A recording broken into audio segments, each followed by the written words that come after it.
The story begins with a notebook flying straight into the face of the main character Hyun, who was once a scientist. His attempts to learn Murim's history seemed of no interest to anyone in this world, or so the influential person he reported to thought so. This person was telling Hyun that no one cared about his opinion, and all the crown prince wanted were good predictions about the situation in Rome. The majestic castle, surrounded by high walls and a deep moat, protects the main palace, a large building with golden roofs, the real heart of the continent, where all the riches of the Celestial Empire are gathered. To get here, the protagonist has attracted more than 430,000 characters, studied many commentaries and scriptures, and passed 5 imperial exams. The first task from the prince was a simple investigation about Murim. Despite the setbacks, he confidently moved forward, rewriting his works and trying to prove his excellence to everyone. 3 days later, he returned with a new job, but it was again ignored. 3 days later, the situation was repeated. His work was again ignored. And 3 days later, the story repeated itself again as before. Hyung was already tired of constantly walking here and there, feeling exhausted. He couldn't figure out what exactly to do, feeling like he was up against an insurmountable wall. However, now he couldn't rely on the stupid books from the Crown Prince's library. The only thing he could rely on was his own knowledge. In front of him appeared an incredibly beautiful building, a treasure house of books and calligraphy. The only place he could count on now. A moment later, he was inside, full of hope. He walked over to the bookshelf, trying to find what he needed. Suddenly, a voice was heard next to him. As Hyun got closer, he asked the stranger who he was, to which he replied that he had accompanied him to the Azure Dragon Palace before. The stranger introduced himself as Q and gave his surname as Park. Then Hyun remembered him and asked what he was doing here. Q replied that he came to find the person he serves. After a short conversation, they parted ways and Puck went about his business. But Hyun suddenly asked him to stop. He asked Puck what story about Murim he would most like to hear, and Prince Puck replied that sword battles between masters, because the prince once admired the stories of one of Murim's masters. Hyun jotted it down in his notebook, deciding to take note of the information. Park bowed before Hyun and apologized. He said he had to go, and with that they said goodbye. When Hyun left the building, it was already evening outside. From the very beginning, he felt something was wrong. The Azure Dragon House where he worked was located next to the Ministry of Internal Affairs, and only 2 scientists worked there. He and Mr. Saul. Hyun wanted his talents to be recognized by the Crown Prince. The scholar's job was to sway the prince's interest. Suddenly, he began to sing a verse of the song. Library, bag of rice grains, library, golden house, library, girl like jade. And indeed, Hyun thought that the library could be a home, but definitely not for him. He spent days from morning to night reading books. He got so tired that he fell asleep right on the table. He held his head because it was as if it was ready to explode from exhaustion. Hyun dreamed that it would be great if he could read 1 book a day. Of the 17 books he had found in the past month, he had only managed to read 9. And at this rate, it would take him 3 years to read them all. However, the real problem wasn't just reading. He just couldn't understand what these books were about. And the more he thought about it, the worse it got. He had to remake these stories so that they would appeal to the Crown Prince. But he also understood that he could not just sit and do nothing. The only thing he could do now was to get down to business immediately. Meanwhile, the shouts of fighters who were training without stopping could be heard on the street. Their master ordered them to stand in the 5th position. They practiced it diligently, listening to every order. Hyun watched their synchronized movements from around the corner. He wondered if it was difficult for them to talk during such training, and if their coach was a beard. But suddenly, a man appeared behind him and asked if he could help with anything. Hyun was frightened and grabbed his head with his hands. The man extended his hand to him and apologized, assuring him that he had not intended to frighten him. Then the man put his hand on Hyun's shoulder, and the next moment, he lifted it with one hand, tearing it off the ground. Hyun couldn't understand what had just happened because this man didn't seem that strong. And he asked himself, how could he pick me up so easily? The man assumed Hyun was from the civil department and asked what brought him here. The main character gave his name and introduced himself, stating that he was a scholar of the Azure Dragon House, and mentioned that he would like to ask a few questions about martial arts. The man was surprised, as he did not expect to hear such a thing from a scientist. But as soon as Hyun began to speak, soldiers appeared behind him and greeted the man, saying, "Welcome to you, Vice-Chancellor." The Vice-Chancellor ordered them to focus on their training, and Hyun realized that there was a person of high standing before him. The man introduced himself as Il Ching-heng, Provost of the Imperial Guard. After that, he offered to go to another place to talk. They moved to the summer gazebo, where there were more people to discuss the matter in peace. Ching-heng understood the situation Hyun was in and told him directly. Hyun doubted whether it was okay to ask questions about martial arts training to the Vice-Chancellor of the Imperial Guard. After a short pause, Hyun dared to ask if he could learn martial arts from Il, and Il replied that he could not refuse him such a request. Hearing this, Hyun immediately stood up and began to bow, thanking Il for the opportunity. However, Il added that there is one problem. The problem was that as a guard inspector, he only knew one method of martial arts training. If a scientist wants to learn martial arts, he must train himself. But Hyun just wanted to learn at least a little about these arts. Il did not consider himself a storyteller and was not prone to detailed explanations. Now it was clear to Hyun that if he wanted to understand the contents of the books, he would have to practice, and this thought depressed him. The Vice-Chancellor asked if Hyun was ashamed of learning martial arts, to which he immediately objected, saying that he had been misunderstood. Because how could one be ashamed when the Vice-Chancellor himself would teach him? Il gets up and says he'll be here in the morning, adding that Hyun can come from tomorrow and not worry about the others. Hyun bowed again and thanked him, saying that he would do as he was told. After the conversation, Il thought that this scholar would probably get tired soon and give up martial arts training, because studying without any understanding of the process is like trying to jump over your head. Left alone, Hyun thought about their conversation and the fact that he would now have to learn martial arts. He thought that just immersing himself in books would be a better solution. However, he understood that he was not suitable for the role of a learned crown prince. Firmly determined to win the prince's recognition and get another assignment, even if it means learning martial arts. The Belvedere of literary depth opened its doors again for the main character. He dived into the books again, looking for answers to his questions.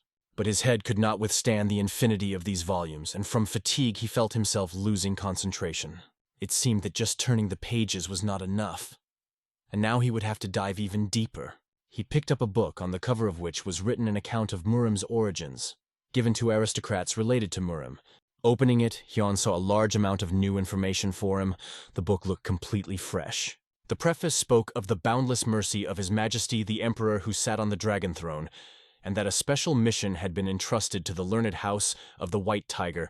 Hyun realized that the scholar of the White Tiger House must have lived many years ago, and his legacy still affects this world. He wondered if there was anyone else who, like the Crown Prince, was researching these topics. Flipping through the book further, he tried to find something really important and useful for himself. A year passed, and Vice-Chancellors Il and Jin decided to start with the first 12 forms of the White Strike technique. In front of them, the main character trained relentlessly, honing these techniques. Il asked his colleague how he assessed the young man's skills. He replied that he had an excellent stance and technique. The hero's breathing was steady, and his movements were sure and clear, testifying to his concentration. Observing him, the vice-rectors confidently noted that the young man has great potential. He finally understood the essence of a separate movement, which is why his progress became noticeable. We should not have expected anything less from Vice-Rector Elia. Just imagine in a year, he taught an ordinary scientist to reach such a level. However, the question remained, why does the student move so slowly? The answer was simple. Because he had not yet perfected his movements. They also discussed that if the young man had continued his physical training and developed his skills, he could have become an officer rather than a scientist. By the way, Il added that Un's strongest point is not his perfect stance. When the student finished the exercise, the master ordered him to complete the last 12 forms of the white kicking technique, after which he was to spar with Vice-Chancellor Dao. Since the provost was skilled with a sword, this would allow Un to gain valuable experience. The Vice-Chancellor asked his colleague if the young man had mastered at least one sword technique, but he had only recently learned how to take the right stance.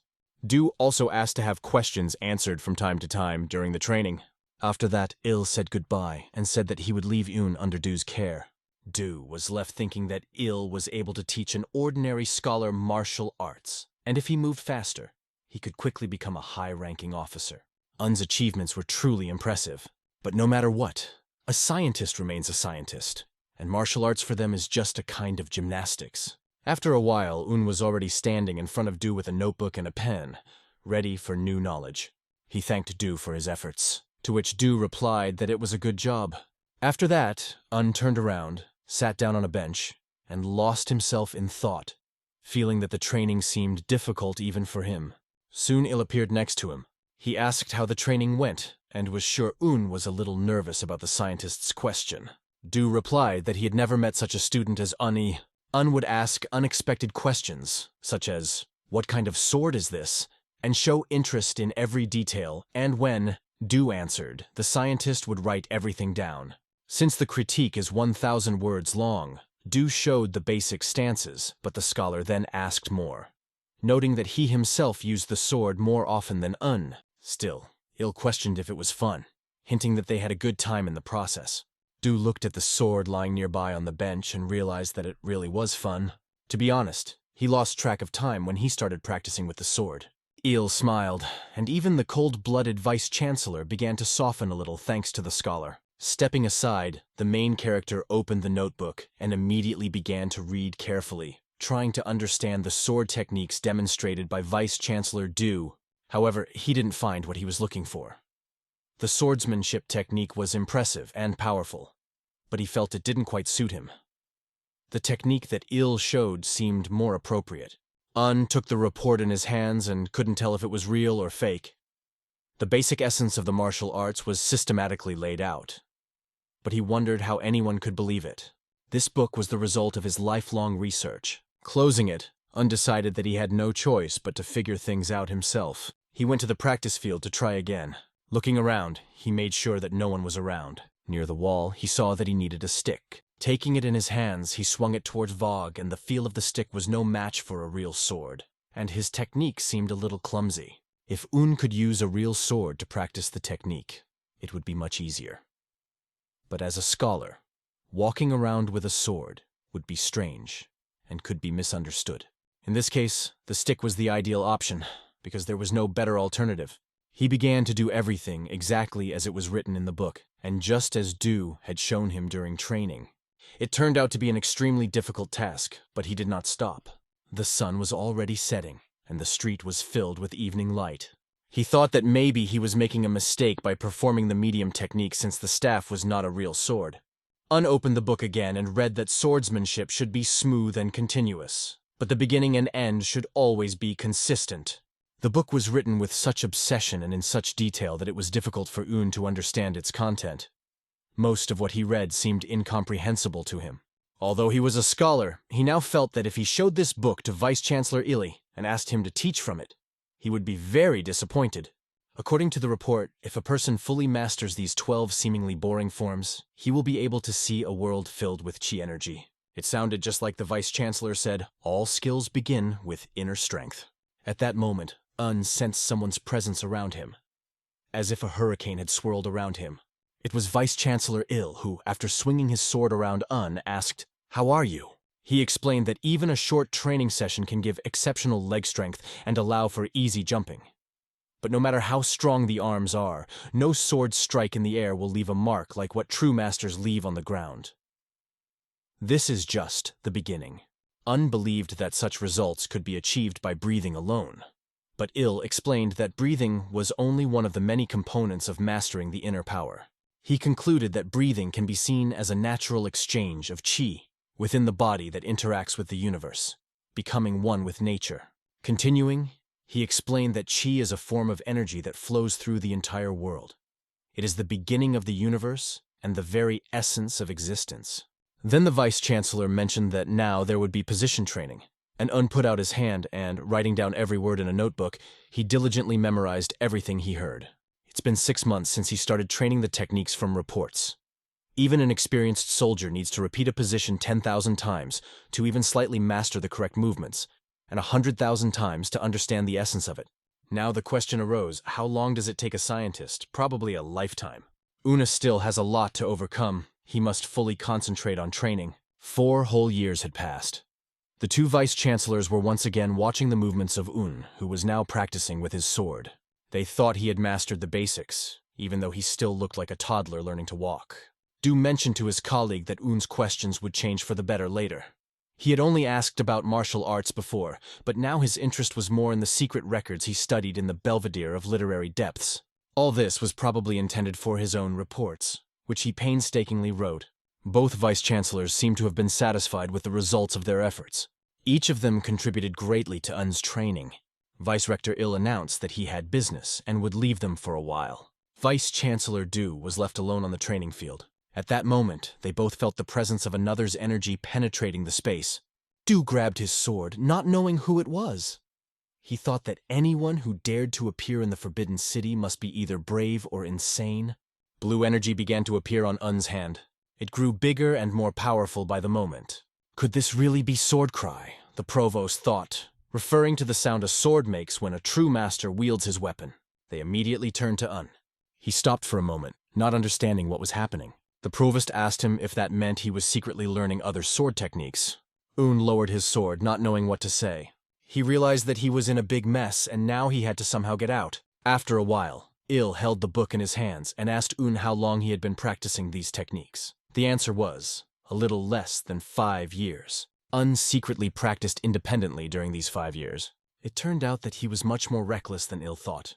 Un explained to the Vice Chancellor that these techniques seemed quite uniform, but the positions were very neat and precise. According to the book, the world should be filled with chi energy after learning this sword technique. The Vice Chancellor believed that this form of training was meant to strengthen the internal chi. Fortunately, these were the right techniques to help make training easier. The Vice Chancellor asked the name of this technique described in the book. Unfortunately, the author did not come up with anything original, and the technique was simply called Sword Technique Report. It wasn't a very apt title, especially given that the author was a scholar from House White Tiger. That is why the Vice Rector suggested that the book should be called Learning to Wield a Sword Using the White Tiger Technique. After a while, Un stood on the practice field and thought that the name was perfect. He felt much better after he told the truth, and the master even gave him a wooden sword. In order to correctly understand the text of the martial arts sources, Un now had to practice and come to his own conclusions. He closed his eyes and decided to try. It didn't matter to him how many attempts it took, 2, 4, 10, or even 100. The main thing was to concentrate on the 12-form sword technique. It was autumn in the yard, and everything around was colored in red tones. Un stood in the rack, honing his skills. In the same place, he continued to train in the winter. He could no longer remember how much time he spent each day swinging the wooden sword as he did 5 years ago. During this time, the water in the Forbidden City changed several times, as if reflecting its internal changes. The energy around him grew stronger every day. Sparring techniques that were initially incomprehensible to him now made sense, and he could picture the whole picture in his head. When there were no more books left in the library to read, Sayichion, the ruler of the Azure Dragon House, invited storytellers who had personally seen Murim masters in action. Listening to their stories, Un was able to recreate the swordsmanship techniques of these masters in his imagination. The Vice Chancellor also explained to him the difference between a training sword and a real sword, something that hadn't crossed his mind before. Time passed incredibly quickly. 7 years had already passed since his training in the White Tiger technique. A thought shot through his mind like an arrow. White Tiger's technique training is 12 different voices leading to the same goal. The 12th form is always called the true first form. The first form is accompanied by soft steps and a light rustle. The 4th form is like a slight smile on the face, and the 9th confuses with its graceful beauty. With the 12th form, Un became the only one with the White Tiger sword technique. The findings on swordsmanship combined everything he had read in the library, from the first simple sword to the ostentatious, and even the professional swords the storytellers were talking about. In all this, there was no logic, no evidence, no reason. Everything seemed senseless, both the separation of techniques and the way of the sword. But this is what heaven and earth mean, full of chi energy, as if leaning towards infinity. He had reached such a level that even the wooden swords he trained with could not withstand his strength. They flew into small pieces during training. At times, he wondered if it was all a dream, and wondered if it was a dream what the feelings that filled his heart meant. These emotions were so strong that even a tear rolled from his eye, but he quickly calmed himself down, saying, "Pull yourself together, man. A scientist with tears is a shame." It was already late outside, and evening was slowly coming. But thoughts about the broken wooden sword did not leave him, and he did not know what to say to the Vice-Chancellor. On the way, he met the Vice-Chancellor, who greeted him with the words, "Good morning, Un has completely lost track of when it is day and when it is night." Later, in the Azure Dragon House, the scientist continued to write something down on paper. A guy approached him and asked him to tell all the news about the duels of the masters.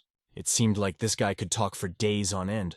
It has been 7 years since the scholar began to collect and record the stories of master duels received from witnesses, and now he wants to finish it as soon as possible. He was looking forward to getting back to his sword training. All in all, the boy's long story ended with Shaolin deciding not to intervene in the power struggle, but to intervene to stop the ongoing factional fighting. Because of this, the two factions decided to meet in a duel where 9 students from each faction competed against each other.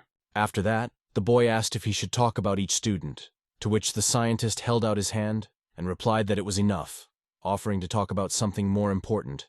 Then the guy decided to skip all the details and talk about the main match. Regardless of how the students fought, the conclusions were drawn based on the duel between the leaders. Iron Guild family master Muwun Cheol and the head of the authoritative Murong family, officially recognized as the first Danchu Murong sword, faced off in battle. The situation was not in favor of the Murong family. The officially recognized first sword Dan Chu Murong, after losing to the absurd and numerous small factions, left them and now had to fight against the sword Mu Wun Chol. As expected, Cheol started first, delivering a decisive blow, but Dan Chu deftly dodged Mu Wun Cheol's blade. However, Dan Chu stopped the flow of attack with one precise sword movement. He also did a few different attacks between punches. It all looked extremely beautiful. Even the scientist, listening to this story, was incredibly impressed. Then the scientist decided to make his prediction. Murong would win, but the duel ended with the defeat of the first officially recognized sword, Danchu Murong. Due to this defeat, the authoritative Murong family lost its position in Henan province. It seemed impossible that the head of the Murong family had lost, and Un thought that he might have misunderstood something. But the boy assured him that he had seen everything with his own eyes. Un meant that the head of the Murong family had not used a certain form of swordsmanship, and he clearly demonstrated this by drawing a brush in the air. The boy only dodged his movements. The boy did not know what form of swordsmanship this was, but the officially recognized blade did not use it in battle. Un could not understand how the first sword could lose. How could this even happen? Belvedere of literary depth? Un continued to sit there, alone now. He kept imagining the scene where Dan Chumurong was victorious in the duel with the final form of swordsmanship and asked himself why things turned out differently. During his thoughts, the eunuch Pak entered the room. "Have you come again for the books for the master?" asked him. Unpark replied that he heard Un's voice as he was passing by, and so decided to come in.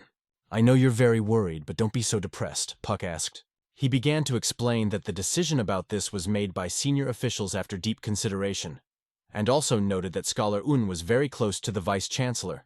However, Park started saying something that was incomprehensible to Un, and he couldn't figure out what happened to Vice-Chancellor Il. Pak then realized that the scientist had not yet heard news about it.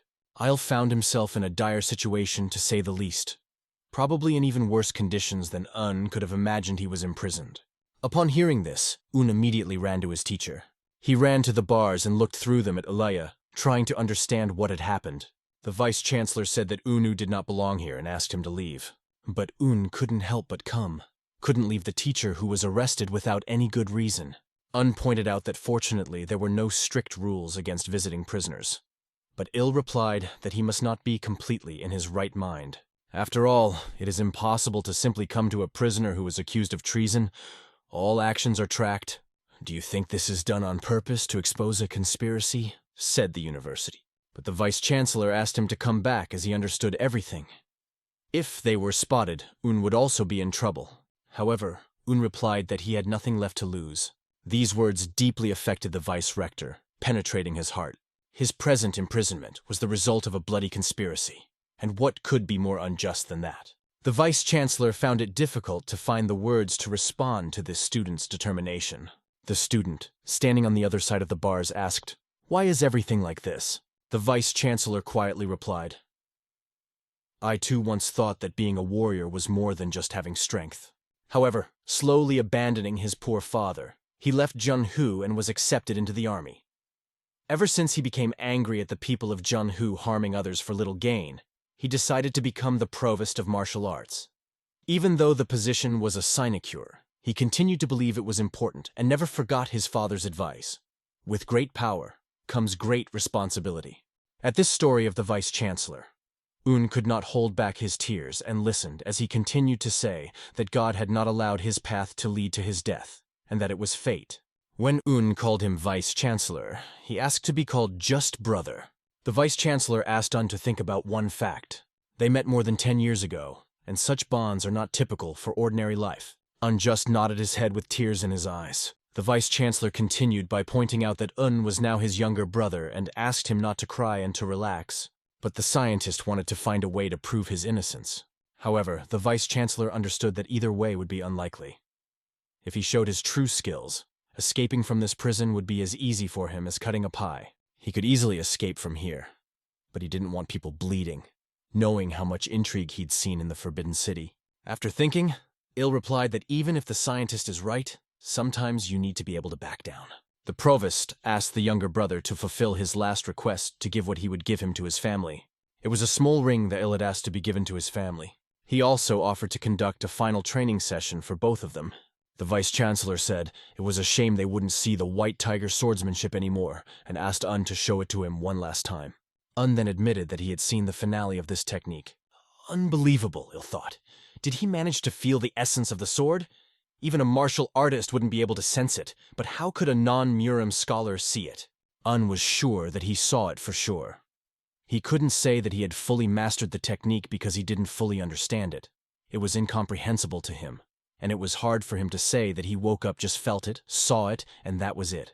Il congratulated him and explained that the reason why the technique of wielding a sword could remain unfathomable is because of the awakening itself, which cannot be explained in words. It is its natural phenomenon.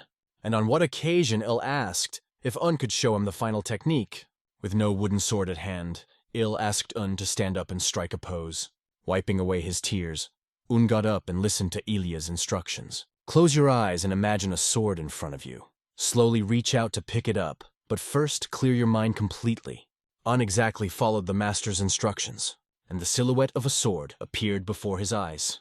He grabbed it with his hand, as usual, and felt a familiar wooden sword in his palm. He felt the sword as if it was really in his hand. Scholar Un and Il have both changed greatly. Il has given his life to serve the army, his country, and the people, giving up his dream of Jianhu. In a city dominated by intrigue rather than loyalty and skill, he was deprived of even prospects. He used to live as a recluse in the Forbidden City, but the questions asked by the scholar Un awakened him. Thanks to Un, he felt alive again, got rid of his disappointments, and gradually began to find a new meaning in life. At this point, Il asked for Un to show him his technique. Un spread his arms and began to demonstrate his sword skills. It was an incredibly spectacular picture. Every movement was polished, and his actions seemed to paint with a pen all over the world. The spectacle was spectacular. Un performed the technique perfectly, coordinating each stroke flawlessly.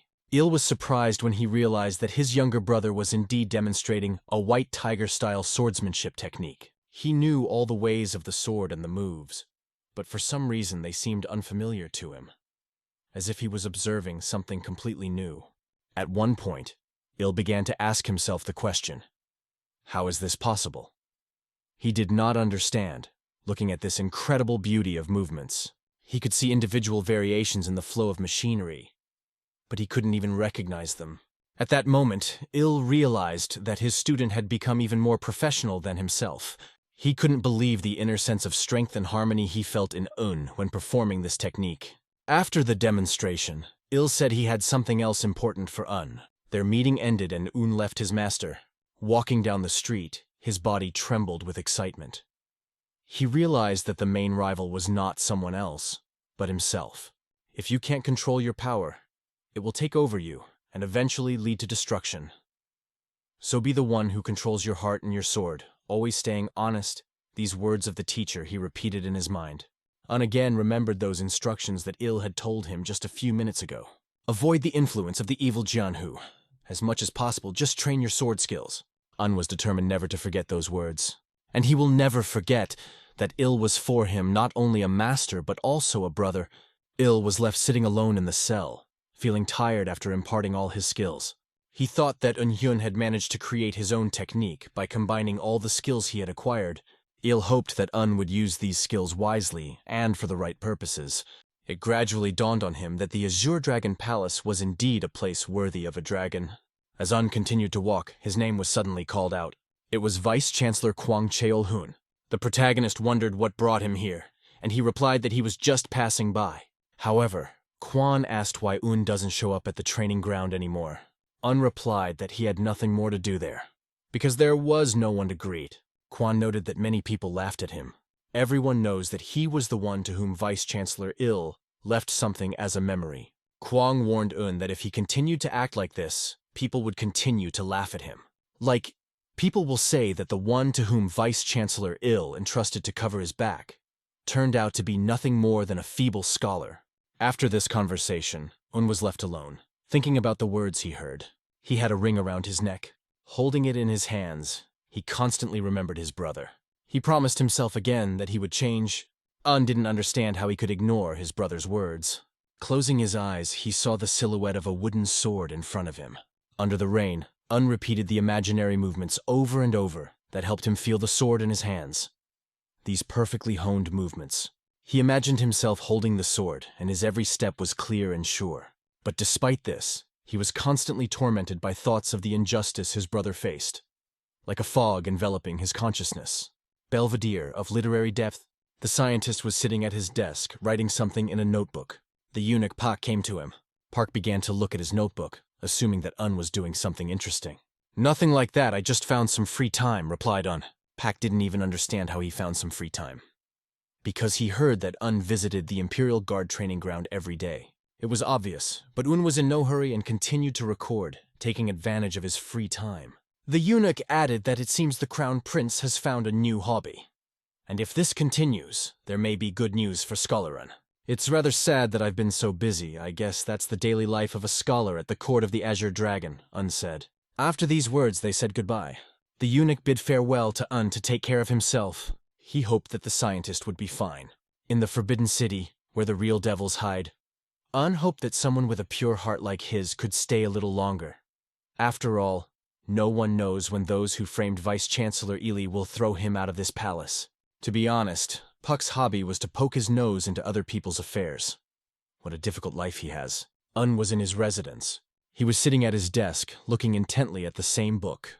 Not finding a place for himself, he felt that he could not calm down. He constantly remembered that battle.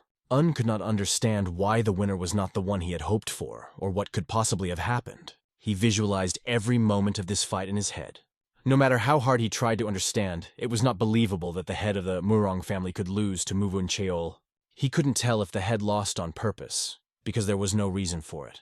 Un pondered if it was possible that the reason was that the head of the Murong family did not possess sword technique. But that was impossible. He had to know what even Un knew. Perhaps he was restricted by family tradition, and thus the last sword form Un knew was only an improvisation within the same family traditions. Because of this, the head of the Murong family had no choice but to surrender the final form of the sword. Unu felt calmer when he understood why the head of the Murong family had lost, but then he began to think that maybe he himself was too self-confident. And what was he thinking all this time? One who does not know his own faults cannot be a true brother, Un said to himself, slapping his hand on the table. But I immediately thought, what if I am right? That, as the head of the family, Murong is fixated on the traditional views of his family, and does not realize what he is missing. Maybe he needs some friendly advice. Un could feel two sides competing within him, one urging him to help, and the other advising him to end these thoughts. He walked around the room, thinking that even rookies who had just joined the ranks of the Imperial Guard didn't want to listen to others' instructions. So why should someone fighting for influence in a province listen to a scholar's advice? Suddenly he had an interesting idea to write an anonymous letter. He did not expect thanks for this letter. Sitting down at the table, Un began to scribble on the paper. Soon he wrote everything he wanted to say. But, rereading it, he noticed that the letter had grown to more than a dozen pages. He was surprised that, despite what he had written himself, it turned out to be very impressive. Un realized that it would be rude to send such a long letter without a signature. He couldn't decide if he should sign up as an Azure Dragon Scholar. And will he be taken seriously if he says that it is a letter from a scientist? I was thrown into the boundless sky of the Forbidden City, Un said to himself, and he became a scholar at the court of the Azure Dragon, learning how to wield a sword. He signed the letter, Heaven Unattainable, Azure Dragon Sword Lord. That sounded pretty good, and as he wrote that, he looked out the window. Thoughtfully, Un wondered if he should ask Eunuch Pak to send this letter through the delivery service tomorrow.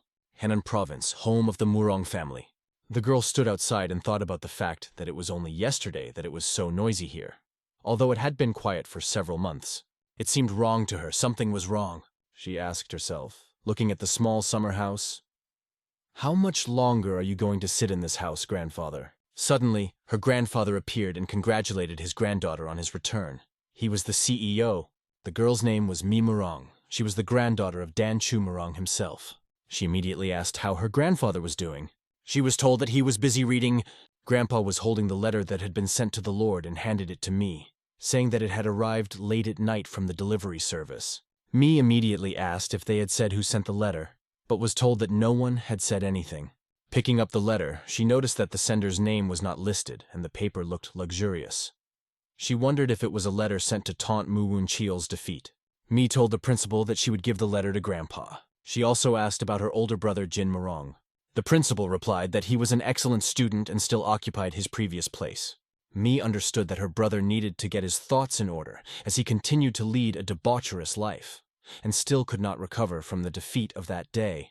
A moment later, Mi was already standing at the entrance to her grandfather's room. She was approaching the head of the Murong household, Danchu Murong. Approaching, she asked about his well-being. After that, she put the letter that arrived from the post office on the table. Danchu said that she had better leave, leaving him alone, but Mi only asked permission to bring him a cup of tea. After that, he was left alone, and the letter was lying on his desk. Danchu held his head as he spoke. Poor girl. Considering herself not good enough, and even someone who makes her granddaughter suffer. He thought that she must be tired of supporting the family's legacy with her own hands. After his defeat, he believed that he alone should pull the family forward. But the warrior's pride did not allow him to accept this. He considered it a great shame to make his granddaughter suffer. His gaze fell on the letter lying on the table. He began to remove the contents from it. The letter was confidential, addressed to the head of the Murong family, and signed Unreachable in the Heavens Azure Dragon Sword Lord. The handwriting was correct and elegant. Opening the letter and starting to read, Dan Chu thought that even after his defeat the wards continued to send him letters, perhaps to encourage him. However, this letter was about a duel, and he found it interesting. It indicated the mistakes he had made during the duel, Dan Chu suddenly thought. Is this guy Sukin Lixing, by any chance? He couldn't shake the feeling that someone understood his mistakes even better than he did. Based on the handwriting, the person who sent this letter had certain achievements in learning and prowess, but Dan Chu did not understand if this letter was sent to glorify himself. When he read about the way of the Murong sword, his face darkened with anger. It seemed to him that the author of the letter was defying the very flow of the Murong sword. He found this unacceptable and decided to tear the letter into pieces, but only because the granddaughter came out. He was able to show his character by continuing to read. However, he did not tear the letter to the end because he was interested in the content and wanted to know how much more this young man would stand out with his thoughts. A bird was sitting on a branch near the house, which was surprised by the cries coming from the house. She was shocked by the energy that was raging inside and decided to fly away from the place. The energy of the head of the family exceeded all possible limits. As he read on, he kept asking himself, who the hell could have sent me this? He looked away and realized who he really was, imagining himself on top of the cliff where he was always meant to be. He felt that he was the true master of the Murong sword. Throughout his life, he was proud of himself because he understood the path of his family. But after a moment, his granddaughter returned. She brought him hot and fragrant tea. Standing in front of the door, she did not understand why no one answered her, and decided to leave the tray with tea on the floor. She started walking towards the door to open it. But when she opened the door, her impression was indescribable. She felt an incredible energy that literally radiated from her grandfather. This energy was so powerful that it seemed to fill the entire space. Grandfather held the letter in his hand and could not tear himself away from it, reading everything with greater attention. The granddaughter decided that the best option in this situation was to close the door. She could not believe what was happening before her eyes. Leaving the tea in the same place, she backed away from the door as her grandfather was having a moment of enlightenment. Such a moment happens very rarely, and it is incredibly difficult to achieve it, and if it does come, then only once in a lifetime. And she witnessed it with her own eyes.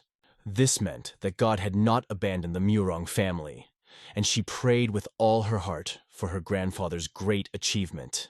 After that, she approached the CEO, whose name, by the way, was Shim. She told him to lock the front entrance from now on and not let anyone in.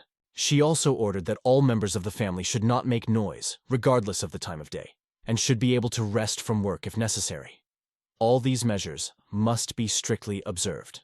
But that wasn't all. She also ordered to gather all the students from the first to the third generation and tell them to gather at the pavilion. More precisely, she ordered everyone to gather in the evening recreation pavilion and do everything possible not to distract grandfather. She declared the place where Grandpa was staying a no-go zone. Shim didn't understand what happened and asked her. To this, she replied that the white streak was a sign of great changes and good luck. At that moment, the grandfather was sitting in a meditative position, enveloped in blue energy. He slowly inhaled and exhaled, not forcing the air, as if absorbing it in harmony with the environment. The heaven-unreachable Azure Dragon Sword Lord Dan had heard of many extraordinary heroes with special skills in Jianhu, but now this unfamiliar name really gave off a sense of greatness. With the new path of the sword open to him, Dan's heart was beating as wildly as it had when he first picked up the sword. He felt the same awe and excitement as when he first discovered the world of martial arts. He could not stand still, feeling a new power inside him. But, despite this, he realized that there are always higher peaks to reach, and that beyond the heavens, there are still heavens. Grandfather came out of the door, and in front of his house people were kneeling, bowing to him. He did not expect to see such a scene. In the foreground sat his granddaughter Mi, who congratulated him on his great achievement. After her words, everyone else repeated the same words. Grandfather started to go down the stairs towards them. He agreed with them, as it was indeed a great achievement. Approaching his granddaughter, he assumed that she had suffered a lot because of him. But now he asked her not to worry, as he was ready to take care of everything. He had more than one granddaughter, and the youngest, whose name was Sang, began to hug her grandfather. Grandfather said that she also did well in her task. After that, Dan turned to manager Shim. He ordered a letter to be sent to the Steel family, informing them that the great Murong family was officially challenging them to a duel, under the condition that if they lose, the Murong Grand family will close its gates and leave the affairs of Henan province forever. Mi immediately asked her grandfather not to go so far, but he objected and said that their opponent is the feudal chief of the province. And is it not worth making such a bet? Then they will not be able to refuse the challenge without a good reason. Only when they put the fate of their family on the line. The head of the Steel family will become a laughing stock if he refuses, thought the grandfather. The granddaughter realized that the grandfather had thought everything through. But he had a question for his granddaughter. How much time has already passed? The granddaughter replied that it had been 3 whole days since the grandfather retired to practice. Then Grandpa asked about Jean. She replied that he was still wandering without finding his way. Grandpa understood that it wasn't entirely Jean's fault, but he couldn't help but feel disappointed because he had high hopes for him. After that, the grandfather told the granddaughter that they should go and ordered the other students to rest. Then he turned again to manager Shim. They moved aside for a private conversation. Grandfather told him to choose a few reliable people and find the sender of the letter that arrived a few days ago. He understood that it would not be easy, but he still wanted them to find him. Grandfather also ordered it to be done in secret so as not to spread rumors, and reminded that the fate of their family depended on the outcome of this case. After finishing his explanation, he told the manager that he could go. Grandfather himself remained alone, breathing fresh air. He remembered how much that letter had given him and what thoughts it had evoked. Grandpa hoped they could find the Azure Dragon Sword Lord. After all, it is then that the dream of the great Murong family to enter the 5 great families of Jianhu will come true. Greenfield Arena rematch day between the great Murong family and the Steel family. Viewers gauged the situation by placing bets, most of which were that the Murong family would most likely lose. It was only assumed that the chance of their victory could increase if the Murong family mastered some rare art. But the audience doubted that something really important could be achieved in less than a year.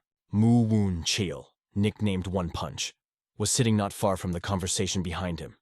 And as he predicted, they were right about something. A man approached him and asked him to follow his words, but Muin just laughed, not understanding if he couldn't even laugh. The man reminded him that he was now the feudal lord of Henan province. It was the advisor of the Steel family, Zheng Kyung-chiu, who was explaining that Moon could only maintain his dignity as a feudal lord and make people follow him by displaying manners befitting the level of the great Murong family. Muven understood this, but it seemed to him that such an official approach did not suit him. He looked to the opposite side where Dan Chu was and asked the advisor what he thought of that side. The counselor replied that even the students were silent, and because of this it was difficult to tell what they were up to. Cheol was sure the Murong people looked like they were going to a funeral right now, and guessed they felt like they had one foot in the grave. The counselor again asked him to follow his words. After that, he said that he would invite the respected Peak Wan, who watched the previous match, to start sparring. A sly smile never left Cheol's face, and he wanted to put an end to his opponent's long history. It was today, in this battle, that he planned to end this conflict. Suddenly the enemy's sword flew out of his hands and stuck in the ground. The high priest of the Shaolin Temple, Venerable Pekwan, pointed his hand towards the great Murong family and announced that victory would be theirs today. Cheol's face wasn't so confident anymore, but his advisor tried to calm him down, saying that there was nothing to worry about, as their students still had the upper hand. They won 6 times and the opponents only 4. However, it was not this that annoyed Cheol, but the expression on the old man's face. He couldn't understand why Dan had a smile on his face when victory wasn't decided yet, but his expression didn't change. Something about this bothered Cheol deeply. And then the moment came when the advisor told him that it was his turn to go to battle. Cheol turned back to look at the audience, who held their breath. Under the influence of the audience's emotions, he rose from his chair.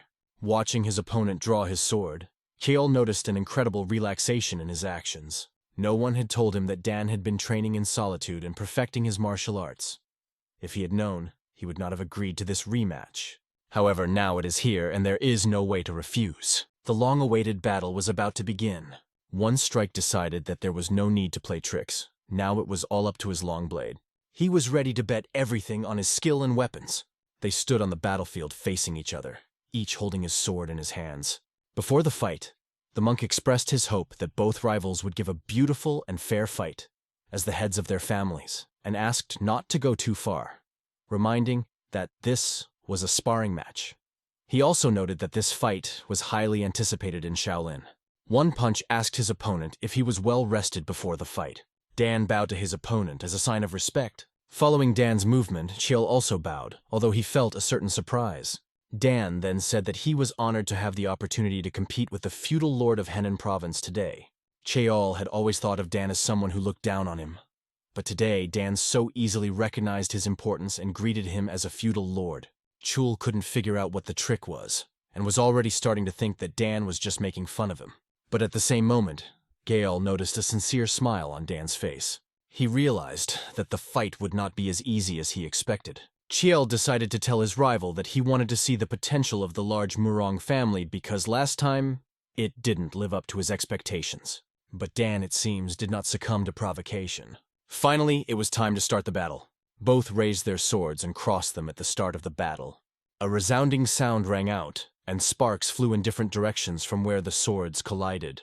Dan decided to distance himself and jump back, and Cheol was confident that he could destroy his opponent with one blow. At least that's what he told himself as he decided to release a significant amount of his power. Pushing off the ground, he lunged at his opponent, yelling and swinging his sword in the air. Dan only held his sword out to meet him, preparing to counterattack. The opponent barely had time to blink, as Dan was already on the sidelines. Cheol attempted his second strike, but Dan drew his sword under the blow. The attack was so powerful that Dan almost lost his balance. However, the blue energy around Dan was increasing. Cheol swung his sword again, but his efforts seemed to be in vain. His opponent was already standing a few steps away. Apparently, he was wrong to think that Dan was suffering alone all this time, and one couldn't help but notice that Dan's swordsmanship had greatly improved. Cheol couldn't figure out how to proceed, but he was not going to admit defeat, and hoped that the match would drag on for a long time. His fighting spirit remained high. Spectators watching this were amazed. They couldn't even imagine that Dan would show this level of fighting. This fight was radically different from the previous one, turning all expectations upside down. The audience already understood that Cheol continued to attack in vain, without much effect. His attacks seemed to have no effect, and there was no difference in how he attacked. At first, everyone thought that the Steel family would win without a doubt. But in reality, Murong looked calm, and even more relaxed during the fight, confident in his movements. With each blow, Dan threw his opponent more and more off balance. Cheol's face became more and more tense, and so the moment came when Dan stopped defending himself and decided to show his attack. He jumped high into the air, twisted, and began to fly rapidly with his sword straight at the enemy. Chol thought it was unexpected, but he dodged to the left with ease. He decided this was his chance and tried to attack Dan from behind. However, everything was not so simple. Attacking from the back, Chol encountered something he did not expect at all. Standing with his back to the enemy, Dan unexpectedly placed his sword under Chol's strike. He took a step forward, anticipating where the attack would come from. Dan's sly move left Chol confused as he clearly predicted his actions. Dan seemed to be just toying with his enemy, but he did it very beautifully, delivering lightning strikes. Chol was losing strength, realizing that his attacks were ineffective. He was aware that he was in a hopeless situation, as Dan didn't even make an effort to counterattack. Meanwhile, Chol was barely able to deal with Dan's punches. Despite the length of the fight, Dan's breathing remained as calm as it had been at the beginning. Chol was at a loss, not knowing what to do next. At that moment, Dan pointed his sword straight at the enemy. This made it clear that Dan wanted to finish the fight and was confident of his victory. Chol decided to give it his all, but suddenly he was overcome with fear. The fear came from the incredible energy coming from Dan. Dan's strength made Chol realize that he must muster all his strength. An even fiercer battle began, and the arena seemed to fly apart from the power that dominated it. Their swords collided with incredible power, and the clanging sound of their collisions carried far and wide. Even the audience covered their ears from this deafening sound.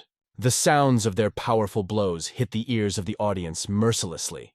Dan slashed his sword at Chol's sword, creating an incredible force. Chol barely held his sword, bracing it for the enemy's blows. He was someone who never lost a fight, but the expression on his opponent's face indicated that this time things would be different. It would be Chol's first defeat. At this moment, Chol found himself in a state of anti-hypophobia, of fear of imminent defeat, although it seemed to him that it was impossible. But judging by the course of the battle, defeat was inevitable. He, One Punch Muwun Chol, decided to put everything he had on the line. Incredible strength was visible in his sword swing. The monk who judged the fight watched this and understood that such a force could cause an explosion even if Master Murong struck with the same power. The only thing left for Dan Chu was to dodge. Murong's granddaughter froze as she watched this battle, unable to look away. But Dan's face radiated incredible confidence. His blue energy radiated from his body, illuminating everything around with a blue glow. Suddenly, a sound like a helicopter buzzed through the air as Chul's sword flew out of his hands. The sword fell to the ground with a hiss, ending the battle. At that moment, smiles appeared on the faces of all the spectators. The monk announced that Dan Chun Murong's first blade was victorious. The stands erupted with loud cheers. Dan showed respect to his opponent by bowing to him and thanking him for the fight. However, Chol gritted his teeth and asked him to wait. He asked about the final form, what it was, as he had never seen anything like it, and couldn't understand how it was possible during their battle. He couldn't believe that this had happened, and he couldn't fathom the gap in skill. Dan explained that it was just one of their incompetent family's sword techniques, but he added that perhaps this time this sword art had finally seen the light of day. The audience cheered the first blade, Dan Chung Murong, with loud applause, honoring the head of Henan Province. Sitting down in the arena, One Punch realized the dissonance he felt earlier. He began to understand why Dan had defended himself at first, and why he had finally won a match where Chol was sure of his victory. Why this intense fear of defeat had crept into his mind. Chol realized that there was no way he could have won this match from the start, because Dan had achieved this level of skill by being alone. In the end, he realized that he had been looking down on Dan from the top of a huge mountain all along, and hadn't noticed his true strength. After that, a tense conversation took place in the residence of the Steele family. The advisor explained to Chol that at the moment, the expansion of the Murong family's influence was a cause for concern, as they were pursuing an unprecedentedly aggressive policy, both internally and externally. Even the nearby schools, including the Shaolin Temple, were on their nerves and closely watched their actions. One Punch was incredibly annoyed at how Dan was able to increase his skills so much. He couldn't figure out exactly what Dan had done, but the advisor told him not to worry and promised to work out a general strategy, and added that if Dan was not going to tell them about his technique, they would force him. Chul asked anxiously, "Are you mean to force him to tell?" Meanwhile, at the Murong family residence, Dan, his granddaughter, and the CEO were sitting in the meeting room. The director had already announced that a letter had arrived from Hebei province. However, they couldn't say for sure if the sender lived in that province, because he could have deliberately sent the letter from there to confuse the tracks. Dan ordered the manager to tell the students in Beijing to put in more effort. At the same time, Mi thought about this letter incessantly, since she'd also read it. But she had not been able to achieve enlightenment like her grandfather, and she was amazed at how clearly and precisely everything was described. She believed that maybe it was because her level had not yet reached her grandfather's level. Suddenly, a voice rang out from behind the door, addressing the owner. Right in front of the door stood the representatives of the Steele family, including their head and the rest of the family members. One strike stated that they suspected the Murong family of the First Sword unfairly winning this fight. They demanded that Dan come out and explain everything in person. Dan, however, had no qualms. His granddaughter was worried about him, but he was not going to sit back and hide. He compared the situation to how a bird, spreading its wings, is not afraid of a sandstorm that might come its way. This example made her smile. Meanwhile, the scientist asked the informer how the battle went, and whether the First Sword had won. He, waving his hands with a smile to his ears, replied that Dan Chung Murong had proudly won, and explained in detail how everything happened. He added that people in the stands shouted with delight when they saw the victory. An asked him to tell in detail about the last blow of the First Sword. However, the whistleblower admitted that he was not present in person, and did not see everything with his own eyes, so he could not tell the details. He said that if there was an expert there, he would definitely tell everything in detail. This news of the victory of the First Sword brought a smile to Un's face. But this is not the end of the story. The Steele family that lost their position was definitely not going to sit idly by. Right now, the Steele family is preparing to strike. And here, the most interesting part begins. How Mi Murong from the Murong family played her important role in the subsequent events. However, Un asked to talk only about Dan, as he was ready to hear about his victory continuously. Going outside after this story, Un met the eunuch Pa. They went to the library together, and Un remembered that he wanted to ask him about another book. However, Park jokingly replied that he had recently given Un this book, and joked that he must have a very high libido. At this joke, Un asked not to joke like that again. The eunuch also asked if he needed more silver tokens, since books were expensive. However, Un assured that he has enough for now, and noted that he takes books from visiting people, so there is no need to worry about money. Eunuch Pak considered it his job, and saw no need for additional tokens. Park had also heard that Un had stopped going to the Imperial Guard training ground and asked why. At first, Un did not know what to answer. But he explained that the vice-chancellors who were on the field did not want to see the scientists there. They believed that scholars should be occupied with books, not training, and resented his presence. The vice-chancellor thought Un was inexperienced and chased him away, saying it was not a playground. Ian told Pak how it all happened, but he explained that it was thanks to this incident that he managed to gather his thoughts. Eunuch Park listened intently, realizing that this experience had helped Un grow stronger. Un also believed that the vice-chancellor was right. He could neither become a military officer nor a full-fledged scholar. And now he was out of sight of the royal court, and his future seemed uncertain. At that moment, Park asked him if he was going to stop training martial arts. Un replied that he was doing something else now. He practices the art of the sword without holding a real sword, and thinks about new approaches. After hearing this, Puck asked curiously, "And what kind of thoughts are these?" Ian explained. Mastery of the sword is not in strength. Masters start with simple movements. He thought of creating a new style of sword, a simple style that even small children could learn. Outside was a mesmerizing crimson sunset. Un was standing in the courtyard, holding a wooden sword in his hands. He felt strange, perhaps because he hadn't held a sword in his hand in months.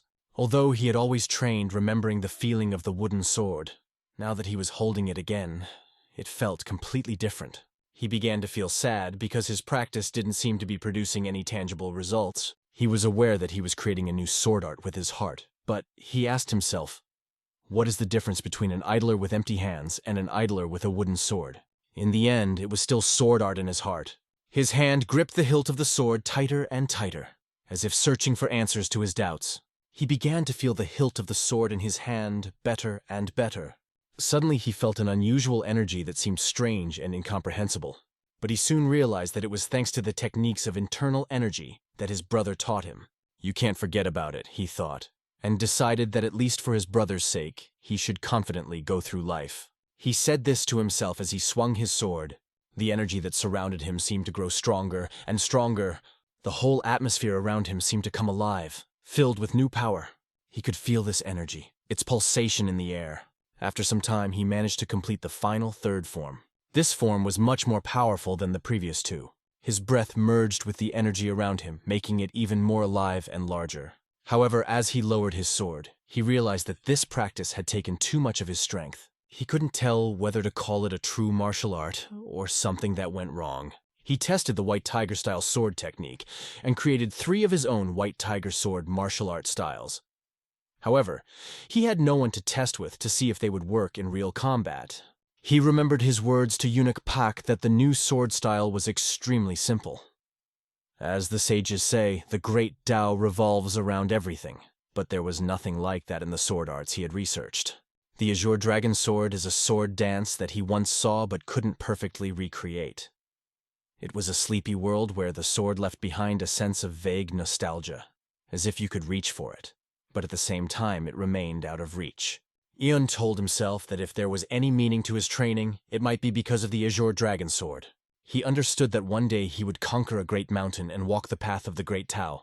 Chaohu, East County of Anhui Province. On the battlefield, 2 fighters rushed at a lone warrior. With a swing of his sword, he deflected both attacks in one move. Blood splashed around, washing the ground and air. Both fighters fell to the ground with their sides pierced, bleeding. One of the wounded could barely utter, "You really deserve your name." It was the lone swordsman known as Tokkorang. He explained to the enemy that he acted recklessly. As soon as you start looking for ways to retreat, you find yourself in a dead end. This is called escape. Barely holding his breath, he asked if it was a good fight. However, this sword duel was not interesting at all for him. He expected more, but it was just empty shots. He asked himself, is there no one under heaven who can answer his sword? Suddenly, a young man standing in his way approached him. The young man congratulated him on his victory. This made him stop and listen to the boy. The guy said he worked for a delivery service and was asked to deliver this message. Bowing slightly, the young man handed over the card. He was about to leave when the lone swordsman started reading the letter and asked the boy to wait. The young man's body was trembling because he was afraid to be near him. The lone swordsman continued to read intently.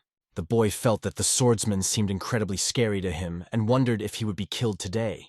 The crowd watched as they thought, could this writing be a challenge to the lone swordsman, the greatest martial artist in Anhui Province? At that moment, a wounded man was being carried out of the battlefield, but the majority did not pay attention to him. They heard a loud laugh coming from the lone swordsman. The messenger began to fear that the swordsman would cut off his head if he did not like what was written in the letter.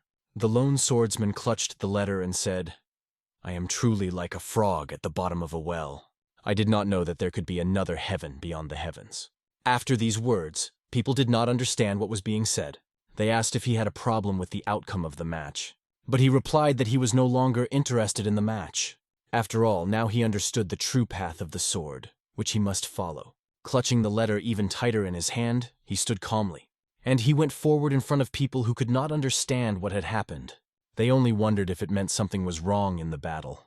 The messenger was finally able to exhale, thinking that he was lucky to be alive. Since then, no one in Anhui Province had seen the lone swordsman Tokkorang again. He later earned the nickname Invincible after winning 3 matches and reappeared in Marima, West Lake, Shihu District, Hangzhou Zhejiang Province. The man was sitting at the table. His gaze was directed to the window. Suddenly someone else appeared next to him. The young man with a fan blowing his face was the great Hojin warrior known as the Flowering Blade from the Hua group. He greeted Taoist Chong, a representative of the Wudan group. Zhang invited him to sit down and noted that there was a great view of West Lake. Blooming Blade noted that this was their first meeting. This was really the first time they met to represent their groups in Murima's alliance, even though Zhang had heard a lot about him before. However, Hojin was modest and believed that all these rumors were just exaggerations. He was grateful for the compliments Chong had given him, but he was more interested in the Taoists' opinion of Murim's alliance itself. Zhang hesitated whether to mention that there were many other alliances like Murima's. After meeting with the representatives of each group, Zhang felt a great sense of responsibility as he assessed the position of the alliance leader who was rumored to have the highest status in Murima. However, Blooming Blade asked him to be quiet and asked if he knew more than he was saying. Is he really knowledgeable but only pretending? Zhang didn't understand what he was talking about. But Blooming Blade explained. If he was implying that the methods the alliance leader was using were necessary to prevent another tragedy similar to the Great War between justice and evil, then he was clearly underestimating the situation. The Great War between justice and evil that happened 30 years ago led to a lot of bloodshed. To end the war, a new coalition of various clans, families, and sects was eventually formed to support the Justice faction and defeat the evil faction. This led to the steady development of the Justice faction and the creation of the Marima Alliance. However, Blooming Blade believed that the stabilization of peace between Jianghu and Muram was an illusion, as the war was only a trick for the benefit of some factions, which made the confrontation between the groups even more chaotic and bloody. Chong listened in silence to the mountain of words that Blooming Blade was telling him. He added that top officials and judges had colluded, and even a small mistake could lead to the death of the group. Smiling, Zhang asked if the Blooming Blade really wanted to hear his opinion, as there will always be a strained relationship between the Udan and Blooming Mountain groups. He noted that these groups always act together during Marima Alliance meetings, as this is the position of the Udan group. There was a short pause between them, and then Blooming Blade laughed and thanked Chong for his frankness, noting that it gave him great pleasure. After that, he asked if Zhang knew about the meeting that was going to take place in a few days at the Alliance. John hadn't heard anything about it. He asked the Blooming Blade to tell him more. "Perhaps you've heard of the elusive Azure Dragon Sword Lord?" he said. John didn't recall ever hearing that name officially. However, Blooming Blade had never heard him officially either, but he knew that some called him the Blade of the Immortal, who had come down to Earth to help those who were learning the way of the sword. He added that he was a truly fascinating and mysterious individual. Chong asked if it was important to mention the name at the Marima Alliance meeting. The Blooming Blade reminded Chona of the recent incidents, particularly the deaths associated with the name of the Azure Dragon Sword Lord. Although there was no direct evidence, Blooming Blade speculated that the two cases might be related. The people who received the letter from the Azure Dragon Sword Lord followed the path of martial arts masters, and the deaths of masters that occurred after secret battles raised suspicion. Was it not planned by someone? These words made Chan think. He assumed that anything was possible, but hoped that it wasn't. He also understood if all this is connected, the only conclusion is a challenge to the current situation in Marima. That's what the Blooming Blade wanted to hear. It's just a guess, but Muram doesn't stand still either. He changes, and all this because of a sudden storm caused by the Azure Sword Lord Dragon. The moon hung in the sky as if suspended on a hook. Two fighters stood facing each other, and so they rushed past each other. Parts of their chi energy began to scatter in the air. It seemed impossible, but the sword chi formed by the energy was broken. Sword chi is the energy that envelops an ordinary sword, while manifested sword chi is a weapon created from non-physical energy. Breaking this sword in two, he asked his opponent if he was going to surrender, but he only replied that he would like to know the name of the one who defeated him. "I am the one who rules under the dark sky," he said. "Battle Emperor of the Dark Sky." He replied to the warrior emperor that, although he had lost the battle, he did not intend to follow his order. And even after the emperor has removed him, he is not going to recognize his authority. The divine emperor asked if it was because of the 5 celestials, but the divine emperor replied that he doubted that they were stronger than him. However, he explained that he recognized the authority of the Azure Dragon Sword Lord. He then asked if the emperor had heard the name of the Sword Lord. Although he had never met him, he was sure that he was stronger than the martial emperor. He began to tell what his friend had told him about the new Sword Lord, who, after reading a letter sent by the Azure Dragon, had discovered a new way of the sword. It is because of this that he cannot recognize the martial emperor. The emperor asked if he would follow if the Azure Dragon Sword Lord also decided to follow. The answer was unequivocal, definitely. At this point, the martial emperor let him go. The girl accompanying the emperor asked why he revealed his name. The emperor explained that this warrior was a true martial artist with enormous potential. He stands out from the crowd, and it's about time he came back. However, the girl pointed out that the battle was not yet over, to which he menacingly replied that he was not going to repeat himself twice, and he made it his goal to meet the Azure Dragon Sword Lord. The girl was interested in why he, hearing this name for the first time, behaved so strangely. "Because it is not yet time to return," he answered and went on. At this time, a decree from His Majesty arrived in the Forbidden City. Una was told news that stunned him. He has been relieved of his duties effective today. The old man remarked that he was sorry, and the scientist could not understand whether it was the will of heaven. He replied that this is not dismissal. He is still a scientist of the Azure Palace. It's just that there are no suitable tasks for him at the moment. That's how it was explained to him. Belvedere of literary depth. After some time, Un was already in various book sections. He could not understand why, having lived an honest life, he now felt like a criminal. And if he can no longer return, then he decided to put the books in their places. Suddenly his eyes fell on one of the books. It was a report on the comprehensive method of Morima given to aristocrats involved in the affairs of Morima. He had read it so many times that he had almost memorized it, but the long name was still hard to pronounce. His posture may have been incorrect due to the fact that he was constantly holding a stick in his hands, and Il told him that his martial swordsmanship was too soft, and offered to become a sword fairy instead of a white tiger swordsman. This book made him remember his brother in prison, asking to show him the white tiger sword technique he had mastered. As he put the book back on the shelf, he thought that his mentor was better if he could guide him, even through one book. At that moment, the eunuch Pak entered. Un immediately said that Park already knows about this news, but even Un himself could not believe that this had actually happened. Park expressed his sympathy for being treated this way, but Un asked not to worry, saying that there was nothing to be sorry for. However, the scientists still could not understand why such high-ranking officials put sticks in his wheels. They probably thought it was a bad idea to visit a brother who had been unjustly imprisoned. Park explained that since he came on behalf of the heir to the throne, they could not just be accepted. Even so, Un has not seen the prince in over 10 years, and when Park said that others see it differently, Un couldn't help but laugh, and asked him what will happen now. The eunuch had a hard time answering this question. He only assumed that a new job might appear that he would be assigned. But the scientist said it might be time to leave.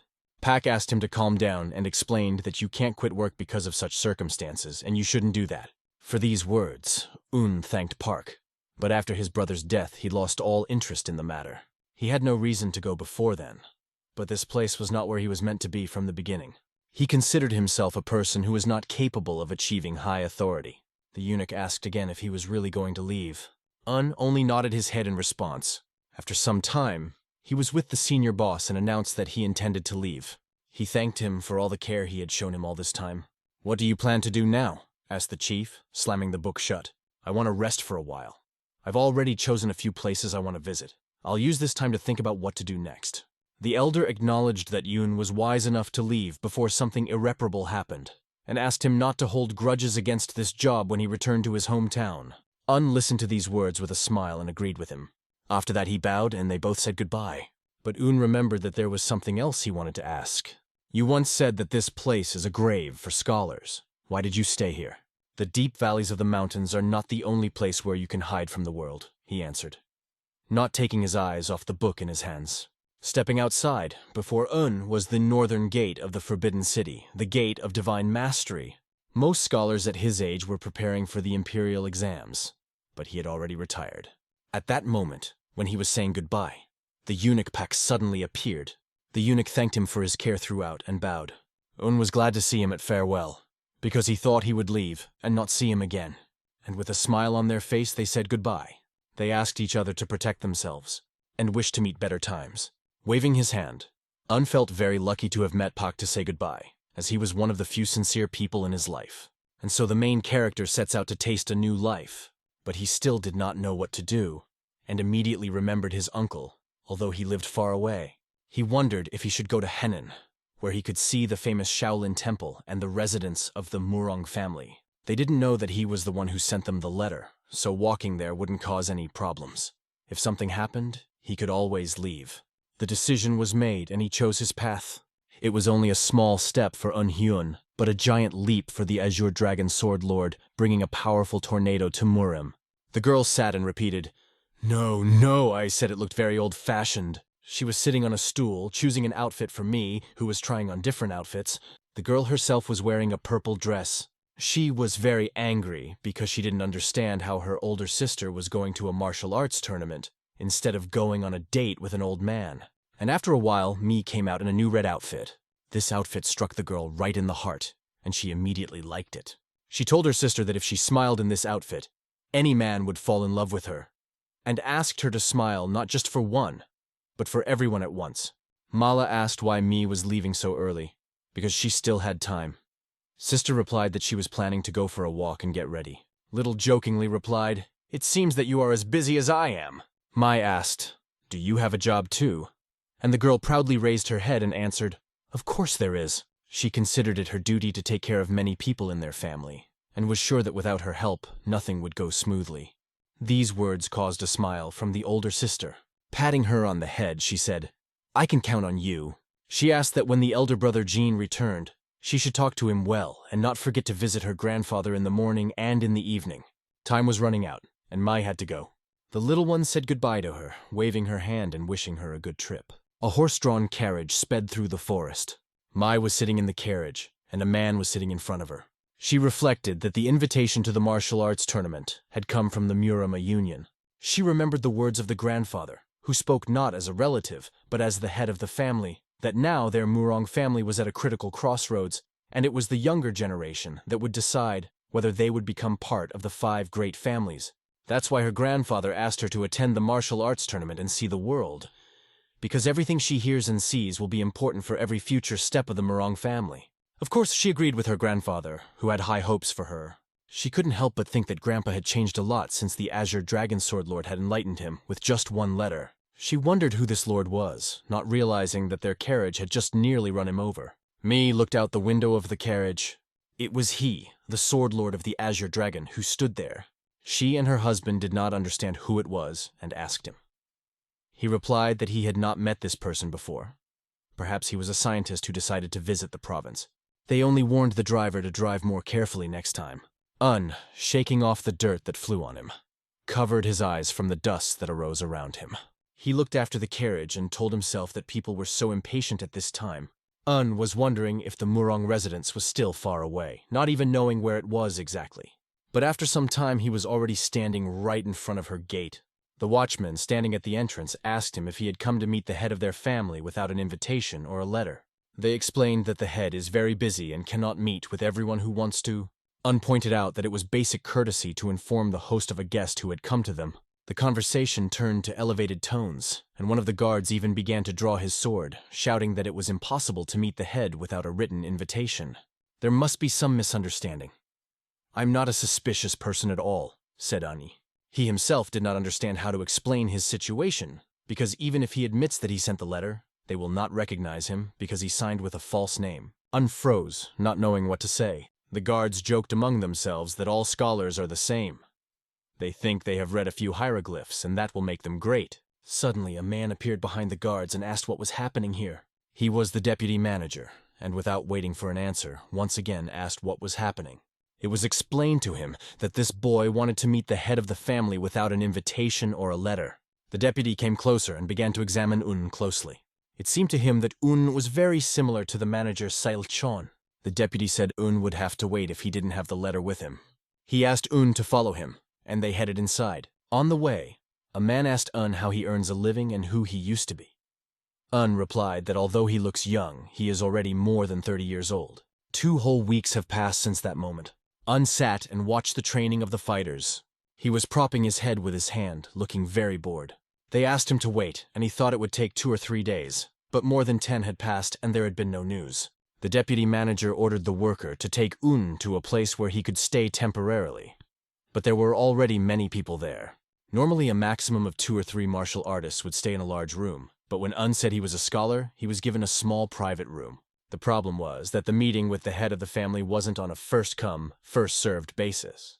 Yuan had to come up with something to get his attention, but he didn't have anything special to show for it. He thought about sending one of the letters he had written earlier, but at the same time he thought that it was not worth going so far, and it seemed that no one knew about his letter.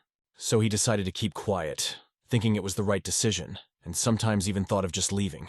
Watching the fighters train, Un noticed that they were in the wrong positions, and it seemed to him that it would be difficult for them to become official disciples, let alone soldiers. Un came to the training ground for one reason only. He felt comfortable watching others train. It reminded him of the past, but at the same time he told himself that he shouldn't think too much about them. At that moment, a little girl appeared and asked, "What happened? Why does such a young man sigh so deeply, as if he had been rejected?" It was Sang, and he was glad to see her since they already knew each other's names. She didn't understand why he came here so often since most people who like to read books aren't interested in training. This girl often came to talk to him when he was sitting here for a long time, usually asking a few random questions and then leaving saying she was busy. They had too much of an age gap for her to call him Appa. but it was probably better than her calling him a Yoshi. The conversation turned to the number of books he had read, to which Un replied that he had read about 10,000. She joked that reading so many books must give him a headache. She was surprised and admitted that her head started to hurt after a few minutes of reading. But he explained that over time it becomes a habit, and reading can even be enjoyable. However, you couldn't tell from her that she had much interest in it. She assumed he had given up all pleasures in life, although that was not true. She asked if he could do anything besides study, calling him Appa, at which point he replied that he was training with a sword.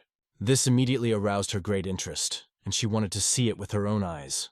"Maybe we can do that next time I get a chance?" he asked. "So you say so, but as a result you don't show it?" Sang started teasing him. She was like a little thorn, she looked happy. But maybe she was really lonely, because there were no other children here, and the adults did not pay attention to her. Perhaps that is why she kept coming to Un. After thinking it over, he decided to agree to her request. He said he would bring the sword and asked her to wait a little. Walking over to the rack of swords, he began to examine them, choosing a suitable one. At that moment, one sword that he particularly liked caught his eye. He decided to take a wooden training sword, thinking that taking other people's weapons from the training ground would be unacceptable. But with a wooden sword, probably nothing bad would happen. However, as soon as his hand reached for the sword, all the students started asking what he was doing. He turned around and didn't know what to say. The disciples, as if mad, continued to question him in a rude tone about what he was doing. Of course, Un apologized to them, explaining that he wanted to borrow a wooden sword for a while. But the disciples thought it was a joke and asked him not to make them laugh and put the sword back, probably thinking he just wanted to take it away. They began to mock him, calling him a bookworm and asking if he had ever held a sword in his hands. Even though it was Un's fault, it seemed like they were chasing him too much. Sang then intervened, telling them to shut up, as this had gone too far. She said it was just a wooden sword and they didn't even use it. One of the students began to joke that this scientist was asking the girl to help him. However, another asked if they knew who this girl was. He asked not to turn in her direction again, but Sang continued to yell at them, asking how they could call themselves men if they ganged up on each other. Un turned to her. With a gesture of his hand, he showed her that it was not necessary. After that, he put the sword back. He apologized again for touching the sword without permission. Un knew that if he gave them backlash, it would only fuel their desire to continue. Sang was very angry, but Un went to her and calmed her down. Un said that next time he would definitely show her what he promised. But Sang didn't agree that everything was fine, and felt she had to speak up when someone was being treated unfairly. She added that if her Ani was here, she wouldn't let them rest even when bad guys come in. Her sister always proudly chases away such a Josie. Gritting her teeth, she said, "I despise the likes of you!" Un didn't even know what to say to her. After these words, she turned and ran in the other direction. Later, Un was sitting at lunch with a man who was telling him a very familiar story about Henan province. They underestimated the Murong family and thought that if they were pressured by the crowd, the family would easily submit, but these scoundrels were eventually captured. Lady Mi Murong said she would rather die than be humiliated. She really was impressive. And this is not some weak family those scoundrels could even imagine. Her words, "Better to die than to be humiliated," touched On. But the man said that Lady Murong's next words were even more impressive. He remembered her words. "Our Murong family is determined to give their lives if necessary because of one word from the Steele family, but the consequences will be significant." However, the same representatives of the families came in a crowd and made a big mess, saying that it looked like they were being bullied. After that, there was not a single family left in Henan province that dared to raise a hand against Murong. The people who had previously looked down on Lady Mi, saying that she was just a woman, disappeared. Of course, after that, the head of the family could no longer boast of his name in Henan province. After this story, Un understood what had happened. He thanked the man for sharing this story. Un realized that Sang was Lady Mi Murong's younger sister. Since he was also in a situation where many people made fun of him, she compared her sister's determination to his. Now he understood why Sang had been so angry. After a while, Un returned to his room. He sat on the bed, not letting the thoughts out of his head.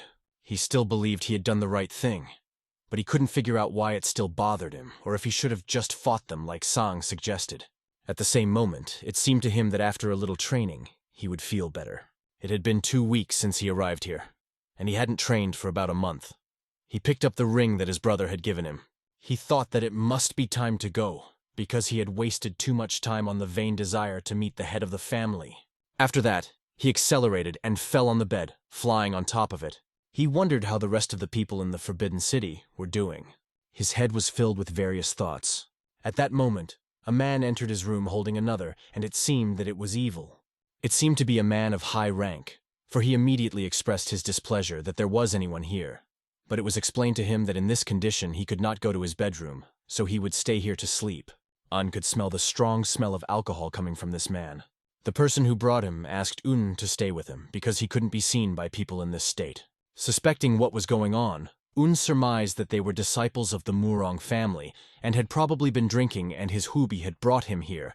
Un agreed, allowing them to stay as there was another bed in the room. It was difficult to put the man to sleep because he asked to bring him more alcohol. He let out loud screams, and he didn't quite know what to answer. Later the good left, and they were left alone. Un turned his head to the wall and decided to try to sleep. The man said, "Sorry for making a scene while you were sleeping." When Un answered, he repeated the same words, but louder several times. He continued to mumble something, and it made Un stand up. When Un stood up, the man apologized. "Everything is fine, I understand. Please be quieter," answered Un. "Are you telling me to shut up and stay out?" asked the man. Un pointed out to him that he was very drunk and suggested that he calm down, explaining that tomorrow he had to get up early and go on the road. The man began to speak slurred, and Unu felt that he was being too rude to a person he had met for the first time. "Didn't you come here to beg for something? Don't make a saint out of yourself," he said. Un replied that one should look at oneself first before judging others, and asked how he could call himself a disciple of the Murong family. After that, the drunkard started calling Un a bastard. Un calmly answered and explained that as a disciple of this family, he should behave responsibly. But he said that he was not interested in the sword or anything else. The man asked where his alcohol was. Un asked what he had just said, and he repeated that he was not interested in anything.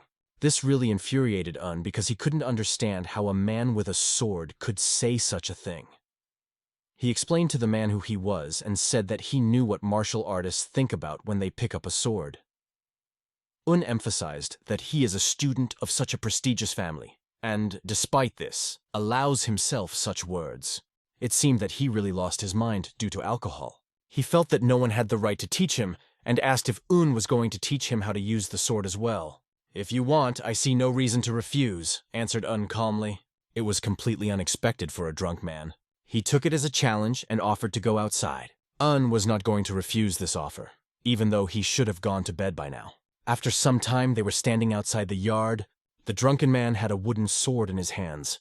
Hubi didn't know what to do, whether to leave them or intervene in some way, because he was asked to bring a wooden sword to fight Un. Un couldn't ignore it, because he understood that, even though he was drunk, the disciple had spoken too rudely about the sword. Even though it was Un's first match, he wasn't going to lose just like that. The disciple thought that Un was looking down on him because he was a little drunk, and thought that he had chosen the wrong opponent, after which he said, "Now come on, enlighten me." Un again reminded him of his manners. He said that if a student wants to be taught, he should behave with dignity. These words touched the drunkard, and he stated that he had originally planned to give Un a pardon, but now he would not, and asked him not to regret the outcome of this fight. Immediately, the student made a movement with his sword, waving it. "Let's start!" he exclaimed. Like a star in the sky, energy shone around Un, emitting a mesmerizing blue light.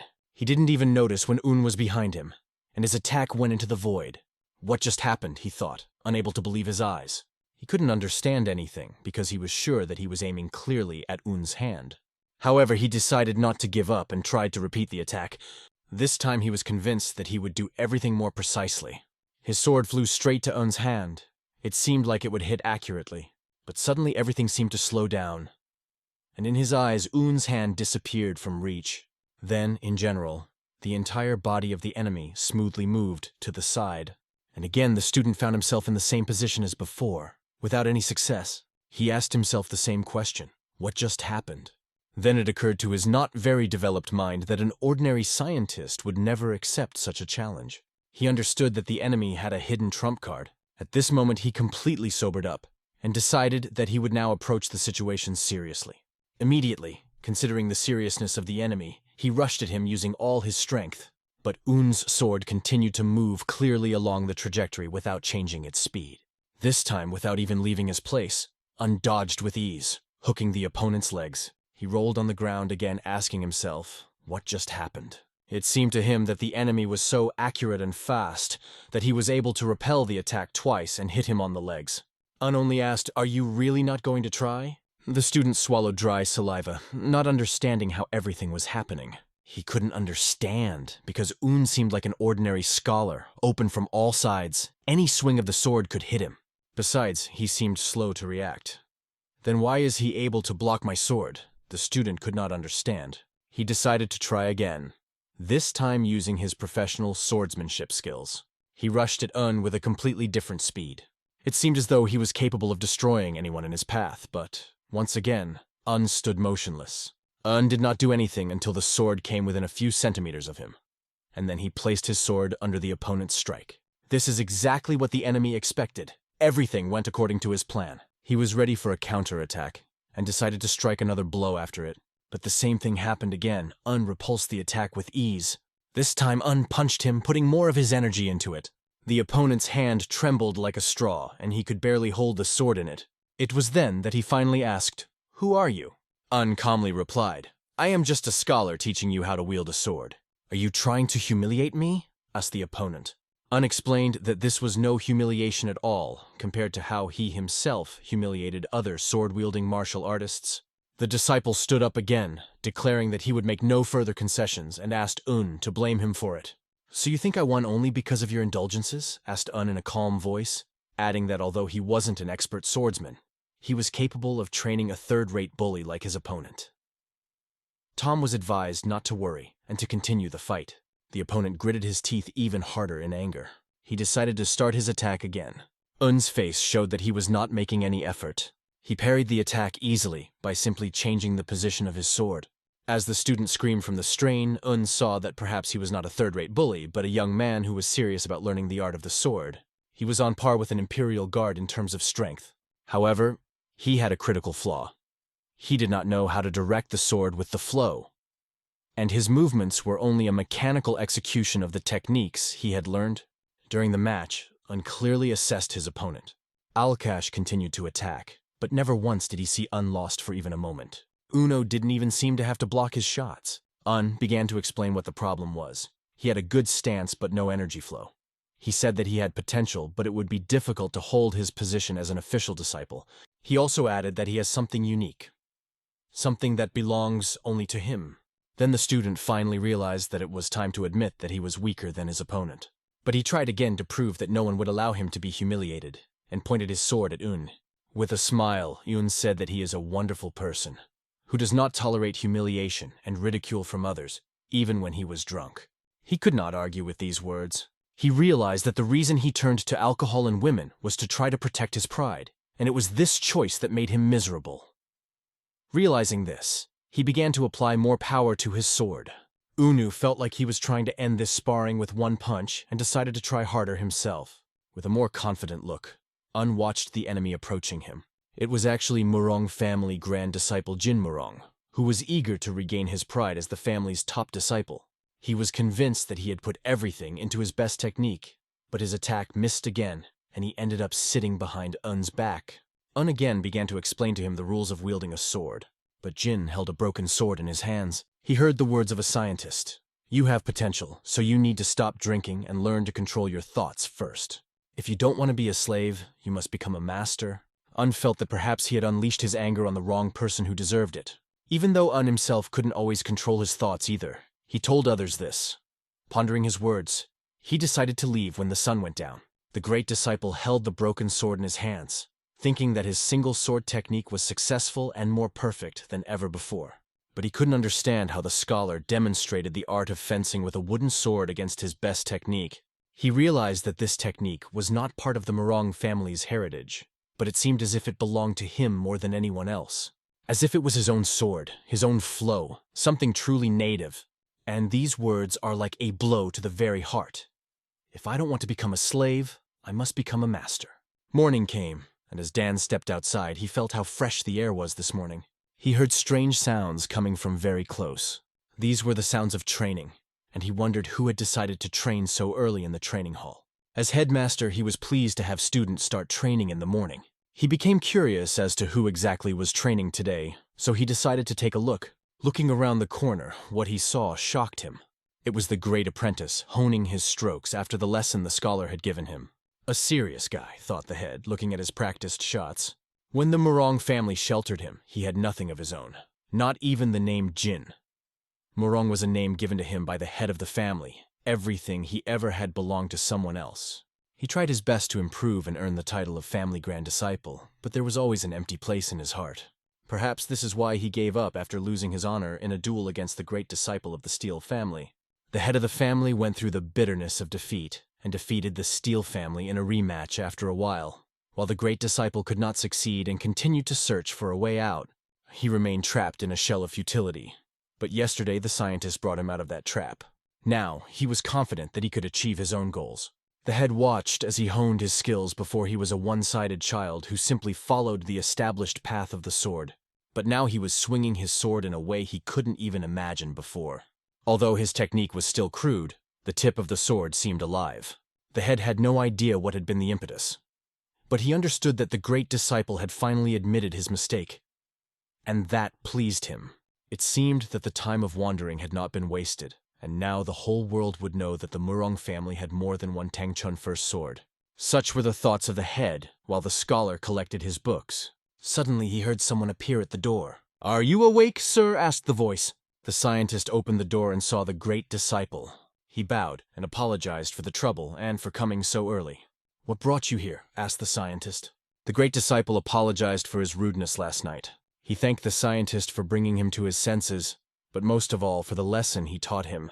After that, he asked the scholar what brought him to the Murong family.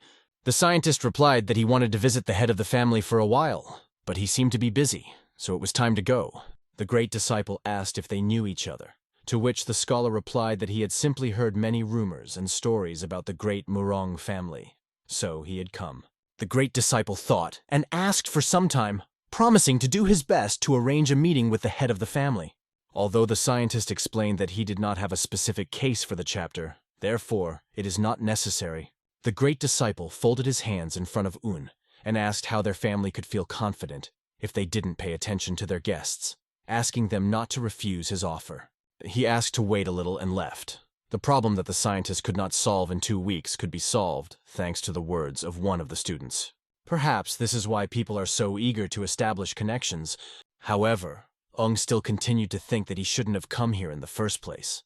And only now did he realize how foolish his thoughts were when the Murong family recognized him. He did not know what to say when meeting with the head of the family. Soon the head of the family greeted him and thanked him for his visit, introducing himself. Un bowed to the head, gave his name, and also introduced himself. "Did you say you were a scientist?" asked the head. "Yes, that's right," answered Ani. After that, they started talking about how hard it was to prepare for the imperial exam, to which Un replied that it wasn't too hard. This brought a smile to the head's face. In general, their conversation was not progressing, and the situation was becoming a little awkward. Ian hated being loud, but being silent was just as uncomfortable, until suddenly the head asked what brought him to their family. "I was passing by, but since the Murong family name is so famous, I decided to stop by to say hello," replied Un. The chief thanked Un for visiting them. Then the head turned to the manager. He asked the manager to see the guest. After some time, they were already standing on the street. The scientist was saying goodbye to the great disciple. The great disciple said that he was very sorry. Un just smiled and replied that everything is fine. This conversation was very short, and the student felt that something was wrong. The Murong family's first sword looked exactly as the scholar had imagined, and it must have been his main purpose to see it. The head was at the head of a prestigious family, while Un was just a scholar who had nothing. Un realized that he couldn't impose his will on others, and thought it best to leave after saying hello. At this point, the great disciple asked the scholar to come to them again, to which Un replied that he would certainly come if he could. The great disciple was displeased with this answer and asked what it meant if he succeeded, believing that Un must return no matter what. The scholar laughed and asked, "Are you Jin Murong?" To which he replied, "Yes." "If I come to this province again, I will definitely stop and visit you," the scientist promised. These words made the great disciple smile. At this moment, Un was already climbing into the wagon. He was to be escorted to the city of Kaifeng, and the great disciple wished him the best, and told him to take care until they next met. Un thanked him, and the chariot set off. When the scholar lived in the Forbidden City, he knew little of what was going on in the world. He reflected that the 2 weeks spent in the Murong family had been quite meaningful. He looked out the window of the carriage. There he saw the great disciple, who waved him goodbye. In fact, he was a nice person. Although the first impression of him was terrible, Un understood very well that any person can make a mistake in a short time. He asked himself where to go this time. The great disciple, watching the chariot with his eyes, also thought that if he had explained everything to the head, he would not have let Un go so easily, and he still felt ashamed for standing proudly in front of his grandfather. He had no other choice because Un was hiding his true nature. At first he thought of him as a pathetic scholar, but now he realized that if he wasn't a disciple of the Murong family, he would serve Un as his master. At that moment, little Sang ran, shouting, "Brother!" addressing the great disciple. She was looking for him, and when she ran up, she said she knew he was here. She ran over to give him a message from her grandfather, who told him to be at home, which was why she was looking for him. Sang even began to worry if he was okay. Sang noticed that the grand disciple continued to sigh and asked if anything was bothering him. He replied that he was fine, but in fact it was clear that something was bothering him. It was the fact that a person like Un had left them. He decided to tell her what had happened last night and told her the whole long story. He also thought that Grandpa might be able to connect with Un, but he doubted it. Sang ran Sir Wung's name over in her head, then asked if his name was Wung Yun. "Do you know him?" Jin asked after hearing this question. She said that he came to the training hall every day and watched the others train. He called himself a scholar, but he seemed to like swords. In a whisper, she added to her brother that yesterday Un had promised to show her his swordsmanship technique. Sang came to the gym the next day to find him gone, and added that he seemed like a good person. Now it became clear to Jin what had happened. Sang asked her brother again, "Is Un really that great?" To which he answered without hesitation, "Yes, he is big." She wondered why Un was silent when he was being humiliated, and Jin explained that great people usually don't draw their sword unnecessarily. "A swordsman's responsibility is as heavy as this world," he explained. By the way, Jin asked her who those novices were who were rude to the scientist. After learning about this, after a while, those students did not know where to go. When they received a kind scolding from the great disciple. Already in the morning, the great disciple continued his training, extremely highly motivated. The head noticed that his sword tip movements were improving day by day, and now there were only a few things he could teach him. He also realized that the great disciple did not need anyone else to find his own way of the sword. The head noticed that Jin was probably thinking about something seriously.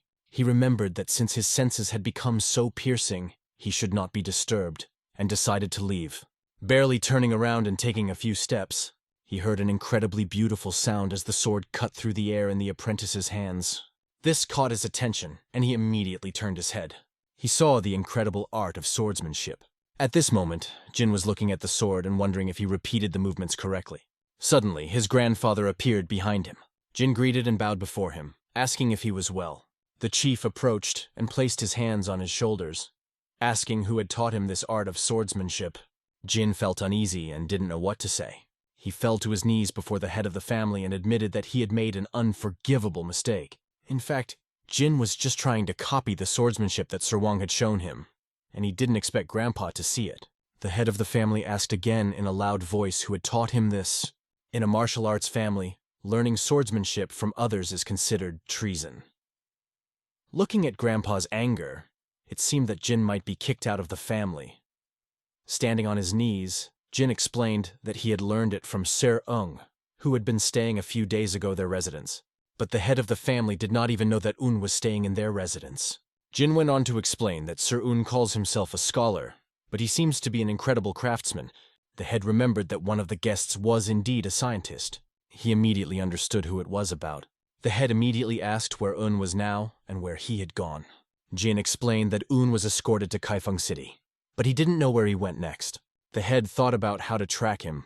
He ordered the chief steward to be called at once, but then said that it did not matter, he would go himself. Jin was afraid that his grandfather would blame him for learning the technique, and asked the head to blame him instead of Un. Jin added that Un was only showing off his swordsmanship. Grandfather exhaled, asked Jin to get up, and explained that there had been a misunderstanding. He said that the reason he wants to find Un is important. It does not consist in bringing charges against him. "Grandpa, who is this man?" Jin asked. "Perhaps he was the Azure Swordmaster," the head suggested, though his age and past made him doubt it. The head told Jin that perhaps Un was the disciple of one of his acquaintances that he was looking for. Grandfather did not even expect that such a person was sitting right in front of him. Moreover, he was not even treated with respect, and the head thought that Un must have had a bad first impression of their family. Jin had never seen such a reaction from his grandfather, and the mystery of who Sir Wong really was grew even bigger. The head again ordered Jin to stand up and explained that there was something important that he should know about. That day, the Murong family began to search for a scholar, and Dan personally inspected Kaifeng City with other disciples. But all they learned was that Un, who had stayed in Kaifeng for the day, had left the city early in the morning. Eventually, after Jin's assurances, Murong had to return, for he had promised. Dan surrendered in search of the Azure Dragon Swordmaster's apprentice. At that time, Un continued his journey, walking further. He didn't even know where he was or whether he was going the right way to Hangzhou.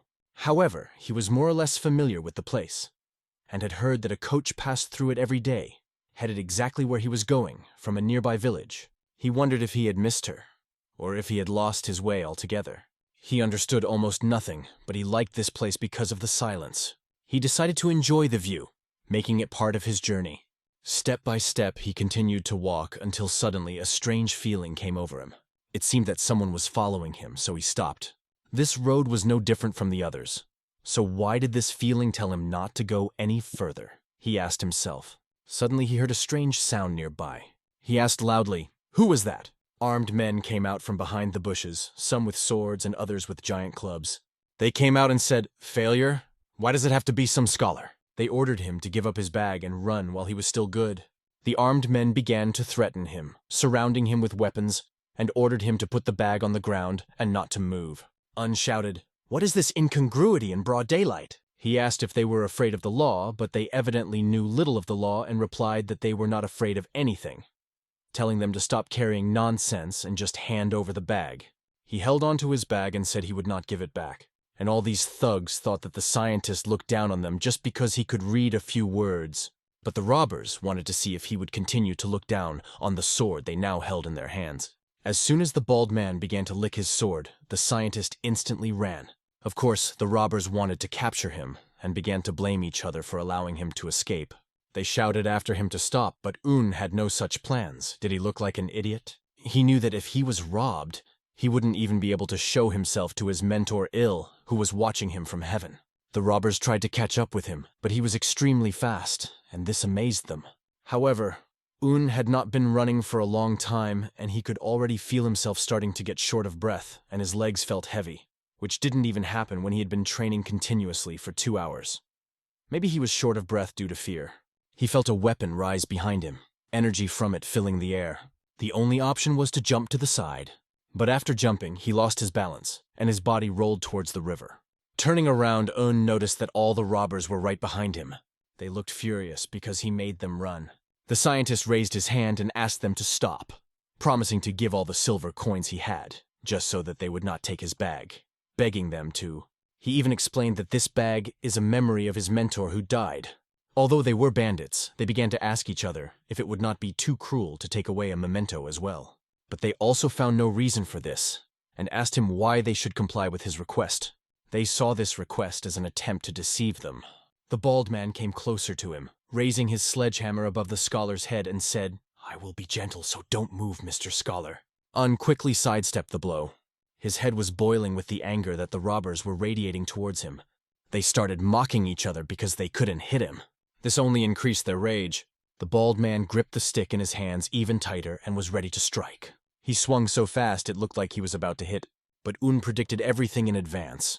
It was even easy for him to dodge this attack as the trajectory was quite obvious. He saw which way the enemy's attack would go. The robbers wondered what kind of scientist he was. They surrounded him, 2 with swords, 2 with wooden clubs. Well, things are bad, Un thought, even considering letting them hit him once or twice, just to calm them down a bit. Because they are too excited and constantly brandish their weapons. For now, Un decided to continue dodging the attacks, as a sword strike could be fatal. Un noticed that both enemies were aiming for his legs. Looking at his hand, he thought, "I wish I had at least a wooden sword." It was difficult to dodge this fast attack. He allowed his enemies to strike at his feet. The robbers thought that they had already become the kings of the land and told him that he should have listened to them sooner. Although one of them never managed to hit Un, he still threatened to kill him now. As he approached, he said he would beat him to death. Un was just waiting for him to take a step closer. Although Un had no experience, his knowledge was enough. If the attack succeeds, he can get hold of the sword and get out of this situation. The bald man swung and began to hit. It was the very moment when it was necessary to act. Suddenly the bell rang, and the bald man no longer had a weapon in his hands. The sword flew to the side, reflecting the rays of the sun. Blood flowed from the bald man's hand. He grabbed it and began to scream loudly. The robbers immediately began to blame Un for this, although he did not do it. Un did not even understand what happened and where this piercing energy that flew in his direction came from. Suddenly this energy began to knock down all the robbers. A man appeared right in front of the scientist. He looked imposing, with a sword in his hand, and his face was blindfolded. The speed of his movements was incredible. Un asked him to stop. He saw that the sword was right at the bald man's throat. The bald man, sitting on his knees with a sword at his neck, trembled like a frightened girl. The scientist thanked for the help, but asked not to take the robbers' lives. This was a surprise to the man with the sword. At that moment, another voice rang out from the other side and said, "Stop!" The man disappeared right before their eyes, moving like lightning. They only saw him fly through the air, bouncing away from them.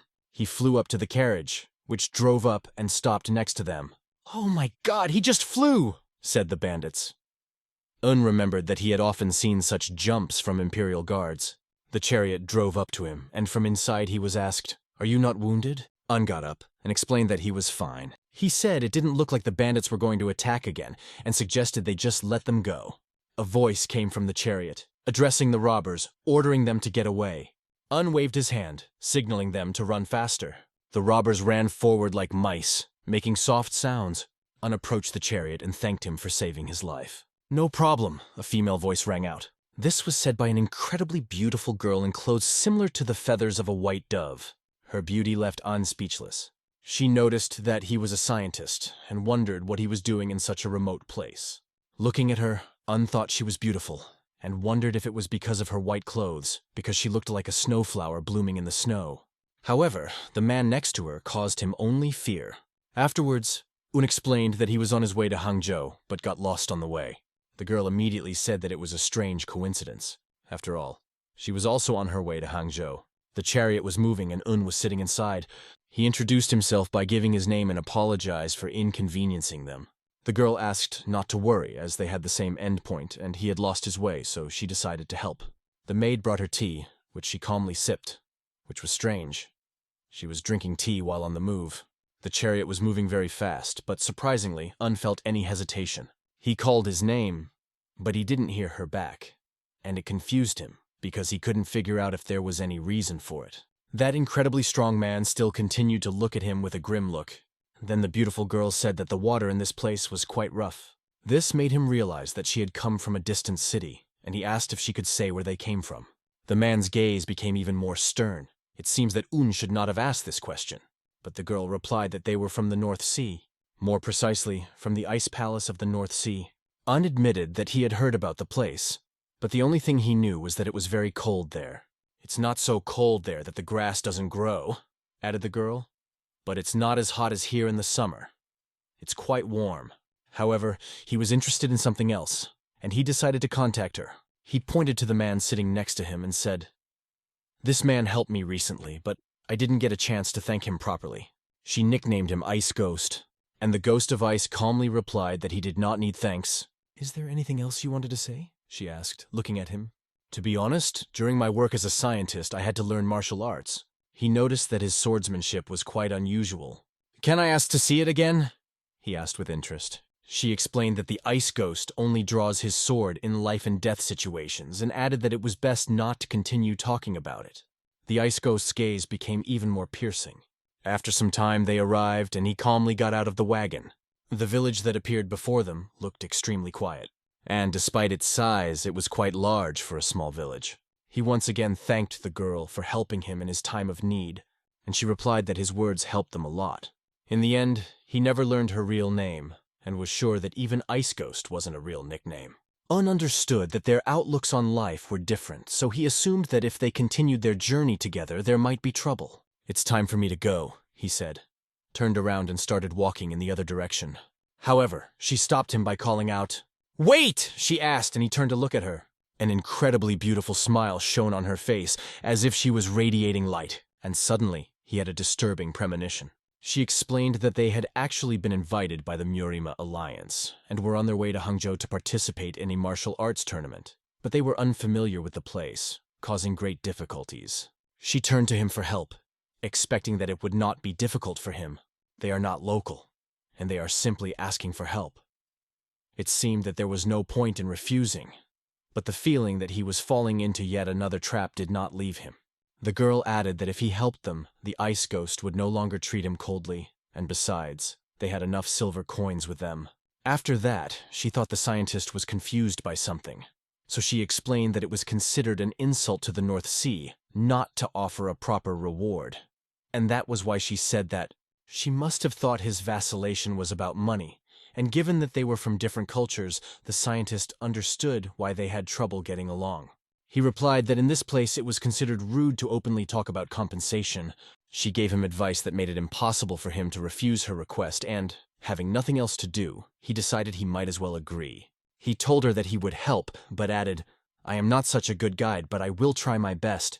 She smiled like a flower and thanked him. "I am glad that you agreed to my request," she said.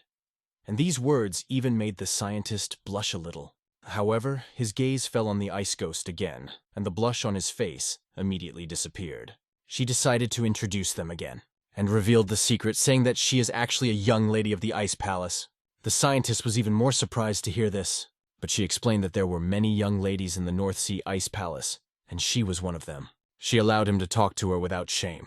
Now it became clear why the ice ghost behaves the way he does, because she is a young lady, and to him she may be more important than his own life. The lady looked forward to their return to the carriage again, and invited him to enter. Soon robbers appeared on their way again.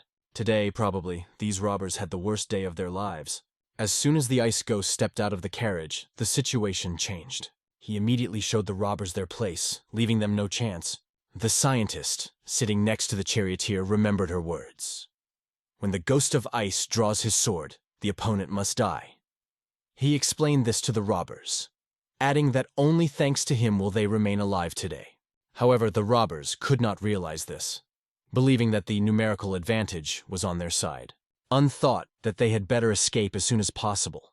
He did not understand how people with such weak abilities could become bandits.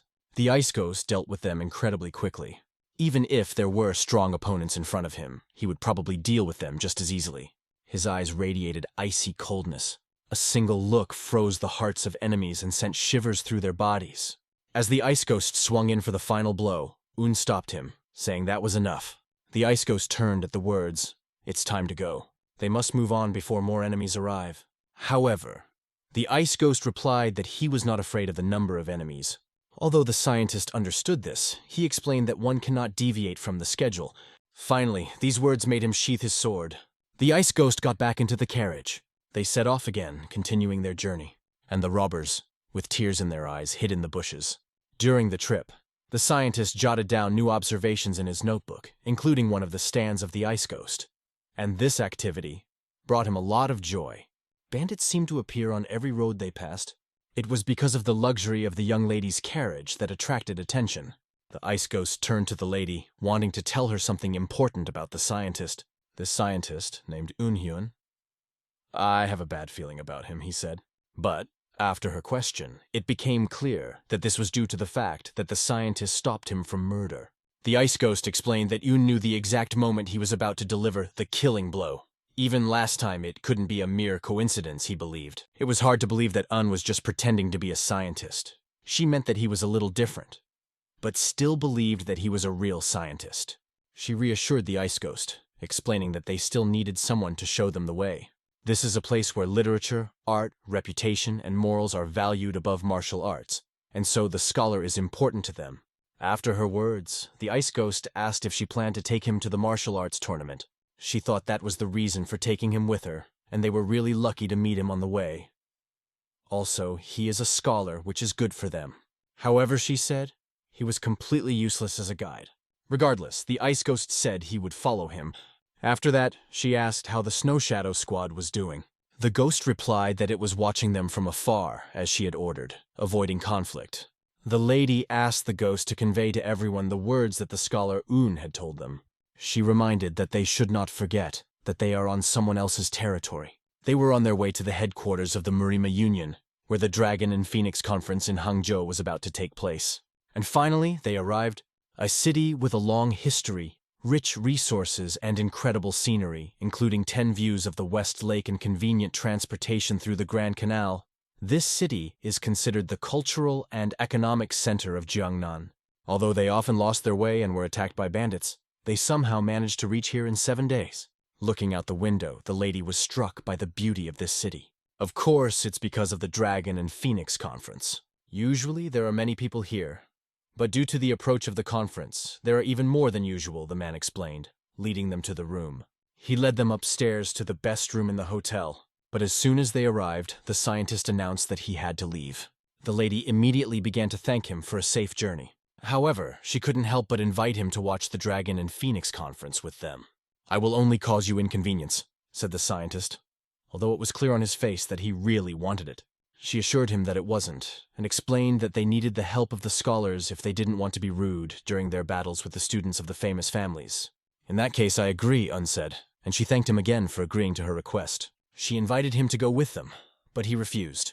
He explained that it would be inconvenient for him to stay with them, and added that he would try to book accommodation elsewhere. She respected his decision, and they said goodbye until tomorrow. The ice ghost offered to follow him, but she replied that there was no need. To begin with, she ordered to explore the surroundings. It was already night outside. The young lady was standing by the window, with Pingsol staring into the darkness. "Yes, this is the place of the Murima Union," she said enthusiastically. Her thoughts were occupied by the dark sky martial emperor. "I wonder how the one who reigns under the dark sky will shake the Murim Union." Meanwhile, the scientist decided to practice with a sword. He found the perfect spot where he was comfortable, and there wasn't a soul around. His training was quite intense, and the silence that reigned around only added romance to the training atmosphere. He noticed that it was getting very dark, realizing that he had lost track of time. Missing training like this. Un decided to find light on the shores of the West Lake. He went in that direction. On the way, he tried to figure out if the man he saw was Jin Morong, from the Morong family. He tried to calm himself down, thinking that maybe he had lost his mind. After that, he began to remember the moment with the robbers. But the most important words for him were the mentor's words, which he remembered. He who knows how to control his emotions can control his sword. He wondered, would he have the same problems if he had at least a wooden sword in his hands? But when he approached the lake, all thoughts left him, enchanted by the beauty of the water surface. The island within the lake and the lake that surrounded the island created a picture where the 3 bodies of water reflected the light of the moon. The location was perfect for taking in the scenery. However, after a little admiring the view, he went to the hotel. The view was even more beautiful from there. Sitting down at the table, he ordered a light dinner and a drink.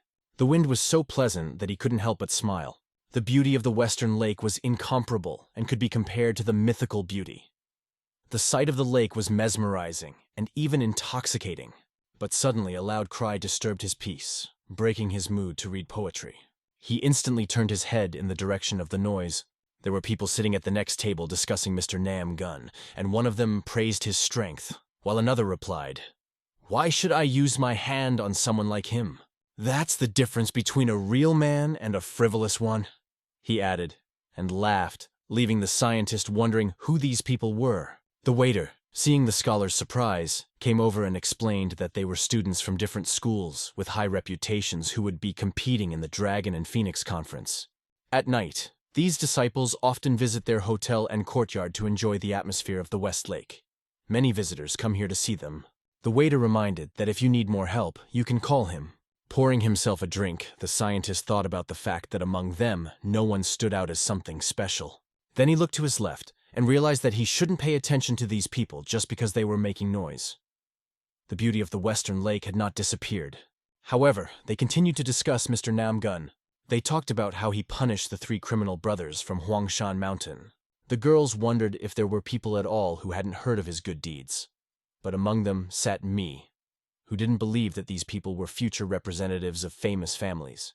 She didn't expect much, but she didn't even feel the mannerisms of martial artists in them, and she didn't want to be around them. She was asked to express her opinion so that she would not be left out. However, she had the same opinion about the other girls. At one point, she noticed the scientist Un, not far from her, sitting at a table. Her gaze landed on him, and she noticed that he was completely uninterested in the Dragon and Phoenix conference. He looked familiar to her, and she wondered if she had met him before. At that moment, she looked at the boys at her table and couldn't understand why they had suddenly gone quiet.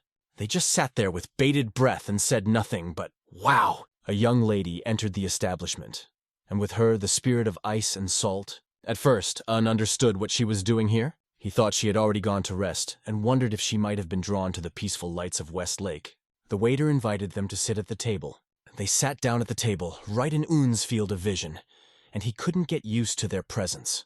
He didn't know if she really didn't notice him, or if she was ignoring him on purpose, but they didn't pay any attention to the fact that he was sitting next to her.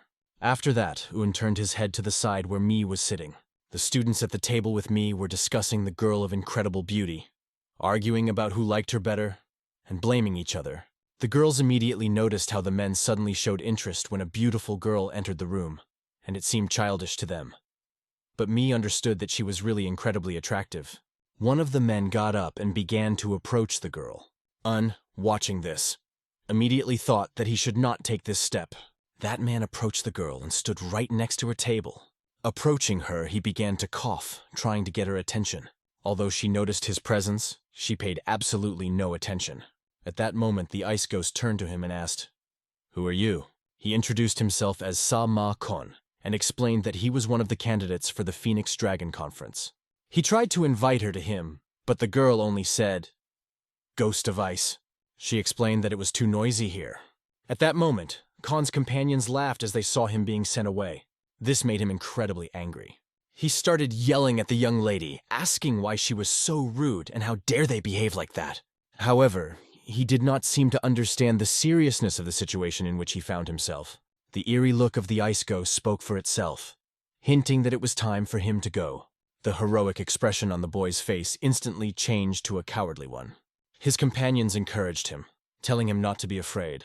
He looked back at his friends and wondered who he would be in their eyes if he just left now. Believing himself to be the future pride of Manhwa, he decided not to back down and shouted, "How dare you, Ice Ghost! How dare you point your sword at a student of Manhwa School!" he exclaimed, reaching for his sword.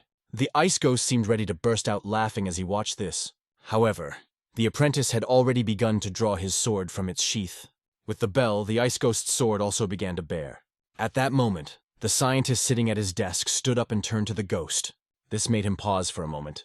The scientist understood that the situation could lead to trouble, because just a moment before, the Ice Ghost's gaze was filled with a murderous aura. He could see the aura in everyone who was in this facility. At that moment, everyone started paying attention to him, staring, and it made him uncomfortable. People began to discuss who he was and from what moment he appeared here, but their attention was distracted by the appearance of two more characters, a boy and a girl who came in hugging and joking with each other. She called him an asshole, and he assured her not to worry, promising that he wouldn't get drunk until her clothes were gone. He had already suggested that she go to a quieter place, but then he noticed Khan in front of him. It was his younger brother, and he asked, "What are you doing here?" Everyone present immediately stood up, and shouting his name, Warrior of the Blooming Plum Sword, bowed before him. However, he only waved his hand and asked them to relax. He wondered what they were all doing here. The young lady, of course, paid attention to him. He began to understand the absurdity of this situation. "Do you hate me already?" said the girl with a smile. "Isn't our relationship like a flower floating in the wind? The air nearby is filled with your fragrance, so don't say such cruel words," he asked in a gentle tone. "Seriously? Are you so gallant?" said the girl in a thin voice. It seemed that they were saying goodbye in this way. She said she had to go and started to leave. Observing this, the scholar realized that both of these men were from Manhwa, and he wondered, could a sword warrior be stronger than an ice ghost? The sword warrior approached his younger brother and told him that this place was more suitable for women, asking him to put away his sword. He tried to explain the situation, but the sword warrior once again insisted on his point. He also asked, "Why are you standing there with such a frightened expression on your face?" It was only the sword warrior's energy that made him realize that he needed to put the sword away immediately. He obeyed as he saw the incredible aura emanating from the sword warrior. However, the smile never left his face when the situation was finally under control. "Sorry for the trouble, my lady," he addressed the young girl. Looking at her, he guessed that she had come from the North Sea Ice Palace to attend the Phoenix Dragon Conference. She remained silent, but he continued, "I guess I'm right? After that, he introduced himself, giving his name as Yong Ho-jung from Manhwa School. If you would join Murima's alliance, he said, we would make you comfortable and resolve this misunderstanding. But she protested. That is not true at all. She explained that she just wanted to admire the view of Westlake. Would you give me the honor of watching the beauty of Westlake with you? There are many legends about this place, he said. A slight smile lit up her face. She replied that they would get to know each other officially later in Murim's union. However, that piercing look of the ice ghost appeared again. They turned and started to leave. On her way out, she glanced at the scientist who continued to watch her. The scientist stood, not even understanding what to say to him. After the girl left, the ice ghost's gaze pierced his eyes. Everyone began to wonder why the people from the North Sea were interested in the Phoenix Dragon Conference. This left many topics for discussion. The students from Manhua seemed very sharp to the scientist. They not only chased away people who came to enjoy the view, but also discussed them behind their backs. This spoiled his mood and made him lose the desire to enjoy the beauty. Even the sword warrior, rejected by the girl, looked upset. Although the girl at their table invited him to join them, he declined. He explained the reason, waved his hand, and declined the offer. After saying goodbye, he said that they would see each other again next time. The other girls, except Mai, caused a lot of discussion about him, because they found him very attractive and an example for all men. However, Mi had other thoughts. She had heard that the senior student of Manhwa School, the Plum Blossom Sword Warrior, was a simpleton and liked to flirt with beautiful girls. But his aura made her think that he was not what he seemed. Still, the North Sea Ice Palace had never accepted invitations from the Murima Alliance before. But now they had decided to participate in the Phoenix Dragon Conference. What could this mean? Mi had a feeling that the Phoenix Dragon Conference would not end well. After a long journey, the young lady was sailing in a boat on calm water. She asked the ghost what he thought of the warrior with the plum blossom sword. He is not a simpleton at all. If he were to become my opponent, it would not be easy for me to defeat him, answered the ghostly voice. However, it wasn't his fighting skills that scared her more, but his intentions. She hoped that he would justify her determination to come to such distant lands. But the ghost's silence made her wonder if he was thinking about what had just happened. After his affirmative answer, she said that he did the right thing, and she didn't care even if he didn't destroy his opponent. However, the ghost replied that he did not decide to kill him then. He was still worried about that person. The young lady explained that even if he was hiding his intentions, it wouldn't be a big problem. The ice ghost bowed before her and said he understood. He hadn't drawn his sword before, but no one understood if it was because he couldn't do it. They looked at the lake from a completely different angle. The view was amazingly beautiful. Meanwhile, the scientist was also sailing in his boat, wondering if his answer was too reckless, since the ice ghost had no intention of killing him. He said he would never draw his sword unless he intended to kill. But that was before meeting him. Now he thought about how he had made himself a laughing stock to the crowd.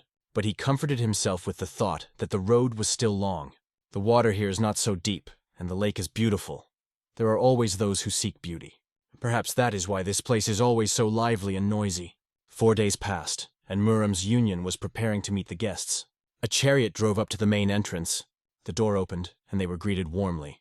"Welcome to the Murima Alliance." The man called himself Buguan and stepped forward. The young lady, introducing herself as a representative of the Northern Sea Ice Palace, said that she had received an invitation to the Phoenix Dragon Conference and came here for a visit. It was the first time the scientist found himself in Murim's alliance. He gazed with admiration at the massive gates, imagining that real martial arts masters were hiding behind them. It was the perfect opportunity for him. He brought ink and paper with him to write down martial arts techniques. At that moment, Bu asked the young lady who the man was, pointing to the scholar. She explained that he was the scholar who had helped them on their journey, and she wanted him to accompany them. When she said that, Bu just nodded, seeing no problem with it, and motioned for them to enter. The gate was already open, and they moved straight ahead. The guards associated the scientist with uniformed guards. Murim's union was large and powerful, but no match for the Forbidden City. The scholar felt tense, while everyone around him seemed calm. Bu glanced at them and thought that these people do not know how to appreciate hospitality. Do they not know the importance of meeting at the main gate? He remembered how the Plum Blossom Sword Warrior had advised him to treat the people of the Northern Palace with special respect and show them the full glory of Murim's alliance. Meanwhile, the thought flashed through the young lady's mind that he was just trying to win the heart of this beauty. Bu led them through the main gate and pointed out where their rooms were. At this moment, everyone around held their breath. A man appeared who immediately attracted attention. His gray beard, long hair, and unusual energy swirling around caused fear in everyone present. No one even noticed him until he got closer. He raised his head, looked at the sign above the gate, and said quietly to himself, "This place is still the same as before." The guards asked him, "Why did you come here?" "Where do you think you are?" Their voices sounded suspicious. His energy alone brought everyone around to their knees. Their teeth clenched in pain they felt but couldn't express. Their bodies remained motionless, but continued to tremble with tension. This energy made the guards understand that it was better to remain silent. They thought this man was heading straight for the Murim Union. The guards couldn't even draw their swords, paralyzed by his power. They watched the golden energy pouring out of him, unable to do anything. At that moment, he turned to one of the guards and calmly said, "I completely forgot about you." The old man apologized and asked if everything was okay with him. The guard just nodded, because he no longer felt any of the energy that used to emanate from this mysterious old man. The guard, having gathered his strength, was finally able to stand up and stood in a fighting stance, explaining that this was the Murim Union. The old man calmly replied that he knew perfectly well where he was. Trembling with fear, the guard asked him to state his name. Stroking his beard, the old man said thoughtfully, "I don't even know how to answer that question." It was Lee Geum-hak, a holy sword, one of the 5 heavenly warriors. Meanwhile, the scientist and his companions were invited to the table, but there were fewer people than he expected. Was he a bit disappointed that no one was paying much attention to him? Or maybe they were just trying not to stand out. However, his gaze settled on those he had met a few days ago, sitting at the table across from him. These people seemed to be studying the group sitting across from them carefully. The young lady explained that it was the Justice faction and the Evil faction. When she mentioned them, he asked if she had heard of them before. She added that the tragic war that happened 30 years ago left a deep mark in their past. The war between the faction of Justice and the faction of Evil, which took place about 30 years ago, left its mark in history. This battle, which became known as the Great War, resulted in countless casualties and endless sacrifices. 3 years after the start of the war, the Murim Alliance was formed to end it. One man is said to have ended the war in the midst of utter chaos by founding this alliance. It was a divine monk. The scholar didn't know all the details of this war, but even if they were from different factions, didn't they now belong to the same Murim Union? Shouldn't delegates from different schools respect each other? He had read in stories about battles between martial artists that even during the most intense confrontations, the masters had a deep respect for each other, but now he could not understand their actions. At this point, the young lady said that she also did not understand the situation. The scientist thought that she must have the same thoughts as him, but she continued, "If they are going to openly show their distaste, it would be better just to clash swords." And then the scientist realized that he was wrong. At that moment, the great warrior appeared, and everyone rose from their seats to greet him. He asked to refrain from excessive greetings. Then, standing at the table, he introduced himself and explained that he would be observing the Phoenix Dragon Conference. Before starting, he wanted to say something. "The Phoenix Dragon Conference begins now. You must all consider yourselves members of the Murim Union and behave responsibly." And he added, "If anyone does not follow the rules, they will be punished, and even their school will not escape punishment." The great swordsman's words sounded extremely serious. He spoke as the true leader of the Phoenix Dragon Conference.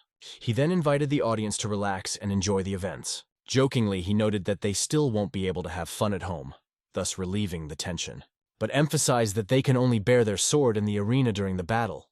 Otherwise, it will be a big problem. "You are right, sir," answered the disciples of MANHUA, sitting at the table and laughing non-stop. The scientist observed all this, noting that the great swordsman was undoubtedly a unique individual. On the surface, he seemed carefree, but he had some special feature that attracted the attention of everyone present. A little later, he suggested an open martial arts match to warm up. He believed that there was nothing better to gain fame than to demonstrate his skills in the arena. He was now standing in the center of the arena. Everyone was looking forward to what he would say next. The great swordsman invited everyone to sit down and not be nervous, stressing that this match was only a symbolic greeting. He added that there was no reason to worry, because if the situation became dangerous, he himself would stop the fight and even personally intervene if necessary. However, he expressed the hope that it would not come to that, and asked, "Who wants to fight first?" The first to raise his hand was his brother Kon, of the Mgun Sang-hyuk family. The great swordsman announced that he was giving young Master San a chance to perform and invited him to the arena. San walked out confidently, holding his sword, and introduced himself to the crowd. "Who dares to stand against me?" he asked, fixing his gaze on one of the fighters in the crowd. It was a young man with a scar on his face who accepted the challenge without hesitation. And so they stood facing each other, holding their swords at the ready. Dam Wuzhong of the evil faction looked straight into the eyes of his opponent. His face was full of confidence. Both warriors simultaneously drew their weapons and rushed at each other. At this moment, Bu explained that the divine monk was not there at the moment and asked him to wait for a while. These words surprised the holy sword, as the monk had become divine during his absence. As he sipped the tea, he complimented its taste, calling it exquisite tea. Meanwhile, Bu was lost in his own thoughts. He mused that even though the sword saint respected the divine monk, calling him self-centered and putting him on the same level as the leader of the Union was a bit unpleasant to hear. The holy sword informed that the divine monk had asked them to lead a guest to the Stealing Dragon Pavilion, to which Bu only replied, "Fine." Bu invited him to come forward and said he would personally escort him. Taking a step forward, he looked at the people standing behind him, and immediately asked, "Who are these people?" He explained that these are soldiers guarding him, as he is an honored guest. It seemed funny to Holy Sword that the guards were useless to him, and he realized that they were just watching him. Meanwhile, the fierce battle in the arena continued. Swords clanged, clashing against each other. Their movements seemed so effortless, as if they were holding sticks rather than swords. The scientist watched the battle with amazement, since it had been going on for a long time and was still not nearing its end. The Plum Blossom Sword Warrior said it was just a welcome fight, so their movements were bright but without much strain. This disappointed the scientist, as he had hoped to see something more exciting. But there was something he could not understand. "Why do all martial arts seem the same?" he asked aloud. "And what did you think?" the young lady asked with a smile. She explained that all martial artists strive to become stronger, so they choose the best path, and naturally their results become similar. But in the end, it's just a matter of who will master the strongest martial art and build up more inner strength, she added. After hearing this, the scholar asked, "Don't the Justice faction and the Evil faction have different ways of achieving martial arts?" "You are right," she replied. "But not everyone who is called the Evil faction is truly evil." This was a completely unexpected discovery for him. She went on to explain that during the Great War they collaborated with the Mountain Bandits, and because of that they were considered evil. However, the Murima Union no longer officially uses the terms Justice faction and Evil faction. However, these words are still used informally. Her explanation made it clear that she was well versed in the history of the Murim Union.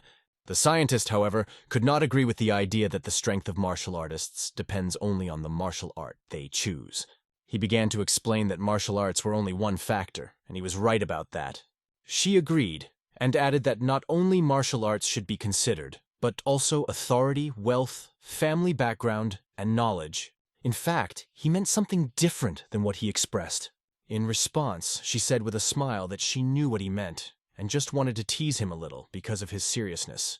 She then added that in reality, everyone is trying their best to outdo others. This was a fact they could not deny, and this fact was obvious right in front of them in the arena. The battle testified to it. Everyone wanted to be better than others. The guards also took a serious part in the battles, but after the end of the battle, they became allies again. Master Il was a great martial artist, but instead of competing with others, he helped his student train without asking for anything in return. It was really interesting to see people try their best to outdo others. And now the scientist became interested in what martial arts meant to the people of Murim, whom he respected so much.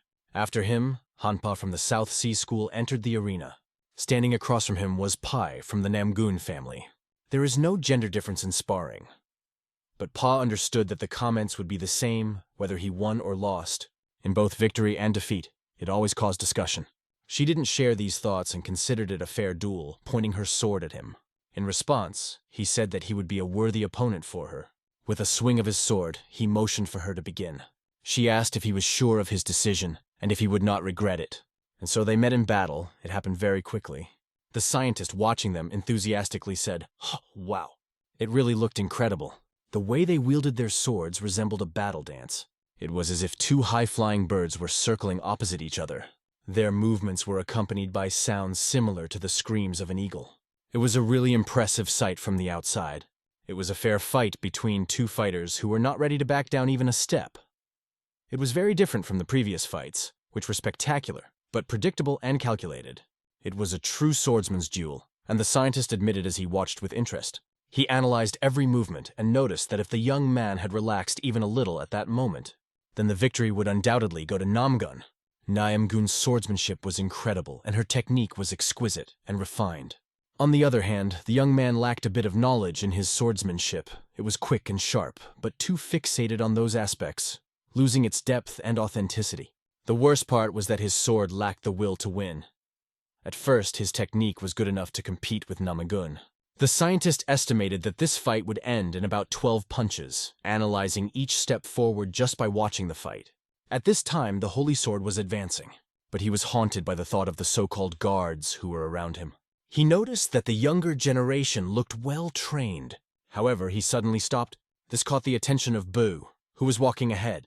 He asked the sword saint, "What happened?" "Does anything make you uncomfortable?" he clarified suspiciously. Holy Sword asked if the duel was still going on, to which Bu replied, "Yes." He turned his attention to the battle taking place in the arena. Bu explained that it was members of the Dragon Phoenix Conference competing. The Sword Saint didn't even seem to have heard of this event until now.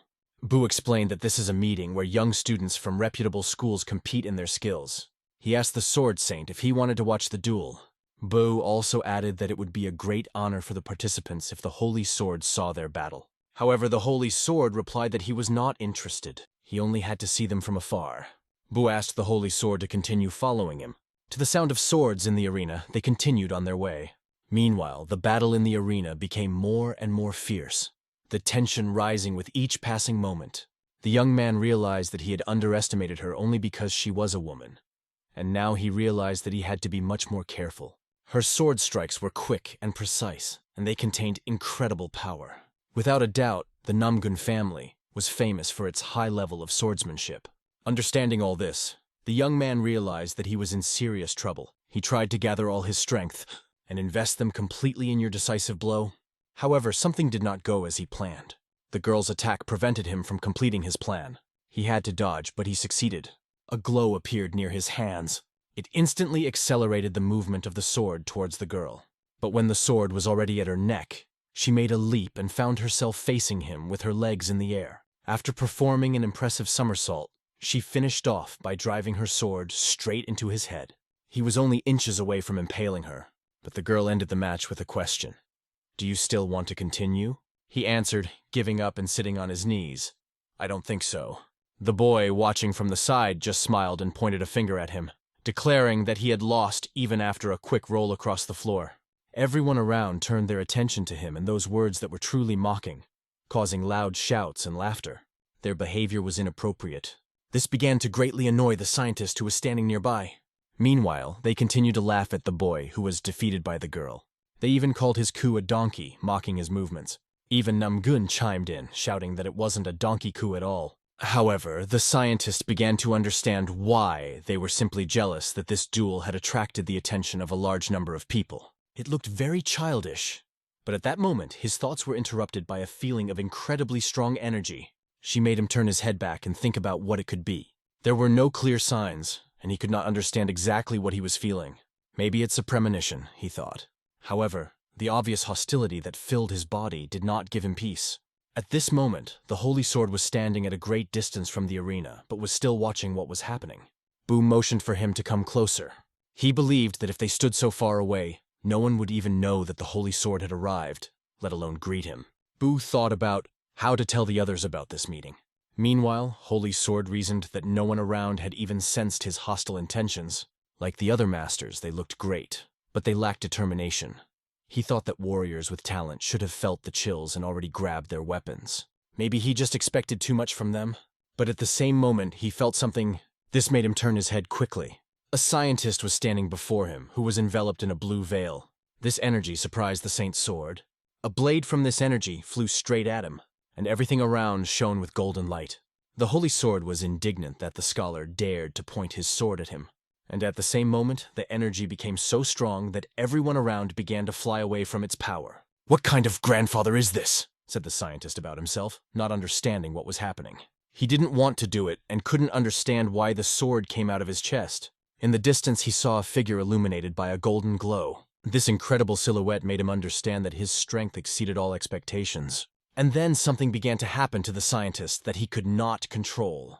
The sword was in his hands, but it was not a physical weapon. It was created from blue energy. Meanwhile, the golden energy turned into a loud explosion. The explosion alerted everyone around, and no one could understand what was happening. Even the sword warrior was confused, not knowing whose energy it was. He couldn't determine who released such incredible power. He could only guess who this man was, but the energy became so strong that nothing could be seen except for the golden glow. And suddenly the energy disappeared, leaving everyone in awe. Only the guards near the holy sword saw all this with their own eyes. Boo even fell from the force of the explosion. And at the same moment, the holy sword ordered everyone to follow him. Boo realized that the rumors that the holy sword could kill a person with just a glance were no exaggeration. In his eyes, the holy sword looked like a real monster. He immediately rose to his feet and ran after the holy sword, saying that he would follow. He meant that he had to make sure that nothing would get in the way of this person. The sword warrior stood in the arena and saw the people around him turn the other way.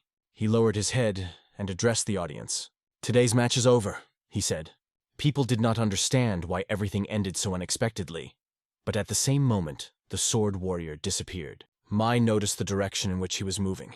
She wondered who this person was, if he could release so much energy and make the Plum Blossom sword warrior leave so quickly. It was only a guess, but she was certain that it was one of the 5 heavenly honorable ones. Who it was and why he released such energy remained a mystery to her. And was that energy directed at anyone in particular in the crowd? Why would someone from the Heavenly 5 do such a thing? Even the Plum Blossom sword warrior, the strongest here, looked like a child compared to this power. She wasn't sure if she should stay here and watch the events a little longer.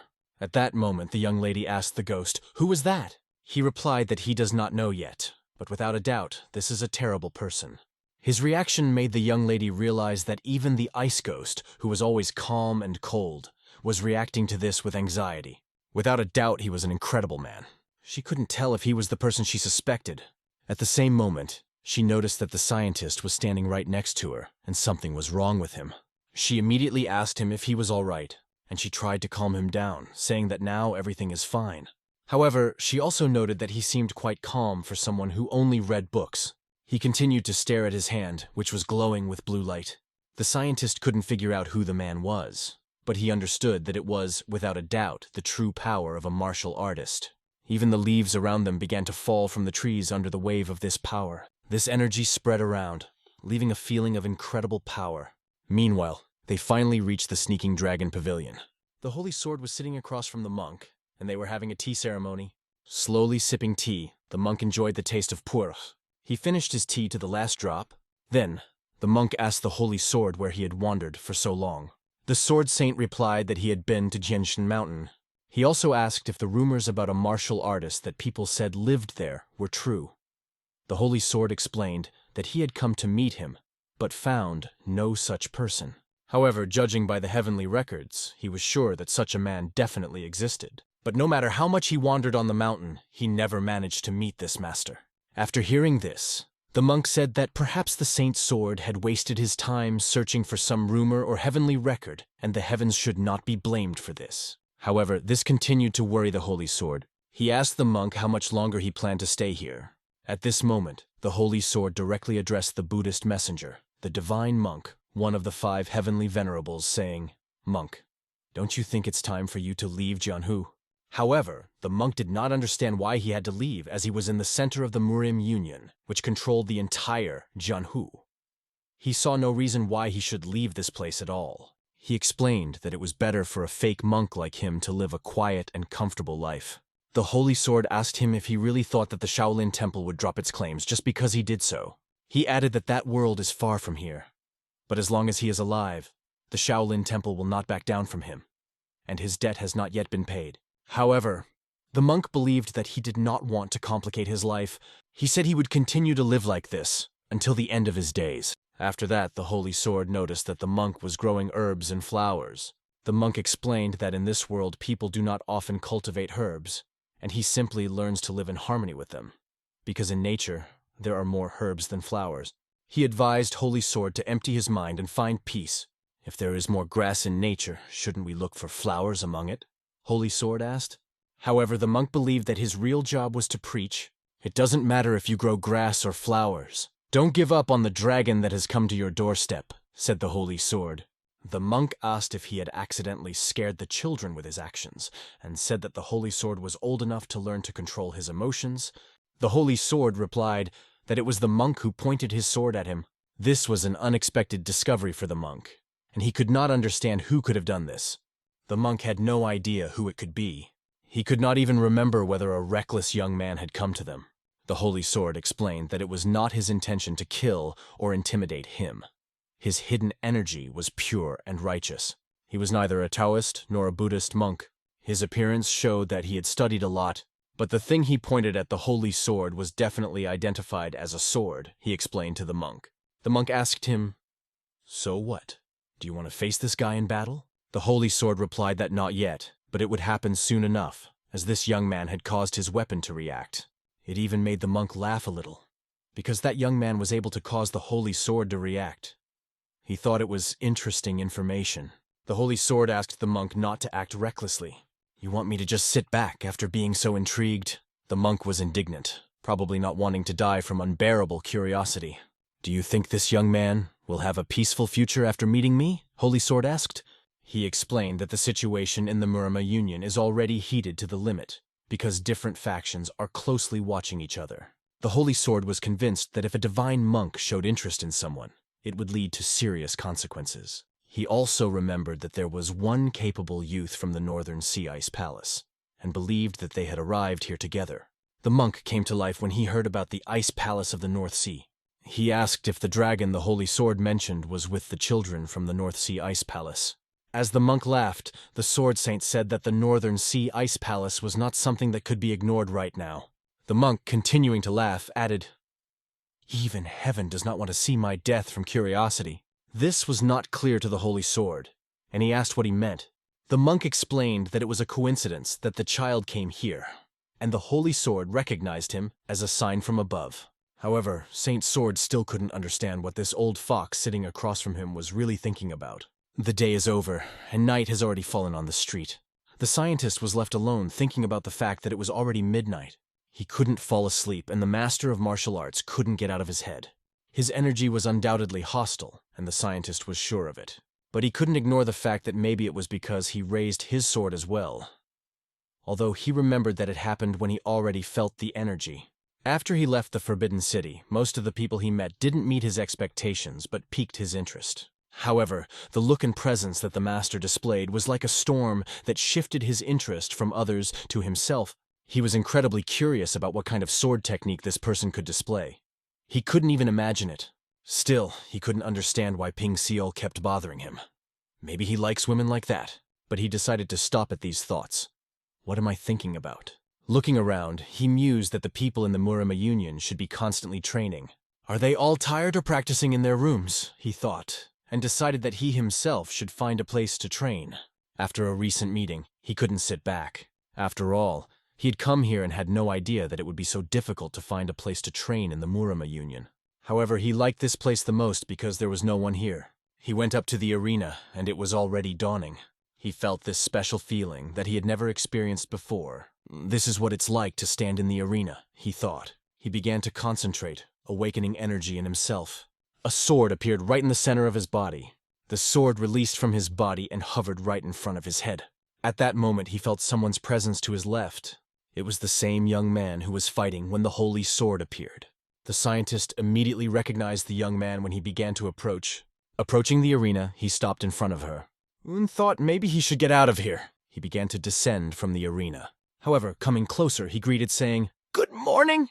Han also greeted, gave his name, and recognized the scholar as he was with the people of the North Sea Ice Palace.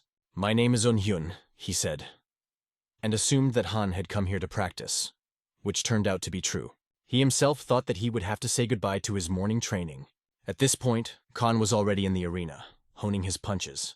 After another attack, he noticed that the scientist still hadn't left.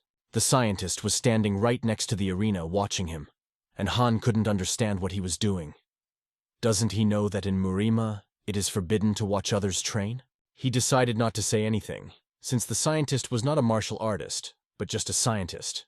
However, the scientist still disturbed him, so Khan decided to end the training. As soon as he put down his sword, Un turned to him, asking for forgiveness. Khan turned his head and asked, "What happened?" Un asked if he could ask a question. He dared to ask the question, even though it sounded quite incredible.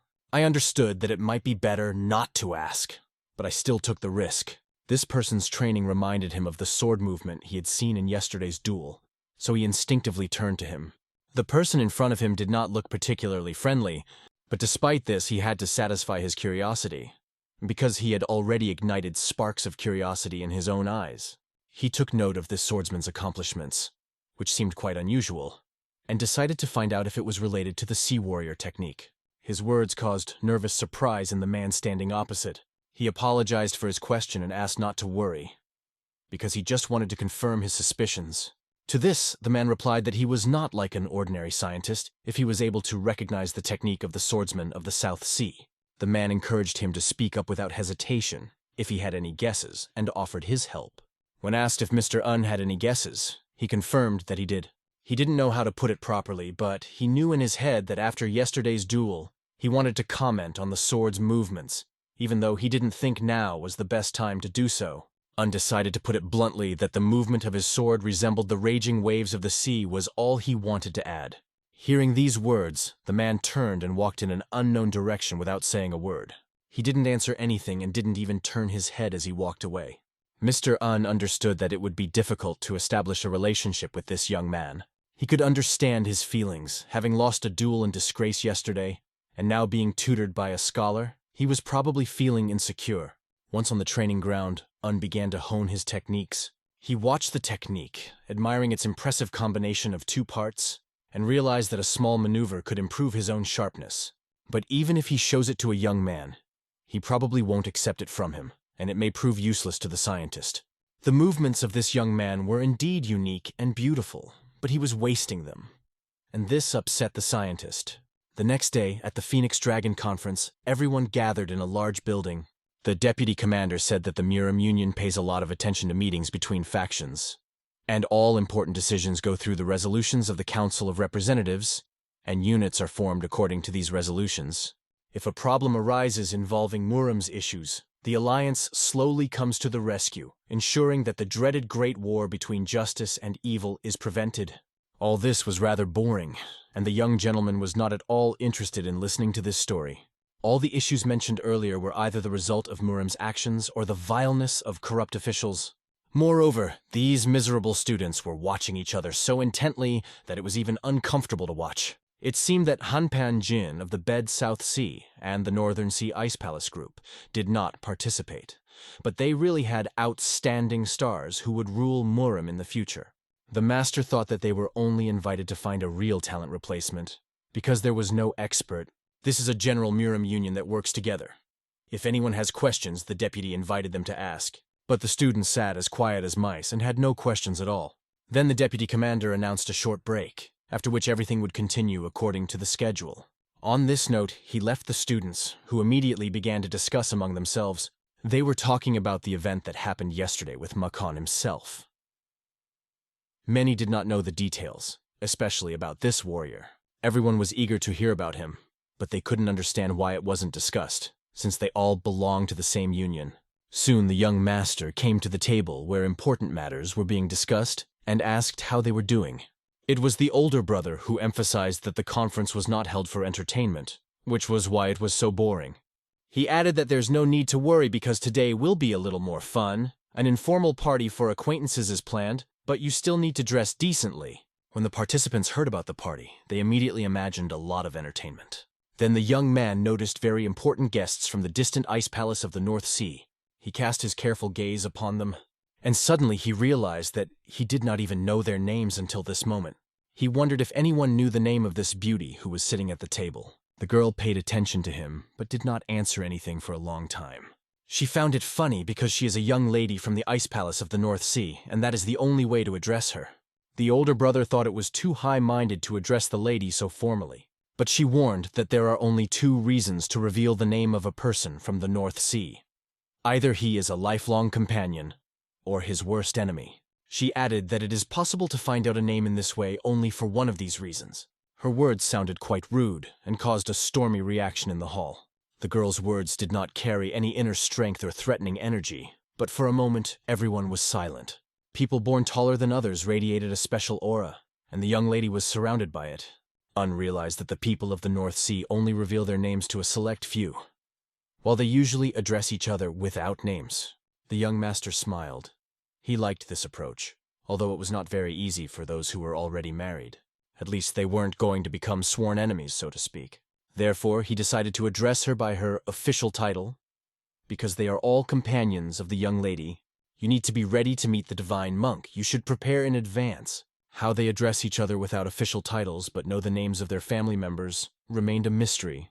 No one understood how to respond to this, but to defuse the situation, the host congratulated them. He accepted their request and assured them that they could not worry as it was not his business to decide. However, the lady emphasized why they are companions at all. The fact is that the divine monk asked to invite everyone who visited the Muram Union together with the young lady to him. Un understood that parents make exceptions when naming their children, especially if the family is revealed. Suddenly he noticed that everyone was staring at him, and he felt uncomfortable. He asked himself if he had made some mistake, as everyone began to look at him closely. He felt sick, and his face turned green, although it was due to some problems. Returning to the Stealing Dragon Pavilion, the representatives approached the gate. They were reminded that the monk had a guest, and warned to watch their words and actions. Since they came as guests, they had to wait for the guest to leave. It was important, so they were ordered to stand and wait. If the lady did not want the guest to be revealed, it was forbidden to reveal who it was. But why did the divine monk invite these people here for sure? He was up to something important. When their delegation went inside, they walked down a beautiful path that led to the main building.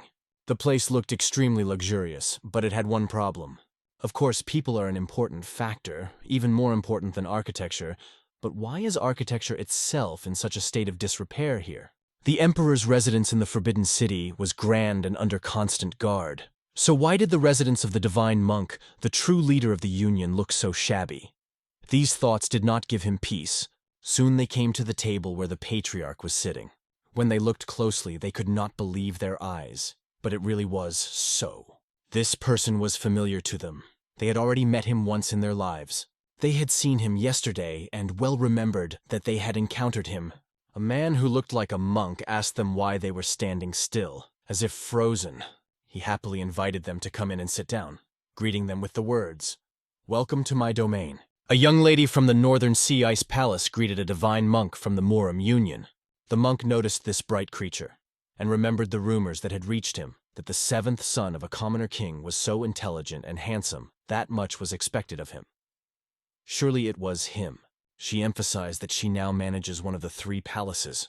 It seemed to the monk that this meant that she was not just a pretty flower. She certainly has a chance and a lot of thorns too, which is not surprising since she inherited the traits of her mother, who is called the most beautiful woman in the North Sea. The monk asked them to pass further and not to stand still, but to sit down. A certain incomprehensible atmosphere reigned between them. However, everyone quickly organized themselves and took their places. The monk began the dialogue by noting that there were still disputes in the Ice Palace regarding the Southern Expedition Theory and the Southern Kinship Theory. The young gentleman sitting next to him understood that the theory of the Southern Expedition indicated that the Ice Palace should attack the South, while the theory of the Southern Kinship suggested becoming friendly neighbors. He continued, noting that as long as the Ice Palace had a border with this place, it would not be possible to lose interest in it. The lady emphasized that they are very grateful to the monk for organizing this meeting. The monk suddenly remembered that they had brought a celebratory tea, and felt rather ashamed that he had forgotten about it. He called his servant, and casually addressed the young man who was standing behind the lady. At first, Un did not even understand what was being said to him, and began to worry. But the monk was not going to mess with him. If he said, "Come here, then you must go." The young man was not related to these people, so he did not understand why he was being asked questions. However, judging by the monk's red face, he had no choice. He approached the monk and, at his command, began to listen to his instructions. Un fully understood what exactly they wanted from him, but the monk ordered him to go and make a cup of tea. Un understood what an unpleasant situation he got into, because he is not a local here and does not know how to make normal tea. It was obvious that he was confused, but the monk didn't like it. Didn't he want to make them tea? The old man began to complain, saying that this young man was ignoring him, and it made him feel sorry. Where is this world going? Probably soon it will completely collapse. Had no choice left, so with an angry sigh, he was forced to follow the old man's order. The monk continued to joke that he would have to go around and come in from the back, and most importantly, remember to boil the water. He also added that the water had run out and enough should be brought to last everyone. This meant that the boy would have to exert himself even more to find and bring water. It was simply unbelievable.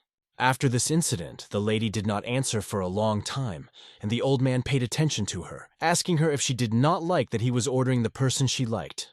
The mistress replied that the old man was wrong, that he and the scientist had no relationship. He was just helping her.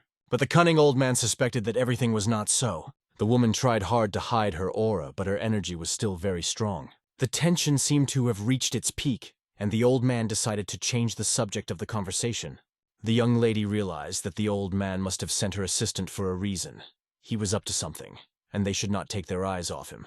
She decided to ask what the person sitting nearby was doing next to them. The monk allowed her to ask it in person.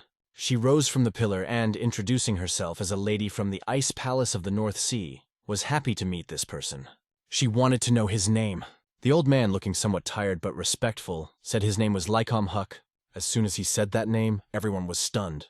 After all, Lycom Huck is a real holy sword, a legendary personality. The girl was extremely grateful for this meeting. It was a great honor for her. The old man just dryly answered yes, without adding anything else. As a result, they decided that they would have to discuss some issues. The lady had already heard rumors about the holy sword, and its name was known even in the North Sea. The monk emphasized that this is natural. Why should the city forget its friend when the wounds from past tragedies have not yet healed? He laughed. The girl remembered this old story, but for her it was just a rumor. There are few people left who remember those events.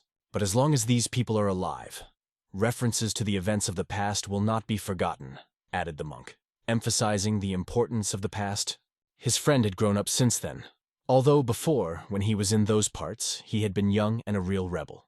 And until these events are not forgotten, the North Sea Ice Palace cannot make a decision easily. However, the new generation wants new evidence, the young lady said. There was a pause between them, and the wind blew the summer leaves around the district. She wondered if the North Sea would have the strength to demonstrate its superiority. The mysterious lady pointed out that very soon everyone will see it. The monk suspected something interesting, although not completely clear to him. The holy sword was so old that it didn't seem to bother him at all. If a monk heard the word evidence, then there will be evidence. But what can be proved by saying that peace and harmony are better than bloodshed? This is the real stupidity of people who know no bounds. The lady, it seems, did not consider these words foolish, because the fate of the North Sea depended on it. The holy sword looked at his tea and realized that the place and the people did not change, and the lady was trying to protect her honor and strength by avoiding bloodshed. As before, when the holy sword arrived in the North Sea at the request of an eccentric monk, he saw a huge battlefield, infinite in scale, where the bloodshed did not stop. The battle had no end and the blood flowed unceasingly. Then the holy sword, holding his noble weapon, said that if they needed proof, let them fight him. Back then, it was rumored that in the southern lands known as Muram, there lived an invincible martial artist named the Five Heavenly Honorable Ones, and his martial arts were legendary. All the proponents of the Southern Expedition theory were killed by his sword. However, the people he killed were inhabitants of the North Sea, and even so, they had to forgive him, or else their pride would be humbled. Even using the full power of the Ice Palace, they had to protect their honor, and the commander ordered his soldiers to do so immediately. At that moment, the holy sword was greatly weakened and felt that it would be extremely difficult for him to defeat all these warriors. He even thought that it could be his death. However, suddenly a figure appeared in front of him. It was a woman who had come to finish the battle. She appeared for a reason. Her goal was to put an end to this fight. Back in the present, the monk felt that if they wanted proof, he can provide them. But what exactly do they want to prove? An incredible aura began to radiate from the place where the monk was sitting. Red power filled the air, showing that it was better not to contact him.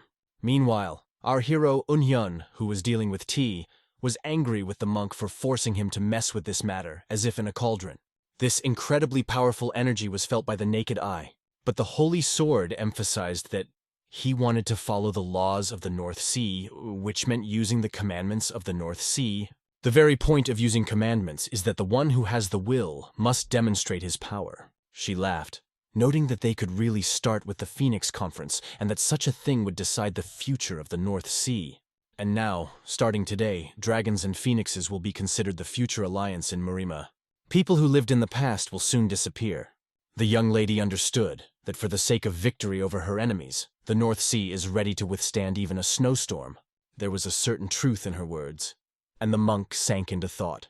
Judging by this, it was necessary to understand and give a decent answer. It seemed to the monk that she just wanted someone to solve her problem for her. Even if he was threatened for it, he wouldn't agree. But the lady had something else in mind. The monk was stubborn and upset that, with only an old house, so much was expected of him. But since he was a monk and had once left the temple, he had no choice but to do what this woman suggested, so he agreed. The young lady, along with her colleagues, was shocked by his decision. However, the monk gave them the proof they so longed for. It was a real surprise. No one expected such generosity from a monk. However, the monk warned that his friend, like himself, could not do anything without the appropriate conditions. He suggested that the new generation does not want it either, talking about change. The lady asked permission to express her opinion in place of these two elders. She promised that she would take her time and give a final answer on the last day of the Dragon Conference, assuring that their answer would not disappoint. But there is another factor that depends on whether she will receive proof, and it concerns the person she is talking about. The monk meant that she could recognize him, but the holy sword would not recognize her. This sounded quite rude from the monk, but the girl accepted this answer. The monk believed that she was combative and would do anything to find a way. That was enough for her, and now she could return to the North Sea, not empty-handed. The old man did not expect anything difficult for himself, because he understood that there would be no negative reaction from the sea if they received an answer. But the girl wanted to share another thought. When two swords meet in her homeland, it always leads to a deadly risk. The old man didn't care about that. He didn't care what she did. He let her do whatever she was capable of, even if it meant fighting to the death. It was undoubtedly part of the commandments of the North Sea, but the question remained as to whether she had the ability to do so.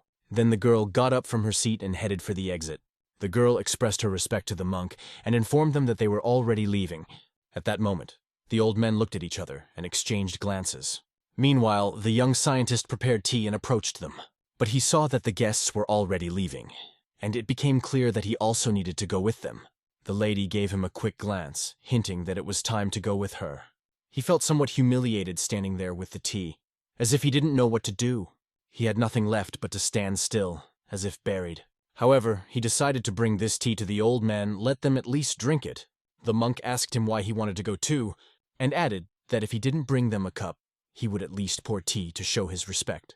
The young scientist saw that his men were already leaving without him, and, despite his displeasure, fulfilled the request. He, of course, did not like these strange old men, but it was clear that the monk liked all this.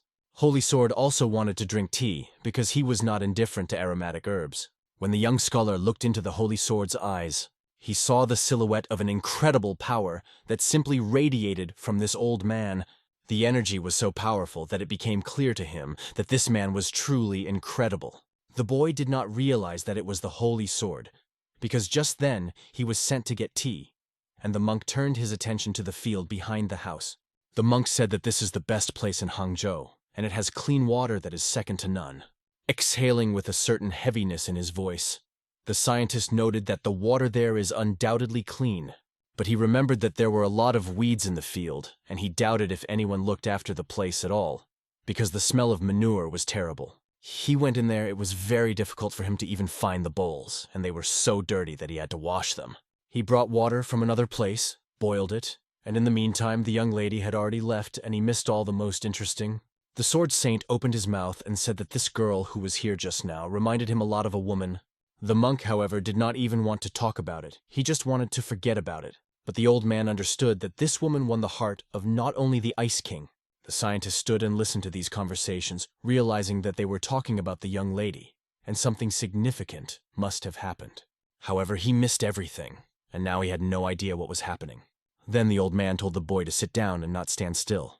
The boy slowly sat down, and the old man began to shout that if the elders order to sit down, then you must answer yes, sir, and not complain. Why does he always complain that he is tired of living, and does he not want to sleep on his lap? It is clear that such threats did not sit well with Un, so he sat down for his own good. The monk asked the boy who he was and what school he was from. He ordered him to stop acting like a fool and answer normally, because if he had eyes to see with, he should know who he really was. The monk also warned him not to say that it was all just a joke or a trick, but it was unclear why a bright light of energy began to emanate from the holy sword. The tension between the elders became more and more palpable. The boy began to understand that the lady was telling the truth about what happened yesterday. This created even more tension between them. The boy decided to admit that he was not related to Murim and apologized. The holy sword stared at him, analyzing him, and almost incinerated him with its power. The monk did not like the young man's answers. He considered them too complicated and inappropriate. The monk, although not from Murim himself, said that he was just a fake monk who happened to be here and would always be just a simple monk. Holy Sword stated that he was not related to Murim either, and never had any desire to follow that path. He always wanted to follow the path of the sword and was not associated with either evil or justice, not even the Murim alliance. The Holy Sword asked the monk if he knew the history of his sword, and how could he speak like that? Maybe he should ask the world if he knows someone who thinks like him. The boy interrupted their conversation because he did not understand what was being said, but he would like to continue his usual scientific work. He tried to explain what happened yesterday, but words were not enough. Then the monk asked for his hand. This seemed suspicious to the boy, because the old monk is asking for his hand in marriage. At this time in the neighboring room, the young lady left the monk's residence with her companions. She turned to the ice ghost with a certain request. She asked if the preparations were over, to which the ice ghost said yes.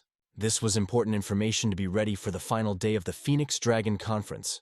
Accepting this answer, Primara was ready to do anything for his mistress. But she felt that this man could not admit it, although the possibility existed, but he would not be obliged to answer them.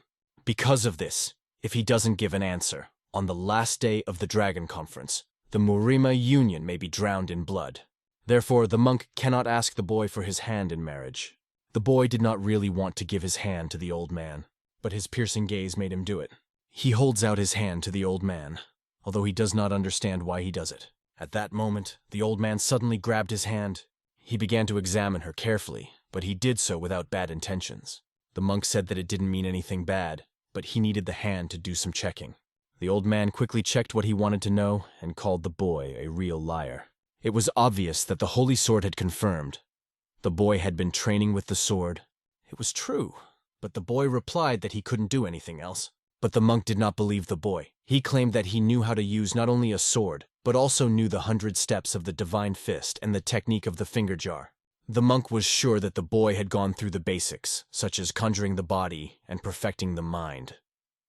He asked how he could know the still body technique in Ajara and the perfect mind technique, but not admit it. The guy insisted that he was not familiar with any of these techniques, and if it was a basic stance, he only knew a little about the basics of the 18 moves. The monk refused to believe that the boy was not familiar with the technique of improving the mind. He definitely saw the movement of spiritual energy on the boy's wrist, and as soon as he caught it, he immediately released it. The boy's voice was calm, and he seemed more like a monk than a monk himself, but Un continued to insist that swordsmanship was the only thing he knew. The Holy Sword did not believe him, and asked if he could name the art of swordsmanship he was learning. Un answered that he knew the technique of the White Tiger training sword. Saint Sword noted that the technique of the White Tiger training sword was unknown even to him. He asked the boy to demonstrate this technique. The monk was indignant. How can you ask such a thing from this young man? He called him a real scoundrel and added that it could lead to the destruction of the house. The monk emphasized that it is not for nothing that people accuse old men of being fanatical about the sword. Because of this, they fight without thinking about others and behave excessively according to their age. But the young master did not object and was ready to show his skills, which surprised the monk. Dov Un thought it didn't matter, and he didn't need a special sword to show off. After that, there was a short pause between them. The Holy Sword began to laugh so loudly and harshly that it was unbearable.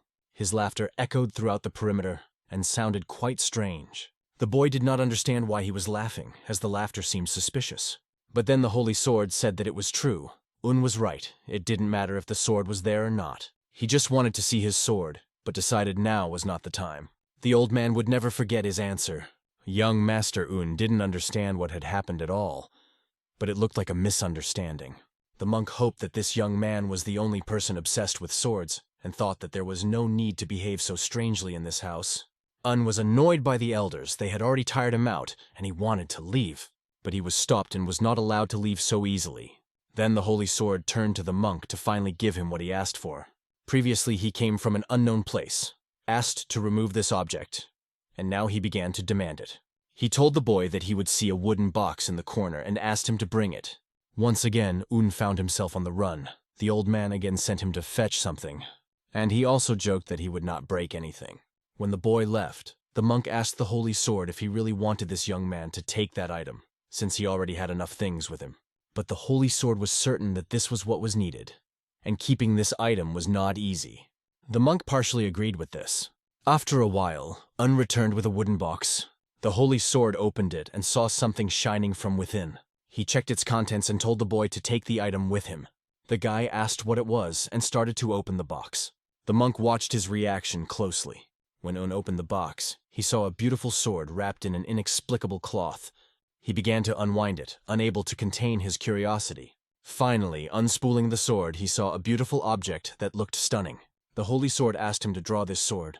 As Un's hand began to draw the sword, he felt an incredible power radiating from him. Holding this sword in his hands, Un felt goosebumps running down his skin.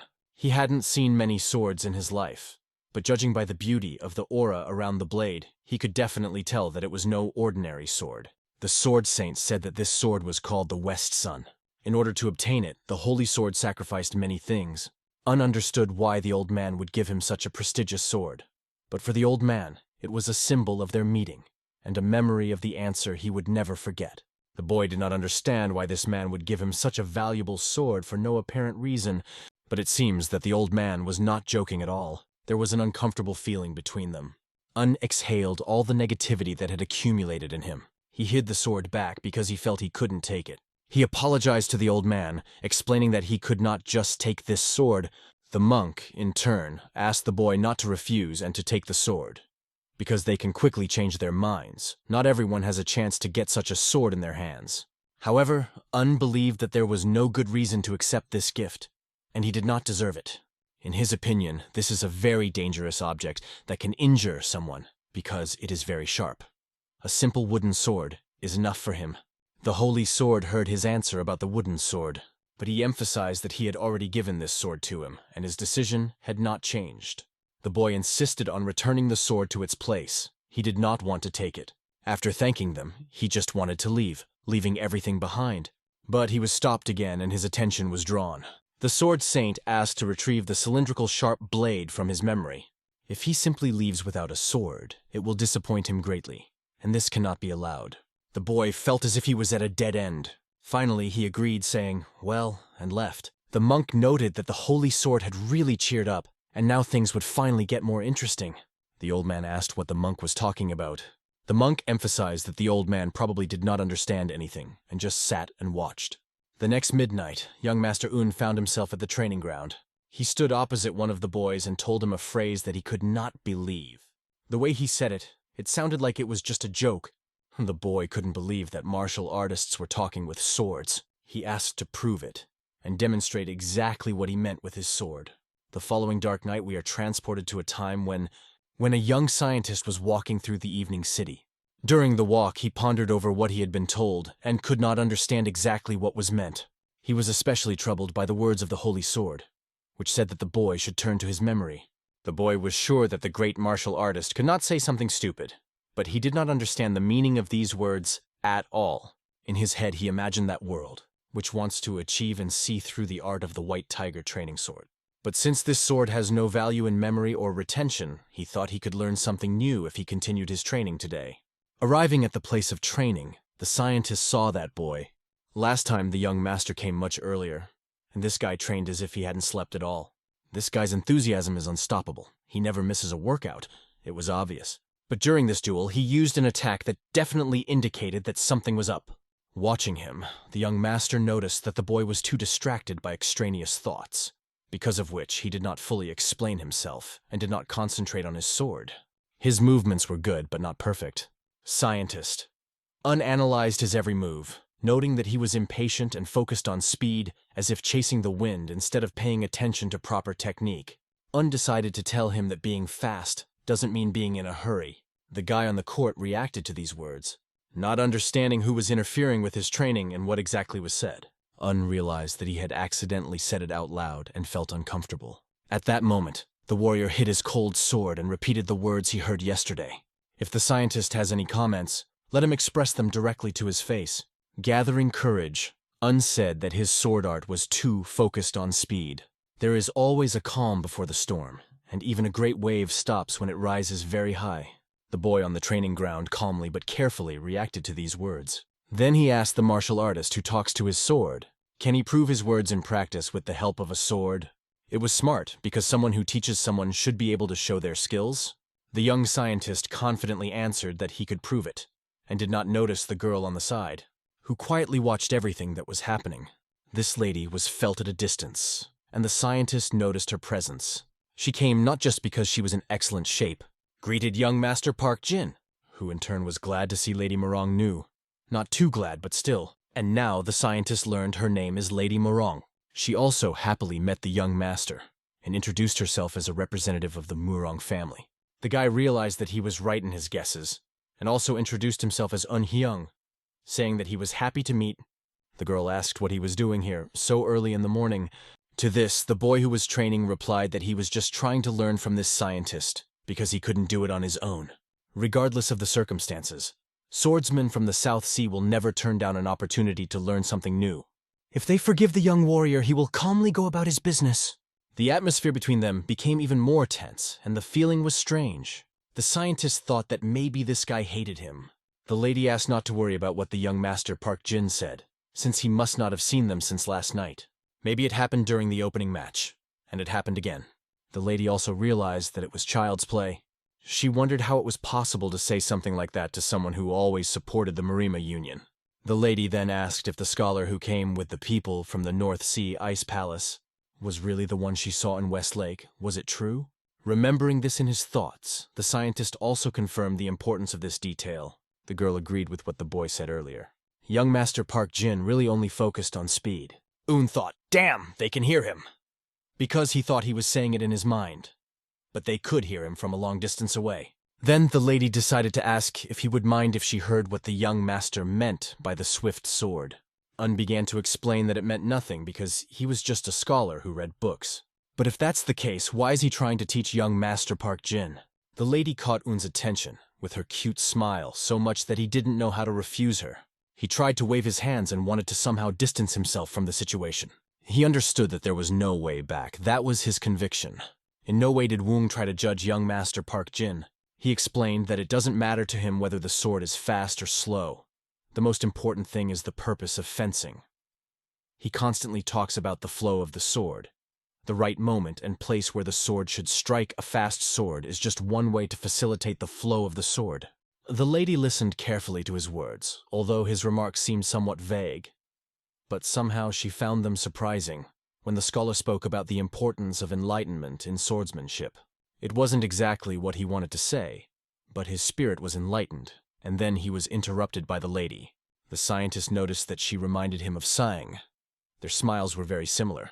The girl thought that these words reminded her of another person, although the scientist expressed himself completely differently. The scholar suggested that she thought of some confidential letter from the head of the Morong family. And if she read it, she would definitely get it right.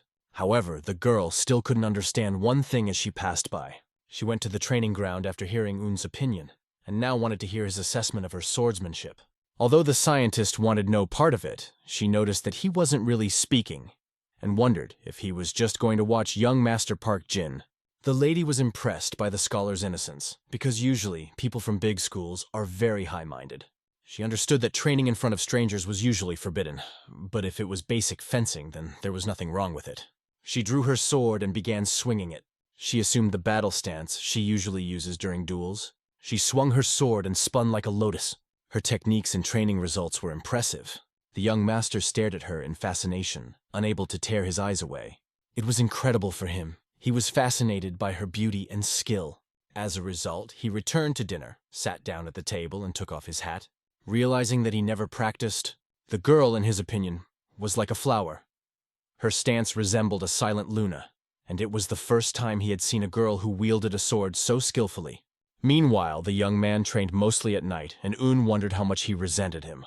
Although he didn't quite understand his behavior that he didn't like, he couldn't just sit back. However, the agreement they mentioned was important. At night, under the moon, they agreed to meet on neutral territory. The young warrior arrived at the appointed place. He immediately felt that the scientist was hiding somewhere nearby, unhid behind a tree holding his swords. Then Park Jin, from the South Sea School, started shouting for the scientist to finally come out. He responded to his letter and was looking forward to this meeting. Park Jin was very concerned about the content of the letter and demanded to be shown who this person was, whoever she was. As it was now dark, and he couldn't recognize him, the boy soon sensed his energy and told him he better get out before he attacked him. Soon the young master came out of the shadows, sword in hand. He pointed his blade towards Park Jin. Both came to the conclusion that talking in this situation is useless. An incredibly glowing sword flew towards Park Jin, but he did not understand where such speed and power that was directed at him came from. The shining sword had an unusual power that he had never seen before. Park Jin couldn't believe that such a thing was even possible, because his opponent was standing very far away. He couldn't understand where this guy had such a strong and incredible aura that kept him restless, and with such a bloodthirsty desire. It felt like he was about to take his head off his shoulders. So Park Jin quickly draws his sword. If this person is able to show such an intense aura, then perhaps this is the Saint's sword. He was interested. During all this time, Park Jin was looking at the boy carefully and could not understand who he really was. He squinted, trying to get a better look, and realized that it wasn't a holy sword. But why doesn't the guy answer? If he isn't a holy sword, then that's bad. If he knows his name, then he might be a great martial artist who has a grudge against his school. And then echoed the words that his sword art, although belonging to the South Sea School, was not like what was taught in this school.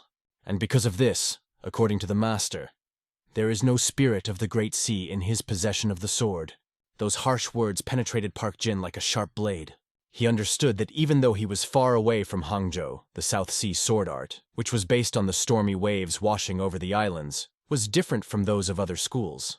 The South Sea School is based on movements similar to the tides, and this makes its sword art unique among other schools. A swift sword strikes like a raging wave.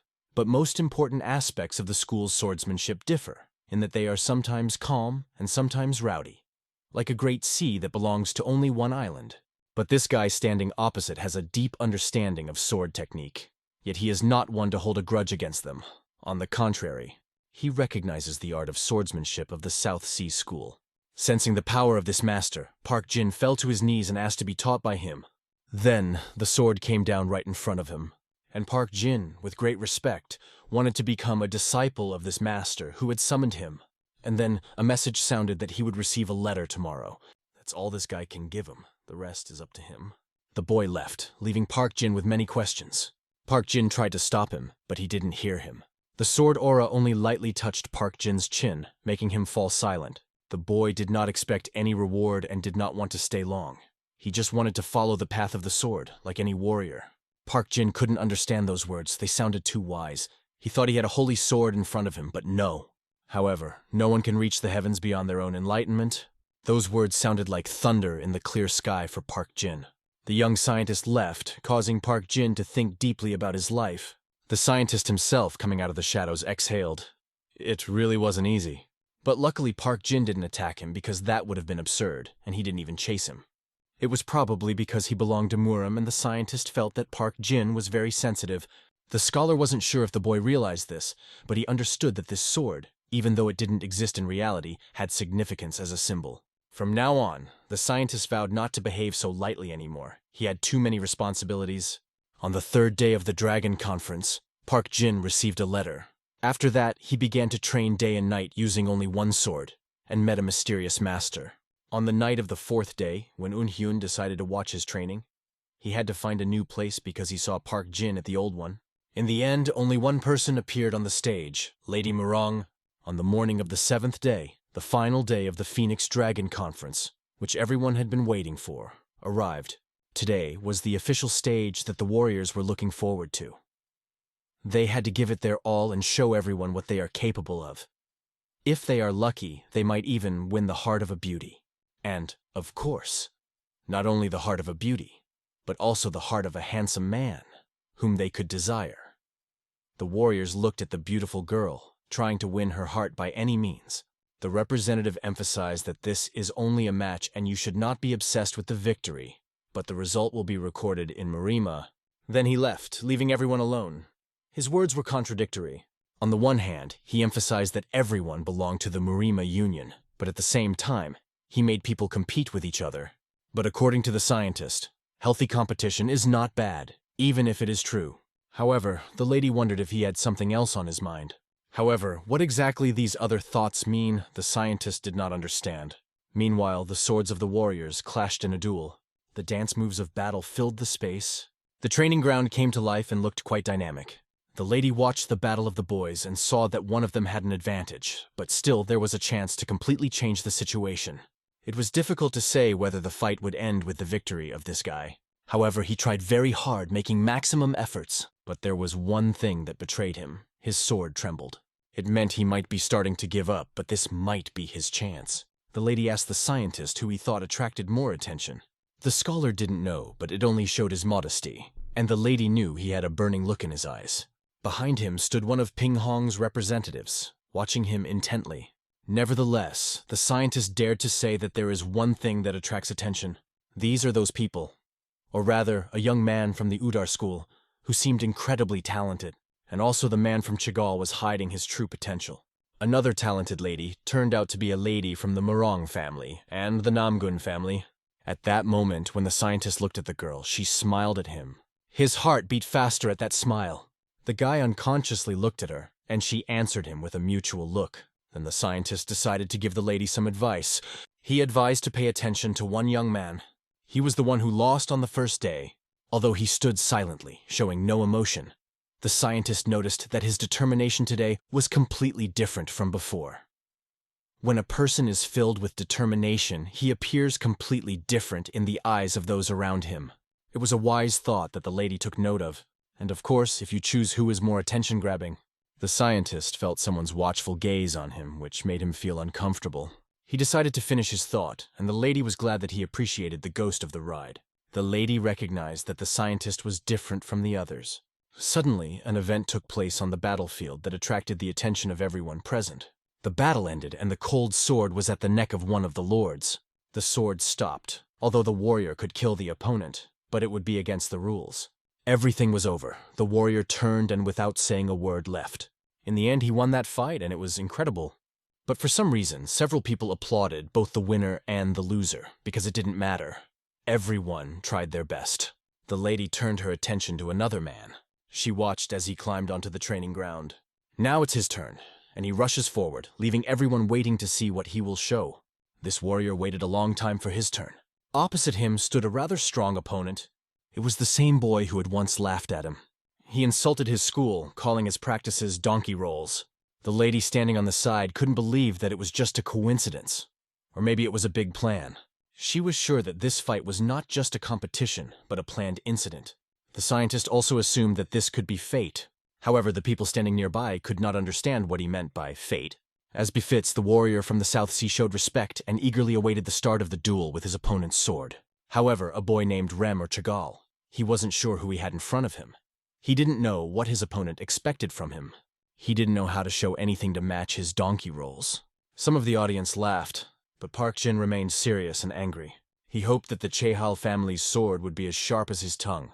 The boy from the Chagall family said that he hoped that his opponent's mind was at least that of a donkey if he dodged his sword even once. Drawing his sword, the boy warned him that everyone would see everything now. The lady, standing to the side, realized that the Chagall family is one of the largest Muram families. They are known for their sharp tongues, which they use very skillfully. She also knew that Chagall representatives often verbally abused others, as they prided themselves not only on their formations and tactics, but also on the art of swordsmanship.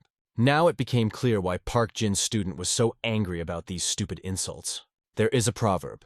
You hear good words from other people only when you say good words yourself, and the battle has begun. The boys faced each other in an incredibly exciting match. Their light maneuvers resembled the dance of the wind. They moved with incredible grace. Every power move was honed, and the counterattacks proved extremely powerful. The boy from the Chehal family was even impressed by the strength of his opponent. After all, he was not inferior to him in strength. And when their swords clashed, they felt an incredible tension that caused the swords to tremble in their hands. Pushing each other aside, they moved to a safe distance. People, impressed by their equipment, watched the fighters' maneuvers with amazement. The scientist carefully followed and analyzed the battle. He was worried about the boy he wanted to teach. The representative of the Chehal family noted that his opponent made significant progress during 4 days of training. Park Jin considered his opponent to be an annoying guy. He thought that the boy from the Chagall family should stop insulting others, as he was clearly getting nervous. But the guy from the Chagall family said mockingly, "The losing dog still knows how to bark, but the result will still be the same." He vowed to defeat him no matter what. A powerful blow flew towards his opponent. Everyone watched the battle with interest, trying to understand whether the young Master Chagall would be able to gain the upper hand. But none of them lost their temper, and the outcome of the battle was unpredictable. The Chagall family's technique proved to be better than Park Jin could have imagined. He realized that their powers were about equal. The lady, in turn, noted that the young man from the South Sea School was very impressive, even though he lost his cool on the first day. She agreed that the scientist was right when he said that it is important to pay attention to human desire and views. But all this time the scientist felt embarrassed, although his words turned out to be true. The South Sea sword lived up to their expectations. She thought that it had been hiding its true power from the beginning. Such changes in 4 days seemed impossible, according to the girl, but the scientist believed that this was enough. He said that 4 days was quite enough, but no one understood him. He said it out loud, and the lady was amazed that he started talking again. Chehal was already getting nervous, as his attacks were proving unsuccessful. The representative of the South Sea stood and deflected all the blows directed at him. At one point, the initiative changed, and the attacks took a different direction. Park Jin slowly and uncertainly gained the upper hand. After a few minutes, both warriors were exhausted. A boy from the Chehal family was especially tired. It seemed that he would remain with a cold and stern look until the end. The boy from the South Sea mentioned that there was no threat that could match the sword chi. And that moonlit night, he realized how powerful it was. It seemed that the representative of the Chehal family was defending his honor, and his sword was dangerously close to his body. The scientist noticed that this boy worked hard for all 4 days, and did not lag behind the others in terms of skill. He lost his temper after being insulted, as he was still young and lacked understanding of sword techniques. However, the small wave quickly disappears after the small boats begin to rock, and a big wave always comes quietly and sweeps away everything in its path. The scholar felt the spirit of the great South Sea blossoming in his sword. It was visible and palpable that this match would end soon. Soon, the boy stopped his sword near the face of a rival from the Chehal family. He took revenge for all the insults, and now he was on his knees in front of him. People were shocked by such an incredible result, because it seemed impossible. The boy told his opponent that he hoped Chagall's sword would be sharper than his tongue next time. Putting his sword in its scabbard, he moved away from the vanquished. People who supported Chagall were simply amazed by what happened. The scientist felt proud of the boy, as if his own efforts and training had been rewarded. Park Jin noticed something important while walking. He looked back at the scientist and turned his attention to him. Their eyes met, and Park Jin smiled at him, and it seemed that the boy revealed some secret or accused him of something. People in the crowd began to get angry, saying that this could not happen. The guy introduced himself as Songhyun Namgun and said he wanted to file an official protest against the match result. However, the representative who had just recorded the results did not understand what he was talking about. Sang Hung then began to object, claiming that everyone knew what kind of sword art the Chagall family practiced. He emphasized that young Master Chagall had a good reputation for his deeds, and also mentioned his younger sister from the Namgun family. He implied that the boy from the South Sea had deliberately made him lose by making him roll on the floor. If he had hidden his strength, he would not have shown such a humiliating performance that day. It was just a shock for everyone, and the scientist could not understand what was happening. The representative stood and tried to explain that everyone had just seen the match, and what Song Hyun was saying was complete nonsense. However, the boy from the Namgun family continued to claim that dishonest methods were used here. No one in these competitions agrees that the results are unfair, and this has fueled the conflict. The representative asked for evidence of what he was implying, or to end the discussion if there was no such evidence. The boy had no evidence, but his words sounded like suspicion of a conspiracy. If he believes that he knows about the violation of Muram's rules, then he must take responsibility for his words. He declared that he was a representative of a school that could not be despised because it was closely associated with the Association of the Seas. Even in a conference where friendship is prioritized, there are two difficult things to do: oppose the Muram Union or sow enmity between people. The representative felt that Sang Hyun's speech was more like nonsense than an actual complaint, as he could not have foreseen this outcome. He continued to deny the possibility of defeating Rep Chigal, and it looked absurd, so the rep wasn't going to waste any more time on the fool. He offered to either provide evidence or leave the arena, but Sang Hyun proposed a new duel in front of all the senior schools. It sounded rather impudent, but the situation had to be resolved somehow. The representative asked if he was making a formal request, to which the answer was yes, and he added that the outcome of the tournament should be reviewed. It was clear that the situation could turn into a political problem, since the Chigal family has a certain advantage over the South Sea School. And despite one duel, they can declare the match void, citing rumors of dishonesty. The representative stated that he had no complaints and would not demand more, but would inform the Murama Union of the situation. The scientist could no longer remain silent and, indignant, shouted loudly that this was unfair. Everyone heard his words and paid attention to him. He once again emphasized that it was dishonest, drawing a lot of attention to himself. This boy's cry echoed throughout the space. "This is impossible!" Everyone turned their attention to him and began to ask who this weirdo was who decided to speak here. He is not just a weirdo, but a scholar on Hyun who intends to defend his point of view. People were not too impressed with the fact that a scientist was present here, and asked why the world of Murim needed scientists at all. The Namgun guy looked at Un Hyung and noted that he was clearly not in the lab. How dare he interfere in such matters? But according to many, even a fool knows about pride and honor in the world of martial arts. How can they take themselves seriously when they say such words? Those words deeply affected the boy from Namgun. He even reached for his sword. The representative, noticing this, firmly ordered it to stop, saying that it should not be done. The Namgun boy looked angry, but the representative repeated that he shouldn't do that. He should have obeyed. With a look of displeasure on his face, the boy hid his dagger. The representative then approached Un Hyung, addressing him. He asked if the scientist could accept the formal hypothesis that the North Sea Ice Palace required. It sounded quite rude and alarmed everyone from the ice court. The lady who was leading this delegation said that of course not, but she was also interested in how a fair duel might not be counted just because of the words of an observer. The scientist's words reflected his opinion about the situation. "But isn't that just a coincidence?" she said. The situation changed. Now it was clear to everyone that the lady was ready to protect the scientist. If everyone is interested and they ask about the official verification, then it is worth conducting it properly. However, the lady clarified her point of view, stating that it was just curiosity. And to preserve her honor, she suggested not to go too far in this situation. In his thoughts, the scientist could not understand that nothing would change, because he was not even invited here. His appearance here was unofficial because he was not a participant in the competition. It turned out that he was nobody here, and although he felt sorry for his student, it didn't matter. The Namgun boy then vowed that the day he would step onto the Namgun family's land would come, and it would be his last day.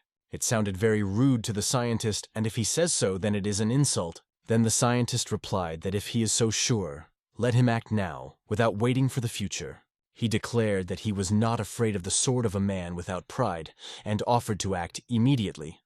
It was a harsh statement, and the Namgun boys simply sent him away and exploded with hatred. The scientist turned to the lady for support. He was grateful to her, but it was only a small thing for him as he had brought them here. It disgusted the lady to see someone who had lost a fight show such a desire to dominate. She suggested that since there was tension between everyone present, it is better for the scientist to leave this place for a while, to reduce the degree of conflict. As he started to leave, he felt an incredible anger inside him. His disciple, to whom he gave advice, "I was in deep despair because of this situation and very angry." At this point, the next match is announced as the tension has already subsided. And this time, this match was planned in advance. The young lady of the North Sea Ice Palace and Sanghyun Namgun enter the arena. This rascal from Namgun is laughing. He is very happy about this match. Lady warned in advance that another person will fight for her. But if this is the case, then the official result will not be counted.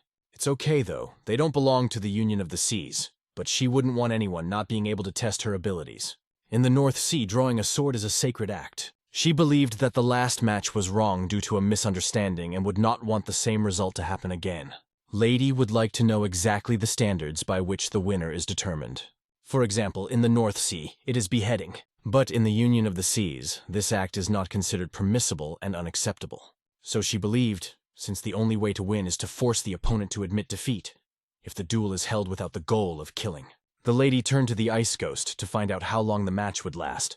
If her rival, the young master Namgoon, does not admit defeat, she may have to kill him. Namgoon was upset because how dare these people from the Ice Palace treat him so defiantly. Scoundrels! Soon his opponent appeared on the training ground. The look on his face showed that he was incredibly angry. It turned out that this was indeed his level. The lady was intrigued as to what answer they would prepare for them tomorrow. She remembered the conversation between the monk and the sword saint during the final days of the Dragon Conference. Many people will be looking forward to the official match between the martial artists, which will take place on the day they hit the streets in the early hours of the morning. Official sword matches for young martial artists draw crowds to see who will claim the title of conference winner. Everyone gathers early for the duel. But not everyone was equally interested in it. It so happened that the lady received a letter, which contained very important information. She turned to the ice ghost, who was impressed by the young mistress's order to prepare the Snow Shadow squad. They would proceed as planned, but she would not give the order until it was time for the final stage.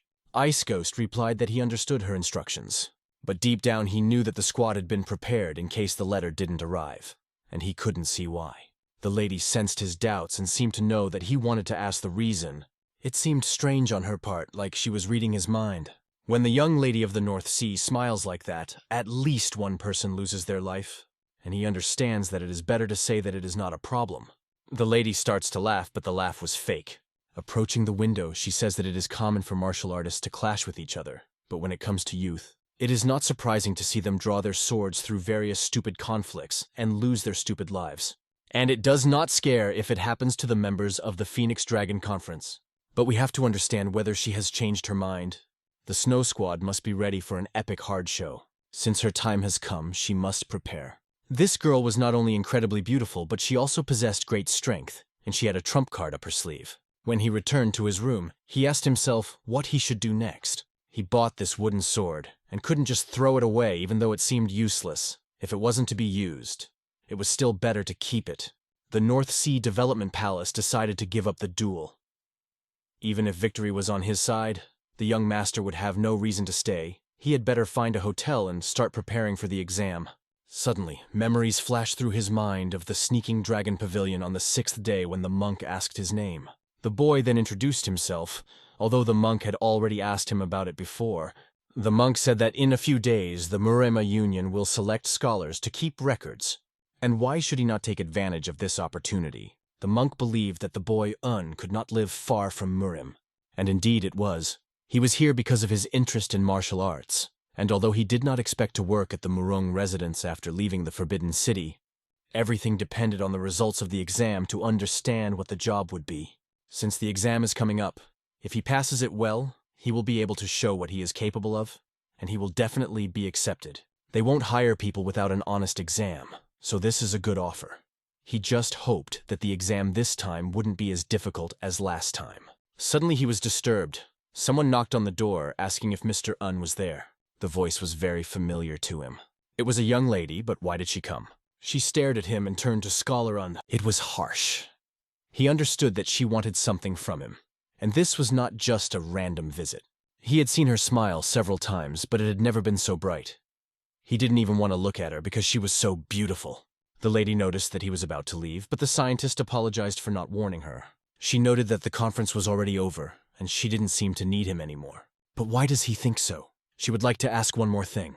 After the conference, there would be an informal meeting of the participants, and she hoped that the scientist could come with them. The offer sounded good, so he agreed, hoping it wouldn't be a difficult task. The girl thanked him in a strange way, and was incredibly smiling and beautiful. The scientist was shocked to the core, because he was not used to women and their beauty. She said she would wait for him, and they would see each other later. Probably if he is late, or if they are late. She asked him to find a place for them on the promenade on the northern shore of the western lake. It sounded a little strange, but he decided to agree. He locked the door. Then it will be in the northwest of the lake. Does she want him to come and look for her? Soon, at an informal meeting in the Great Hall, loud sounds of laughter and discussion could be heard, all bragging about their skill. The scientist felt insecure with such conversations. It was a familiar scene.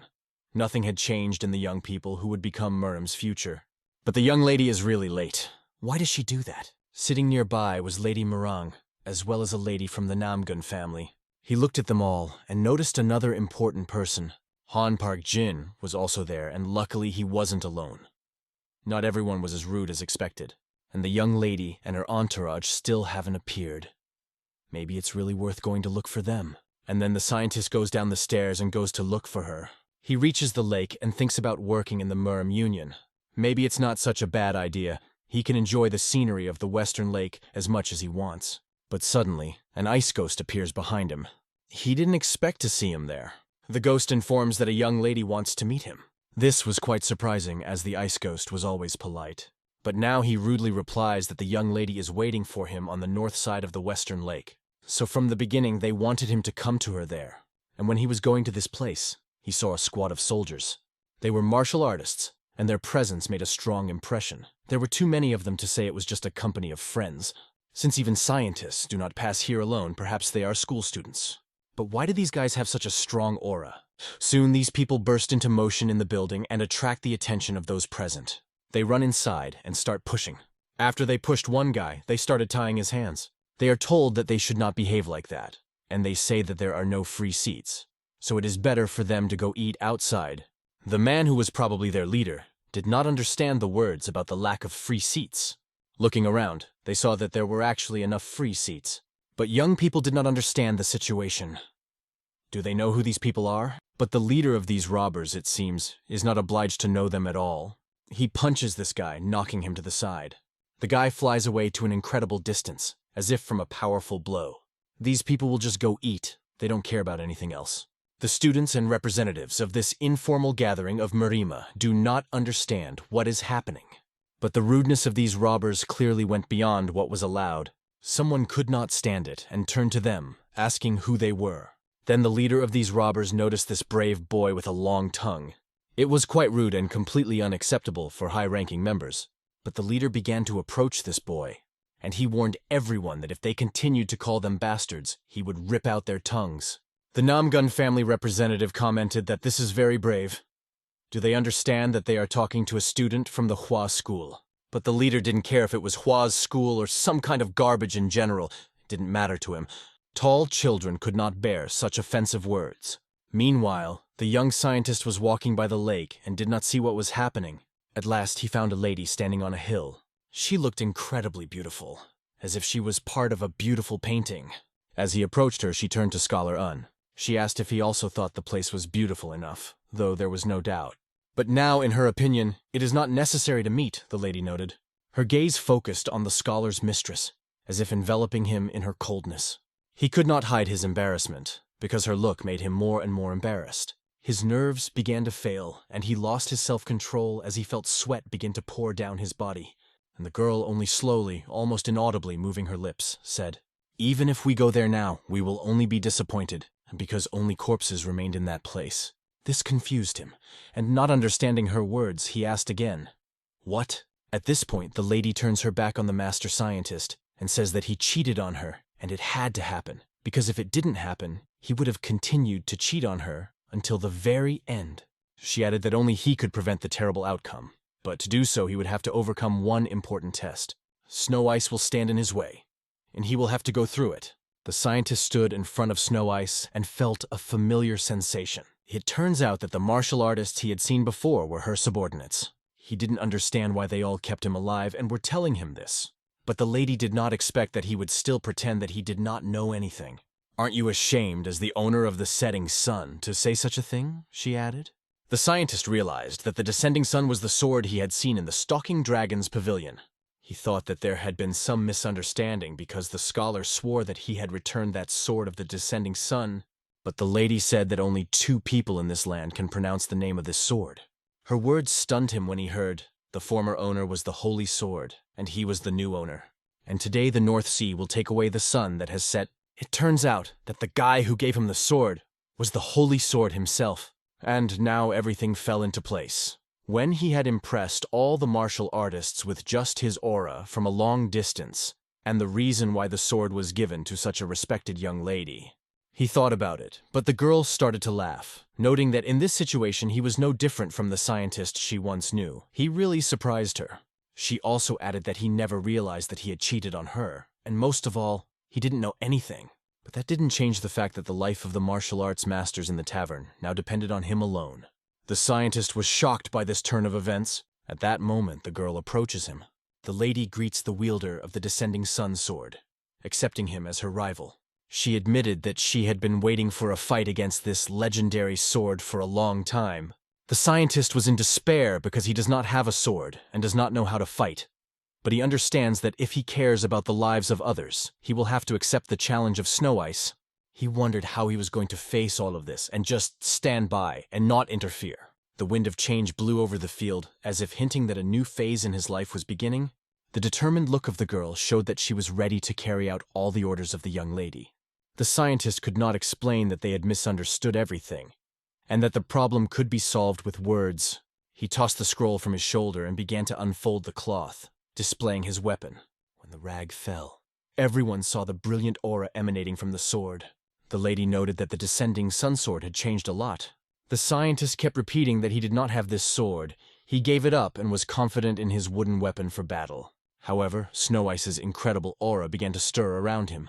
The girl, Snowy Ice, was terribly angry. The lady barely noticed the storm of emotions, realizing that she was not joking. She informed him that the Snow Ice was a secret weapon that had been trained in the North Sea.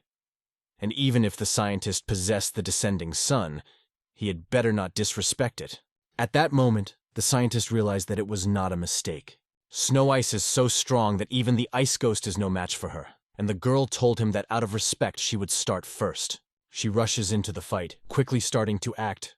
Her movements are so fast that she instantly moves around the perimeter around the young scientist. Her lightning attacks made the situation even more heated with every passing second. The boy realizes that he has no other choice but to defend himself to at least save his life. He expertly deflects an incredibly powerful blow from the Snow Ice side. The energy that fills the space clouds his mind, giving him no time to think.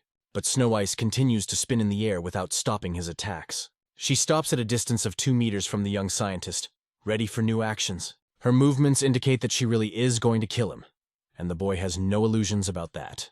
This wasn't just the sparring he was used to.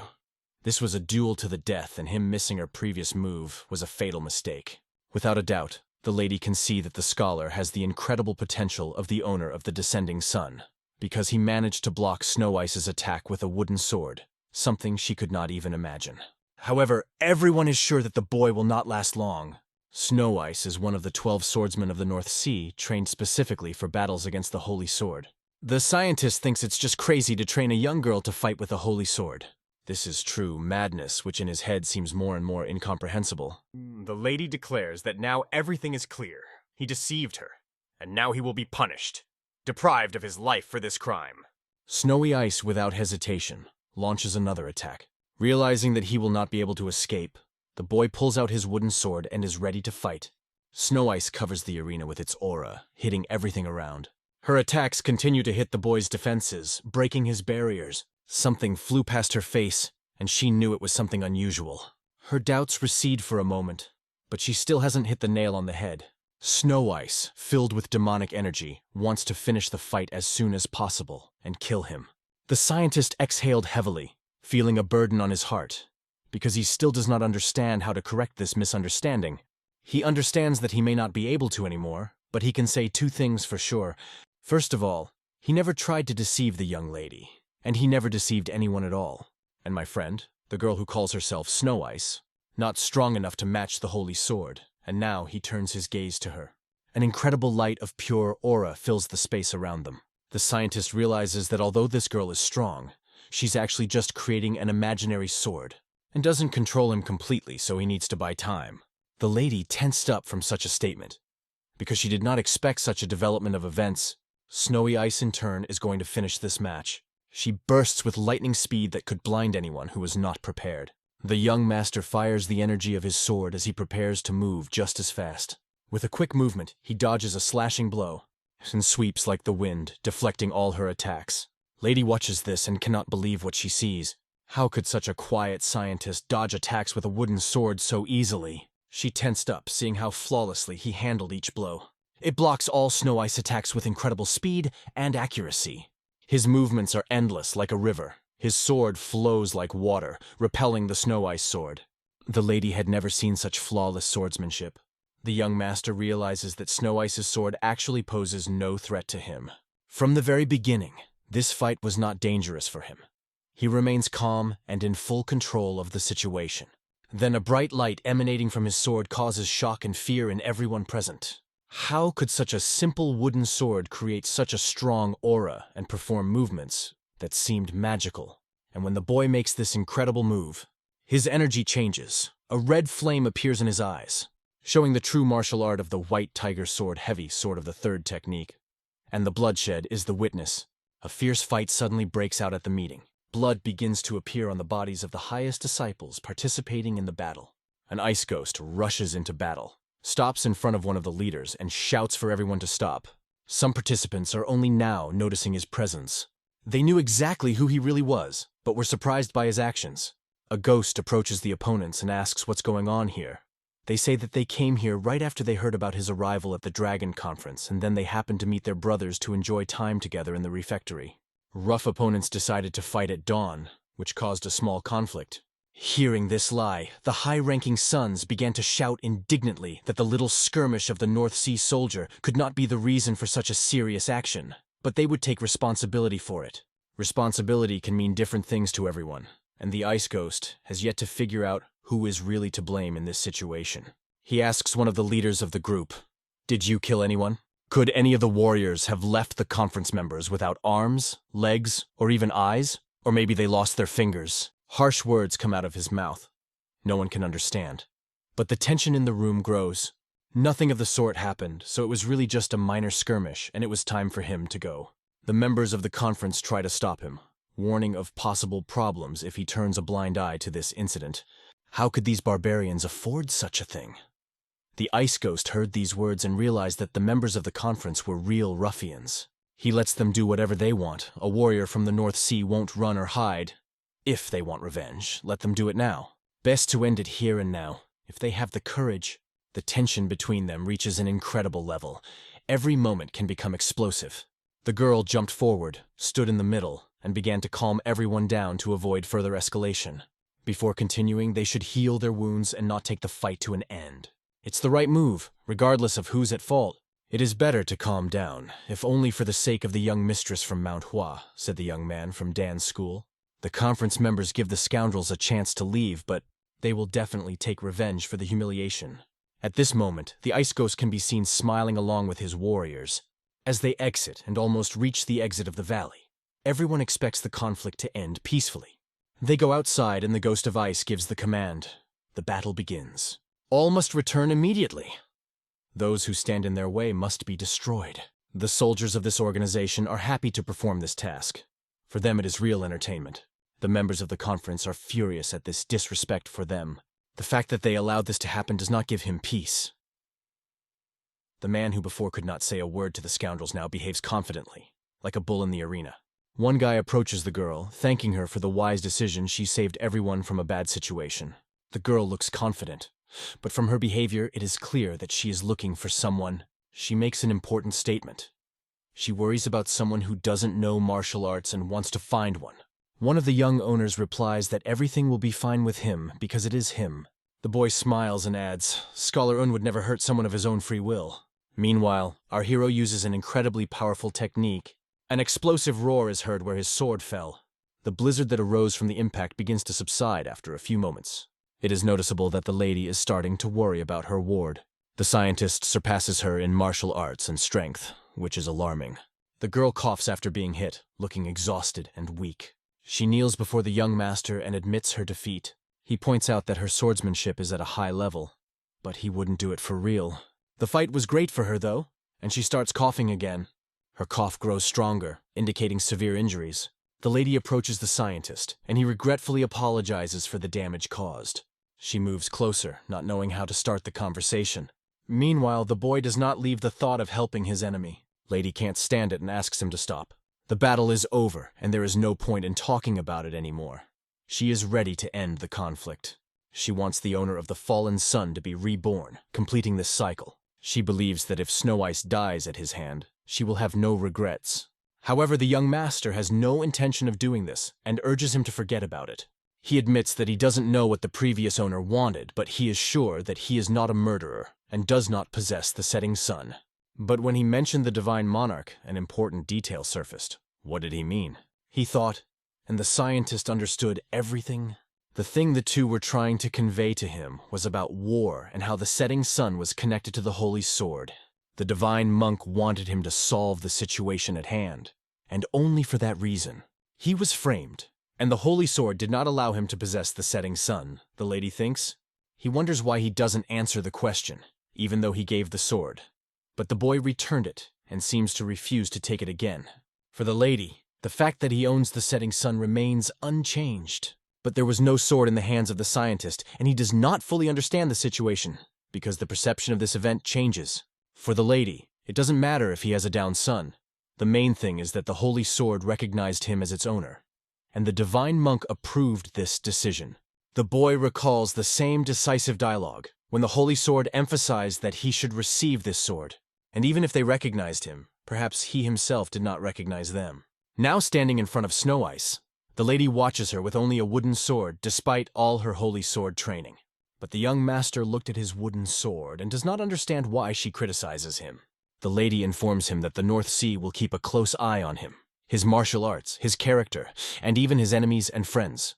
After all, now he is the owner of the setting sun, she assures, and urges him to finish the fight quickly, like a true master of martial arts, the one who came to the North Sea 30 years ago. The scholar does not want to be a martial artist, in the sense that others see it. He likes the sword itself and believes that he can achieve the great Tao of the sword without killing. The woman does not fully understand him. He is very different from all the masters she knows. How can a person have such an unusual approach? He's not going to take Snow Ice's life, and he doesn't even want to hurt her. But then why would he do it all? Did he hear that they were suddenly surrounded by numerous people? However, the girl decides that if the guy made such a decision, she is grateful to him for it. The plan they had worked so hard to create proved useless, and at that moment, a multitude of warriors appeared from all sides. They surround the young master, and the question arises, what is really happening? And even the Ghost of Ice came to this important event. Come to think of it, they warned that the lives of the conference attendees were in danger if the Ice Ghost appeared here. So they stopped their plan, and are now waiting for the order for the next step. The ghost, realizing this, accepted the situation as it was.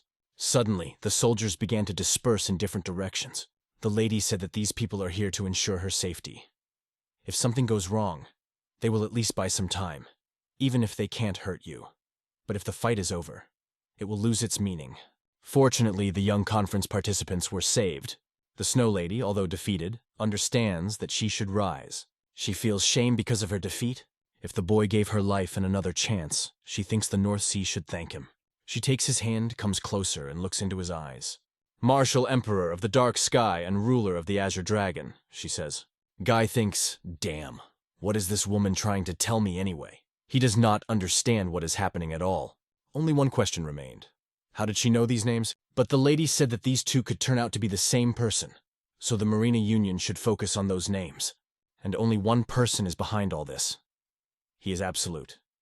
If a guy wants to know more about him, he has no choice but to come to the North Sea. The girl came very close to him, and suddenly she hugged him, which quite confused the young scientist. The strange gesture caused him real surprise, but the lady didn't do it just for hugs. She seemed to say some kind of spell. The scientist was stunned by what happened. After that, she sharply pushes away from him. She goes to her ward and tells important news. Since they didn't end the battle without taking this girl's life, it is considered unfinished. And when he arrives at the North Sea, Snow Ice will meet him. However, the fact is that the young scientist is not going to go there. He asks himself, why should he do this? The woman jumps up and starts flying with her assistant. She goes there and can't wait for them to meet again. At this point, she leaves the stage with Snow Ice, leaving many questions behind. The lady flew, holding Snow Ice in her arms, and watched her. She asked to stop because there was an important dialogue ahead. They stopped away from that young man and decided to talk. The lady wondered if Snow Ice knew about this and what she thought about it.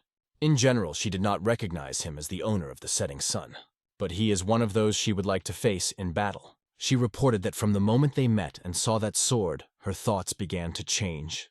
It was shocking news for the lady, as well as for the entire North Sea, for he is the owner of the setting sun, but managed to defeat a man he did not even know. He perfectly resisted all his blows, made him kneel before her after the decisive blow. After that, the girl felt very ashamed. However, nothing bad happened, and it will be a good lesson for the southern faction, who have become too relaxed in their peace theories. Only one question remains.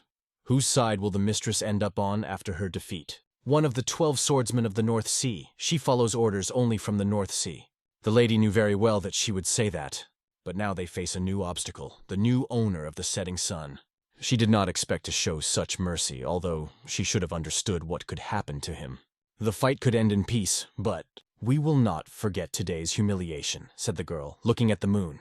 We return to the young scientist, who, holding a sword in his hands, notices that even the ground where he fought has burned up. He exhales and inhales, not believing that he really defeated Snow Ice. Suddenly he feels sick, his body begins to tremble, and he falls. Falling to the ground, he felt cold and heaviness in his body. The long-forgotten feeling of pressure from the battle returned to him. First it was an ordinary stick, then a wooden sword, and now what? Nameless training sword is just ridiculous. And yet, all the days spent training were not in vain. North Sea St. Divine Monk and Murim Alliance. He thought he would appear as an ordinary person not connected to such things, but today he had to fight for his life. He cannot believe that now he has stopped putting the opinions of other people above his own vision of himself. These moments remind him of the Forbidden City, which was like a real pandemonium. He remembers the time when he was still called Henim and marvels at how quickly time flies. A few days later, he already sailed on a ship. He gazed at the beautiful wide river they were sailing on. It was the Yangtze River, which stretched straight through the mountains of the broad river of the Stebet Plateau area. It flows across continents, connecting east and west, creating a convenient route for many traders and travelers. However, even here there are significant risks of being attacked by an emperor on this river, one can only imagine. After the duel with Snow Ice, he couldn't sleep, so he left Hangzhou and hurried to Dongtung Lake without stopping. When he was about to go home, he suddenly felt something important in his hand. He was holding an object that looked like a sign. This sign belonged to his mentor, Il Jong-hyun, whom he only remembered for this subject. But the mentor is long gone. From the moment he left this place, thoughts began to appear in his head about the position he could get in the Union of the Seas. To be honest, this kind of chance only comes once in a lifetime. The people on the ship, who were resting, looked at the young scientist rather strangely because he was constantly sighing deeply. They invited him to come and drink with them so that he would not be so thoughtful. When he asked if they wanted to have a drink together, they immediately said yes and invited him to join. They still had a long way to go, a lot of time to spend, so they decided that there was no reason not to have a drink together. The scientist was tempted by one cup, deciding that one wouldn't hurt. After being poured a large cup of alcohol, he immediately drank it in one gulp. The men pointed out that he was a heavy drinker and seemed to handle booze better than most. When asked if he came from the north, the boy did not understand why they asked this. He wondered why he was so concerned because this had happened to him several times before. This wasn't the last exam he could pass, and there was no reason to worry. One of the men told him that he had every chance of passing the exam, even if someone failed it several times. A man who failed the exams at the district and regional levels 3 times, and had been trying to pass them for 9 years, admitted that he himself understood. Not everyone can do it. He began to get angry when people mentioned his past failures, but the young scientist was not cheerful. It was difficult for him to explain that this was not the point. He did not consider himself in such a situation as some other scientists who failed. Then they gave him a small bowl. More alcohol was poured into her, and one of the men introduced himself, saying he was taking a diploma exam. They said that they all had experience in the imperial exams, and invited him to join so that he could relax as they were going through the same thing. At that moment, the young scientist looked aside and noticed an important detail. This detail turned out to be a girl who was surprisingly beautiful. "And what does a martial arts master do on this ship?" he asked. They noticed the boy's look and emphasized that he was surprised to see people from Murim on the ship. "Did the young scientist fall in love with the lady who laughed and was so beautiful?" they asked jokingly. To this, the scientist replied that not at all, but he was quickly reassured. "Everything is fine. She is extraordinary, although people like us do not even dare to speak to her. But we are allowed to observe, because she is really beautiful. However, he was advised to stop so that she would not take offense and present her weapon to his neck, stressing that one must be careful with such people. After that, a question was asked. What school are you from? One of the men said he was from the Nam family. If this is the Namgung family, then you should explain why people from that family are on this ship now, they asked. It was obvious that the boy had already had a little to drink, and his old habits were beginning to show. But nothing interesting seemed to be going on apart from gossip. The man began to tell that he had received news about a military clan he was working with, and everything had gone awry. He could count most of the news on the fingers of his hand. It all started with one very important letter. The boy immediately paid attention when he heard that it was about a letter. A few years ago, there was a union of river pirates who operated under the leadership of a gang from the village. Because of the small harbor, they could not attack large ships, so they could only rob smaller vessels. One day, a mysterious letter arrived in their harbor. But the leader of the gang could not read, so he asked a subordinate to read it. A subordinate, venal monk from the Shaolin Temple named Heartless, who had been hiding in the gang under the guise of a pirate captain to avoid persecution by the officials, immediately fled after reading the letter. After that, the whole crew was frightened, thinking that the letter warned of an attack on their base. So the pirates temporarily left it, but nothing happened. After 4 months, this monk returned and became a great martial artist. His blows were so strong that everyone flew away from one blow. In the end, he took over the pirate base and became its new leader, which no one expected. After that, they changed the name of the gang to the Heartless Gang and began to increase their power. They began to attack all ships, regardless of their size. And travelers said that these raids were so terrible that it is difficult to describe them in words. After this incident, everyone began to wonder how this fake monk became such a strong martial artist. One day, when he was drunk, he revealed a secret to an ally. The letter contained a long-lost martial arts secret. But who would send a martial arts secret to pirates anyway? Surely this person should feel ashamed. The scholar, hearing this story, was glad that it was not the letter he had sent, for his letter was not so significant as to cause such talk. The problem was that one of the ships that fell victim to the Heartless Gang belonged to Tigerstone traders. And if they guessed correctly, this ship did indeed belong to the Tigerstone merchants. Yes, this particular ship belonged to the Tigerstone merchants, and everyone knows that this merchant organization has ties to the Namgun family. No one forbade them to trade with other schools. Because of this, according to the family, the stone traders will have to deal with their problems on their own, and it looks like they are at risk of being involved in even worse cases, suffering heavy losses. The worst thing is that this pirate gang is not the only one along the river, and if it is true, then this route is really dangerous. All this happened because of a strange letter. The boy from the ship had heard that even the Moron family had received a similar letter. After finishing his cup, he felt that he had had enough, because the wine was beginning to spoil. If they continued this depressing dialogue on the ship, the mood would be completely spoiled. The guy who started this story apologized to everyone. He asked not to worry, because they are under the protection of the Muram Union, and no one will sit idly by while this river is under threat. As punishment for his depressed mood, he was tasked with feeding everyone dinner. The young master began to wonder about the letter he had sent to the Moron family, and whether it could have caused so much trouble. I remembered the lady's words about the Dark Heaven Martial Emperor and the Azure Dragon Swordmaster. No one knows who these people in Marema are, and they cannot be ignored. But there is only one person behind all of this absolute. The young lady's warning was not meant for him, but for Union Muram, and he has a bad feeling about the whole thing. He assumes that he should still inform the Muram Union about this. The ship sailed without portending any problems. The young scientist could not take his eyes off the people who practiced martial arts. One of the ship's commanders warned him to stay away from martial artists, as they were dangerous, even if they were beautiful. He did not notice that this guy was familiar with the Murong family, and wanted to know the reason for this. It all started when he failed the regional exam for the 3rd time, and, being in a depressed state, found a job that was related to the family. At that time, the Iron family was insignificant, and the head of the family worked with him until everything did not change in one day. After some time, the Morong family requested a rematch to rule the Iron family. The chairman happily agreed, but lost. After that, the head of the Iron family found himself in an awkward position, refusing to admit defeat. and even began to spread rumors that the Murong family had taken possession of the treasure.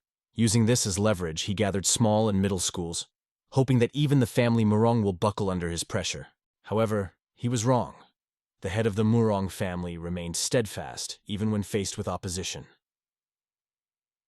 The responsibility of foreign affairs passed to this girl, who managed to shut up anyone who tried to disparage her just because she was a girl. That was the day he realized Muriam's true nature and realized that he could never defeat this girl. After that, he packed up his things, quit his job, met his benefactor, and became a merchant. He sees no future for the Iron family and has lost all hope. However, the important question is that the Murong family received the letter, and now the entire fighting faction of Henan knows about this news, which surprised the young master. The man asked him not to take it too seriously, saying that it was just a common rumor, and even if the Murong family was no exception, it was nothing to worry about. He also told the young master not to be upset about failing the imperial exam. After all, he has already proven that he is quite capable, and it is better to open his own business than to pass all these exams again. And suddenly, the chief steward turned to the commander with the news that an unknown ship was standing in front of them. They sailed to Mount Stuchaska, and an unknown ship appeared opposite them. This caused quite a commotion, and everyone was frightened by the incident. To the question, "What is happening?" the deputy commander replied that by the screams, it was possible to understand that something unusual was approaching. Soon they noticed that the ships had come even closer, and something strange was happening on their sides. A large number of warriors could be seen on these ships, and it seemed that they were preparing for something. The worst part was that there were no identifying flags on the ships. Important conversations were taking place on board. The pirates wondered if this ship was really so strange, but the commander did not want to spoil his mood and asked, "What is strange here?" The problem was that martial artists had been spotted on the ship, and that was already bad news. The captain warned about them but decided to ignore this ship and sail past, but suddenly silenced his advisor. "They must take up arms, because there is no going back. You can't come back empty-handed." He joined the team with the intention of sending the traitors straight to hell. The situation looked bad, and everyone on the ship began to worry. It turned out that there were no members of the Namgun family on board. The ship's commander and benefactor could only pray that they would leave peacefully after the merchants paid for their protection. The young master held a sword in his hands and understood that he could use it, but did not dare. Suddenly, a nearby ship docked alongside them. The martial artists asked the pirates what they needed. The pirates inquired as to where this group of merchants was headed, though it was merely a formality to cause conflict. One of the masters said that this ship belonged to the stone merchants, and assured them that they were under protection. However, even the merchants themselves did not know under whose protection they were. The pirates said they probably knew the rules of the waterways and urged them to pay for protection. One of the craftsmen categorically replied that they would not be paid a single penny, because from this moment on, the stone merchants would no longer pay the pirates. This infuriated the pirate, because some scoundrel decided to spoil their plan. The martial artist asked indignantly who he had called a puppy, warning him to take back his words, or Min Namgun himself would not forgive him. However, the pirate began to mock him, calling him a puppy, and added that his fellow pirates would punish him. This infuriated the martial artist, especially when jokes about his masculinity began. The master entered into a true rage, believing that his dignity was greater than that of the pirate himself. And so they drew their swords, beginning a skirmish. Though the pirates were not daunted by this show of force, the pirate commander ordered to attack and show the puppies where they belong. However, the martial artists were ready and prepared to repel the attack. The leader of the ship, on which the young master was, decided to hide because he was already too old for such battles. The scientist tried to help him, but the old man was so drunk that he could not even get up. Soon the pirates surrounded their ship and began to approach them. The pirates shouted that it was better to give them all their things, and then they would stay alive.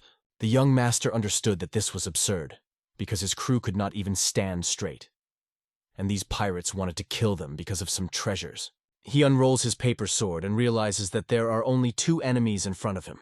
These scoundrels are nothing compared to Snow Ice, the previous enemy he defeated. The pirates, seeing the guy with the wooden sword, thought he was out of his mind. We return to the other side of the ship, where the pirates' blood begins to flood the sides. Martial arts masters demonstrated their sword skills. They did not give any chance to those who attacked them. Their main task was to watch the back and not allow anyone to enter from the back. They trusted each other because they were from the same family. Though The worst thing for them was that the blood of the pirates got on their clothes, and they thought they would have to throw them away now. The daughter of the leader of the Tigerstone merchants, Seo and Lee, told her colleagues that she became polluted because of the cursed pirates. The young master did not pay attention to this and saw how the scoundrel attacked him. He destroys the enemy with a masterful movement of his sword. The Namgun family ruthlessly destroyed the pirates on board, but despite their numbers, these pirates were no match for them. It was unfortunate that they lost some of the cargo, but getting rid of the Heartless gang was worth the loss. Suddenly, the leader of the pirates rushes into the battle, trying to attack the impudent young man. He was convinced that he could easily destroy this guy and continue to brag about his strength. The girl noticed that the pirates were losing their advantage. She turned her attention to the other side of the ship.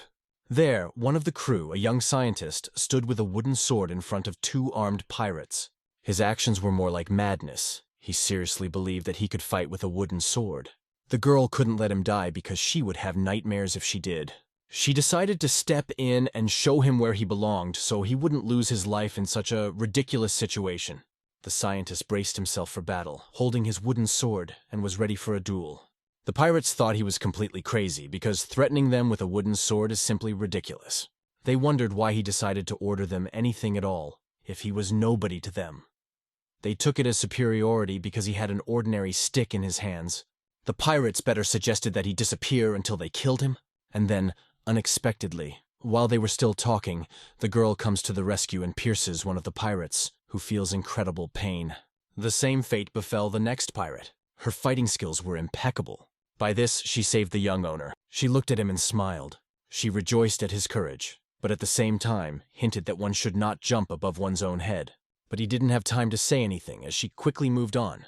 The young master understood what he was getting at, and perhaps she did not quite understand everything correctly. Soon the pirates suffered a crushing defeat and retreated. The Namgun family just watched as the pirates collected their wounded colleagues. They won, making the pirates feel the power of their swordsmanship. Now the pirates should not threaten them again, and after a while their ship departed. The scientist did not understand why the Namgun family was so proud of themselves, because there were many wounded. This is Marima's world. People who are so proud. The merchant ship did not arrive empty-handed in the harbor near Huya. They managed to take the prisoners with them, whom they tied and led on a rope. When asked what would happen to them, the answer was, most likely they will be handed over to the authorities and they will be severely punished for their crimes, but they were luckier than those who died and drowned in the river. It was a matter of luck or bad luck. A young lady intervened in the conversation and expressed her opinion. These pirates got what they deserved. She remembered that it was the same scientist she had seen earlier on the ship. He congratulated his savior because this woman had recently saved them. But the girl raised her head high and remembered that she had never once heard thanks from this scientist. He felt a little uncomfortable, but expressed great gratitude for her help. The young lady informed him that she was from the Tigerstone Trading Organization, and added that he should not worry, she was just joking. If that's the case, then she's not from the Namgun family. Although she has studied swordsmanship for several years, she is not yet a member of the family. She asked the scientist where he was going, to which he replied that he planned to stop by Dongtun Lake, even though his friends were here. Her words seemed a coincidence, because she was also going there and they would probably meet again. She left, leaving behind many questions. One of the men noted that the Chamber of Commerce had started at Dunton Lake, and that had sparked interest in its connection to the home. It was obvious that the young master knew nothing about the home head of the Tigerstone Company, one of the top 5. However, the daughter has a fiancé, so he does not advise the young master to even try to flirt with her. But the scientist had no intention of flirting, and the man decided to joke that they would buy him drinks to comfort his broken heart. It felt more like bullying than support. Next, we moved to Morong's residence. The young lady returned from the Dragon and Phoenix conference. The heads of the family greeted her joyfully, since the journey was far, and invited her to sit down. Her father asked her what her impression of the Muram Union was. The girl replied that she did not notice anything special, but this trip was wonderful. She gathered a lot of information about Muram and other schools. She had just finished her report and had it ready for discussion. The father opened the report and noticed that she had done well in the task, and asked if she had found a suitable groom. He wondered if anyone had caught her eye. The young lady began to go over in her head who could make a strong impression on her. However, Namgun's family, her relatives, seemed to her to be haughty and unpromising people. She remembered other people she had met. However, her father did not ask about any ordinary things. He heard that she liked one of the men. She was embarrassed by this phrase, and even blushed because in truth, she really liked someone. The girl felt uncomfortable with such words, but still dismissed any thoughts about candidates for her hand. Grandfather, stroking his beard and exhaling, said, "What a pity." However, suddenly one very interesting guy came to her mind. It was the owner Un, but why? Soon the grandfather announced that they had received good news. Jin has returned and is now heading towards them. This was great news, and the girl was happy about it. In fact, she was very happy to see him and thought that was the point. She congratulated her brother. Her brother explained that the responsibility had now shifted to her and he was ashamed of himself. From that moment, she decided to allocate him the Department of Foreign Affairs. However, he did not want any position. He was more interested in the art of swordsmanship. Therefore, he expressed a desire to be in charge of training. Soon someone entered the room and called out if the young miss had arrived yet. She ran into the room and started hugging her grandfather. Mrs. Sang behaved quite defiantly, but she became annoyed with her sister because she did not even come to see her after her return. It was because she wanted to give her a present. After understanding the situation, the girl was happy to receive any gift. Grandpa asked if she wondered why Jin had taken up the sword again. When her grandfather said that it was all because of that student, that man, she couldn't believe it. Although they weren't sure that it was him, but he got the sword technique through the explanation letter. When the little girl saw her brother, she could not say anything. It seemed to her that he was angry with her. Her brother often mentioned Mistress Un, but no one knew how they knew him. Grandfather also remembered how he left, and remembered who he was with at that moment. Everything changed very quickly, and when the man changed his appearance, it became obvious that they did not recognize him immediately. Even at first glance, they thought that he was just an ordinary scientist. Here the girl realized that no one in the room knew the real name of this man. The young lady guessed that his name was Unhen, and then the girl realized that it was about the person she met. She began to behave strangely, which even surprised the old man. The fact is that the girl met this Master Un at a conference. Her father started yelling that if she knew where he was, she needed to find him urgently. But after the conference, he could go to the South Sea School. Maybe Hampajin knows where this man went. Then one of them told grandfather to send someone to the South Sea School immediately to get information. But they did not know that they meant a completely different person. And the situation would have been different if that man had gone to the Murium Union. Everyone doubted this, because if a person wanted to enter Tianfu, why would he just hand over his martial arts and leave empty-handed? However, Murong believes that he could be forging connections and claims to be the unattainable wielder of the Azure Dragon Sword. In this case, it means that he is unattainable in heaven.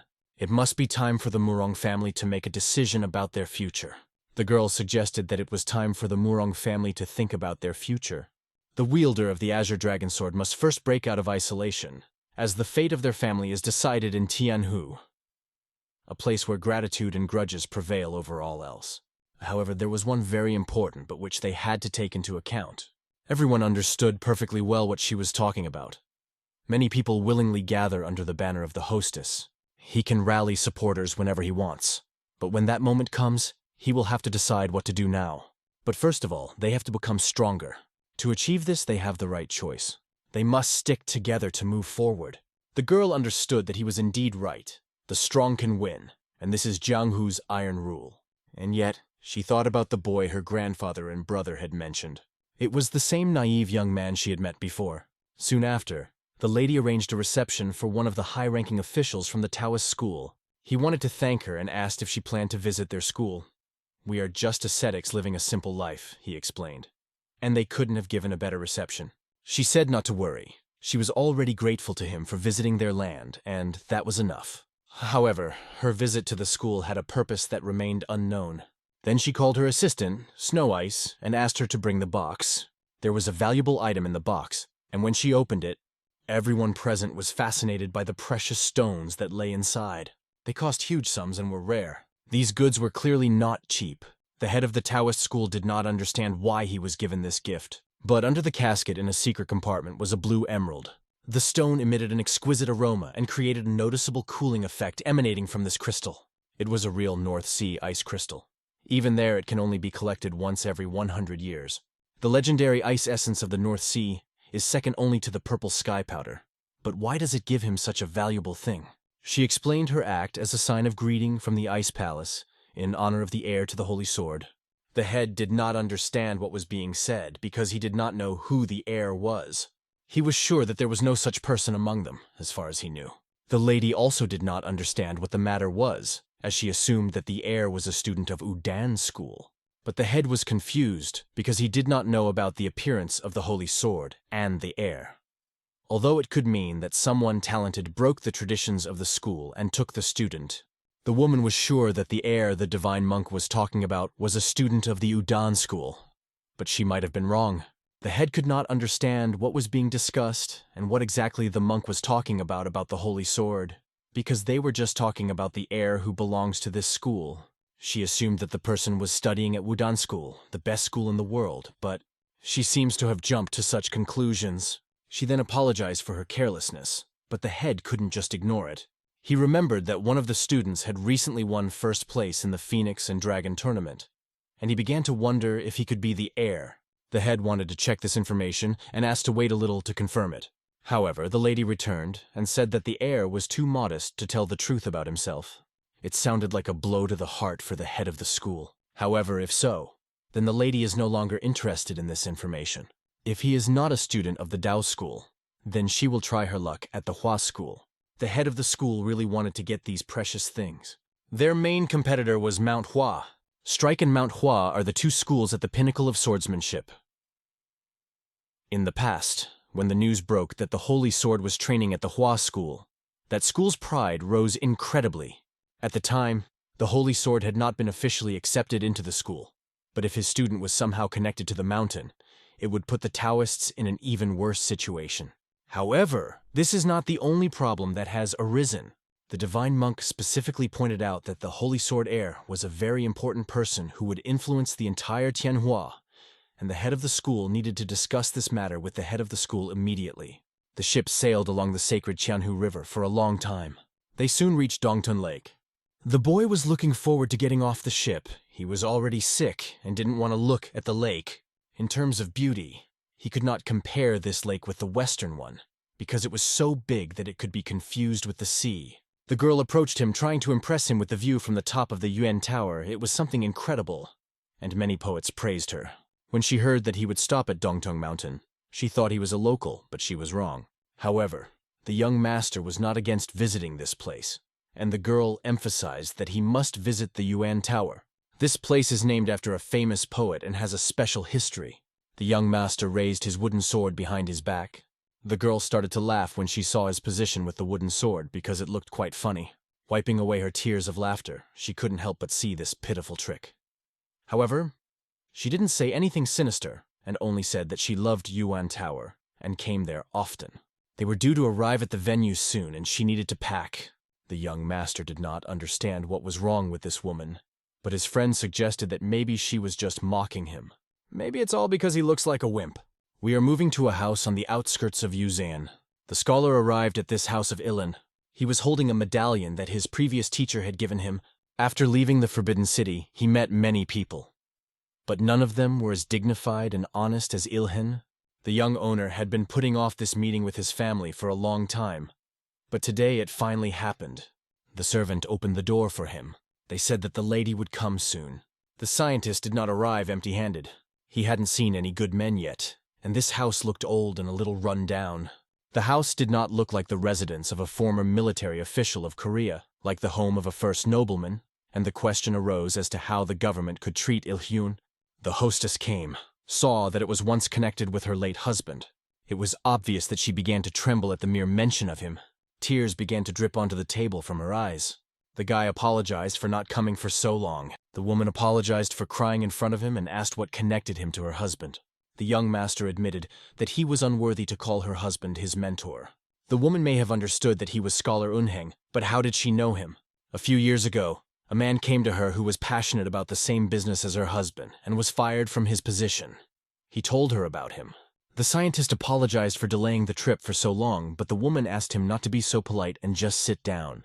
She really appreciated that he took this step and came here from the capital. But to be honest, she guessed that maybe he was having a hard time right now after he left the palace and resigned. The guy denied that everything was wrong, and her daughter burst into the room. She had long told her mother not to let any strangers into the house. It was clear that her daughter was quite rude to strangers. She didn't show off and sharply asked who he was, since only a woman has the right to be here, and demanded that he leave immediately. Her mother explained that this gentleman was calling himself her late husband's brother, making him her uncle, and asked her daughter to behave. After these words, the girl was embarrassed. She introduced herself, saying her name was Il-Ayan. The scientist also introduced himself and apologized, noting that he was very sorry for coming without warning. However, the woman told him not to be so polite and asked her daughter to sit down as well. The girl fell silent and sat down. Then the mother asked what her late husband had left behind. The guy replied that it didn't seem like anything special, but there was one thing he got from him. He began to pull it out of his pocket. After showing the woman, she was amazed by the thing. Even the young lady paid attention to it. She didn't want to show disbelief, but she was embarrassed to ask. But she asked him to give her back the ring. The young owner apologized.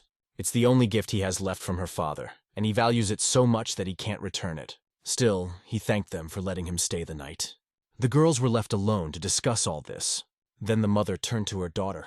She asked if she wanted to talk about something, but the girl refused. She didn't understand who this man was and why he came here with his father's ring, because this ring was supposed to be given to the man who would become her fiancé. And she knew that too. And of all people, there should be this man.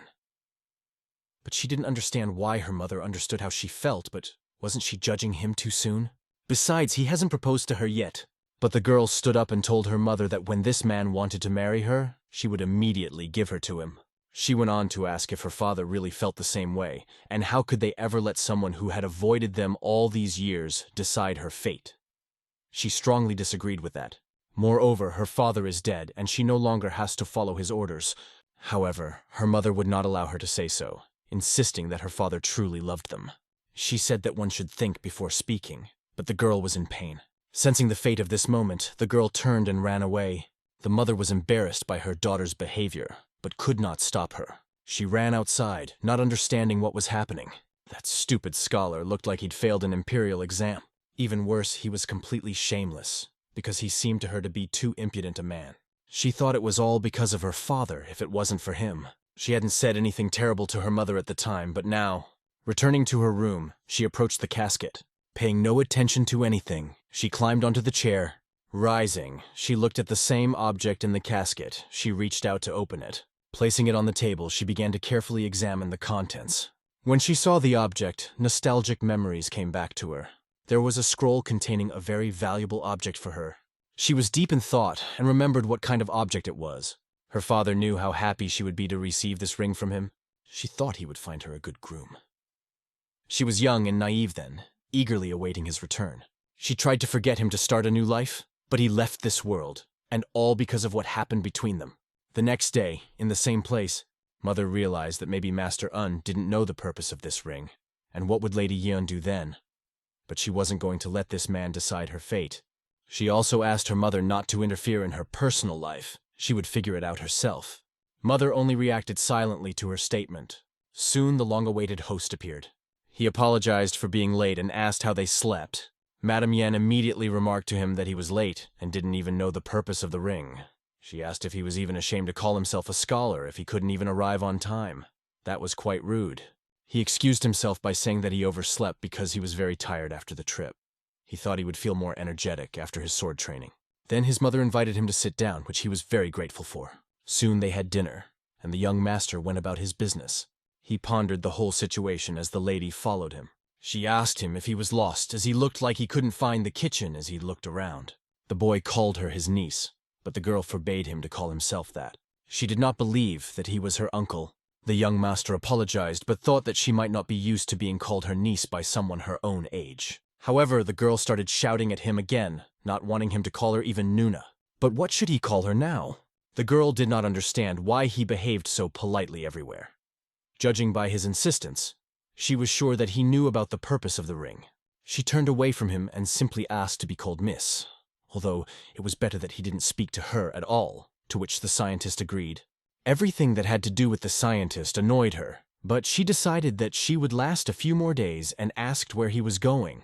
The young master just wanted to know if there was anything he could do to help them. The girl thought a little. She offered him to cut down the trees. It was a joke on her part, because she knew it was a pretty dirty job. She was sure that the scientist should not and could not do this. However, the young master, although he had never done this, was convinced that he would manage. The scientist promised to do his best and set out to do the work. The girl thought that the scientist was only capable of reading books, and he was unworthy of pruning trees and would not be able to do it, so she wanted to look at his suffering with pleasure. However, the scientist found her behavior cute and saw her as a younger sister. He changed clothes, took a sharp sword. An incredibly large garden opened before him, and it is not surprising that Miss Yen and her daughter-in-law did not cut trees. He started working. The first cut was easy. It looked like the job would be easier than expected, but the tip he cut off was quite dangerous, and he had to be careful with the protruding parts. Now he had to cut off part of the trunk. He swung with all his might to cut off the ends. Accidentally missing, he caught the gate with his sword and cut it in half. Looking at his sword, he realized that something was clearly wrong. However, as he held it in his hands, he realized that it was a real sword, and it couldn't just be waved around uncontrollably. The scholar focused all his strength on the sword, preparing for a serious blow. His aura activated, radiating incredible energy. With extreme precision and skill, he began to cut the branches, trying to control his strength. His movements were so fluid that it looked like a passing action, yet each strike was precise. But it was all too slow, and he had to concentrate on each cut, making the process take forever. Suddenly he heard laughter coming from somewhere in the bushes, and he realized that someone was watching him all this time. He did not look back, because he did not see anyone. It seemed to him that lately he had become much more sensitive to his surroundings. Then he turned his attention to the tree. Each branch was different from the others, and that meant he would have to cut them one at a time. However, just as there is an optimal way to drive a cart and distribute livestock, so there must be a way to prune trees. He needs to understand how to work not with one branch, but with all of them. Then he took up his sword again and began to work. He will have enough work now for a long time. The lady came to ask how the scientist was doing, and was shocked that he had been working from early morning until noon, and still had not had time to clean the garden. She ordered a servant to tell him to stop. In her thoughts, the girl believed that the scientist was a fool because even an experienced gardener would not take up this garden if he did not succeed in it. He should just give up. Why does he continue? If he gets injured, it will be very bad because he has never done hard work. Then it turns out that she will be guilty and will look like a thief. Soon the young master appeared on the horizon. The girl immediately expressed her complaints, saying that she asked him to come by noon, and he does not follow the time at all. He apologized to the missus, explaining that pruning trees turned out to be much more interesting than he thought, and the time flew by. But the boy looked exhausted, although the girl wasn't sure if he was really working or just sitting around. When she asked how much work was left, he said that maybe by lunchtime he would finish. He told her he thought he had another half-day of work left. But for some reason she got angry, because the boy spoke as if he had done nothing all this time. Soon the servant interrupted their conversation. He apologized for the delay, and the girl asked how much more time was needed to finish the work in the garden. Her advisor said that there was not much work left in the garden. Of course, it will still take a few days to remove all the cut branches, but the pruning of the trees was almost complete. The young miss decided to check out the garden for herself because she couldn't believe it. After seeing the results of the work, she could not imagine how much work had been invested, and he did all this in just a few hours. The branches were cut very neatly, and she couldn't believe that it was the work of a stupid scientist. She suggested that perhaps he was not an imperial scholar but a court gardener. Something was clearly fishy here, but they soon began their lunch. The young owner was so fascinated by tree trimming that he had no idea how interesting this activity had become for him. He felt as if he was using his white tiger sword art training skills. He also noticed a strange feeling as if he could feel the tiniest of differences when cutting the branches. His work reflected his emotional state, but that was not enough for him. Soon he was full and decided to leave. When asked by the young lady where he was going, he replied that, of course, to the garden, as there was still some work left. However, Mrs. Yi asked him to forget about the garden and offered to go for a walk with her. The young master did not object and agreed to go for a walk with her. They came out on a beautiful road and walked for a while in silence. The scientist felt that although the walk seemed peaceful, times had become dangerous, so he took a wooden sword with him. However, he tried to calm himself, thinking that he couldn't be so unlucky as to meet bandits on his way. Miss Yen looked very beautiful in her outfit, and there was something between them as if they were older brother and sister. He even began to feel that she was his real sister. He asked Miss Yen if she was tired, since they had been through quite a lot. He noted that they still had a long way to go and doubted that she wanted to soil her dress. He suggested that it would be better to go by carriage. She looked at him as if she saw a piece of meat in front of her. As expected, he lived in the palace and completely lost touch with the poorer sections of the population. "How can you spend money so thoughtlessly?" She did not shout at him, but simply moved forward. The scientist caught himself thinking that he was being too carefree, and realized that he should have thought about Miss Yen's financial situation. But even so, he wondered why the honest and faithful Heng family should go through hard times. Does justice exist? Stepping forward a little, she turned around and sarcastically asked why he was so slow. Maybe she could carry him in his arms. However, he replied that he would do just fine himself. They soon reached Yuan Tower. It was a beautiful and tall building. Its dimensions were impressive, and a wonderful view opened from the top to the deep Lake Dongtun, whose horizons were divided, as if heaven and earth. It was a beautiful place, but the girl noticed her acquaintance. He waved her hand and called her to him. The young scientist asked who it was. The young lady replied that it was her future husband. The scientist was simply shocked by these words. The girl understood that it was very cruel, but she thought that it was necessary to put an end to this matter, and she thought that now the scientist would be disappointed. But no, he approached the boy and said that he was very happy to meet him, because he would be his son-in-law. But the boy did not understand who he was. The young master explained to him that he was Unhen, the named brother of the girl's father, and was also glad to meet him. Yenun was surprised and asked the girl why she did not say that such an important guest would come. The girl felt that there was a misunderstanding between them, but the scientist did not seem to see anything strange in this, and was surprised that they had come such a long way to meet by him. Mrs. Yen was shocked at what was happening. She understood that the mother was right. This guy really does not know the purpose of the ring. Meanwhile, Yenun asked to be less polite because it was starting to make him nervous, but they quickly found a common language. The girl began to doubt why the scientist behaved like a brat, knowing the purpose of the ring. She decided to say that it was time for them to go, but her lover wanted to stay and drink with the scientist. The scholar quipped that Miss Yen must be a little confused. Her lover explained that the scientist says that because he doesn't know her well yet, she looks fragile. But in reality, she is a very energetic woman. He added that he loved her very much, after which she walked away, offended, leaving them to do whatever they wanted. Both boys looked fascinated at her pouting face. Her lover suggested the scientist go to a beautiful restaurant nearby. Meanwhile, the girl, walking with an offended expression on her face, could not understand why the scientist, not knowing the real purpose of the ring, still refused it. Perhaps he considers her lover to be an ordinary man who is no match for the one her father chose. This worried her greatly, and she could not understand the scientist's actions. Moonlit night soon came. The young scientist walked along the beautiful stairs. The thought did not leave him. Why does Miss Yen look so anxious and unsure around him? During their meeting with her lover, he revealed that the girl was very proud and his family was quite wealthy. He wanted to help her, but she would probably leave him if he offered to help her. In a certain sense, the scientist understood that she felt her mother was the only one who took care of her after marriage, and the girl could not accept help from her lover, despite the fact that he wanted to help. Now the girl helps her family herself. She is an outstanding person. The young master was happy when he accepted her proposal of hand and heart. But the problem was that her family could not afford the dowry, so she asked him to wait. Although her lover wanted to marry her right away, she asked him to wait until she had saved enough money for the dowry. He felt helpless because he could not do anything. And because of this, he cried. The scientist wondered whether people can protect their loved ones if they have money and power. Is there any logic in this, if it makes people suffer so much? No matter how much he sighed, he could not get rid of the suffocating feeling. He approached the stairs and the tree. He could no longer restrain this sword. If he doesn't start swinging his sword, he will definitely explode with emotion. The daughter of one of the merchants came to the beautiful lake with her squad of guards. She had not seen such picturesque scenery with her guards for a long time. The whole serene atmosphere around the lake was just incredible, and she wished she could enjoy it a little more.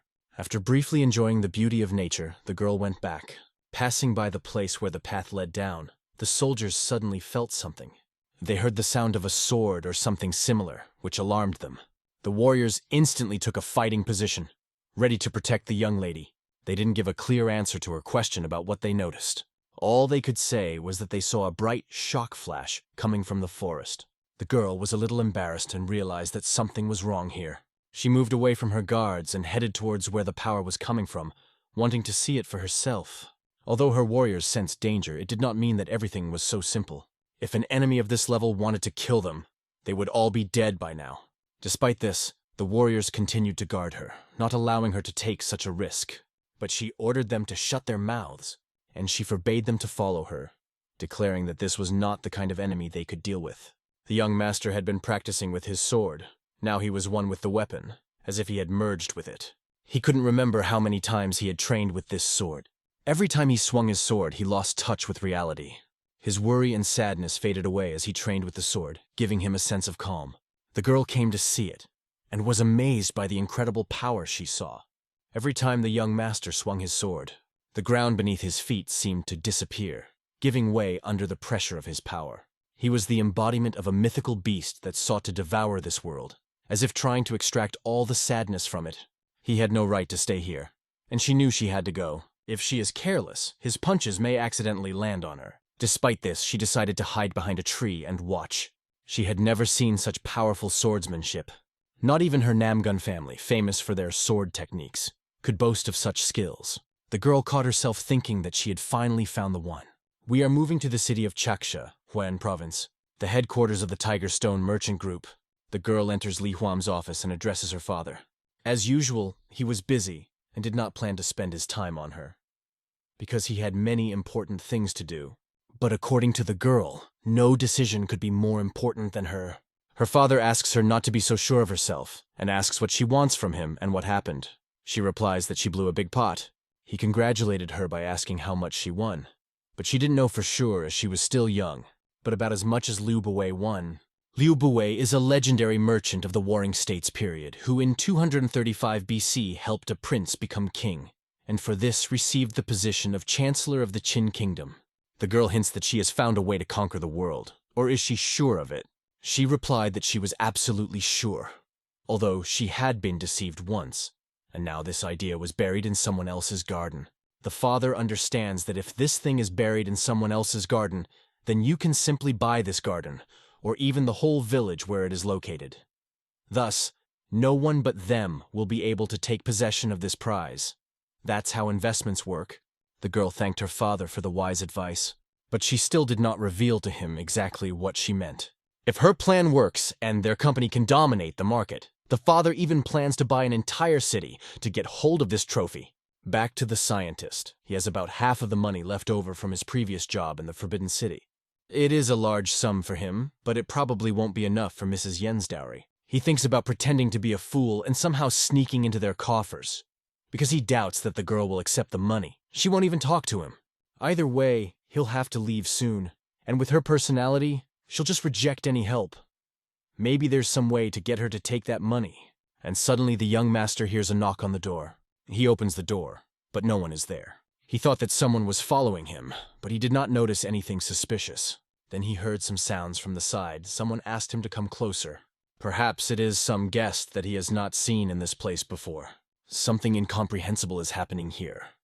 Ivan decided to approach those people who were calling him. Soon one of the men approaches the mother and says something about the savior. He wanted to know more and asked if she had read the letter from his master.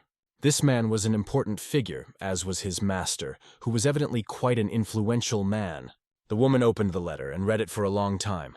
The letter said that her late husband had saved the life of that man's mistress, and this was the first time she had heard of it. But this young man is only a messenger. He does not know the details of his mistress. He just hopes that she will make the right decision.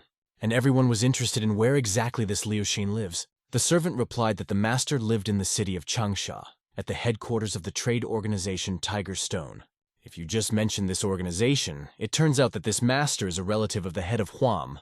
He really wants to meet them, so they prepared a carriage for them. If they are ready, they can go. But the lady wondered why anyone would wait so long to pay their respects to her father. And what were the chances that this person was actually a relative? She decided not to let her mother go alone and go with her. The messenger paid attention to the scientist. It may seem rude to him, but he asked who he was. The lady explained that this is the named brother of her late husband. Hearing these words, the messenger apologized for not greeting him earlier, and also invited him to the master's residence.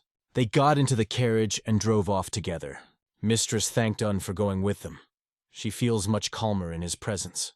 The scientist did not answer, But in his mind, he understood that something was wrong here. The servant is behaving very strangely, and why did he not inquire if there were other guests in the house? He seemed to know that Un was the only guest. Un hoped that he was just screwing up, as he had often been nervous lately. Soon the horse's hooves clattered on the stone and the carriage arrived. The chariot stopped and they went out to meet them. An old man greeted them. The messenger said that he had brought the guests, as the host had requested. The lady asked what kind of invitation it was and what was going on, but the old man fell on his knees before them. The old man introduced himself as Uishin, said that he always wanted to thank his savior, but was still powerless. Now that he has met the family of his benefactor, he can die in peace. He was asked to stand up, but he refused, saying that if it weren't for his savior, he wouldn't even be able to kneel before them. The old man has just learned that there is a family of his savior, and he believes that he does not deserve their forgiveness. He prepared a sumptuous table full of various dishes. It looked regal, and nothing was spared for the guests. They were invited to sit down when a young man approached them. He introduced himself as Lee Home from the Tigerstone Trading Organization and explained that he had invited them here today. The young master noticed a familiar girl among those present. He had seen her once. Her name was Lisoyan, and she was also glad to meet them. They had already met before, and the girl was glad to see the scientist again. She would never have thought that their paths would cross here. Young master felt awkward but also happy to meet, while Mistress Yen looked at him suspiciously. The old man began to tell how he once met his savior.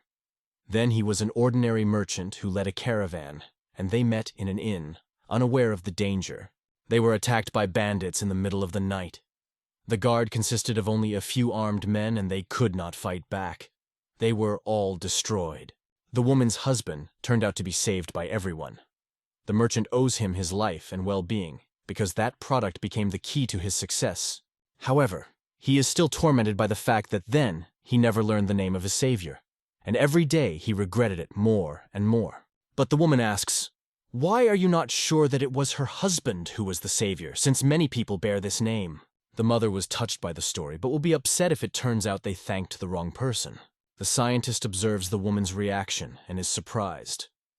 Instead of taking advantage of the situation, she insists on the truth, the behavior he expected from his brother's wife. Then the old man takes out an envelope from his pocket.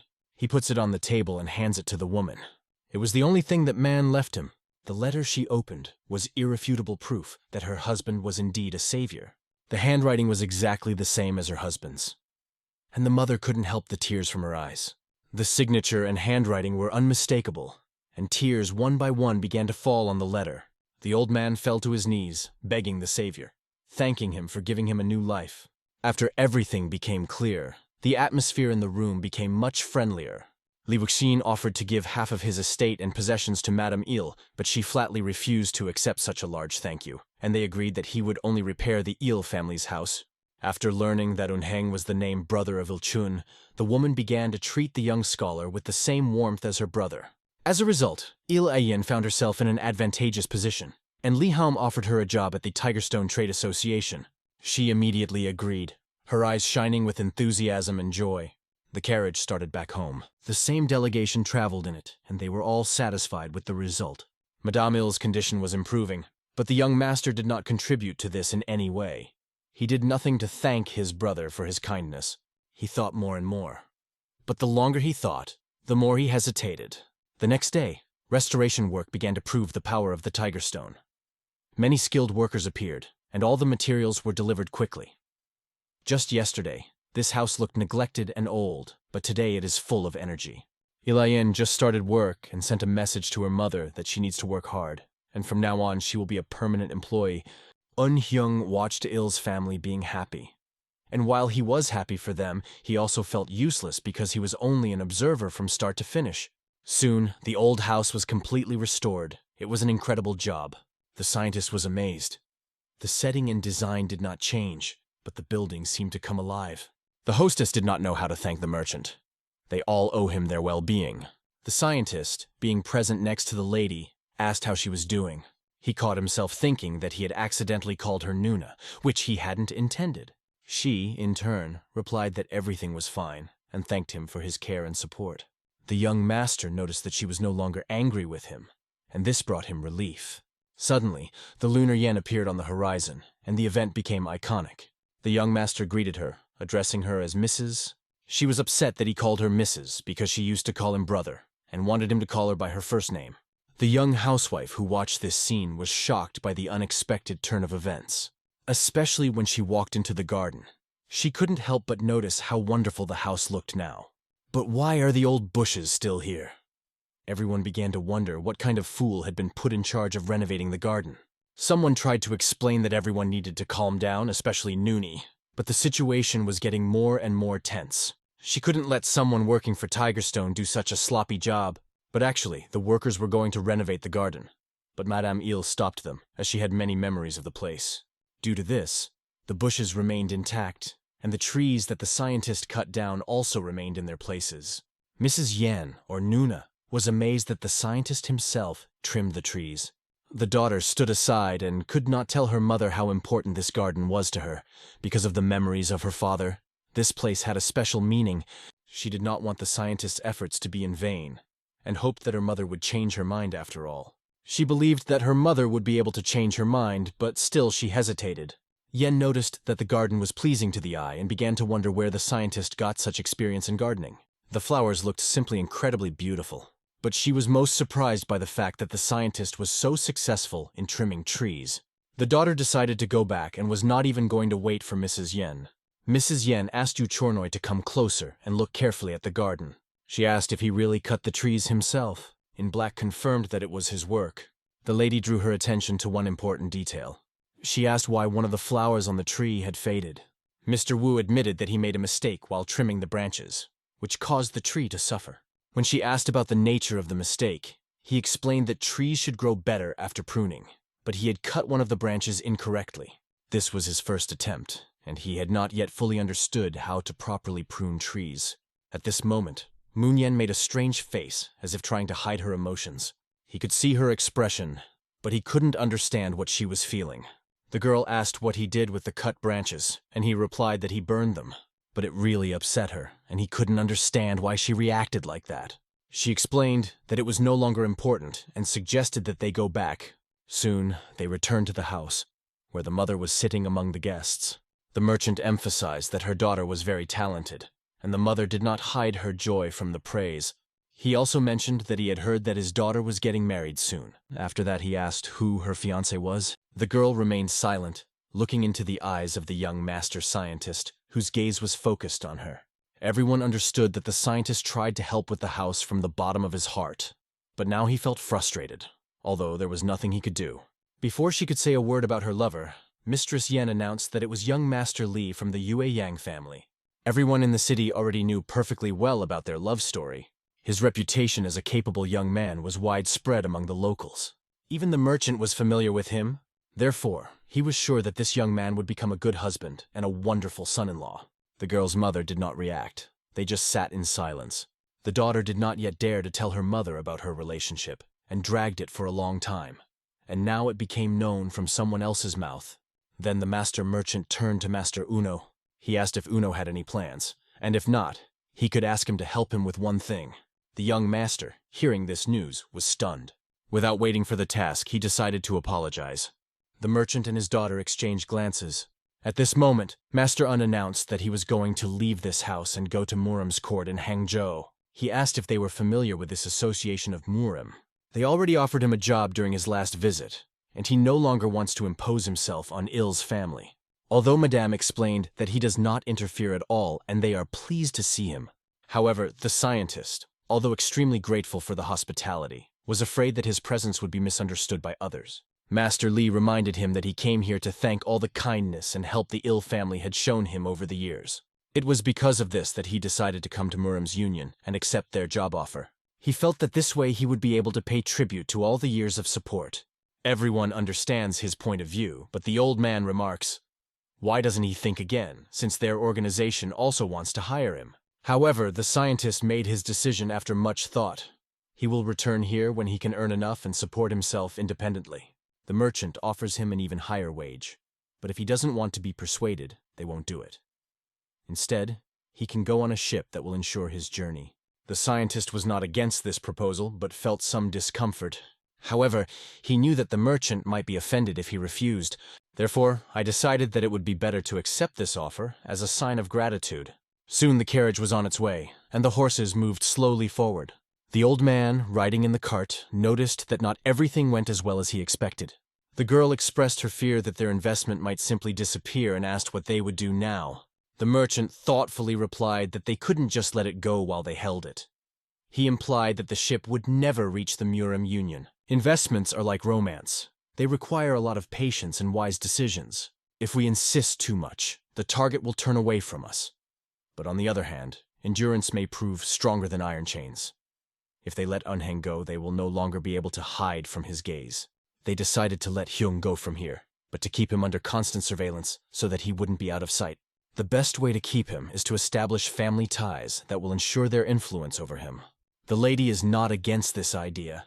She is ready to agree, moreover. She even dreams of having a child from him, which would be the ideal result for her.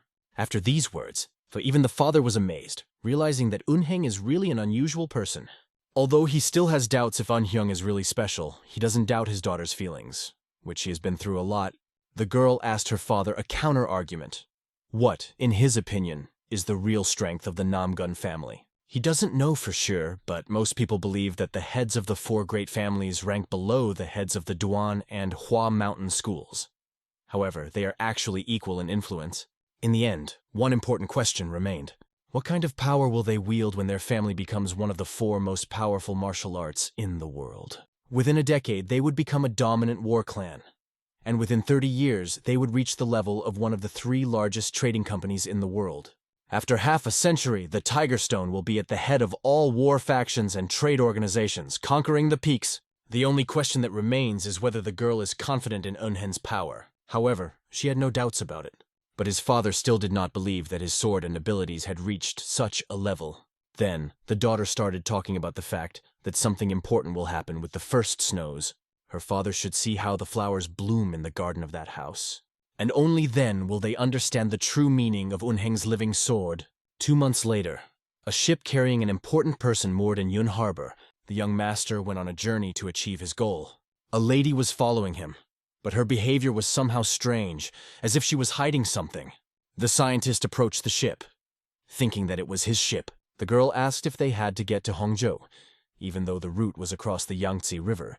In addition, Ayan Nuna was also moving in the same direction, and he catches himself thinking that he unknowingly called her that again. The young lady understood that when Eunhen told her mother about her departure, she cried, and the girl felt guilty for not fulfilling her promise to her father. She did not agree to an arranged marriage because her heart had already chosen young Mr. Lee, and she did not regret it, although the situation was ambiguous. But why is she so sad when this person leaves them? When the scientist decided to board the ship, he was addressed as a brother. It was Anne, the daughter of a merchant who had already gone through more than one difficult life path. The young master was glad to see her but could not understand why she was chasing him. His mentor's daughter looked at him in surprise, not understanding why he was still behaving so stupidly. Anne remarked that he was in too much of a hurry, but the scientist was intrigued and asked what brought her here. The girl explained that they had received an important shipment to be sent to Hangzhou, and it was amazing that they happened to come here together and were now leaving together. The mistress also joined the trip, climbing aboard the ship. The girl watched the daughter of Mr. Likov for a long time, although she works for him and his company. But she did not know anything about his family and did not understand what was going on in the head of this girl. Then the young master asked Miss Ayan to extend her hand. He placed something in her hand that he thought she would really like. It was the same ring his mentor had once given him. The guy was convinced that he should have returned it a long time ago, and sincerely apologized for his selfishness, because he had caused her a lot of pain. It was the only thing Ilyun had left him, and he didn't want to give it away, forgetting that this ring for her mother was just a memory of sadness and loss. It seemed strange to the girl why he was doing this now. Maybe he wants to say that he has no intention of getting married, or he didn't know about it at first. And everything worked out for the good of the family, done only by his own will. The scientist handed her an envelope that didn't contain much, but he wanted to congratulate her on her wedding. The girl carefully took out the envelope and opened it. Inside, she saw a bank check. The guy explained that he doesn't want her to misunderstand him. He doesn't feel sorry for her, because he knows that she can earn more. It's just his gift. He wanted to express his sincerity without having any other intentions. However, he decided to say goodbye to Miss Ayan and move on. She stopped him suddenly and was silent for a moment, embarrassed. She was about to say something, but another woman interrupted her, asking Brother Un to hurry up. The ship was already preparing to sail, counting the last minutes at the pier. The boy asked Ayan to take care of herself and wished her the best, hoping that her marriage to young Mr. Lee would be blessed. The girl just watched him silently, as if everything was happening too fast for her. The ship's sails were filled with wind, which drove it forward. The ship slowly sailed away from the shores where they said goodbye. The girl looked at the departing ship, but in her gaze remained misunderstanding and mixed feelings. The guy waved her hand, despite all the difficulties, saying goodbye forever. Ian clutched the ring he gave her, knowing that it was their last goodbye. She suddenly realized that he was now sailing away and they would never see each other again, so she began to scream. Pain shot through her and she cried out, "Uncle Un, come to us again!" She begged that nothing should stop him from returning to them, but the boy no longer heard her words, and her scream dissolved in the air. Tears welled up in her eyes and she felt foolish because she realized that he had always been so naive and sincere. He always acted without any ulterior motives. He just wanted to do something nice for her and her mother. She was wrongly suspicious of him, when in fact she wanted to accept him, as she should have done in the first place. Meanwhile, in the South Sea, the Ice Ghost reported that Unheng had left Yueyang. As to where he was headed, no one could answer for sure. But it was suspected that he had gone to the Marima Union, or had finished his research on life in Yueyang. The ghost replied that the scholar had made a contract with Li Hao, the head of the Tigerstone Trading Company. Li Hao's daughter, Lysijin, was a distant relative of Li Wuxin, but where they stayed remained a mystery. No one knew why they needed to cooperate with the Tigerstone merchants. Ms. Lady was disappointed with her Snow Shadow squad that lost Unhen. He decided to play it safe, since she had warned him, but it was extremely difficult to get reliable information. The lady wondered if he had spotted a spy at least once. The ghost replied that something must have made him suspicious twice. Something seemed suspicious to him, and he turned sharply, trying to see the danger. The lady smiled, because she thought he was a good man, because he felt threatened twice. However, what is the situation in the Muram Union? There was a meeting about the heir to the sword. Representatives from all over Muram gathered to discuss the matter, but could not come to any conclusions. The divine monk was also there, but he did not participate in the discussion. Perhaps only the heir to the sword will be able to change the course of events. It won't be long before chaos engulfs everything around. By the way, what was the pirate group doing on the Yangtze River? Most likely they were preparing for some actions. However, it sounded rather strange to the lady. Even if the pirates act together, they are still weaker than the Muram Union, especially surrounded by enemies on all sides. It became more and more interesting when the Yangtze Confederation fell. Could it even be the Marima Union itself? She couldn't wait to see what happened next. She asked about the Emperor of the Dark Heavens, and Ghost searched for him for a long time but could not find him. It is unclear why he suddenly disappeared. It was a rather strange situation, and the lady drank a cup of tea as she watched the events unfold. She expressed her opinion that even one tea leaf can change the taste of water forever, and the world became extremely unpredictable with the appearance of this guy. At Hangzhou Harbor, they disembarked the ship, treading carefully on land after a long journey. The scientist and Nuna said goodbye, wishing each other to protect themselves on new paths.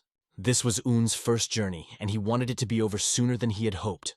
The fact that Nuna had treated him so well now made him feel guilty. Nuna was left with the question, was she necessary at all? Did the scientist find her attractive, or perhaps he simply ignored her? Why is it so hard to fall in love with someone?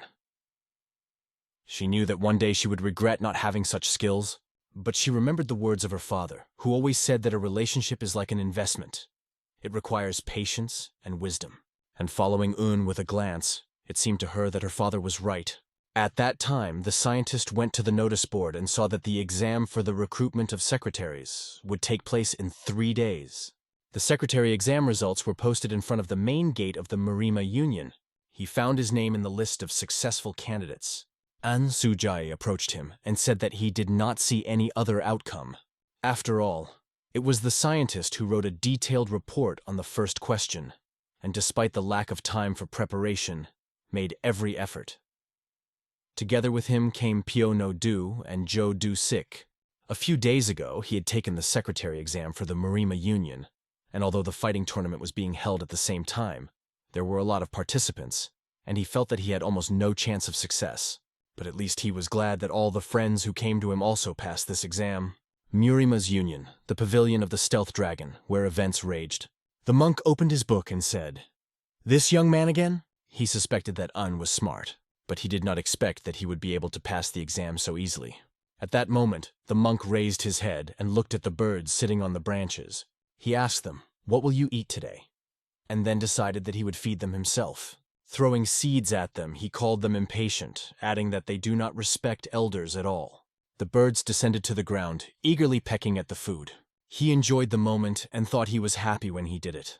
As nature's cycle dictated, the seeds they were now eating would one day grow into new plants, and these thoughts reassured him. But at that moment a noise was heard outside the gate. The gate opened and 3 figures entered. He invited them in and said he would feed them whatever they liked, and then he turned his head to the left, where the notebook was lying. After some time, all the important figures gathered in the main hall of the Murima Union. The Taoist Chongjing addressed the disciples from Manhua, asking them if they really knew nothing. One of them replied that they were the same as him, but assumed that the Shaolin Temple understood something. Chongjin then turned to Reverend Ho and asked if the divine monk had announced who would be the successor to the Holy Sword. Venerable Ho, a representative of the Shaolin Temple, replied that even a humble monk did not know anything about it. The divine monk had always been the central figure of the Murima Union, and his role in Shaolin was even more important. Yongjin said it, and the girl added that one thing was known for sure. It was Seol Ryongtan who said that a successor existed, and what's more, he probably belonged to their orthodox faction. At this point, Mook intervened, stating that it was outrageous to make such important decisions without informing others, and how could they exclude non-standard schools from the discussion? He was asked to calm down, explaining that they were all Murim members here. The problem has nothing to do with orthodox or non-orthodox factions. Ryong Jaegal, a representative of the Jaegal family, asked why a divine monk should hide the identity of his successor. At first, Mook did not understand what he was getting at, and questioned him. But the answer was simple. The monk wants to reveal the fact of the existence of the successor, but not his personality, so that he does not fall under pressure. It was further explained that this meant, with a high probability, that he was not yet a member of the Murim Union. Sol added that most likely they had made some sort of deal. Ren agreed with Sol and noted that she had put it well. They came to the conclusion that the divine right successor monk does exist, all because anyone who tries to use it or influence it will be severely punished, undermining the stability of the Union. "And what will be his role?" asked Sol. It became clear that they had no choice but to give him whatever he asked for. After all, he is the successor of the Holy Sword, and the Murima Union, as the dominant power of Jianghu, cannot ignore his power. One of the young men added that he might even want to join the board of directors. "This is absurd," Peel said, expressing his displeasure at the decision. But he was told that his clan was not capable of defeating the Holy Sword. However, Peel countered that the successor of the Holy Sword was not the Holy Sword itself, and they would have to fight to find out who was stronger. Others only saw him as a fool who uttered such words. After that, they decided that they should invite the Holy Sword to join the Murim Union. At that moment, a messenger appeared, attracting their attention. Ryan ordered to let him in, realizing that perhaps the divine monk had finally given his answer. When asked how things had gone, the messenger explained that he had visited the Stalking Dragon Pavilion this morning, as instructed by the honorable representative of the board of directors. And fortunately, Venerable Poole, the divine monk, had not immediately refused him. In his hands, the messenger held a book that seemed to contain important information. At the same moment, he was bombarded with questions. Who is this? What school is he from? And where is he now? He explained that this successor was Wang Hyun. Originally from Hangzhou, Un passed the imperial examination and worked as a scholar in the palace for 10 years. Currently, he left his job and stayed in Hangzhou. He recently took the secretarial exam, which was held right here, within their walls. And, of course, he passed it with flying colors, explained the messenger, reading what the monk had given him. However, the others rose from their seats, exclaiming that the messenger thought they were fools. Mook turned to the messenger and said that he needed to go to the Sneaking Dragon Pavilion immediately to clarify this ridiculous situation with the divine monk. But the messenger insisted that Poole had made it clear that the successor to the Holy Sword was this very man, Un Hyun. He also explained that the divine monk had silently opened the report and pointed to this man, announcing to everyone that he was the one they were looking for. The messenger finished his speech, as if tossing this fodder to the noisy crows, who continued to rage. The report also noted that Un received high marks for most questions, but most importantly, a perfect score for the first question. This task required an understanding of martial arts. Obviously, Un detailed the basic training and significance of the 18 martial arts, leaving the examiners in complete shock. They were left with a question. How is it possible that a scientist is so well versed in martial arts? Chan Donson noted that their clan did not specialize in theory, but he doubted that many scholars knew that much about martial arts. He even stated that it was actually impossible. Sol was curious as to why the successor to the Holy Sword would hide his identity and thus infiltrate the Union. She suggested a good idea to meet him in person to find out the truth since there was no other option. Jan considered in his head that this was the easiest way to solve the problem, but no one was brave enough to volunteer to be called in. However, one scapegoat would be enough to throw the Murim Union, or even all of Murim, into chaos. Graduates who successfully passed the secretarial exam joined the Murima Union. Some didn't like that everyone had their own duties, but it was so messy around them. It was as if they couldn't find at least one warrior to tidy up. Pio explained that it was not wise to spend money on hiring a warrior just to clean up. Everyone knew that people from famous martial arts schools take everything they want by force. Listening to this conversation, Un admitted that Pio was right when he said that, but then he asked to look at it from the other side. The warriors will take on all the battles, while their job is only to clean up after themselves. Besides, if no one does this work, the day will soon come when the world they know will come to an end. He added that they exist to make this world a better and wiser place. As they say, everyone has something to learn. There are many people in the world who deserve attention. This guy's words really impressed Un, and he listened to them carefully. Zhang Gongju had remarkable insight, Brother Anna had a strong sense of honor, and Brother Zhu showed talent in resolving conflicts between people. Thinking about this, Un stopped at the thought, what am I good at? I don't even have a clear goal, strong convictions, or a reason to live this way. At this moment, Zhou turned to Un, putting his hand on his shoulder, and asked him not to fly in the clouds. A question was raised. Is Yunhyun here? The meeting hall of the Murima Union was filled with tension. There are many dangerous people in the Murima Union, but don't worry, they don't bite, the man said with a slight smile. He explained that, as part of the hospitality department, their job is to be a bridge between people. In other words, they are experts in the art of teaching. He added that they should not show their fear or excitement, because one mistake could be fatal. Behind them, in front of the door, a guest was already standing.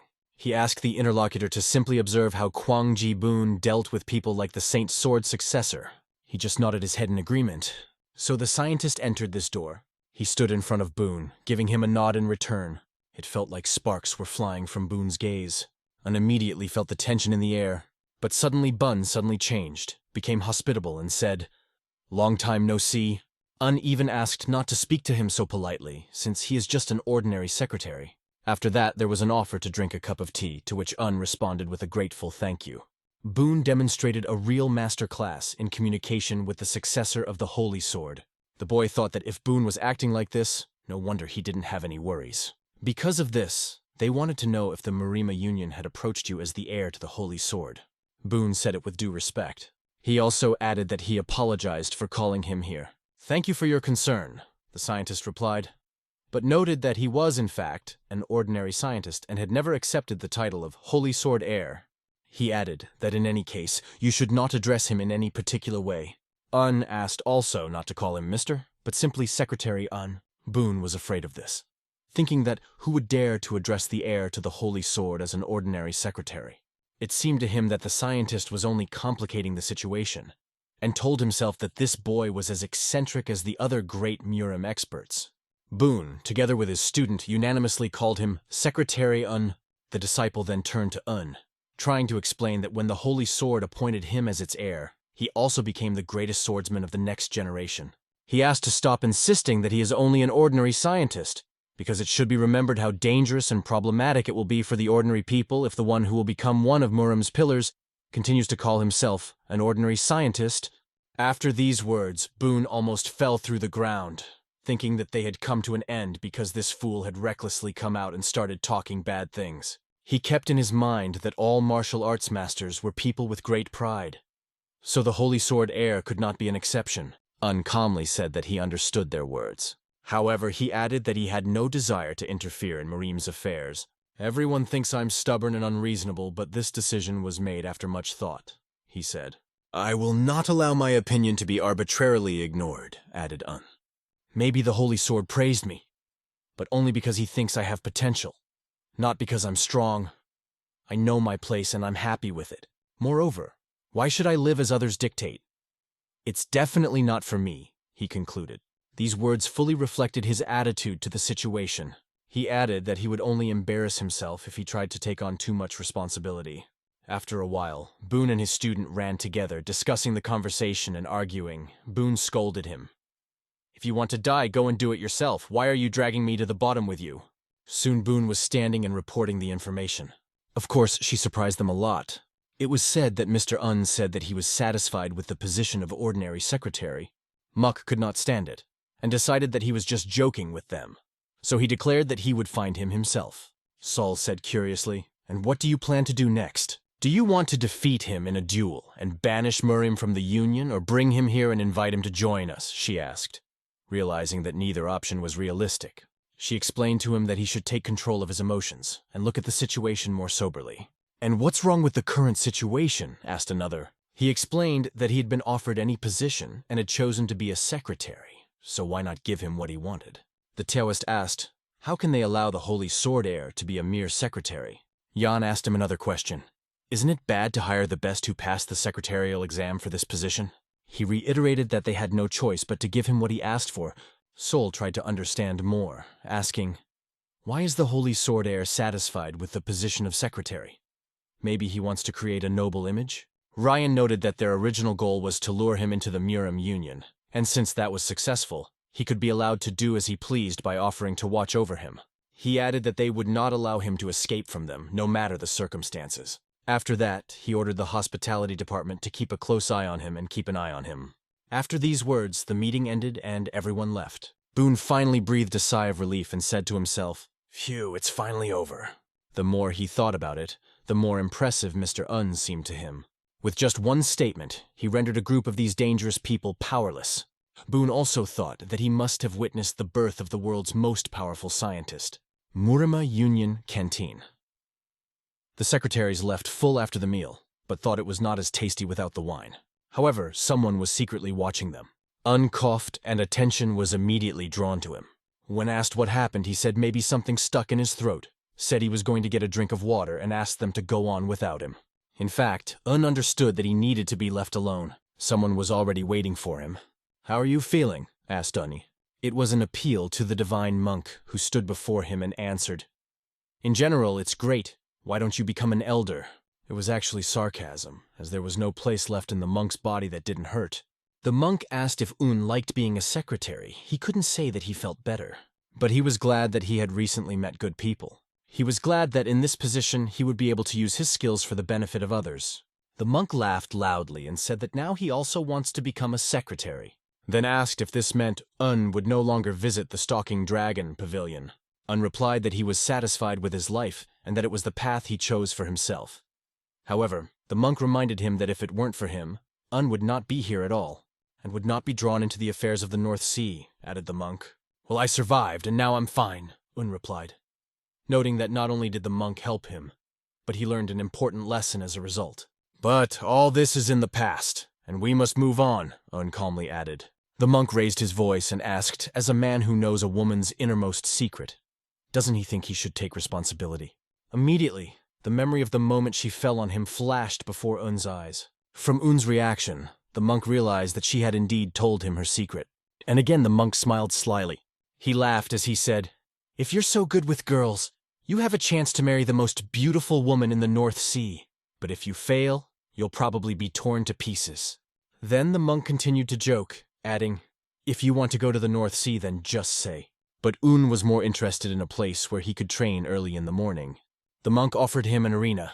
After that, Un thanked the monk for agreeing to look for even more secluded places. The monk was surprised that Un thanked him, as if the training ground had made him happier than the beauty of the North Sea. He then reminded Un that he was late and could be penalized. Un instantly turned and ran. From this conversation, the monk concluded that Un was now more inspired and seemed to be ahead of his life's path. This decision was a decisive step for integration into the new reality. However, not everything went according to plan. If he doesn't want to be absorbed by a monster called the Murima family, he should proceed with caution. Murima Union, Majestic Pavilion. Sol was sitting at the table, looking out of the window. Suddenly, the door to her room opened. John entered her, taking a few steps forward. She asked him what he wanted since it was the first time he had spoken to her. "What's so strange about a man admiring a beautiful snowflower from the Tang family?" he asked, turning on his charm. He then ordered himself the same tea that Miss Tang was drinking, and offered to pour her a cup. She wondered if he was just in a good mood or if something had happened. "A small change can cause big changes in the world," he said. She thought he was in love, and said it was good because it was a lot quieter now without him. "Love?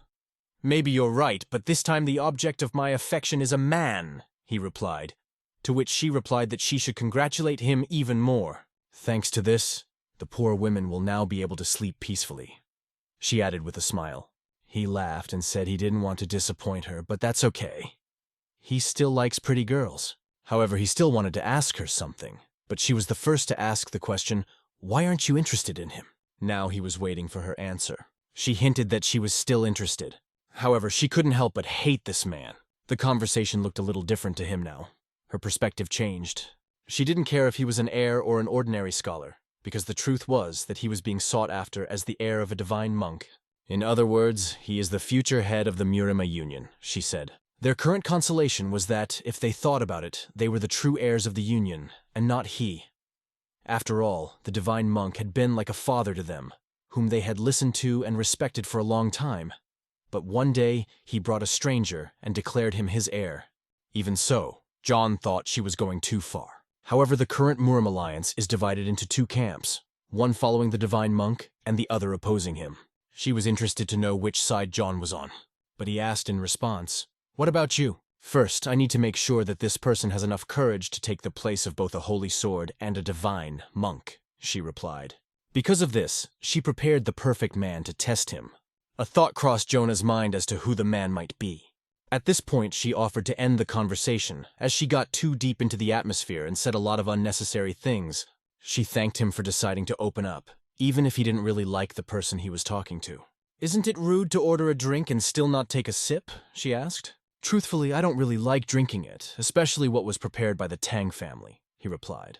"But it's a different matter if it was a poison prepared by you personally," Jan added with a smile. However, she said that would never happen. After that, she left him alone with his thoughts. He pondered her mention of the perfect candidate, as the only people capable of handling a holy sword and a divine monk were the other 5 respected. A month passes, the main hall of the Murima Union. Everyone took their place, and they discussed the plan they had developed. When there were no objections, it was decided to expand the Murima Union by building a new branch. Sol raised her hand with a suggestion of her own. She suggested banishing the heir to the Holy Sword. She even called him the illegitimate heir to the Holy Sword and suggested that he be expelled from the Murim Union. When everyone left, Sul remained in the hall. But she was not alone. John was also with her. They returned to the same conversation as before about the expulsion of the scientist Murim from the Union. John questioned whether her purpose was to provoke the divine monk. She asked him how he really felt about the idea. John replied that it was too early to do anything, and most of the other ambassadors agreed with him. But she noted that this time the divine monk would not sit idly by. Although it was not easy to shake, Sul was sure that this was the thing that could do it.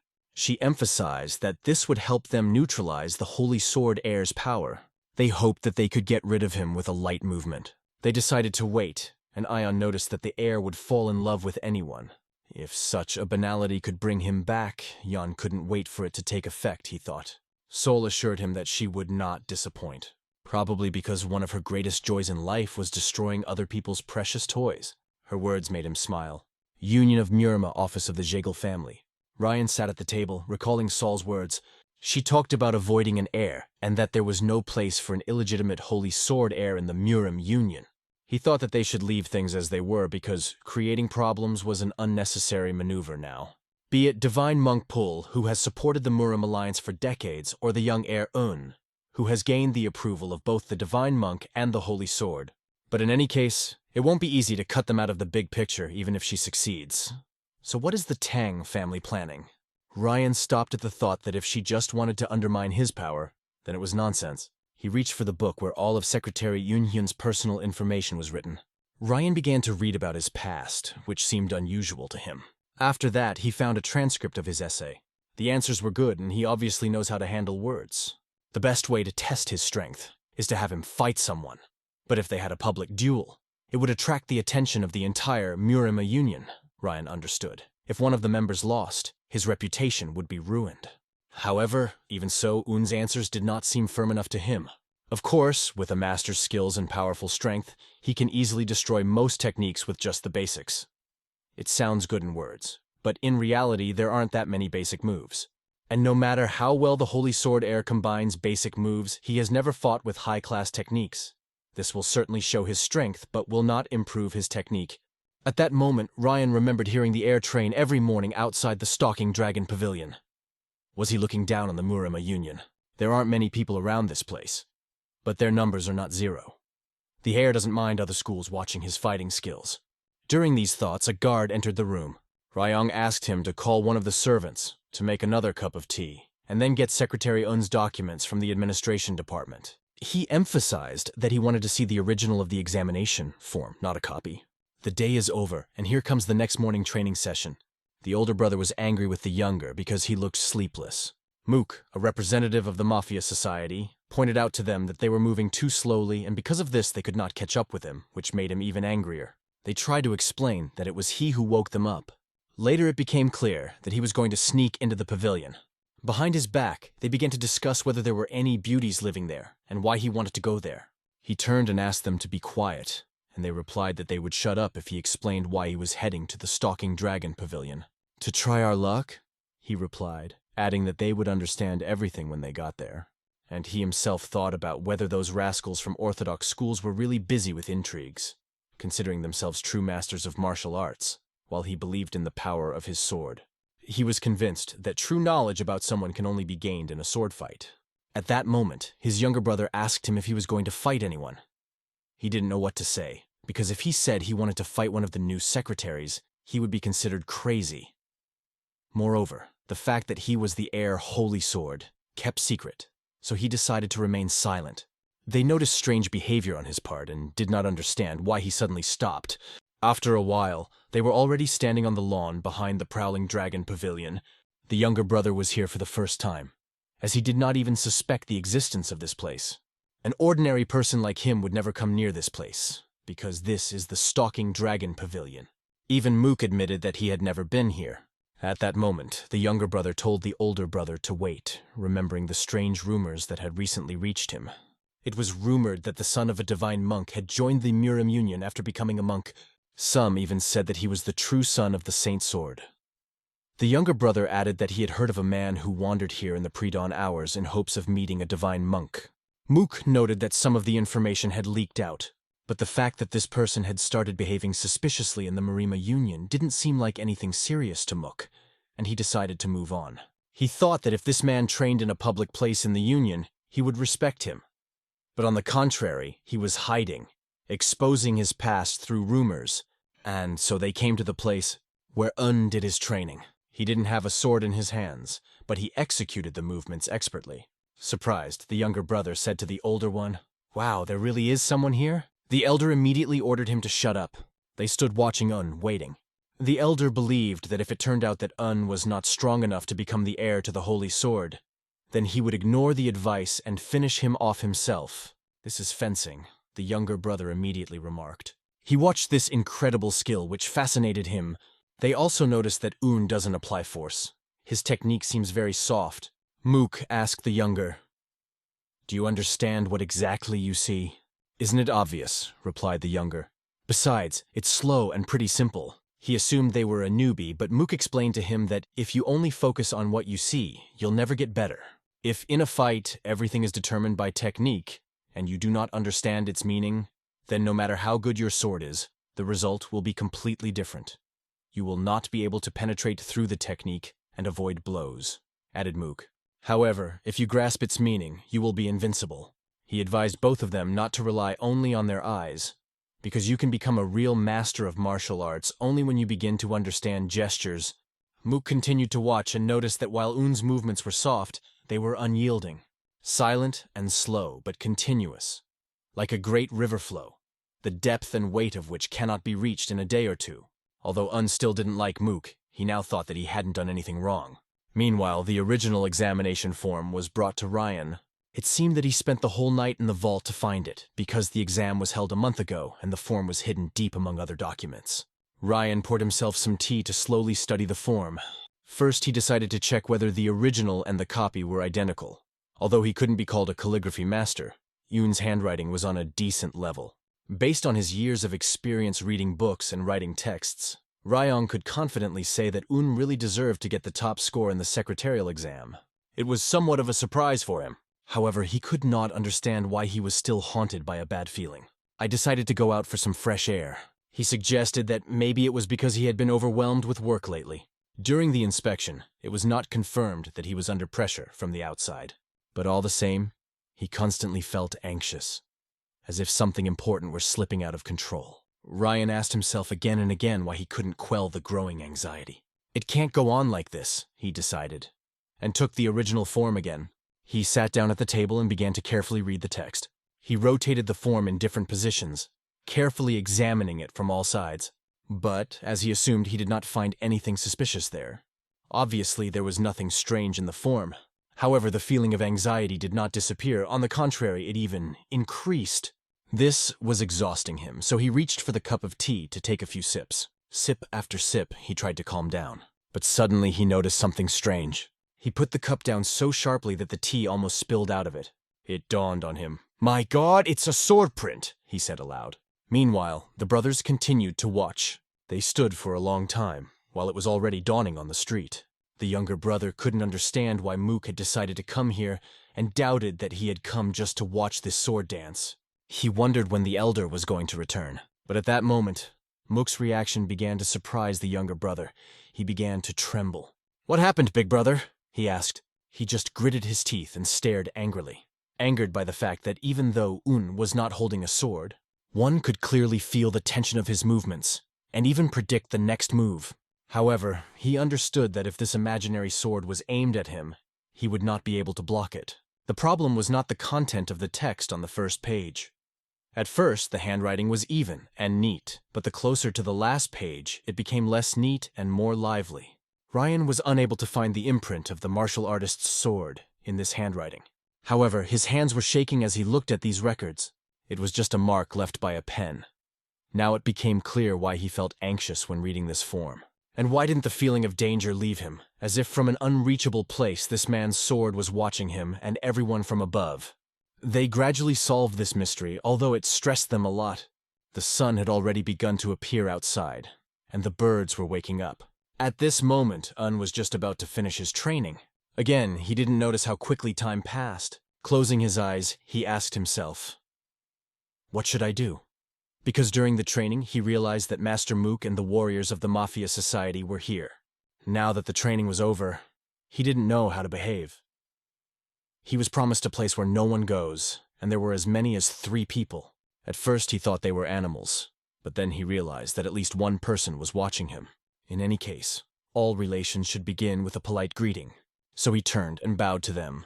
Mook immediately responded with a bow, which greatly surprised the younger brother. After that, Mook asked his brother to bow down as well, and so the 3 of them bowed before Un.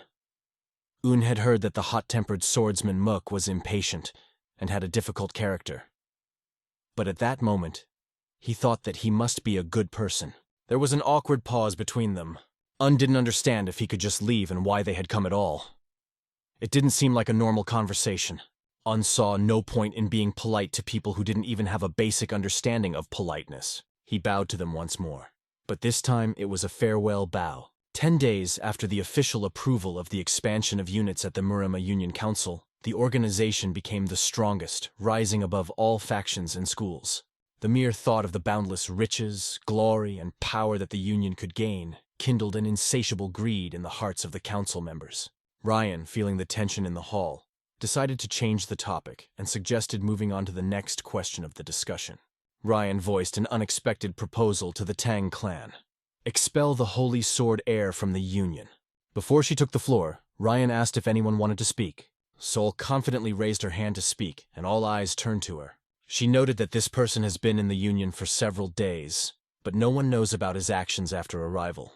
She continued by implying that he had not really done anything or benefited the Union in any way. Ryan thought that her argument was unconvincing, but unfortunately he couldn't refute her words as the Holy Sword heir had to show himself. She added that today their Marima Union has officially become the strongest organization, so it's time to get rid of the useless, and old people. The young man listening to her understood that she aimed not only at the divine monk and his heir, but also at himself. Sol continued, expressing her sincere hope that all the representatives present would make the right decision.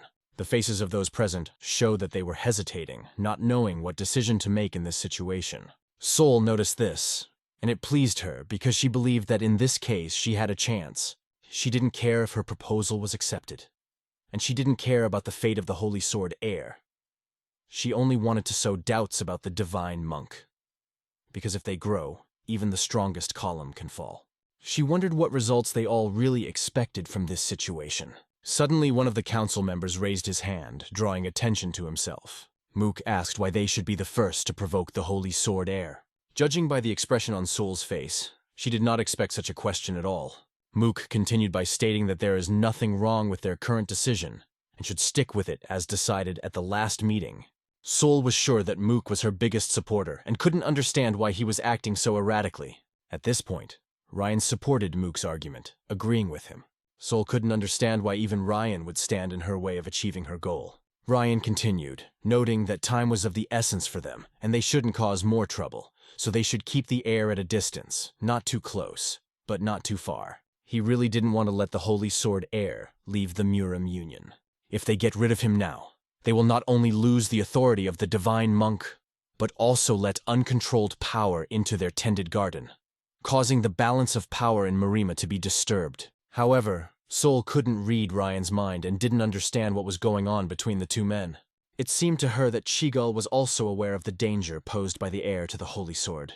Finally, Ryan announced that if the two heirs rejected the Tang clan's offer, then it would be rejected. Sol sat in silence, thinking that this was not the end and she still had a chance. After that, it was announced that the meeting was adjourned and everyone was wished a good day. Sol was tormented by numerous questions about what made them make such a decision. Although she wasn't happy with the result, it didn't matter because everything else was going according to her plan, and soon the scientist would face her test. At that moment, the scientist was outside, completely immersed in his training. He trained, giving his all and not being distracted by anything else. Breathing in the air to his full chest, he felt the power of nature around him. But suddenly he felt a flow of energy behind him. It was the energy of the stranger standing behind him. Who is this? He thought, realizing that it wasn't Mook or Yahello, because the energy was completely different. The stranger asked, "Why did you stop?" and offered to continue training. The scientist reflected that although this person is smiling, nothing good is hidden behind his smile. He also noted that he knew the faces and names of everyone in the Murim Union, but this man was not among them. The stranger turned to him again. "What is it? You don't want to continue?" "I'm afraid it's not what you think," the scientist replied, explaining that he simply didn't want to show disrespect by showing his lack of talent. The stranger laughed and asked why the scientist addressed him in such a respectful tone. The scientist explained that he felt a powerful energy in him. The stranger only laughed even louder when he heard the words about unusual energy. Un's face showed that he was not funny at all, especially after this man asked, "How dare someone like you judge me?" And then he added, "Aren't you afraid that you might die right now?" Un calmly replied, "Even the heavens do not punish people for minor sins such as predicting the weather. So why should I be afraid?" These words made the stranger think. In addition, it could be seen that the energy around him suddenly disappeared. "Not only is your tongue well hung, but you do not lack courage," said the man, looking at Una carefully. Then he asked, "Won't you join me?" Un replied that he had unfinished business, so he could not go. But the man was convinced that no one had the right to refuse him, and added, "If you come with me, you will have nothing to fear." Un replied, "Trust is built on promises made to each other. Therefore, I cannot break my promise even if no one blames me for it."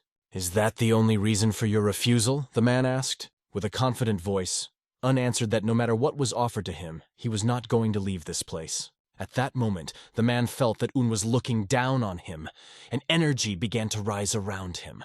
But Un was not about to budge from his position, remaining confident in his words. The man could not understand who was in front of him and asked, "How dare you treat me like this?" And then with some doubt in his voice, he asked, "Are you Hyun?" Then the man realized that the heir to the holy sword was standing before him. Calmly replied that his name was that, but he was not the heir to the holy sword. The stranger asked him to stop joking, and again offered him to go with him. And if not, he added, "I'll kill you right here." And the energy that surged around his body was amazing. His attack speed was also extremely high, adding even more fear to his terrifying aura. But understood that he was not going to kill him, although outwardly everything indicated the opposite. Besides, didn't even have a wooden sword with him. In this situation, he understood that he had no choice but to hope for help. Suddenly, the attack stopped short of reaching Un's body. It seemed as if the hurricane had blown her right in front of him, preventing him from touching her.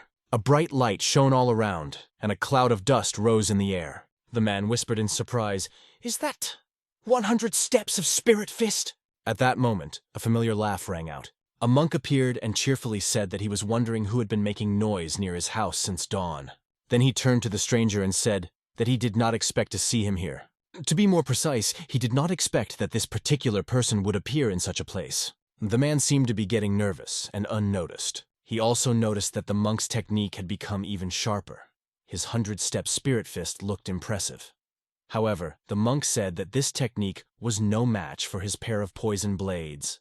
The man replied, "If you think so, then let's compete," preparing for battle. His appearance indicated that he was ready to test his words in a duel. Noticed that his attacks had become much stronger than the ones he had used against him before. The monk dodged the blows, watching his outbursts of anger. The smile never left the monk's face, and he asked the man if he really hadn't changed at all. After that, the monk extended his hand forward, showing only the index finger. One finger was enough to deflect all the attacks directed at him. The man jumped high up, preparing the next blow. The monk calmly responded to his previous words, bearing in mind his stubbornness, and made a sharp move. The man, holding whips in his hands, swung them sharply, as if delivering a blow. "Is this a red snake trap?" thought the monk, and then admitted that his snake whips were incredible. Meanwhile, powerful energy began to gather on the monk's body. It was a breathtaking sight. The man used the red enhanced technique, which increased his immobility and concentration. However, the monk stood as calmly as if nothing had happened, unmoved by the attack. Yun was amazed to see that the man had only taken one step, but he was out of sight so quickly that it was impossible to follow him. Suddenly, the man reappeared in front of the monk, whip in hand, ready for another attack. "You look very angry today," the monk said, and asked what had made him so angry. Continuing to deflect his attacks with one finger, the energy around the man suddenly disappeared and he landed softly on the ground. "We haven't seen each other for a long time," said the monk, and added that he didn't even say hello. The man replied that he was not going to greet someone who broke the treaty with MANHUA. The monk disagreed and asked, "Has the poisonous god finally died after eating so many poisonous herbs?" To which the man objected. The monk continued to ask if everyone else was alive, and if so, how could he break the contract with MANHUA? The monk, still not understanding, asked, "Does this mean he will die soon?" The man then pointed his finger at indicating that he meant him. "How much longer will you continue to spread rumors that he is the heir to the holy sword?" the man asked with annoyance. Confused, the monk turned to and asked, "Who is the heir to the holy sword?" The man replied, "Didn't you call him the heir to the holy sword?" The monk, even more surprised, said, "No." The monk added, "People can make up anything, but why do you care so much?" The man replied, "That means I can no longer trust your words." "Do you believe rumors so easily?" asked the monk without losing his composure. The man's name was Yum, and he stated that he did not trust anyone. The monk replied, "You don't have any proof that I broke the contract with MANHUA." At this point, intervened, offering an unexpected idea. He suggested asking the holy sword about it. Explained, "Although I don't really understand the situation, I am sure that the saint sword will not lie. So if you want to know the truth, you'd better ask him personally." But Yom insisted and told that he would go with him. He explained that he would not be able to interrogate the holy sword without evidence, so he would take it with him to the meeting. Unlike this, and he didn't know what to say in this situation, the monk intervened and explained that this would be problematic. He pointed to the young man behind him and said, "This boy is mine." "What do you mean?" Yom asked in surprise. The monk explained that had successfully passed the secretarial recruitment exam and had just completed his training. He belongs to the Murim Union, and thus also belongs to the Union. If Yom forces him to go with him, he will break the treaty with MANHUA, the monk added. Yom just gritted his teeth, not knowing what to say. Finally, he asked a question. Are you the secretary of the Murama Union? Un silently nodded his head in agreement. Yum then said that, in principle, he did not expect anything in particular, because this information came from the Tang family. He turned and started to walk away, not even accepting the monk's offer to drink a cup of tea. However, before he left, he turned to Un again. "We'll see each other again," he said with a menacing undertone. After that, Yom pushed off the ground and quickly left them, disappearing into the distance. Un was intrigued and asked himself who the man really was. The monk explained that it was Yom, the Iron Blood King of Death, one of the most cruel and cold-blooded men to ever exist. He is a man who can take the lives of others without hesitation and hates when things don't go according to his plan. He always seeks recognition. In addition, Yom hates and despises Lee Kum-hak because he believes that he stole all the glory from him. He belongs to those who never give up, having unwavering perseverance. The monk warned Un that if he ever came face to face with Yom, he would have to be very careful. However, remembering, the monk said that Yom had promised to come and check whether the words of the venerable monk were true. Un tried to recall the details, but scratching his head, he realized that his memory was failing him. This made Un suspect that the monk had done something that he did not yet know. The monk only sighed and said that these persecutors were very annoying and that he had already explained everything to them. He also couldn't figure out what else needed to be done to put an end to the Saint Sword Heir rumors that were spreading out of nowhere. Because of these rumors, Murim's union began to panic, and he was questioned about the identity of the culprit. "Did I do something wrong by telling everything?" asked the monk. It was then that Ung realized that this rumor had spread throughout Jianghu, and asked the monk if that was why he said that Un was the heir to the Holy Sword. But he replied that he didn't say that. "But you didn't deny those rumors?" Un remarked, asking another question. The monk did not understand why it was Unu and said that in fact he was not lying.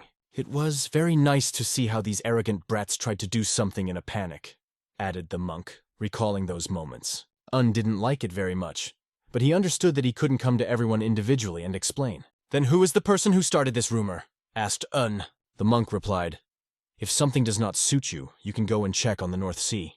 Then Un clearly remembered the silhouettes of those people and thought, didn't the owner of the ice palace call him the master of the setting sun? The monk began to remind Una, "I told you that women always create problems. Even the Buddha would not be able to solve the conflicts between women and men." Un had no idea how to get out of this situation. The monk offered to speak to the representatives again and tell them that he was not the heir to the Holy Sword. Un thanked the monk for this suggestion because he understood that if he did not intervene, things would get worse. "But if you don't want to, you don't have to," said the monk, and he seemed to behave like a child. Un noticed that the monk seemed to want to say something else and asked him about it. "Well, since you ask, I'll answer you. After all, I'm partly responsible for this," said the monk. He asked Un if he had ever heard of the 5 divine rulers. 1 saint, 1 monk, 1 king, 1 god, and 1 hidden one. During the Great War between justice and evil, 5 of the best martial artists appeared in Jianghu. Although none of these men could have predicted the outcome of the war, their actions determined the fates of many soldiers.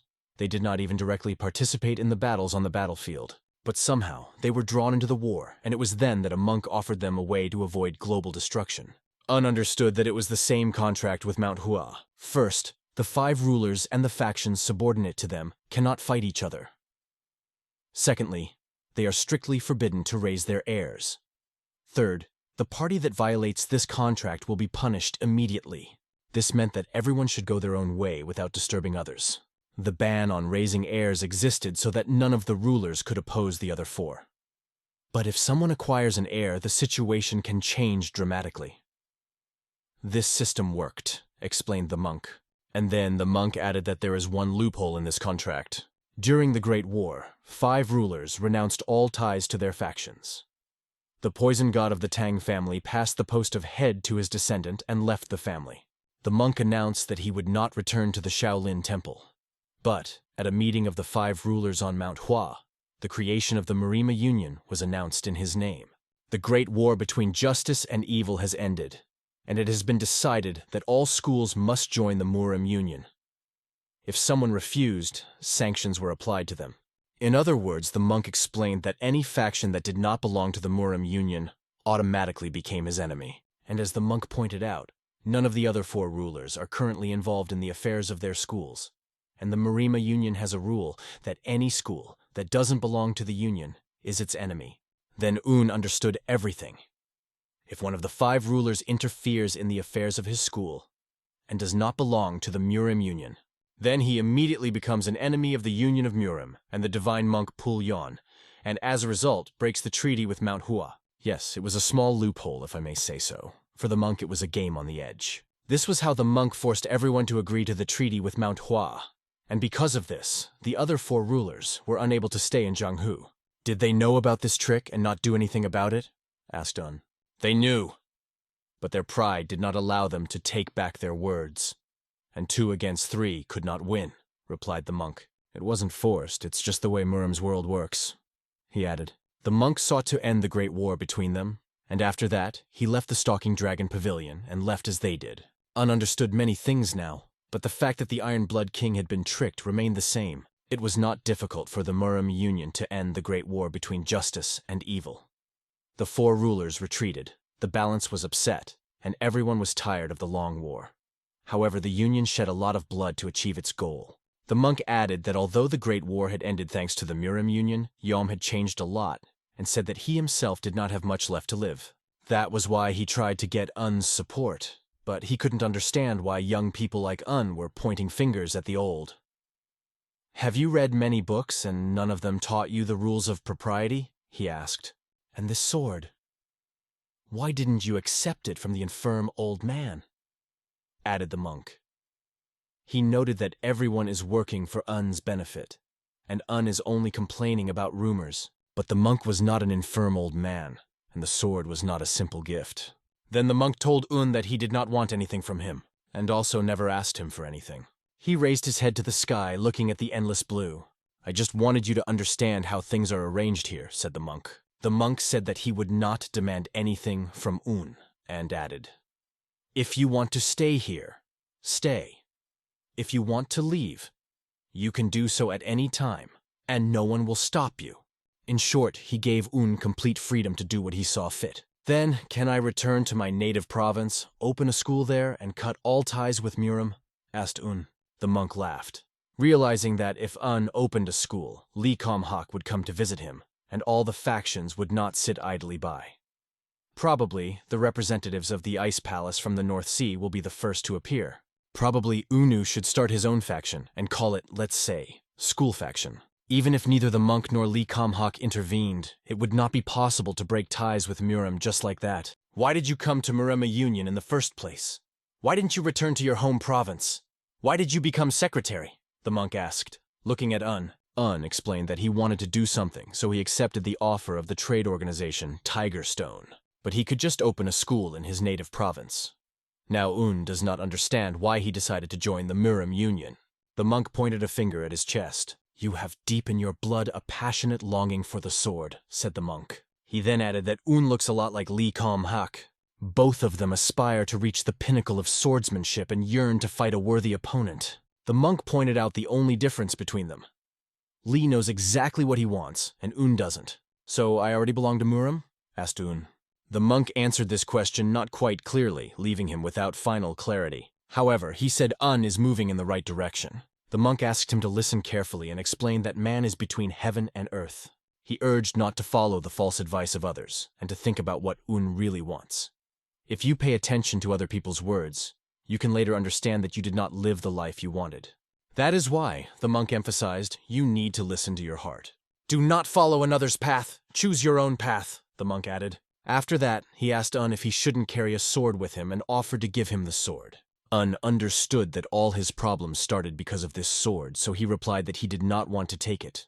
The monk wished him luck and suggested that he at least wear a wooden sword. After that, the monk said goodbye to him.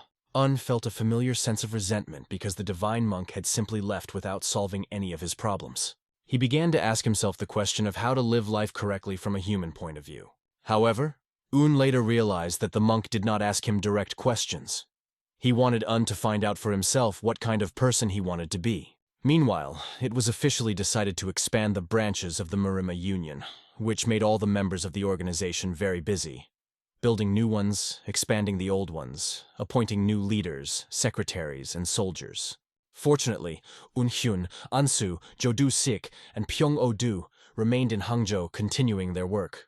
They talked among themselves, raising various topics, discussing current affairs and news. There were plenty of topics for conversation, and everyone contributed their thoughts. Wong overheard the two of them talking about the Namgun family recently having a run-in with pirates. He asked in surprise about this, explaining his surprise by the fact that he was not aware of these events. However, he didn't remember ever meeting them when he was traveling down the river. In the conversation, they came to the conclusion that the trade group Tiger Stone has something to do with it. Long story short, the ship of the trade organization Tiger Stone was attacked by ruthless pirates, and the Nam Gong family fought them off. Although this family just beat up a few pirates, if they stepped up, other schools that receive income from this river will not sit idly by either. For one of the participants in the conversation, it was obvious. He remarked that if the Namgung family destroyed the pirates on the river, their status would rise, and the other schools would find out and probably try to take control of the family. Others immediately wondered how this guy knew so much. He replied, "Do not all men in power behave in the same way?" Meanwhile, in the camp of the captain of ruthless pirates, the captain, whose name was Yi Mushim, got up from his chair and looked back. One of his men approached him, bowed low, and announced that they had prepared an ambush. However, he had one more question that he was preparing to ask. An aide named Zhang Sam-che asked if they should definitely follow this plan considering the situation. The captain laughed and assured him not to worry. He pointed to a narrow road that narrowed and said it was probably the best place for an ambush. However, Zhang, nicknamed Scar, pointed out that they were no ordinary annual pirates. The captain reassured him by explaining that the other senior aides would be in charge of the ambush, and his job would be to attack the Namgun family members and stay back at the right moment. Thoughts swirled in Scar's mind that he might be on his way to his death, and he asked if those in ambush would be able to block the Namgong family's retreat. The captain replied that not only he would be on the battlefield but also Yi Mu-shim himself, the master of ruthless merit. In addition, the main force of the Namgong family will be occupied by the Imperial Heaven Squad, and all they have to do is buy time. Recently, Mushim has changed a lot, developing a new strategy after receiving a strange letter from the Imperial Heavenly Palace. Sitting in front of the captain, Scar pondered whether he should escape tonight. However, one thought did not leave him, which did not give him peace. He asked himself, "Suddenly we will win?" After some time, they set off on their horses. They were representatives of the Namgun family. Their captain turned to one of them and asked if he was following him. Nam Gong Sangmin was at a loss, not knowing what to say to the captain's question. Then, nevertheless, he expressed his doubts that this path seemed suspicious to him.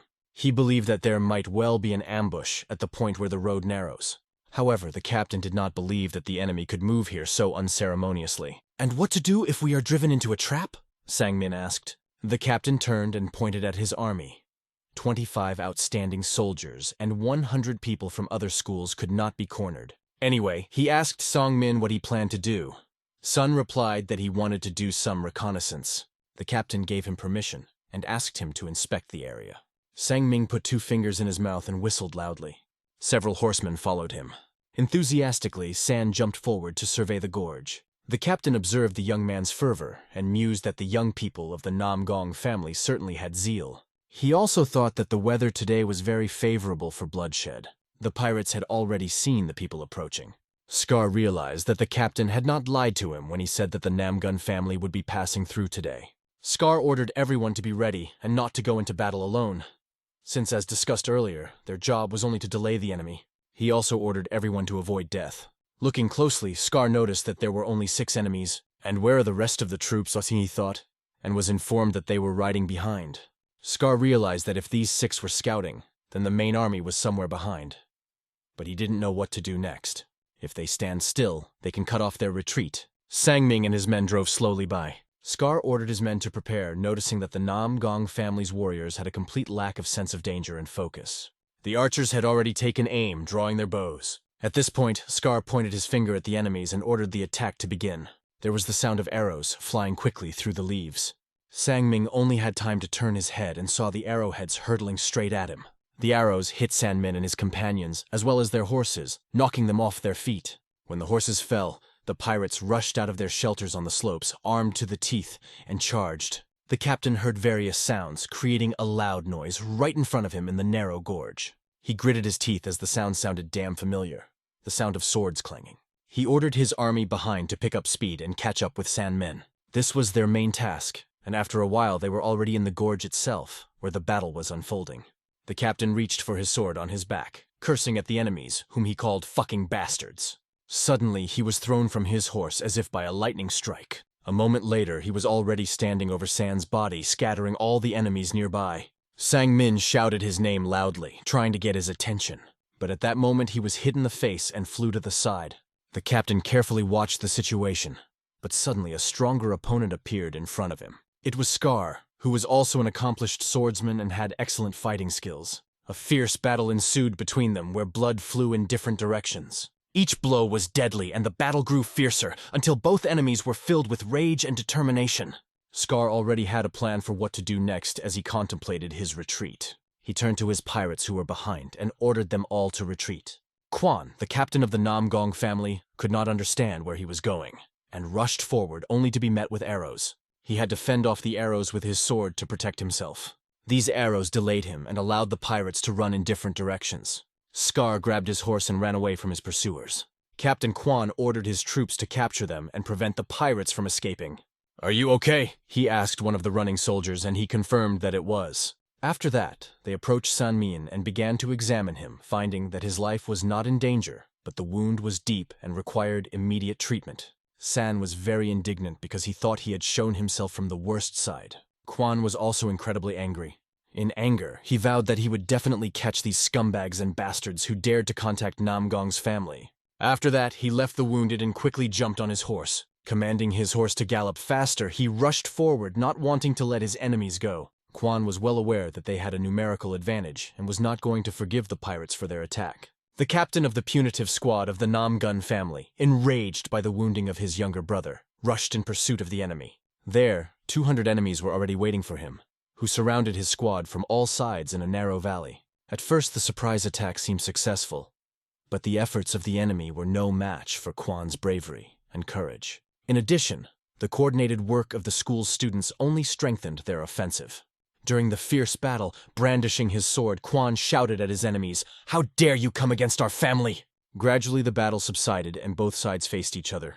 Now, there were as many enemies left as there were representatives of the Namgong family, who had initially had a numerical advantage.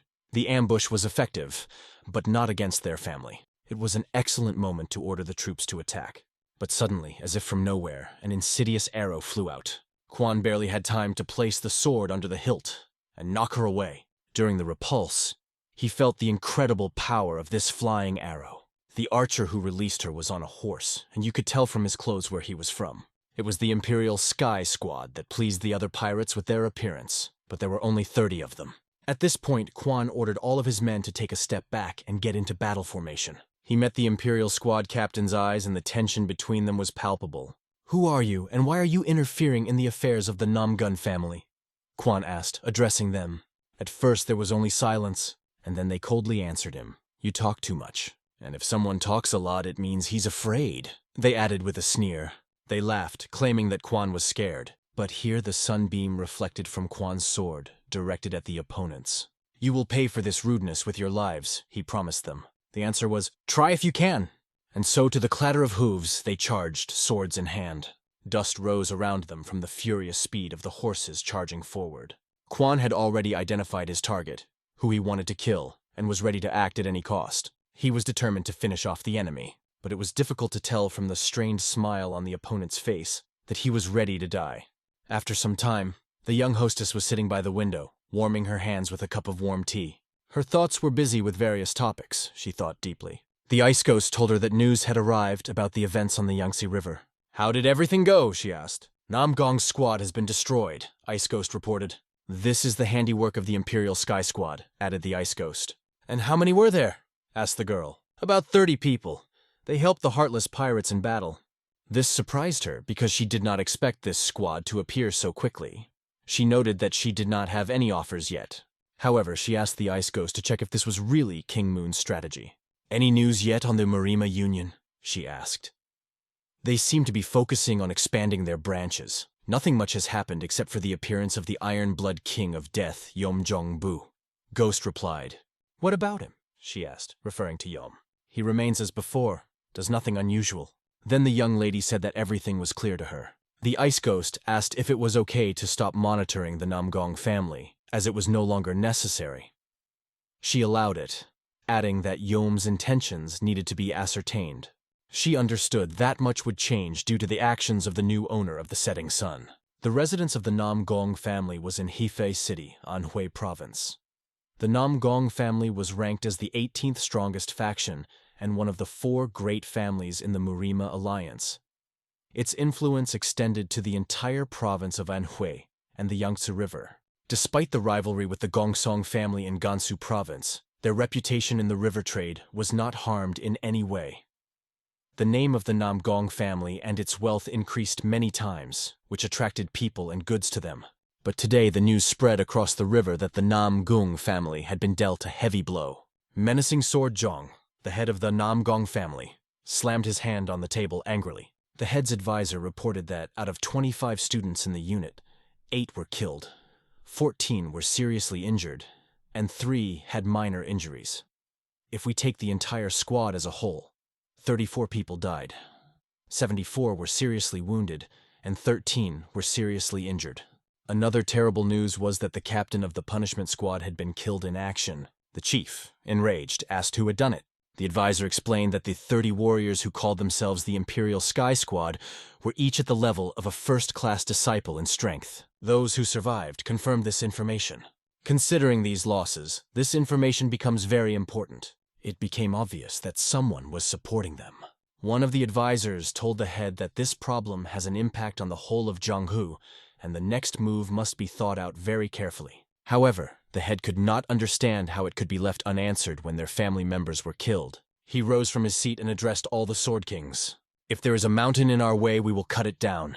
If there is a sea, we will split it in half." He addressed them as the elders of the Namgung family and said that things cannot be resolved through ordinary conversation. Whoever is our enemy, he will pay with his blood for what he has done.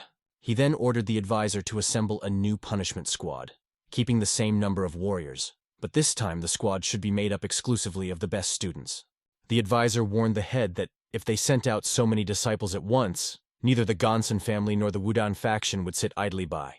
Another advisor added that the advisor is right. It could end badly and lead to conflict. But the head interjected. "Our reputation is already in tatters."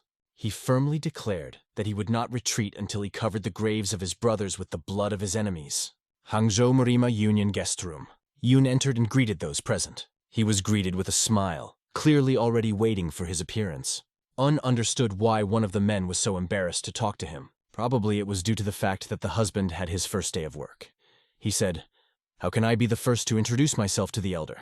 And as a result, they decided to communicate as equals. Un opened the notebook to see who was today's guest. It was 5 people from the Namgun family. Un remembered the Namgung family from the Dragon and Phoenix conference, how they fought against Han.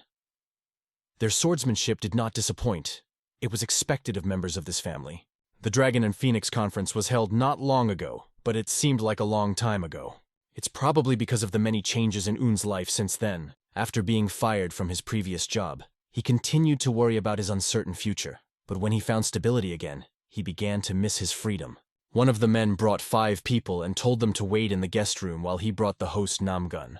Un looked at them and wondered who they were. One of the boys came closer and said, "I did not think that I would meet such a brave scientist here." He added that he was glad to see him. He explained to his friend that he had seen Un at the last Dragon and Phoenix conference. After that, he approached Un and said, "It is quite expected that the book lover has become the secretary of the Morum Union." Then he asked him where the haughty princess of the North Sea had gone. Un understood that he should not argue, even though he tried to provoke him. Another man asked him to stop, explaining that they didn't come here to play games. When the preparations for the retreat were complete, he asked to spend it. He explained his departure by saying that he was not feeling well. He was told he could do whatever he wanted. He turned his head and thanked them. He approached Un, bent over his table and asked to see him. The teacher started shouting at him, but the student calmly asked the teacher not to worry. He said he was not going to point his sword at a mere scholar. "With the slightest drop of poison, this weakling will drop dead in an instant," he added, pointing at Un. Another man approached and offered to lead him, but he replied that he did not ask for it. Turning his head, he asked again, "Didn't you hear me?" The man began to tremble with fear and could not even utter a word. At that moment, Un got up from his chair. In a cold voice, looking directly into the student's eyes, he said, "I will guide you." A moment later, they were on their way to his room. Un opened the door and asked him to enter. When he saw the student off, Un said he was leaving, but the student asked him to wait. I remembered I left my luggage in the guest room. Could you fetch it for me? Un replied that he would ask others to carry the luggage, but the student coldly repeated his question, implying that it was Un who should do it. Should I repeat? Of course, Un replied that he would do anything, and he himself began to wonder who this young man looked so much like. His behavior resembled one of the 5 divine rulers, the Iron Blood King of Death. But at the same time, he behaved in a childish way, which seemed very strange. After a while, the secretary stood with things in his hands. He turned to the young man with the words, "I brought you what you asked for." Ha! You did as you were told! And if I order you to eat the sword, will you do it too? Said the young man mockingly. It looked completely stupid, almost absurd. The secretary fell on his knees and asked for forgiveness for everything. The young man said he would meet his Hyung and asked the secretary to show him around. He was told that Mr. Nam Gun-hyun had already gone to the office. Then the young man asked the secretary to take him directly to the office. The servant offered to conduct it himself, but the expression on this young man's face said it all. Refusal was unacceptable, so Un got up and said again that he would do everything. He also asked to take away what was prepared for Hyung, as that thing is in the luggage. Is that right? The servant thought, watching their interaction. They both looked like they were about to burst like an overripe watermelon. After a while, they walked down the street, and the secretary was carrying things in his hands, following the young man. Other secretaries met him on the way. Un greeted them with a smile, but suddenly he felt a sword stuck in the ground near his leg. He wasn't looking down, so he didn't see the sword. This made him stumble and think, what a joke from the man in yellow. The other secretaries, seeing this, warned him that he was about to fall. Un barely managed to stay on his feet and turned to the boy. He wanted to tell him everything he was thinking, but held back. "You're lucky that you didn't embarrass yourself in front of everyone," said the young man mockingly. "Besides, it would be incredibly rude to hit a warrior's sword. You could lose your head because of it," he added with a cheeky grin. Un took a deep breath, trying to calm himself, and remained silent. The young man just stood there and waited for Un to say something in response. Then another servant asked permission and took the luggage from Un's hands. "How can you behave so unceremoniously?" he said impudently, turning to the servant. But he ignored his words and reached for things. "I appeal to you," repeated the insolence, and began to attack the servant. Un saw it, because everything was happening right in front of his eyes. Nakaba received a powerful blow directly to the stomach. The blow was so strong that he was thrown back. Un hit him with his hand and held it in the enemy's direction, pretending to have a sword in it. Nahaba did not understand what it was, because he only saw the movement of the hand. He knew the secretary was unarmed, and in another situation that might have been an excuse to kill them both if he had struck himself. But looking at his hand, he could tell that Un had not only stopped his attack instantly, but had also pushed him back. "What does this mean?" Un asked him. He raised his voice, asking how he could treat an innocent person like that, and then call himself a warrior. Nakaba just clenched his teeth, angry, and did not know what to answer. The secretary continued, "You don't represent anything. How can someone like you be a student at a prestigious school?" The disciple drew his sword and asked the secretary to repeat what he had just said. He demanded to repeat exactly what had been said about him. The other secretaries, standing behind Un, asked him why he was doing this and why he was provoking. Un calmly pointed out to the apprentice that he knew how to use a sword, but did not understand when to draw it, and that he was still behaving like an inexperienced apprentice. He also added that the student is not aware of his actions and mocks those who are lower than him in status and power. "Only a worthless person is capable of such a thing," concluded Un.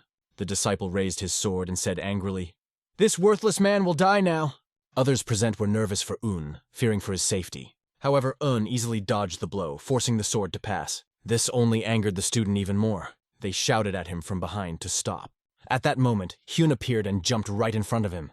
Hyun shouted at the student, asking what he was doing here, and ordered the sword to be removed immediately. He pointed out that this was the Marima Union, not a place to swing a sword. The student, enraged, replied that Un had insulted their Namgun family. After that, the student felt the full force of the teacher's slap on his face. He only asked the teacher, "Why did you hit me?" The teacher explained that this was a punishment for disobedience because the student did not obey his order. He ordered the disciple to leave immediately and repent for his deed. Nakaba could not answer the teacher, hid his sword, and quietly left. Hyun then approached Un and apologized for his student, promising that this would not happen again. Wung also apologized to Hyun, admitting that he had gone too far. The student stood behind his teacher and could not understand why he was apologizing to the regular secretary. Namgong's family are proud sword kings. But he bowed his head to a mere scholar, the student thought, wondering who this secretary really was. The teacher understood that his student now does not understand the reasons for such an act. But he was sure that one day the apprentice would realize who he was really swinging his sword at. This unassuming secretary is a holy sword adopter who has yet to show his true power. After that, they said goodbye. And the teacher said it was time to go. He ordered his disciple to follow him. The student, turning his head, once again looked at the secretary. Un's comrades asked if he was all right. They began to panic that they might have angered Namgun's family and expressed their concern, saying that he was incredibly lucky that Master Namgun Hyun showed up. The other came up with a laugh and noted that he thought Un was very quiet, but this time he exceeded all his expectations. Un tried to figure out if Namgun Hyun would have reacted the same way if another secretary had been in his place. Forget about it and move on, another secretary suggested. Ryan watched all of this and thought that according to his imagination, Un's blood should have been spilled then. At the very least, he should have been charged with a misdemeanor.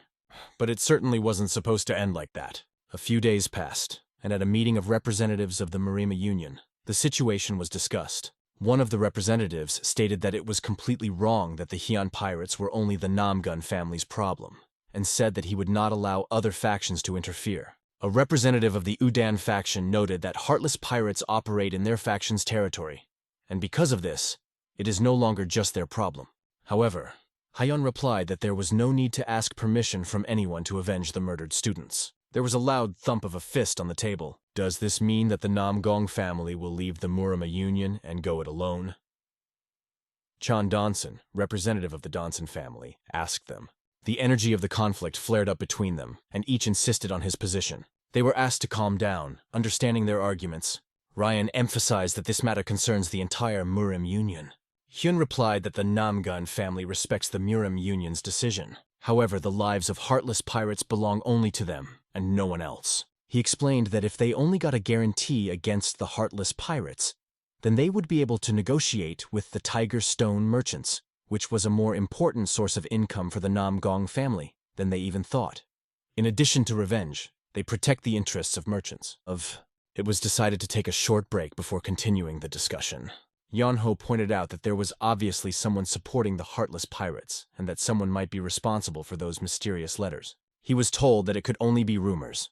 Saul added that the Plum Sword seems to take a lot of interest in the rumors. And it's sad that they can't make the Azure Dragon Sword owner's letters the main topic.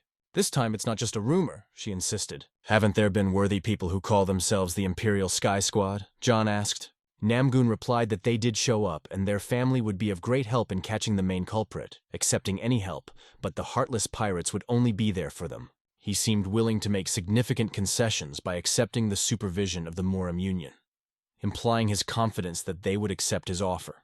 Ryan was ready to include the suggestion in the discussion, but Jan said he still had something to add. He meant that when an investigative team was formed to find the person behind the mysterious letters, he should become its leader. So he asked if there would be any objection if he himself selected the people for this group. The first question that arose in Ryan's mind was why exactly he would select people and who he wanted to select. The second question was voiced. I'm afraid I'm not smart enough, so I want to take a smart man, said Jan with a hint. He was referring to the top scorer in this year's secretarial exam. John told the audience that this particular person should go with him. He also added that he didn't want to leave him alone while they watched over the heartless pirates. Thinking it over, Ryan admitted that Jan was right, as they couldn't leave the Divine Monk and Holy Sword Adopter alone in the Murima Alliance. Sol interjected, and said that she also wanted to join the investigative team that would be looking for whoever was behind the mysterious letters. Do you mind? She asked Jonah, looking straight into his eyes. John was a little confused, but of course he couldn't say that he was against it.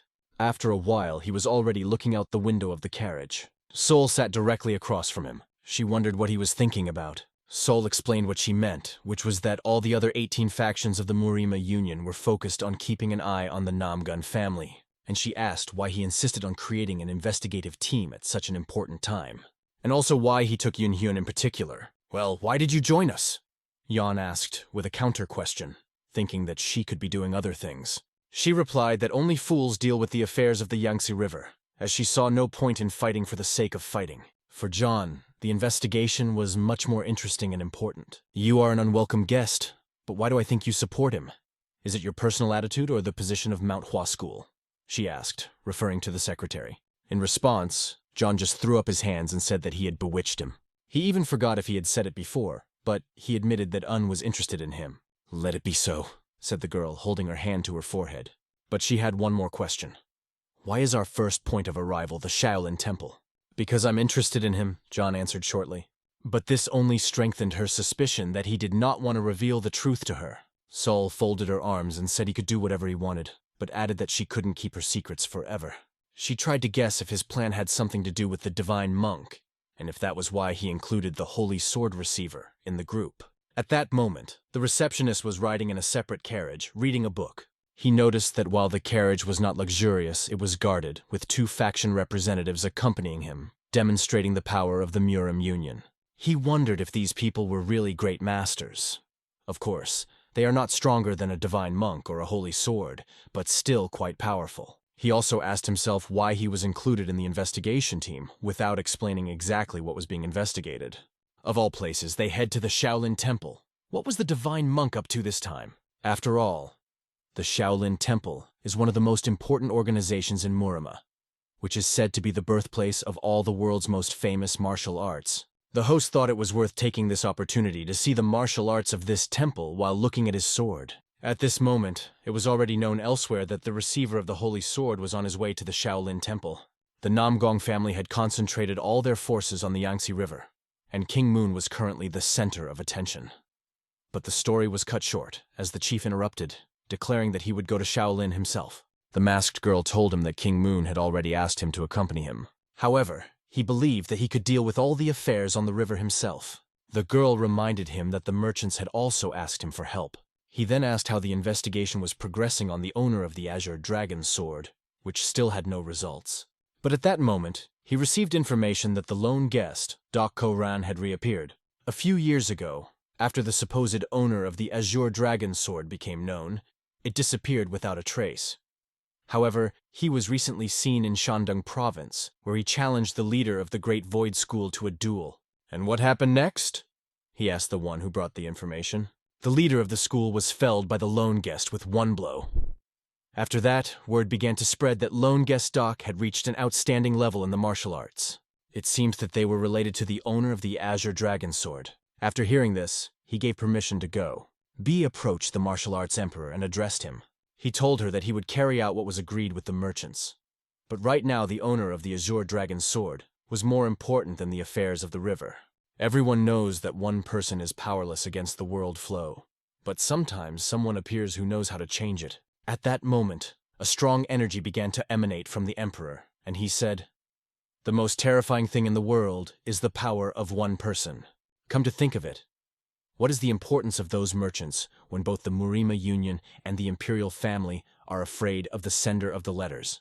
They are nothing compared to him because they don't even know his true identity." Having said this, he turned and left. B shouted after him that the person she would worry about first and foremost would always be him.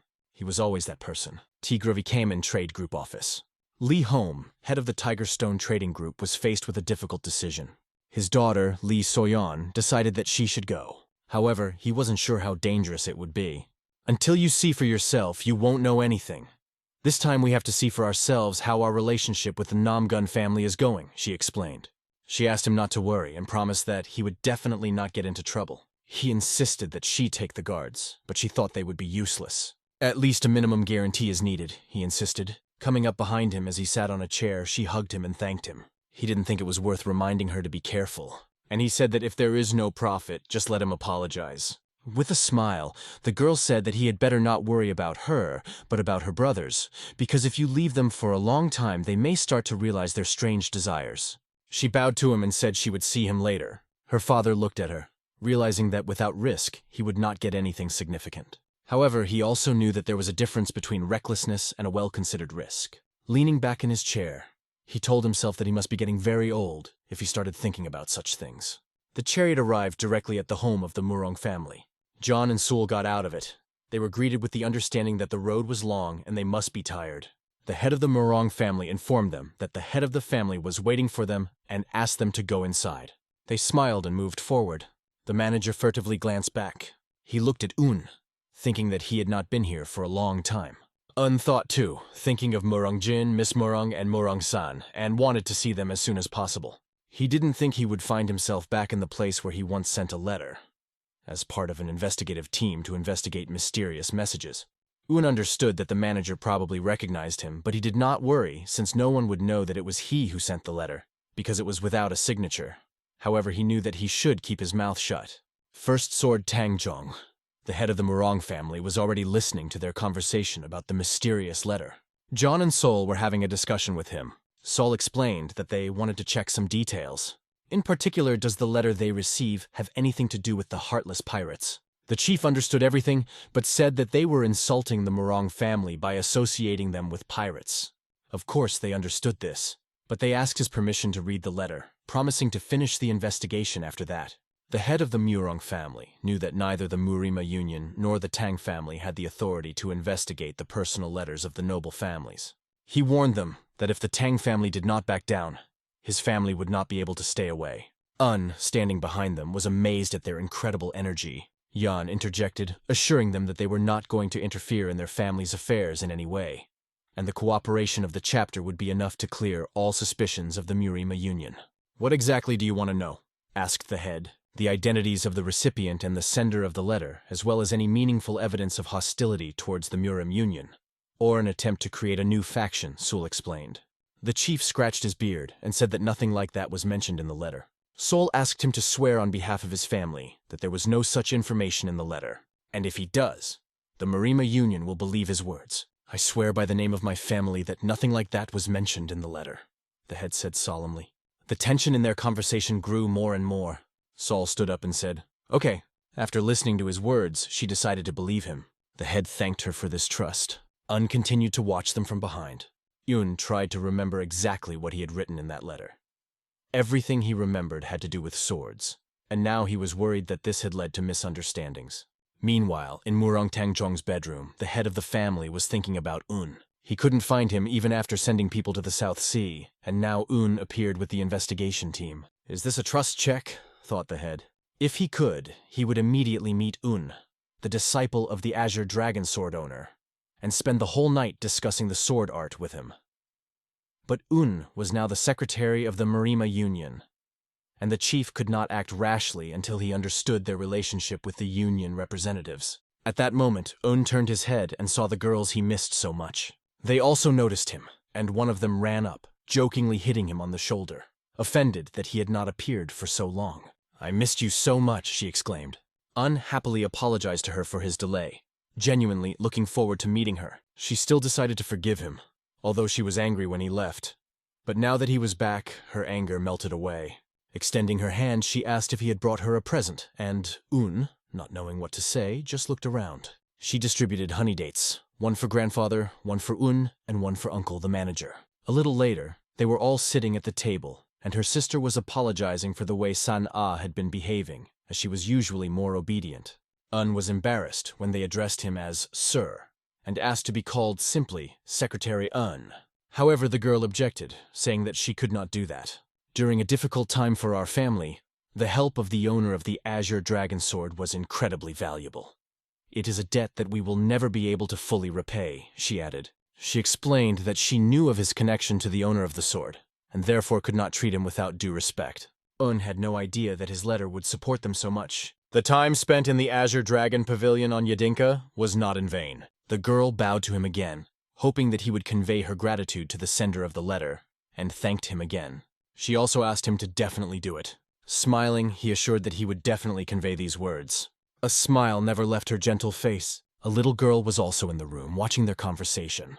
The scientist realized that he should have told them the truth right away, but now he had to first check whether the letter contained any problematic content, and only then tell everything.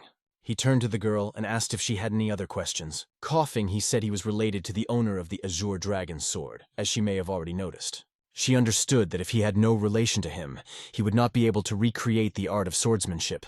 She also said that she already knew about his help to the young master from the South Sea School. Did that smile mean that day? Flashed through Un's head, and he decided that he would tell more about himself during the next meeting. The girl became interested in what connected them, and she asked him to tell. They had two options. He was either a student or just an acquaintance. But the truth was different. It was neither the first nor the second. It was completely unexpected for the girl. Said he wanted to tell everything, but he couldn't right now, and promised he would definitely do so when the time came. She agreed to wait as long as it took for him to tell. The girl added that on that day, their Murong family would do everything to repay the debt. However, she assured that they would never ask for anything in return for their help. Explained it to her and could confidently vouch for his words. Good thing revealed his identity last time. He didn't want to look like a shameless man charging for kindness. Then he asked her if there was any place where he could practice quietly at dawn. She realized that came to the grounds every morning during the Phoenix Dragon Conference, not to spy on the training, but to train himself. She said that there is a place where no one will disturb him. Only the head of the family and his direct relatives can use it. The girl also noted that there he might meet someone who is waiting for him. Grinned widely, intrigued by who it could be. The little girl was willing to give her consent to this place if it was for 7 days after arriving at the Murong family home, Sol and Yeon were talking about the rumors about Doc Ran's lonely guest. He was said to possess a very valuable martial arts manual. Rumor has it that this guide is actually a letter. Yeon hoped it was about the correspondence they were investigating and wanted to enjoy the Murong family's hospitality. But when I saw her look, I realized that it's time to confess. You can't run away from work. He asked Sol to tell everything from the beginning, but in the most concise form. She explained that rumors about Doc Ran's lonesome had spread because of his unique martial arts guidance. Because of this, he was attacked by numerous villains, and he shed a lot of blood. Perhaps these rumors have more weight because they arose against the background of their long stay here and the investigation of the letter. The investigation team of the Murima Union has been visiting Murong's house for 7 days. It seems that people have started to believe more in the authenticity of the rumors about the letter thanks to the investigative team. Namgun's family also went to the river after Yeon's investigation was over, and Seol asked him if he should report back on the work done. The Impact faction had weakened considerably, and Yeon hadn't even expected them to compromise with the Namgong family so quickly. This is because the head of the Namgun family personally leads the punishment squad of 125 soldiers. Namgunyoung's Thunder Sword made its move, and Yeon then asked her if maybe instead of disbanding the investigation team, it would be better to go to the river. However, Sol replied that the river was a very bad option. What she meant was that they should go to Shandong province to investigate Doc Ran's solitary guest, and it should be done immediately. The next day in the office of the head of the Murong family, the chief reported to his men that the investigative team was on its way. His granddaughter expressed her desire to join the investigative team. She personally saw the letter and expected that they would accept it. What's more, she said she wanted to check on something that wasn't so much about the investigative team as it was about scientist Un. Then her brother declared that he also wanted to leave. We have no right to underestimate the people from the investigation team, especially Tang Sol, who is secretly following Master Un, he said. As a brother, he cared for his sister and informed the chief that this was one of the reasons why he had to go as well. The chief allowed them to go together and support Un. We will do so, they answered in unison.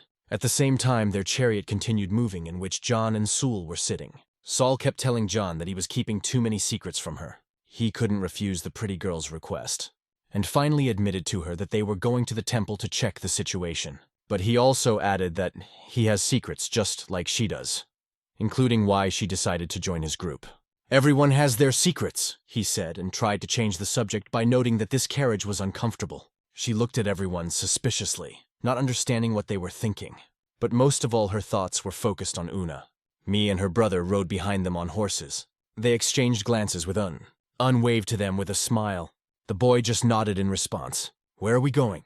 He asked his sister, to which she replied that to Shandong province, where the lone guest Doc Ran was last seen. Mai said that she also heard how he disappeared without a trace a few years ago and recently challenged the Great Void School. There are many rumors that among the schools on Mount Taishan, one school holds the lead. They call themselves the rulers of Shandong, although they have lost influence in the entire Taishan mountain region. Most likely, the lone guest chose them as his first victim to announce his return to Jianghu. Did you hear that he now possesses a unique martial arts mastery? Her brother asked. She doubted that the head of the School of the Great Void would say anything, because the lonely guest had defeated him in one blow. And because of this, he would definitely not reveal the truth. Un eavesdropped on their conversation. The brother agreed that it was very interesting to defeat such a strong man with one blow. Mi understood that the lone guest was in a difficult situation now. and even a strong wolf alone would not be able to easily deal with a pack of wild dogs blinded by greed. So where could he be now? Asked Jean. She assumed they would meet him at the top of Iron Mountain. She also doubted that the letter currently in the lone guest's possession was sent by the owner of the Azure Dragon Sword. The Maruma Union does not seem to know that these letters have different authors. After all, she herself had read the original from the owner of the Azure Dragon Sword, and knew for sure that his only concern was the sword. He is definitely not the kind of person who would send a letter to the pirates to cause chaos in the Marima Union and plunge Jianghu into chaos. And sat in the chariot, lost in his thoughts. Looking at him, Mi could tell by his shining eyes that he had definitely heard their conversation. Senior brother and scholar Un now reminded her a lot of San-Ah. Unusually intelligent, but at the same time bright and simple, like children who do not know how to hide their feelings. Shandong Province, the entrance to the top of Iron Mountain. Their chariot had already arrived. John continued to talk about how he didn't even want to walk, followed by Sul, who said that the lone guest was last seen yesterday. If they want to meet him, they must hurry. She turned to the security captain. She said to go to the nearest reinforcements and be ready to act at any moment in case of an emergency. She ordered the secretary to go with them, but behind them were Jin and Mai, who declared that they were also walking together. Do whatever you want, but no one will be responsible for your safety, Sul told them. Behind them, Un raised his hand and asked what would happen to him. John repeated that he was coming with them. You don't want to? Sul asked menacingly, and he explained that this was not the case. Actually, the problem was that he didn't know anything about Qinggong. This raised certain questions in John and Sul's minds. Then, in an already irritated voice, she asked again, "What did you just say?" She started to get annoyed that John's secretary didn't know or know anything, and she didn't want to be involved in his childish mischief, so she asked him to do what he wanted. Un was under his charge, and she magically jumped off, leaving them behind. Fire lit up in Un's eyes, for it was a master's Qinggong that he had never seen before. "What will you do?" Yon asked, to which Un replied that he was waiting for someone to help him. John wondered who could help him. "I'm afraid you'll prefer the breasts of a beautiful girl instead of me," said John jokingly. Everyone was silent, and Un was already waiting for an answer from them. Un turned his head and looked into Mi's eyes, who also didn't know what to say. Then John said he could help them. His help was that he would just leave them. And so, pushing off the ground, he instantly disappeared from their sight. But instead of ending up in the girl's arms, Un ended up in Jin's arms. While in the man's arms, Un cried out loudly. They pushed off the ground and jumped up, heading forward. What is Jin thinking about? Un asked himself, being in his arms. Mai flew behind them, realizing that it would be strange if the secretary knew Qinggong, so maybe he was hiding his abilities. However, his emotions looked so natural. In general, the girl carefully followed his every move. Flying closer to Jin, she asked, "Where's my state?" Jin didn't have a clear understanding. He only guessed that she might have walked forward to Yun, who was ahead of them. Yon told them that Snowflower from the Tang Sol family probably had other things to do. His foot landed on a stone. From this place they will have to walk. He warned everyone to be careful and look around. Sol at that moment was standing in front of an incredibly beautiful waterfall. Another figure approached Sul. He was an old grandfather with a long gray beard that reached his chest. He approached her and called her by name. Turning to him, her face lit up with a smile. She was his granddaughter, and during their separation, he said, she had become even more beautiful. Grandfather was known as the god of medicine, and she immediately threw herself into his arms. "What kind of behavior is this for a grown girl?" he jokingly asked her. After that, he asked if she brought him here. "Yes, he is on this mountain now," she replied. "You say that this person is the successor of the Holy Sword, but I do not believe that." Li Kom Hak could not choose a disciple or a successor, said the god of medicine. However, he knew for sure that Huck and Pool were interested in him.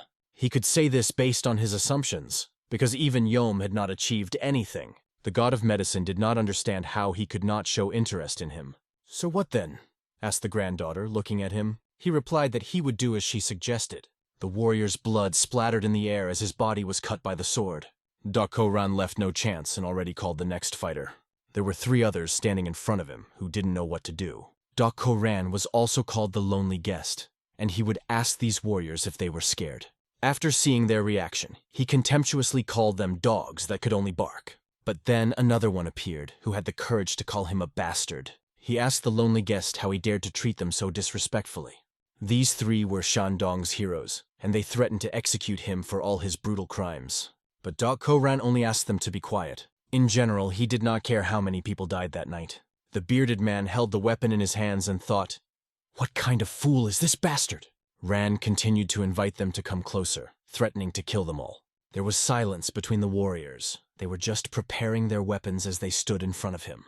They were sure they could take away his martial arts leadership. The confidence he exuded was visible in his eyes. Sol, Yeon, and me were watching all of this from the bushes. John remembered the first time he heard about him. It seemed to him that he was looking at his own past, because he was once the same. Mai was a little surprised because being like the lonely guest was quite impressive. Of course, Yeon was much more handsome. But just like now, he had a penetrating aura. Telling his story, he noted that he once wanted to fight the whole world for his own interests. It was a stupid but beautiful period when he was not interested in the opinion of others. Then he laughed and added, "In a way, I've stayed the same." Mi couldn't help but agree that he really didn't care about public opinion. After that, Mi glanced at her brother and Un. What should she have expected? They both kept their eyes on the lone guest. Un wanted to avoid attention, as he was surrounded by the investigative team. But he was also interested in how far his sword art had progressed, and he really wanted to see it, even if he was accused of writing the letter. "Looks like it's starting," John said. On the battlefield, the attack on the lonely guest began. He was attacked from all sides, using various weapons. Immediately, 3 fighters rushed at him like mad dogs, and he stood in the very center. They clearly intended to keep their distance, hoping that sooner or later he would open up. One of them was about to strike him with a sword, but the lone guest didn't care. He deflected every attack as easily as if it were child's play. In this hurricane of deadly weapons, he remained perfectly calm. When he had to move, he did so with incredible speed that his enemies barely had time to follow. But all attempts to hit him with a sword ended in failure. Failure meant the end of life for each of the attackers. The lone guest did not spare anyone who stood in his way. Those who tried to kill him remained dead. Their commander stared at the lone guest, trembling. But then he found the strength to stand in a combat stance. But he couldn't hide the fear on his face, which continued to betray his anxiety. It was quite understandable, because in front of him stood a real monster, Dokko Ran, whose energy was amazing. However, at this moment, the word was heard. "Enough!" From the side. 8 armed fighters appeared around the lonely guest. They called him a true barbarian, and introduced themselves as masters from the School of the Great Void, saying that they would not forgive him for his actions. Despite the threat, he only smiled wider. "Well, come on, you cowardly pups from the School of the Great Void. Show what you're capable of," he scoffed. Observing this, uneasily concluded that his opponent was incredibly strong and his swordsmanship was exquisite. They called the lone guest a barbarian, but his sword technique was far from barbaric. Rather, it was precise and multifaceted. Each blow was strong and completely under his control, and Un knew he was capable of this. Un also understood that this was his reply to the letter he had sent him. "Ah, devil," thought the scientist, feeling how this situation took his breath away. He held the sword tightly in his hands, wanting to strike with it as well. Mai was worried if he would be okay. But Jan reassured her by saying that if it was a big guest, then yes, he would be okay. Even if the masters from the School of the Great Void cannot defeat him. However, Jan noted that the lone guest was targeted by many more people than just the masters. However, all these people are only pawns, and they will not be able to defeat the lonely guest, he added. Even John himself was not sure that he would be able to overcome such an opponent. After his words, Mi insisted that they should intervene. Because if the Marima Union did something now, many casualties could be avoided. "The Marima Union doesn't interfere in such matters. They don't care how many people die," replied Jan coldly. He explained that the Union acts only in its own interests. That is, its approach. All they needed was the correspondence found in the lonely guest. But even so, they had no reason to interfere now. All that is required is to collect the letter from whoever remains alive after the fight. Then Mi understood what he meant. A lone guest will not be able to avoid his death today. At this moment, the enemies of the lone guest were fully prepared for battle. They called Ran an assassin who dared to use mean tricks against the headmaster of the Great Void School, seriously injuring him. Because of this, everyone was commanded to demonstrate what justice is. The people hiding in the bushes debated among themselves whether they should intervene and reveal themselves just for the sake of the School of the Great Void. The person who contacted them said that their school wanted to punish this horrible criminal, and if they helped, they would get trophies. But no one was going to trust this person. He swore by the name of the head of the School of the Great Void and the 7 Masters. Those who were sitting in the bushes understood from his words that whoever takes the leadership first will get it. After that, they rose, revealing their presence. This gave the fighters more confidence in their eyes. However, the problem was that they probably showed themselves for nothing. The armed swordsmen charged. Jumping out of cover, the others also announced that they were starting a fight. And now, like mad, everyone ran straight to the lone guest, who was standing in the center of the clearing. Jin stood up, thinking a chaotic battle was about to begin and wanted to intervene, but Un stopped him by holding his arm. "It's still early," explained Un. He noticed the look with which the lone guest was looking. This look indicated that he had a plan. He hinted that he had a hidden trump card. And now this hidden trump card has already appeared in his hand. Jin was very surprised to see this energy sword in his hand. Power shone around the sword, enveloping it in a red glow and also covering the entire body of the lone guest. Thanks to this sword, he moved even faster, striking his enemies. He didn't seem to care how many enemies were against him. This sword was not only unshakable, but also merciless. Mi watched these thoughts go through her mind. She couldn't look away. The difference was only in the degree of strength, but this was Zhang Hu's true face. Cutting through the bushes, the 3 blades flew straight towards the lonely guest. Despite lightning speed, he was able to turn around and deflect blows. However, one blade left a scratch on his shoulder, and judging by the way he looked at his enemies, it clearly pissed him off. The enemies immediately noticed the wound and began to point at it with their fingers. "He looks tired, he can hardly stand," were their words. And then it was announced that the first person to remove his head would receive martial arts instruction. The lone guest began to breathe calmly and focused all his energy into the sword. Another attack began on him again. It was necessary to get rid of each of the opponents, and the blade flew in his direction again. It was like unexpected gifts from the bushes that had to be dodged. A lone visitor drove a sword through the neck of one of them.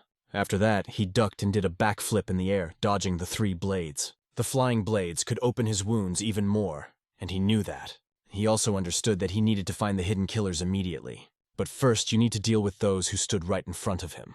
In principle, he was engaged in this, and he did it quite skillfully. Of course, not without effort, because it was difficult to fight for a long time.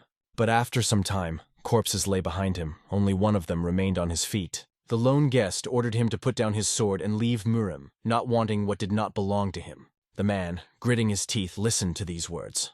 But another figure appeared behind him and confirmed. "He is right.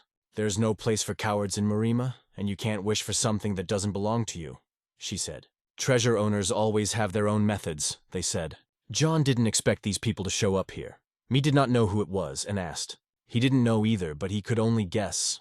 Among them was a woman, but they were all dressed in ninja costumes, their faces hidden by masks. However, John recognized the female figure without any problems. He suddenly realized that there was nothing they could do if the letter reached them. These people do not obey the authority of the Murama Union, and it was obvious.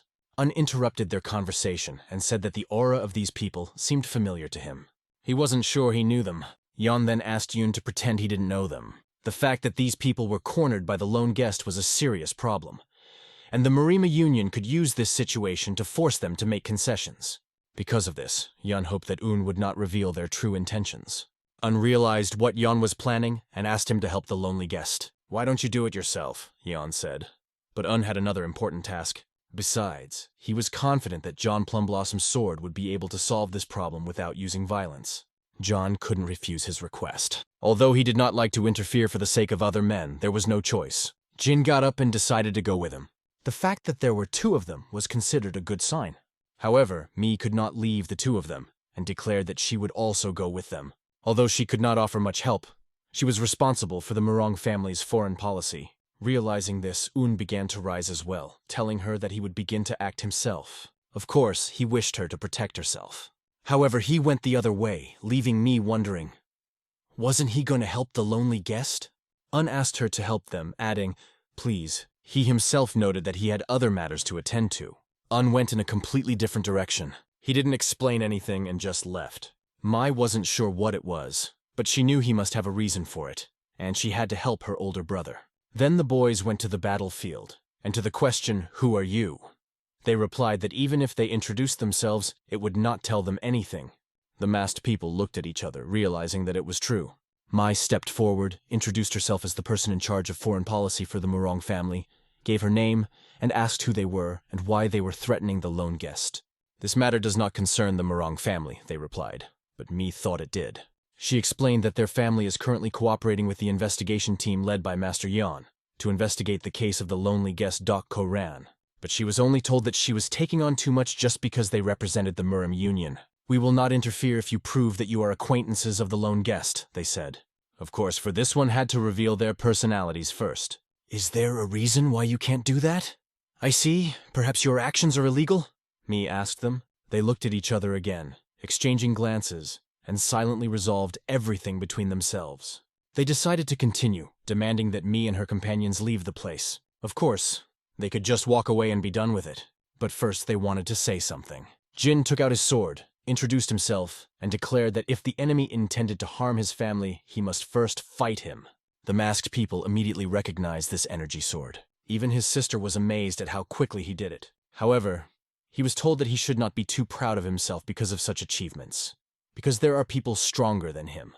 Jin understood this very well, and challenged them to prove that they were among such people, and he was ready to accept their challenge with joy. The masked man exhaled and said that he would be happy to do so, but unfortunately now is not the time. However, she promised not to forget Jin's words. It sounded, of course, like a cliched phrase, but Ion wanted to say something else. He said, "Miss, I had fun last time." She turned around and suddenly realized who it was. However, without even saying a word, she turned her head back and followed the others. This left many questions on the battlefield. One of the lone guest's enemies turned to her, begging her not to go, but blood spurted from his cheek. She threw her kunai at him, and he knew for sure that if she had wanted to, she wouldn't have missed. She warned him to watch what he said, because the School of the Great Void could be destroyed at any moment. These words sounded extremely serious from her. They themselves needed to understand that it was time to leave this place, and now only a group of investigators and the lone guest himself remained. Jin asked him if he was okay, but the lone guest was not so friendly, and said it was none of their business. He didn't need help. He also stated that he had no desire to assist them in the investigation, even if they were the Murima Union. Jin noticed his murderous look, despite the fact that he was about to collapse from exhaustion. Then Mi spoke to him and said that he did not know many things. "We also received a letter," she explained to him. "A letter from the wielder of the Azure Dragon Sword beyond the heavens." At that moment, he understood that the conversation would be serious. Because of this, she asked him to believe that they were not his enemies. Ran carefully looked at everyone present. There were no signs of threat on the faces of these people. They looked completely innocent. However, the appearance of Ran himself could not be better. He was exhausted. There was a certain relief in his soul that he had finally found something, but at the same moment his legs could not withstand the tension, and he fell. Jin jumped up and picked him up. After that, they carefully placed him on the ground. He had to be taken to the hospital as soon as possible, because it seemed that he could die at any moment. It could be done right now, but Yoon didn't understand where Secretary Un had gone. At that moment, Mi told him that Secretary Un had left. As he was leaving, he said he had to do something, without explaining what exactly. Too many people have their own business these days, thought John. First it was Mr. Tan, now Secretary Un. Mi wondered why the Murim Union representatives were so polite to Mr. Un, since they don't usually treat secretaries with much respect. And what important task arose in Un that he had to leave the lonely guest. They then decided to leave, and John asked to keep an eye on the situation. At this time, Un was already moving towards his goal, and so Un was already standing right behind the god of medicine. He said his name and asked if the old man called him. The old man slowly turned his head and said, "Yes." But his appearance was extremely frightening, and he asked the young man if he was not afraid of him. Un, with incomprehension in his eyes, saw no reason to be afraid. Now the old man understood why Pool and Huck were interested in him. Suddenly, the grass began to scatter from under his feet. Scholar Yoon clearly sensed this as he felt the energy surging around the old man. Energy began to gather quickly and fade just as quickly. The old man explained that in his power are both life and death. Saving life is medicine, killing is poison, he said. But these are two sides of the same coin, the old man continued and introduced himself. "I am the god of medicine and poison."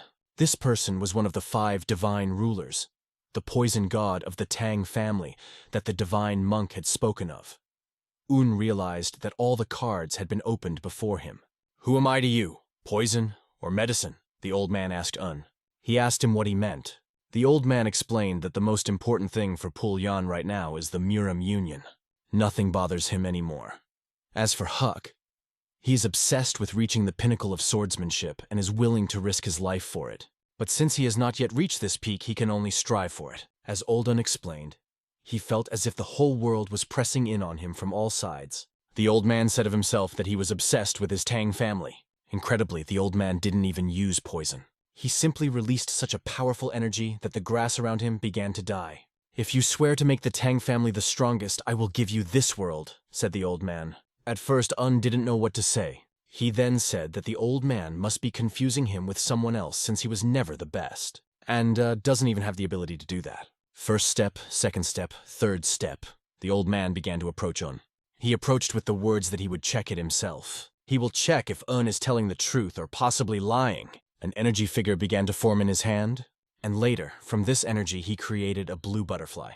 "What kind of butterfly is this?" Un asked himself as he watched this. At that moment, the butterfly began to fly directly in his direction. But one could faint from the shock of seeing how quickly this butterfly grew, spreading its huge wings right above Un. At the same time, the blue sword in his soul began to awaken. Feeling alarmed, Un began to draw his sword.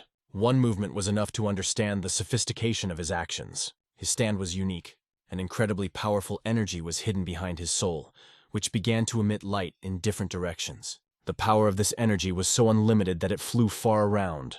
At that moment, a huge wave of wind almost swept Un off his feet. The god of medicine and poison watched the boy carefully. After that, Un himself turned his head back and saw 2 tracks. But, raising his head a little higher, he saw how the trees had been cut down, and the earth turned upside down behind him. "As Poole has knowledge, so I, like Huck, have insight," said the old man. He meant that in the past 30 years, there had not been a single person capable of defending against his heavenly spirit butterfly. But Un continued to stand his ground, assuring that the god of medicine was wrong with the choice. And all because Un did not seek power over the world. He began to remember the moments when he too once thought that the whole world was in his hands. But it was only an illusion. However, it was a good time. Because he met people dear to him and found his own way. Un wanted to own the whole world, he wanted to be one with it. This story seemed stupid to the old man. Even if you want to be one with the world, people will still fear your power, glorify you, and hate you, he said. There is no man who can give up a sea full of money and silver. If you do not get power, there will be others who will try to influence you. And after that, to say that you want to be one with the world is nonsense. But Un continued to insist, saying that one man cannot own the whole world, and he was sure of it. The answer still seemed silly to the old man, but he also admitted that Un might be different. After that, he raised his head, looked at the sky, covered with stars. In silence, he turned his head and began to walk in the other direction. After expressing the hope that Un would take responsibility for his words, the old man disappeared into the distance. Only a light breeze touched Un's body. Questions swirled in his head. What is responsibility, and what exactly did the god of medicine mean? He began to understand that he had once again become involved in something unpleasant. Or, to be more precise, he had been involved. A new day dawned and the merciless battle continued. The river carried the bodies of the dead. Laid here after the battle, the pirates fought against the Namgung family. Scar, first mate of the Heartless Pirates, shouted to his men to not retreat and continue the attack as it was necessary to hold on. He believed that it was necessary to hold out just a little, and everything would work out. They only had to hold out a little longer, and victory would be theirs. But at this moment, he met in battle with the girl. She was extremely strong and appeared to be from the elite unit of the Nam Gun family. When he met her in battle, he realized that it was no longer possible to fight here. Leaving her on the battlefield, he turned and started running in the other direction. Is he running away after urging his subordinates to continue the fight? The girl could not let him escape so easily. Therefore, scattering everyone in her path, she rushed after him. But at that moment, 3 men armed with swords appeared in front of her. Feeling the breath of the wind on her body, she made a spin with her sword. After that, she jumped up, flipping in the air and doing a backflip. Landing behind the enemy, she pierced him with her sword, leaving wounds on his body. She finished him off with one more move, and now the other 2 were charging at her. It wasn't difficult for her to deal with these 2 with her swordsmanship. She understood that her enemy was just wasting time, because the Imperial Sky Squad could appear at any moment and attack when everyone was exhausted. The pirates' fighting style has changed noticeably. Now they resembled an organized army.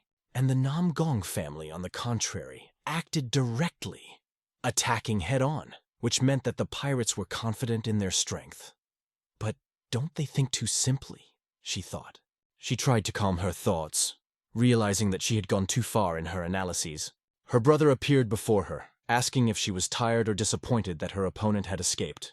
The boy's name was Yoon, and he was a disciple of the Namgong family. He considered her special and did not hide it, and also asked her not to expose herself to unnecessary danger. She explained to him that being a disciple of the Namgun family was a privilege that came with great responsibility. He joked that she should tell the heads of the Namgun family, but she preferred to leave things as they were. He agreed with her, thinking that it would be better if other people were not too interested in her. But if he wanted to get her attention, she could give him his next target. Yes, she was referring to the leader standing in front of them. For the sake of So Young-so of Tigerstone, he said, happily agreeing. And despite the fighters standing in front of the leader, he jumped over them. Lee So Young-so of Tigerstone clutched her sword in her hands. She decided to go directly behind enemy lines while Yoon lingered on the others. And in a moment she was right behind the head. She had no problem swinging her sword and cutting his throat. One day I won't be Lee So-yeon of Tigerstone, but Tigerstone Lee So-yeon, she muttered to herself. The enemies, or rather the pirates, began to assemble their weapons. The enemies are retreating, Yoon observed, and guessed that she must have killed their commander.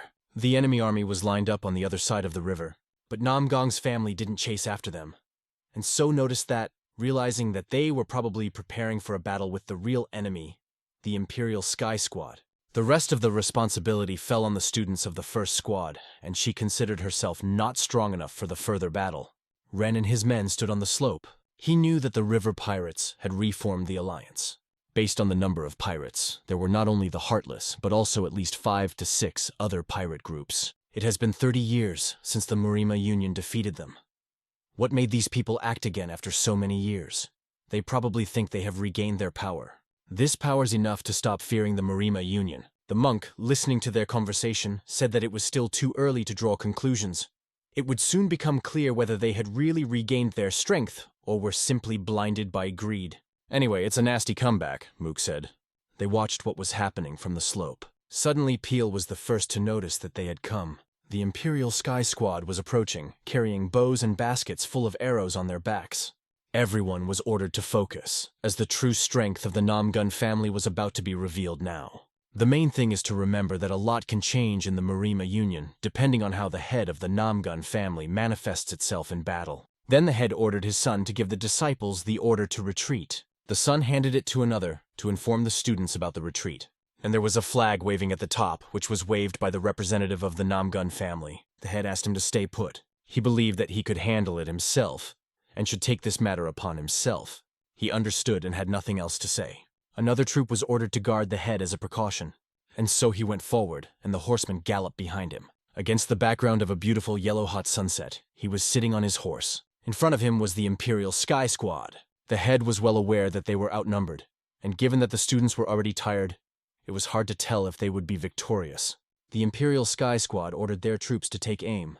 Chief Namgong galloped towards them. Then the Imperial Squad drew their bows and fired their arrows. The arrows flew forward, cutting through the air in their path. Head Namgong, not paying attention to the speed of the arrows, cut them with his sword. At the same time, he released his energy and channeled it into his sword. It was exactly the kind of energy sword that impressed everyone who saw it. The arrows flew apart like thin sticks of wood under the pressure of his sword. Everyone who fell under his blows fell from their feet. At some point, he decided that the horse was no longer needed, and jumped from it right into the very center of the enemies. Landing, ignoring the enemy's attempts to dodge, he struck down several at once, then a few more and more. The enemies flew in different directions from his blows. But soon, he decided that running on foot was not effective, and jumped back on his horse. Are ascending sword martial arts that strong?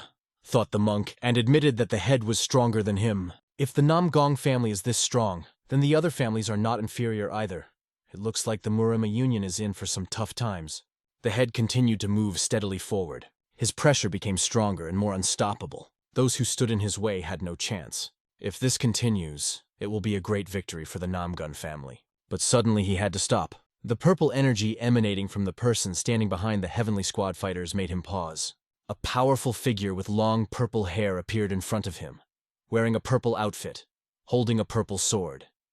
It was Mu Shim, the captain of the Heartless Pirates.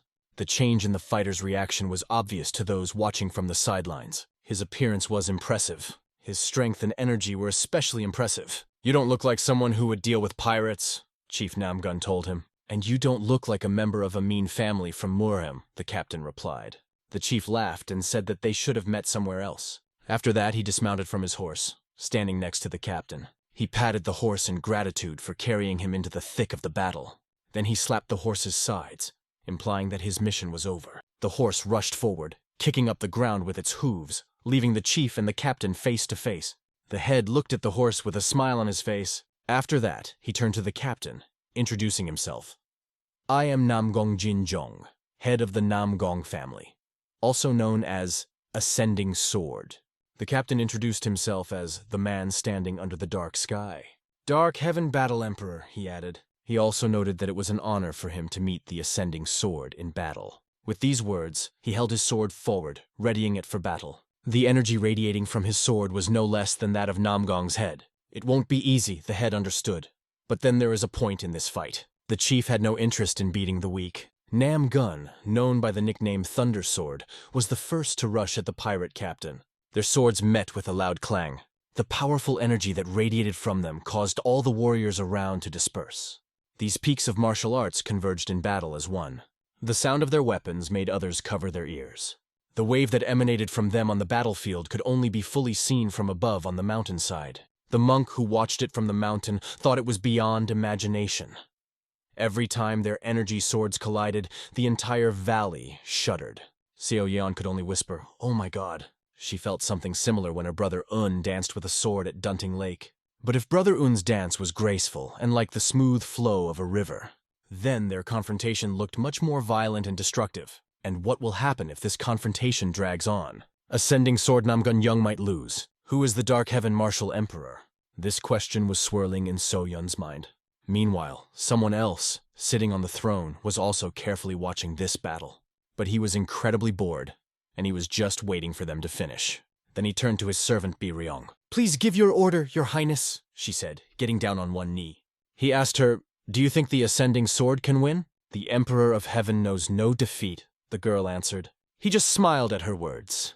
And then he said, "Today, Ascending Sword is destined to die." "That's what the Emperor of Heaven decided," said the girl. "Didn't the merchant give the order to rule the world?" the king asked her. "And don't you know that only he knows about it, so he doesn't worry about it? No matter how high-minded this man is, he wouldn't dare disobey an order." She answered these words with silence. The king only continued, "The Ascending Sword must die here." That's what the merchant said. At this time, the battle between them was gaining even greater momentum. Moon tightened his grip on his sword, filled with energy. But as he swung it, he saw Namgung disappear right before his eyes. He decided to use the air above him and jump up to dodge the blow. After that, taking the distance under control, he found himself behind Shim, standing a few meters behind. "You truly live up to your Ascending Sword name in battle," Shim said. Namgung only asked not to praise him. Shim admitted that he had finally met the Namgun family's true sword today, and made no secret of it. He also noted that if they had met earlier, they would not have been able to have such an acquaintance. Namgong wasn't going to deny his words. "And you called yourself the Battle Emperor of the Dark Heavens?" he asked Shim.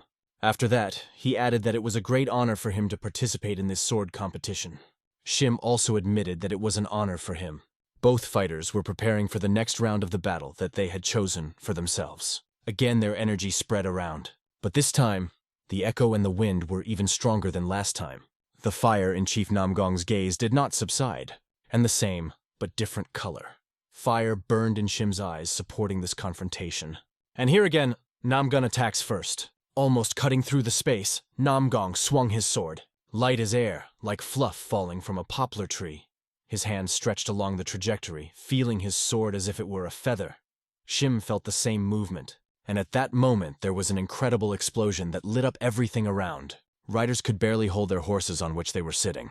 A fog of dust enveloped everything around. Shim was on his feet, and behind him, on his knees, was Head Namgun. Everyone who watched this began to shout loudly that this was incredible. Seo Yeon felt as if the ground had fallen out from under her feet when she realized that the head of the Namgun family had lost. Shim sheathed his sword back. Namgun tried to remember what had happened a few seconds ago when the enemy's weapon suddenly flashed. Before the sword touched the opponent, his blade suddenly appeared directly in front of him. But he was not saddened by the defeat in front of the one who surpasses him. He just looked at Shim, conveying his gratitude with a look. Shim expressed his respect by saying, "You are a great fighter." "You too," Namgun said proudly. Shim asked Namgun to seal it for 3 years and promised to wait for him for another meeting after those 3 years. Leaning on his sword, Namgong nodded back at him. But then he got up and said that there would be no next meeting. "Our battle is not over yet," said Shim after him. Namgong thanked him and expressed his gratitude as a warrior, for he was very happy for this battle. But as the head of the family, no. He then summoned Iron Sword Namgun Byok. He dismounted from his horse and knelt before the head. Kneeling down, he waited for an order from the head of the family. The first thing the head wanted to tell him was to never forget today's humiliation. Second, from this day he is appointed deputy head of the Ministry of Foreign Affairs. The third is not to take any action before building strength. And from that moment on, he becomes the head of the Namgun family. Iron Sword Gun Byok. Gunbyuk couldn't believe it at first. Of course, the head asked him for forgiveness for putting such a heavy burden on his shoulders. Gun Byok almost cried. His hands began to shake and tears almost fell from his eyes. Defeat might have resulted in the loss of the title of head of the family. But even if his reputation was ruined, it would not affect the Namgong family, and they would not have to endure the humiliation of being imprisoned for 3 years. He had only one last responsibility left as the former head of the family. Turning back to Shim, he said, "I'm glad that a strong person like you would take my life." "Don't talk nonsense," Shim asked him. "I'm sorry. I know you don't want to kill me, but I have no choice," Namgun said. He then grabbed his sword and lunged at Shim, driving the blade straight into his chest. It was an all-too-obvious back-and-forth attack. But suddenly Shim noticed something else. They were arrows flying in his direction, and at first he parried them. "What are you doing?"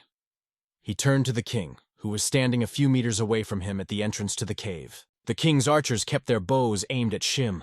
The king had a smile on his face, and he fanned himself with the fan he held in his hands. A few more arrows flew towards Shim, and at this moment he had a chance to show his speed. He took full advantage of this opportunity. This technique was familiar to him. It was Birion's technique called flowing arrow. At that moment, one of the arrows pierced the body of the already former head Namgun. Shim found himself in an incomprehensible situation. He was incredibly tense and looked around. His gaze fell on the crossbow he held in his hand. Chairman Namgun, who was dying, realized that Shim was not a free man either, and even being so strong, he could not achieve freedom. In response, Shim said that they are exactly the same. Namgun coughed and didn't deny his words. The last thing he said as he fell to the ground was, "This is very funny." And right in front of Shim, on the battlefield, his body moved, pierced through. Shim himself thanked him for this fair fight. The army all around shouted loudly, raising their weapons in the air, celebrating the victory. Iron Sword was on his knees before the death of a person so close to him. This was watched from above by representatives of Murim. "The ascending sword is dead," said Mook. Suddenly, a horse appeared behind them. The man dismounted from this horse and greeted them. He congratulated the Muraima Union representatives. The monk looked at him carefully, trying to understand who he was. Judging by his clothes, he was not from the Heavenly Imperial Squad, but considering his gaze, aura, and voice, it was obvious that he possessed considerable power. He reached for the document he had on his belt. "This is a message to the Murim Union from the Pirate Alliance," he explained. Murim's representatives looked at each other. After that, they approached and took the message from him. "Be calm." The man wished them and approached his horse. "Be calm because there will be no more battles today." This meant that they were going to let the Namgun family's elite squad go. But that was still a question. Then they asked him to wait. "Who is he?" Ryan asked. He only replied that he only had a number. He mounted his horse and galloped back. This left Murim representatives with many questions. But one thing was clear. This was probably just the beginning. The appearance of a new powerful man under the name of the Dark Heaven Battle Emperor and the Pirate Alliance was without a doubt a challenge to the Muraima Union that had ruled for decades. Meanwhile, the king applauded, marking a well shot from the crossbow. For this liquid arrow, which does not obey any rules, and was really not just a technique. The king was amazed that she managed to pierce such a force with a short arrow. But she only carried out His Majesty's imperial order with precision. Then the king looked at the other man. He immediately knelt before him and said that he was listening to him. The king ordered him to stand up and slap that girl, pointing the fan at Bi Ryong. The man did not know how to act in such a situation. However, he got up and began to approach her. Waving his hand, the man hit the girl hard on the cheek, which was covered by a mask, with the back. The blow was so strong that blood began to flow from under the mask directly from her lip. "It is not for her to judge whether my order is carried out or not," said the king. He was outraged by her defiant expression. But suddenly, a swordsman appeared right in front of him. It was Shim, serious. The king saluted Shim. and ordered the servants who were behind him to bow not to do so, as he was the hero who had killed the ascending sword. Shim was indignant because he understood that it was the king's order to kill the head of the Namgun family. "Fear is the best way to rule, fool," said the king. But Shim asked again, "Did you give the order to kill the head of the Namgun family?"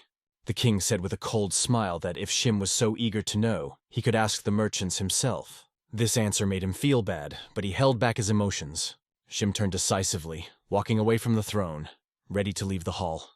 Suddenly, the king unexpectedly added that Shim had a very faithful and capable servant. He slowly turned his head and looked at her, understanding the implication of these words. Pausing between words, the king continued, "A servant who does work for his master. That's respectable, isn't it?" Shim continued walking without stopping, but the king's words remained in his mind. Step by step, he was getting closer to the exit, but his thoughts were becoming more and more difficult. Finally, Shim quietly turned to B, asking her to follow him.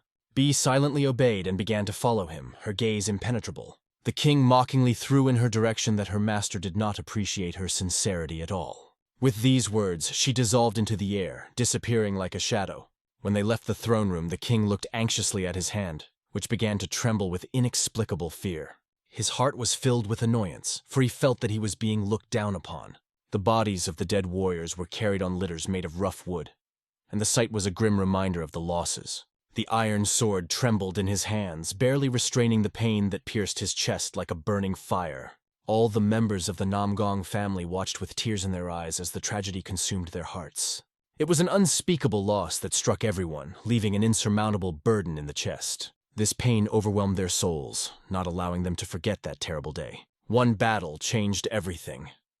These thoughts flashed through her mind as she stared at the boundless mountains in front of her. A slight shiver still ran through her body. She only had to remember the battle between the Dark Heaven Emperor and the Ascending Sword. Every memory of that battle brought a tremor to her heart again, as if it had happened just a moment ago. They seemed so far away, as if in a parallel world where only they existed and nothing else. And that's when she thought about using Yoon Hyun, but she wasn't sure if she could reach the world she longed for.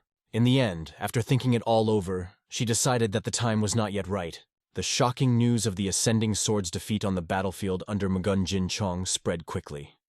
The defeat of the Namgong family and the death of their head at the hands of the Dark Heaven Emperor caused the entire Jianghu to tremble. The atmosphere around the river changed. Merchant caravans began to voluntarily pay the River Pirates Alliance for the right of passage.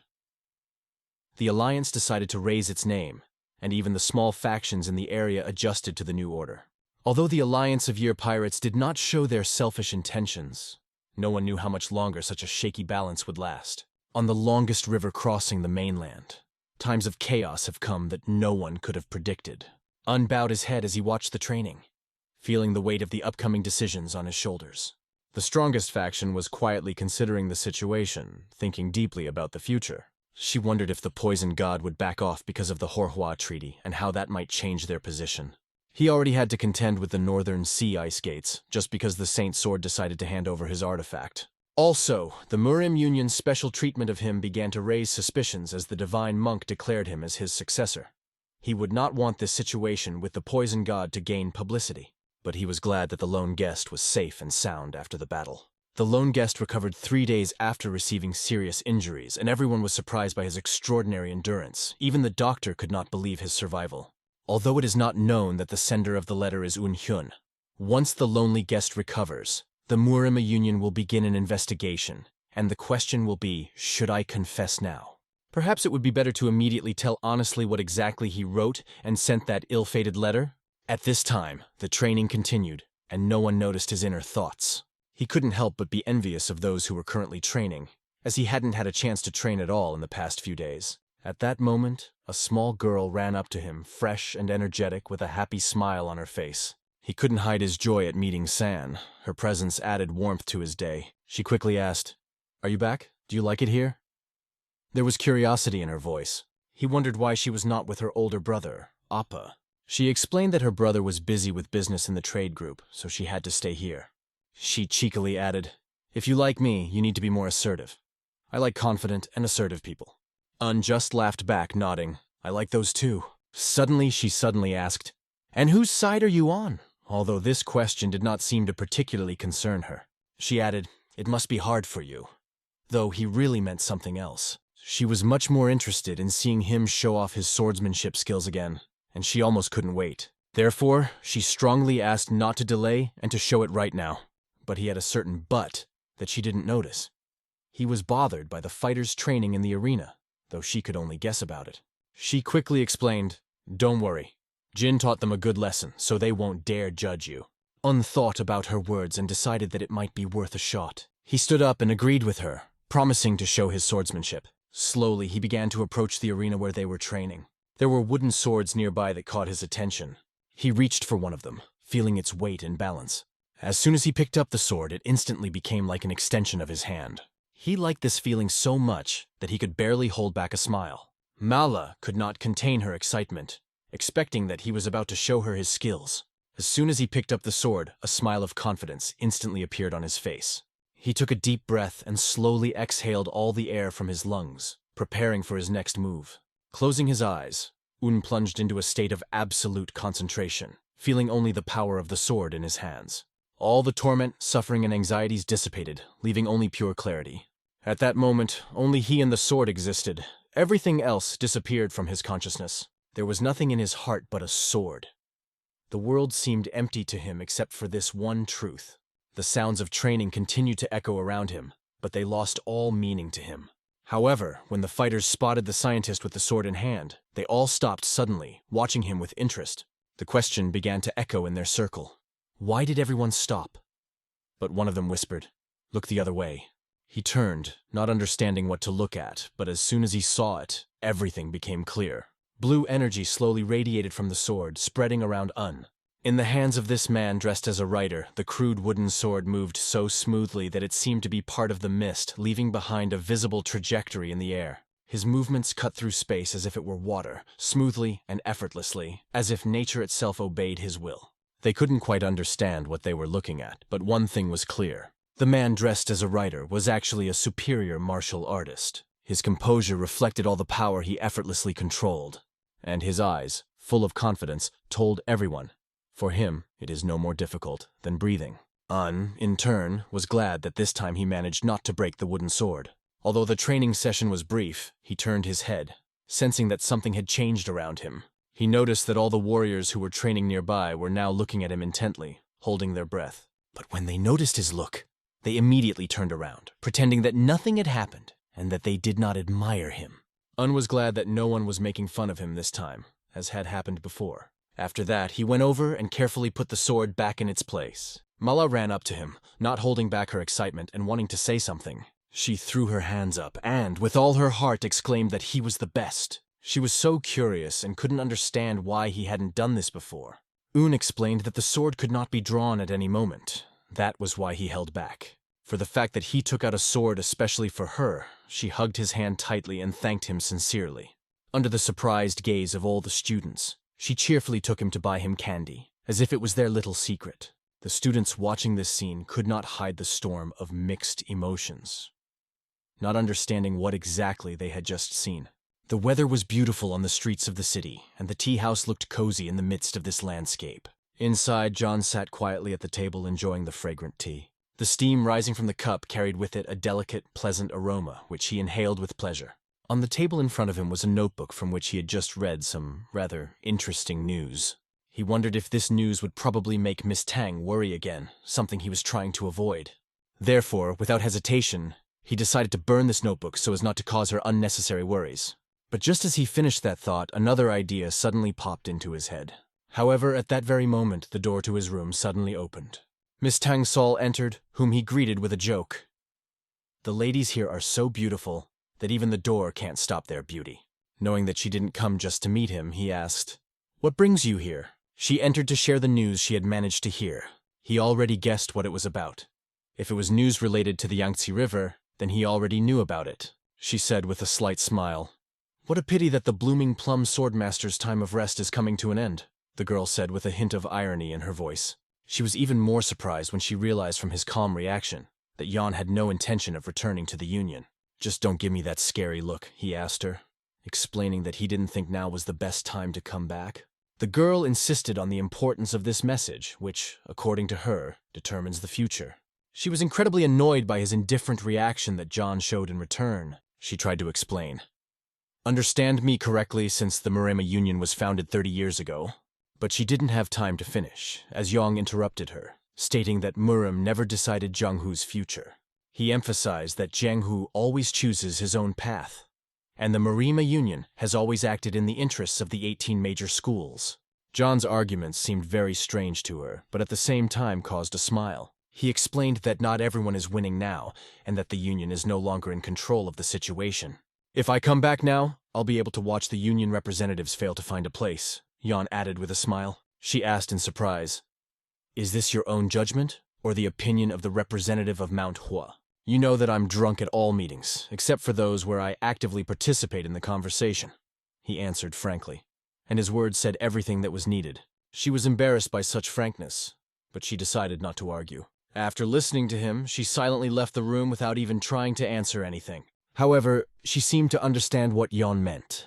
John perfectly understood that she already knows everything and foresees the result, and she does not need to act like that at all. Of course, everything could change if the divine monk decided to intervene in this situation.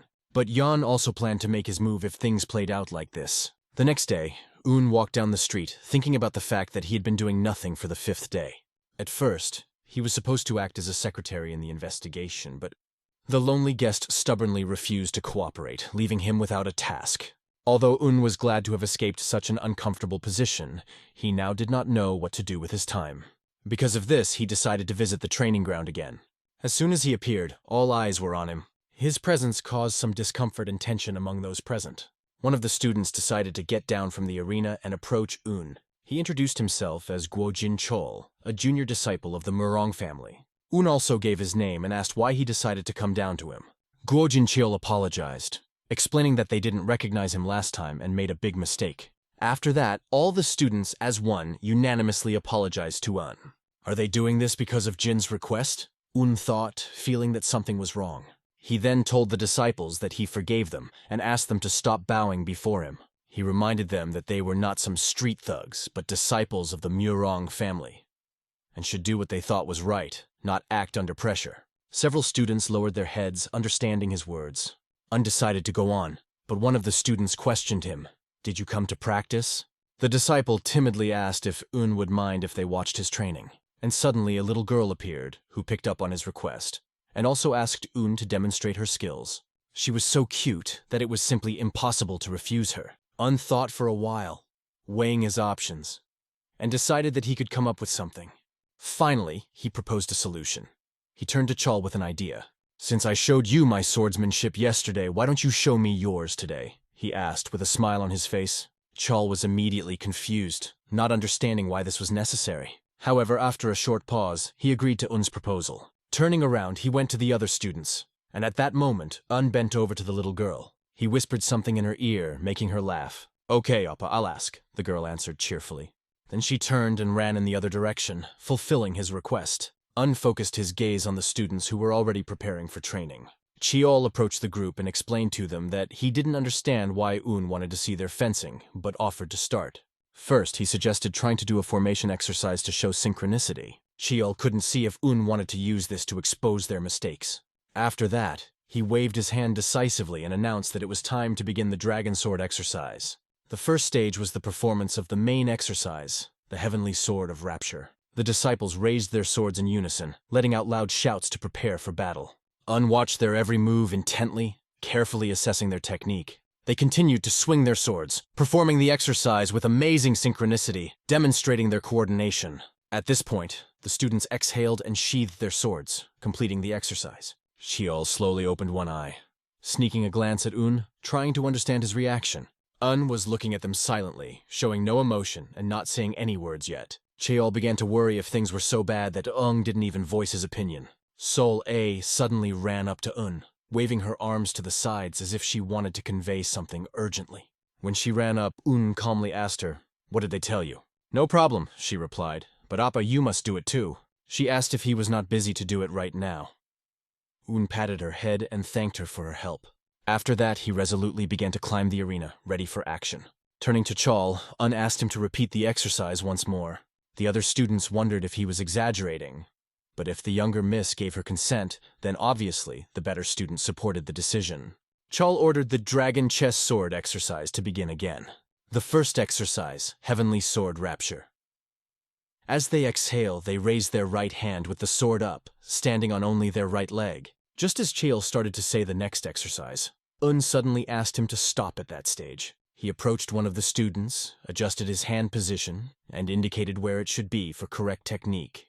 Then went over to another student and tweaked his hand a bit, paying close attention to the details. Approaching the third student, he remarked, "You have a completely different position of the end of the sword. It's wrong." Chol began to suspect that was making the remark on purpose, and wondered what the man was thinking. Then explained to the students that now their swords were in a slightly different position than before. He asked, before or now, which of these styles is the true Rapture Heavenly Sword? The students did not know how to answer this question, and only nervously swallowed their saliva. "What does that mean?" continued thoughtfully. "You say your position is different from what it was before." He decided to answer his own question in his own way, and turned to the little girl who was standing nearby with a sword in her hands. She understood his request, and raised the sword to Unu, holding it out respectfully. After returning the sword, the girl quietly began to leave the training arena, not wanting to disturb. Drew his real sword and began to step forward, never taking his eyes off the arena.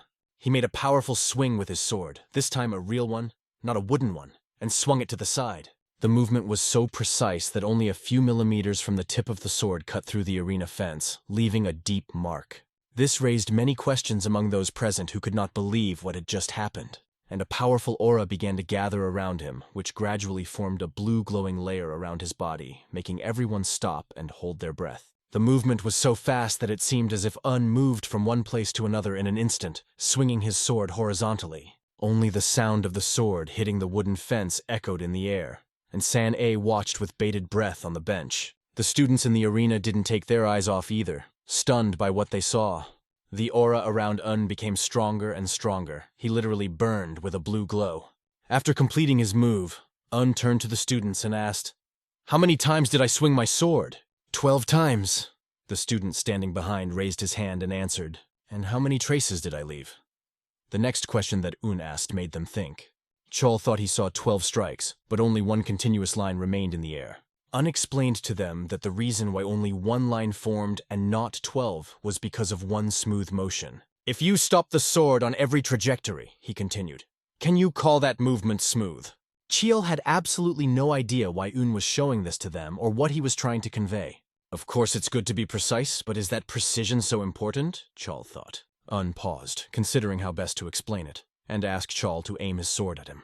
He reassured him, saying, "It will be all right. This distance is too short to touch me. You need not fear any responsibility." Chol hesitantly raised his sword, not understanding exactly what was going to do, but sensing that it might change his perception of the fight. Chael raised his sword up, agreeing with words, though not fully understanding the meaning of his teaching. He thought it would be easy and felt confident in his abilities. Unsheathing his sword, Chol tried to understand why a great martial artist would teach them such things. He made a sharp swing with his sword, aiming the blow straight at Sparks flew in different directions as parried the attack by setting up his sword, but his defense was so precise that only the tip of the sword touched the tip of Chol's sword. "Try again," asked calmly, not showing any tension. Chol exhaled and promised himself that he would be more serious this time. He struck even faster, hoping for success. But the clang of swords rang out again, and their tips clashed with incredible precision. What kind of old man? How is that possible, thought Chol, not believing his eyes.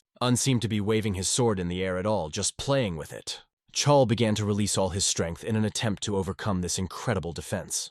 But the same thing happened again. He couldn't get around block, only to feel his own sword stop moments before the target. Just 1 centimeter. Blocked his attack with perfect precision. In this confrontation with a warrior, life can be decided by just 1 centimeter. And now the students understood why had shown them this, to make them realize the importance of absolute precision in battle. Swinging his sword to the left, completely parried Chael's attack with ease, leaving him no chance. The sword in Chol's hands was shaking, as he couldn't understand what was happening and how was able to stop him so skillfully. The reason why they did not understand the importance of this moment was not because they lacked knowledge, but because they had not yet reached the necessary level. They only studied the shape of the sword, not its essence. Form without content cannot be considered a true martial art. But if their own way of the sword becomes a way of life, will they then be able to say that what has been done along the way does not matter? Anna's words opened the students' eyes, making them realize how important it is to understand the essence of martial arts. Image of life. These words settled in the depths of consciousness of each of them for a long time and affected their souls. Being serious and measured, An continued his explanation, adding weight to each word. But suddenly his seriousness disappeared, and with a light smile he suggested that they continue their training. It was already deep night outside, and darkness enveloped everything around. They had been training until now, and each of them was already exhausted. The thought of having to train like this every day made them break out in a cold sweat. But at the same time, each of them believed that they should overcome their limits, change their habits, and rise to a new level. And at that moment, they remembered how Un treated it as a part of his life. They perfectly understood that in the eyes of the master, they looked like complete beginners, but this only motivated them more. Chol was determined that one day he would be able to face off against the martial arts master. However, others, hearing his decision, jokingly said that in such a situation, it would be better to run away without looking back. In any case, they were given two options: continue training as before or ask Un to train tomorrow. "I choose the second option," Chol said firmly, determined not to lose the opportunity to learn from the master. He understood that the chance to train under the guidance of such a master was rare, so he decided not to delay. As soon as he said that, the second student also announced that he would join the training. He was followed by the third, fourth, and so all the students decided to take advantage of this unique opportunity. There was determination in their eyes, and in Chol's eyes, there was even a certain admiration for the opportunity to work hard. His smile indicated that this suffering would only bring him more strength and wisdom. This day became for them a new page in the book of their life and martial arts. And so the next day came, full of new challenges and training. It became a habit for them to go to Un's training ground, where new lessons awaited them. But this time, in front of the playground, Un noticed a boy standing in front of him. It was the lonely guest. Un greeted him, happy to meet Master Korin, and for a few seconds there was a silent pause of mutual understanding between them.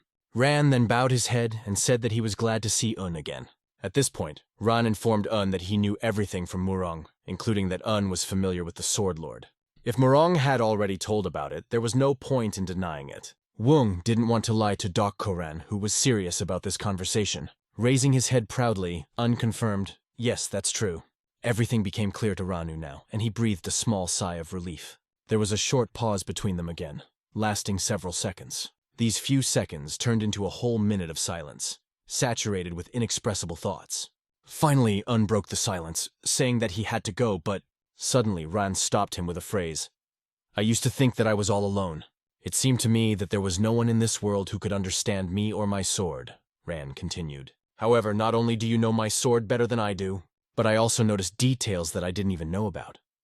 You've proven that you understand me better than anyone else. You understand me better than I understand myself. Besides, you're the only one who helped me without asking for anything in return. Because of that, I consider you my teacher, even though we've never met in person. Even if you say you've done nothing for me, I'm still sure I have to repay you for your favor." Ran finished with firm conviction. After saying these words, Ran bowed before Un, expressing his respect and gratitude. After finishing the conversation, he walked in the opposite direction, leaving Un deep in thought. If Un had known that everything would lead to this development, he would have signed those letters with his real name. Late in the evening, the head of the Murong family discussed current affairs in the office. The talk was that the work in Runan County has been successfully organized, and the operation in Henan Province has been completed. The head thanked everyone for a job well done. The old man who brought up the topic noted that the Murong family had now officially become the ruler of Henan Province, and he congratulated the family head on this achievement. This old man was the governor of the province. He asked the Murong chief if they planned to extend their influence to other provinces. However, the head replied that the family was not yet strong enough for such a step. First, they need to put their internal affairs in order, because nothing will change at will. For now, they have to wait.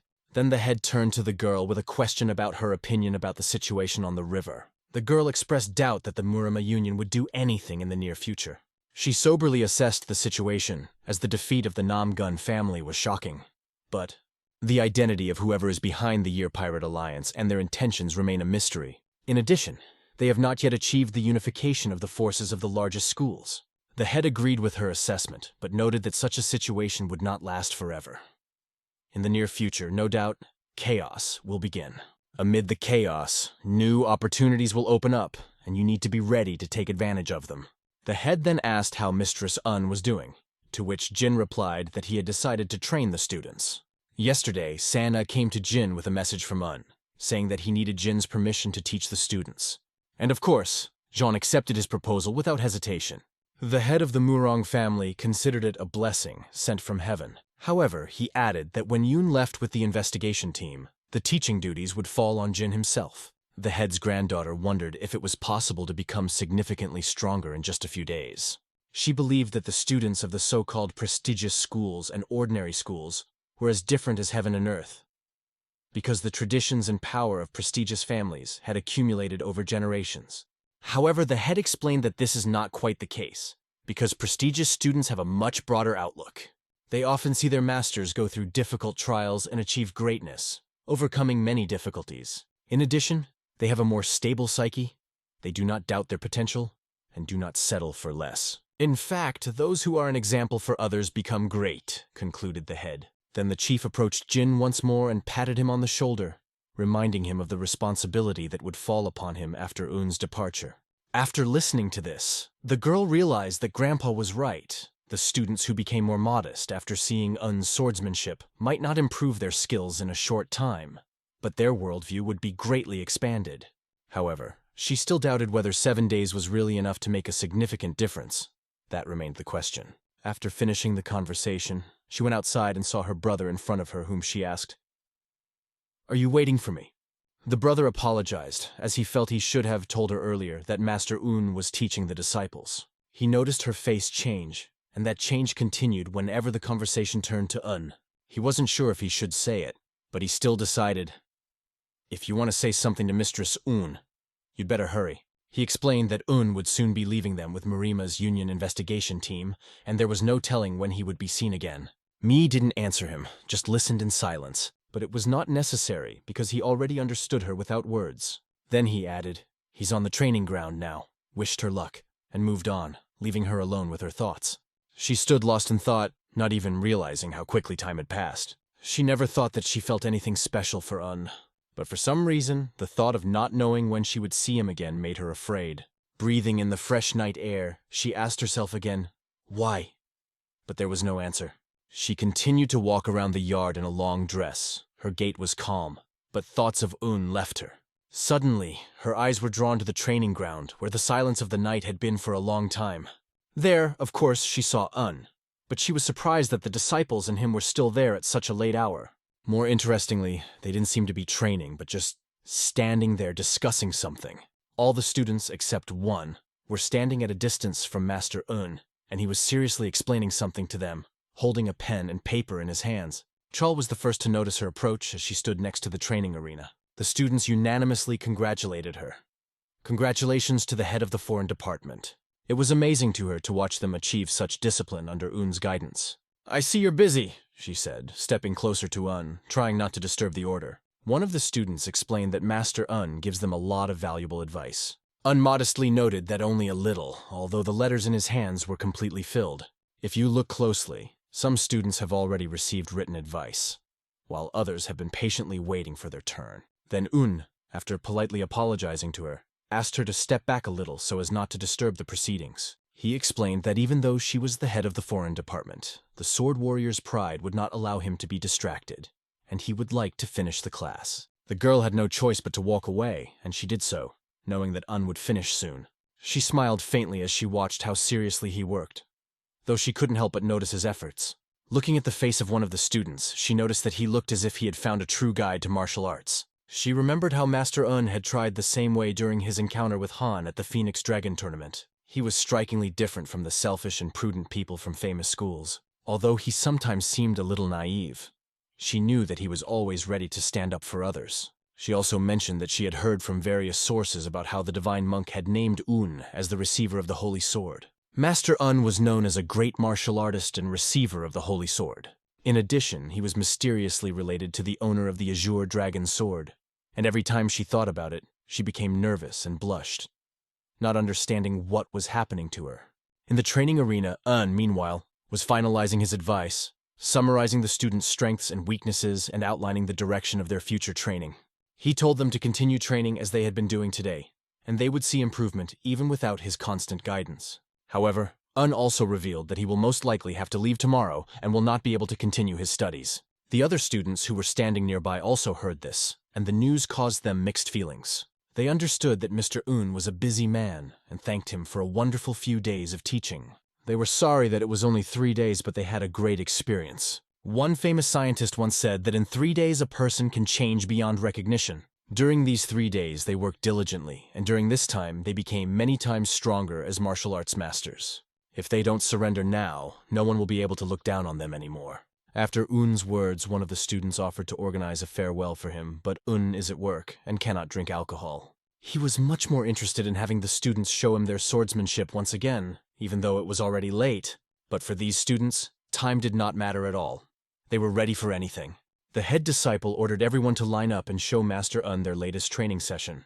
Mai was surprised that the training was being held at such a late hour, but it was still exciting. She wondered how much the students had changed in those few days. The first exercise is the main heavenly sword of rapture. As soon as these words sounded, all the students began to move in rhythm, synchronously and harmoniously. It looked incredible from the outside, and Mi couldn't take her eyes off watching them. Their synchronized movements were a vivid proof of what a great teacher Un was. She could clearly see it with her eyes, admiring their every move. The aura that gathered around them was bright blue and seemed almost tangible. She, although not as skilled as her brother, had also practiced this art for a long time, so she understood very well that this intensity did not depend on their strength or experience, but on perfectly synchronized movements. After the training was over, Un praised the students and ordered them to take their swords. They took another step towards fully learning the Murong family's swordsmanship. Un urged them to value their friends and comrades because they are more important than they think they are now. Proud of his students, Un said these words and realized that it was time to say goodbye. Descending from the arena, he approached Mi, who was waiting nearby.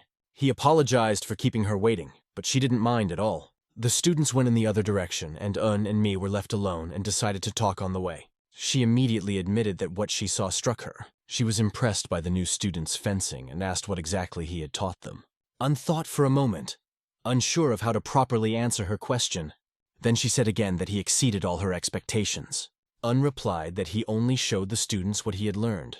And after these words, the girl assumed that he must have a great teacher. Remembering his brother, Un said softly that this man was truly incredible. Mi remembered that he had said earlier that he would not be able to see his teacher again. And in Un's head a picture appeared, how he was sitting in front of the castle where his brother was imprisoned. Always stay true to yourself and be master of both your heart and your sword. These words of his mentor warmed his soul, even now as he thought about the past.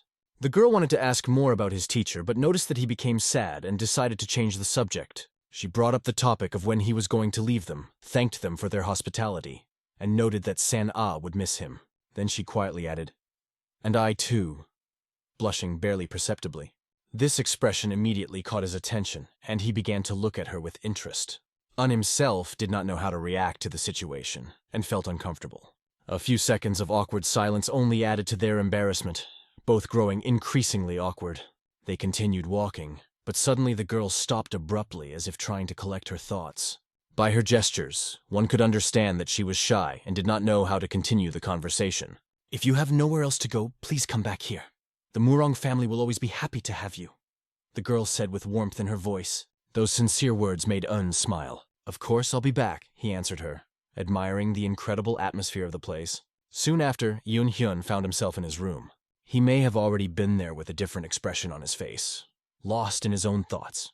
In front of him stood Yeon, who emphasized that his reaction earlier was not the best. John said, "Girls will hate you for being so indifferent." Yeon then placed a hand on Yoon's shoulder, trying to cheer him up.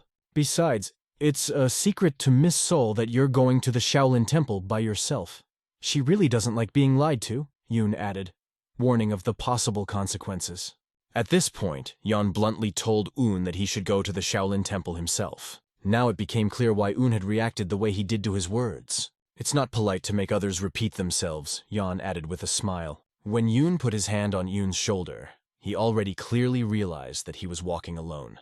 And this hideous face of John, as usual, caused him mixed feelings. John warned him, "If Seoul finds out about this, you'll have to use a silver spoon at every tea party."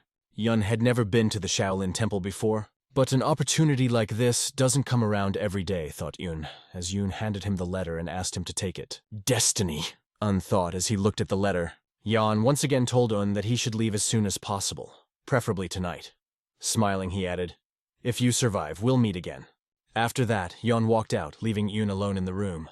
Un began to think about how to organize everything and how to complete this task on his own. The next morning, when a new day had already begun, the head of the Murong family walked beside Yeon. Yon apologized for bothering him, but the head said not to worry about it. He promised that during the next meeting in the union, they would definitely thank John for his kindness. They were approached by Mi and Jin, ready for the trip. Salt was also standing by the chariot, already ready to leave. He asked everyone if they were ready, and everyone confirmed except for himself. The sun was already at its zenith, and if he hadn't been late, they would have already left. He understood that Sol wanted to check the situation on the river as soon as possible, but he asked her to take her time.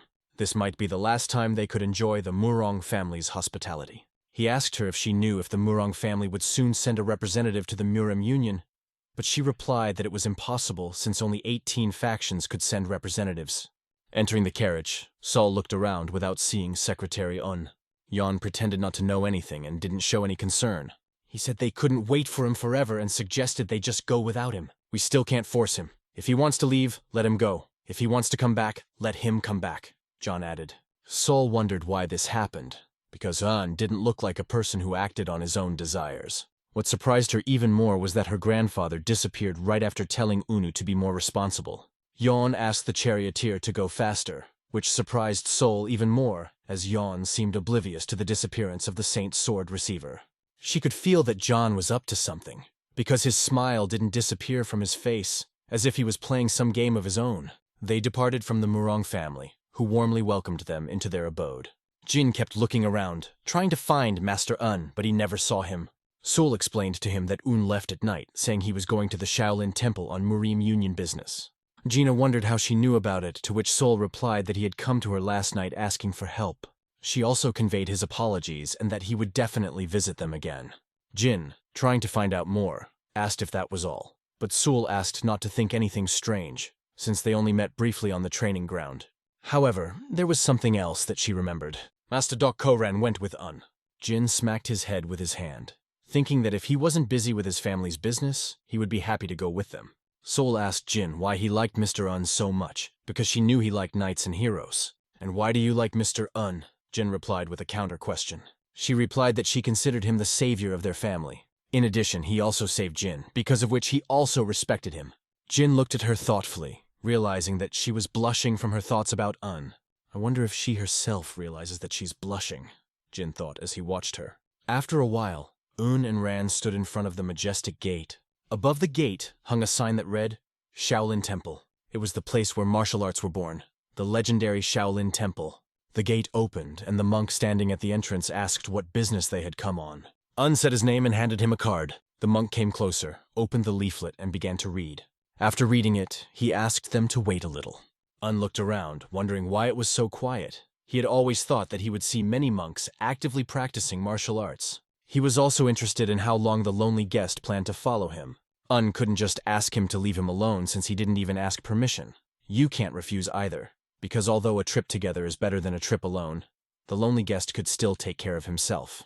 After some time, the monk came out to them again. He invited them to follow him, pointing with his hand to the entrance to the temple. Once inside, they approached a monk with a gray beard who was sitting in front of a Buddha statue, holding the same card in his hands. After reading the leaflet, he realized that they had come from the Murama Union. Then the monk asked Un, "Have you read this writing?"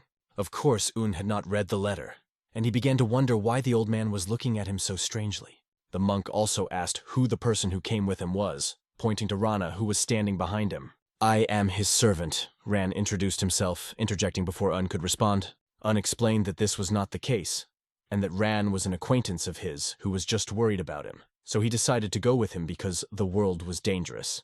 The monk held his head and exhaled heavily, as if thinking about the situation. Un wanted more and more to know what was written in this mysterious letter. The old monk called out to another monk who was waiting outside. When he entered, the old man asked Un and Ran to accompany him. They were asked to accompany them to a Zen Buddhist master, more precisely to the former rector of the temple. They set off, climbing the stairs up to the mountain where this master was. Un continued to wonder why Ran had suddenly called himself his servant, and decided that he would talk to him about it later. On the way up, the monk asked Un what his position was in the Murim Union. Un answered that he was a secretary, which surprised the monk even more, but it was not so much surprising as disappointing, as the expression on the monk's face was changing. Finally, they reached the house of the former abbot. As soon as he got closer, Un was startled. It looked like an old, battered hut that did not meet his expectations at all. The monk went to the door, pointed to it with his hand, and said, "The reclining Buddha lives here." The door of the hut really looked quite shabby, as if it had not been repaired in a long time. The monk, like Un, was slightly disappointed by the appearance of this building. Opening the door, they introduced themselves, saying that they had come on the orders of the head teacher of the Shaolin Temple. Un understood who the high-ranking monk was, the head teacher of the Shaolin Temple. Now it became clear why he had such unusual energy. "The light of truth greets the former great researcher," said the monk as he greeted the old man who came out of the hut. It was an old monk that Un couldn't sense any energy from. He was a past grand scholar of Shaolin. Folding their hands in front of them, they showed him respect. However, the old man had several questions, including why they were called the Light of Truth. He asked the bald monk who these visitors were, and he replied that they were emissaries from the Murim Union. The old man only clenched his teeth tighter when he heard the name of the Murima Union. After that, the bald monk handed him a letter. The old monk immediately opened the letter and began to read it. After bowing to the old man, the bald monk announced that he had to go and quickly left. His sudden escape gave Un a strange feeling, and he watched him in surprise. The old man then turned to Un, asking him if he was the same secretary Un Yun. Answering in the affirmative, Un heard the old man remark, "For a thief, you look very decent." The old man explained that for someone who appeared out of nowhere and demanded a large pill, Un looked suspicious. The Great Pill of the Shaolin Temple is a legendary medicine that can cure a person on the verge of death and give a warrior incredible strength. Its value cannot be measured. Un scratched his head and didn't know what to say, because he had no idea what the letter was about. Now it was clear why the Shaolin Temple teacher's face looked so alarmed while reading the letter. He realized that the situation was bad because there could be nothing good about someone wanting to take the big pill. The old man said that Un reminds him of a cheeky student who is always taking things for himself, and even if he is noticed, he will still keep the thing. That student was Pool, which surprised Un greatly. Un was stunned to learn that this old man was his teacher's teacher. The old man was a divine monk's teacher, yet Un sensed not a single bit of unique energy from him. Pointing his finger in the direction, the old man said that first they needed to talk to the master, and they needed to stay in the room for a while. It became clear that it would not be possible to get the big pill just like that. According to the old man, it will take more time. He explained that all processes have to follow the rules, and it will take no more than a year, so there is no need to worry. By the way, he noted that the description, "bloody sword," fits Master Co very well. The sky was beginning to take on a red hue, marking the coming of evening. Already in the room, Un addressed the lonely guest, asking him not to call himself his servant anymore. He even threatened that if Ran was called that again, he would no longer be his companion. "I understand, my master," Ran said, bowing his head.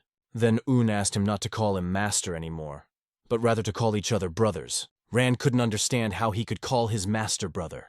There was some misunderstanding between them. Ran was very stubborn in his beliefs. Un could no longer make concessions to him. However, Ran still said that he would follow his words in any case. He had been stubborn, but now he suddenly declared that he would obey Una. "But I'm glad to meet you, younger brother Co," Un said with warmth in his voice. These words were very pleasant to Ran, and he began to feel real respect. The owner of the Azure Dragon Sword himself called him his brother. This made Co excited. He even began to shake a little with nerves. But then Co smiled brightly and replied that he was happy too. At that moment, they decided who they were for each other. From that moment, they began to call each other brothers.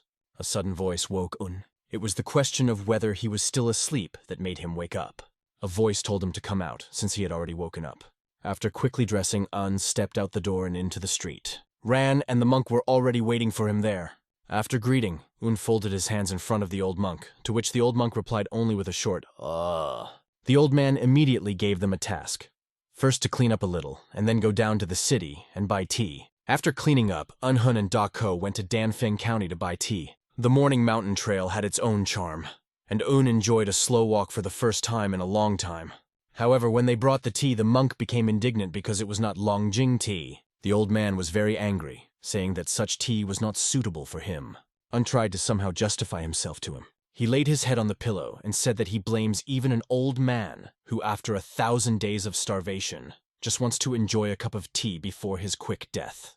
The old man insisted on pity, and Un had to agree to go buy another tea. "Just wait a bit," Un asked, and immediately rushed towards the door, ready to leave again. Then the old monk opened his eyes and said in a calm voice, "Where you can buy the tea you need." Un thanked him for that, but couldn't resist saying that the old man could have pointed it out last time as well.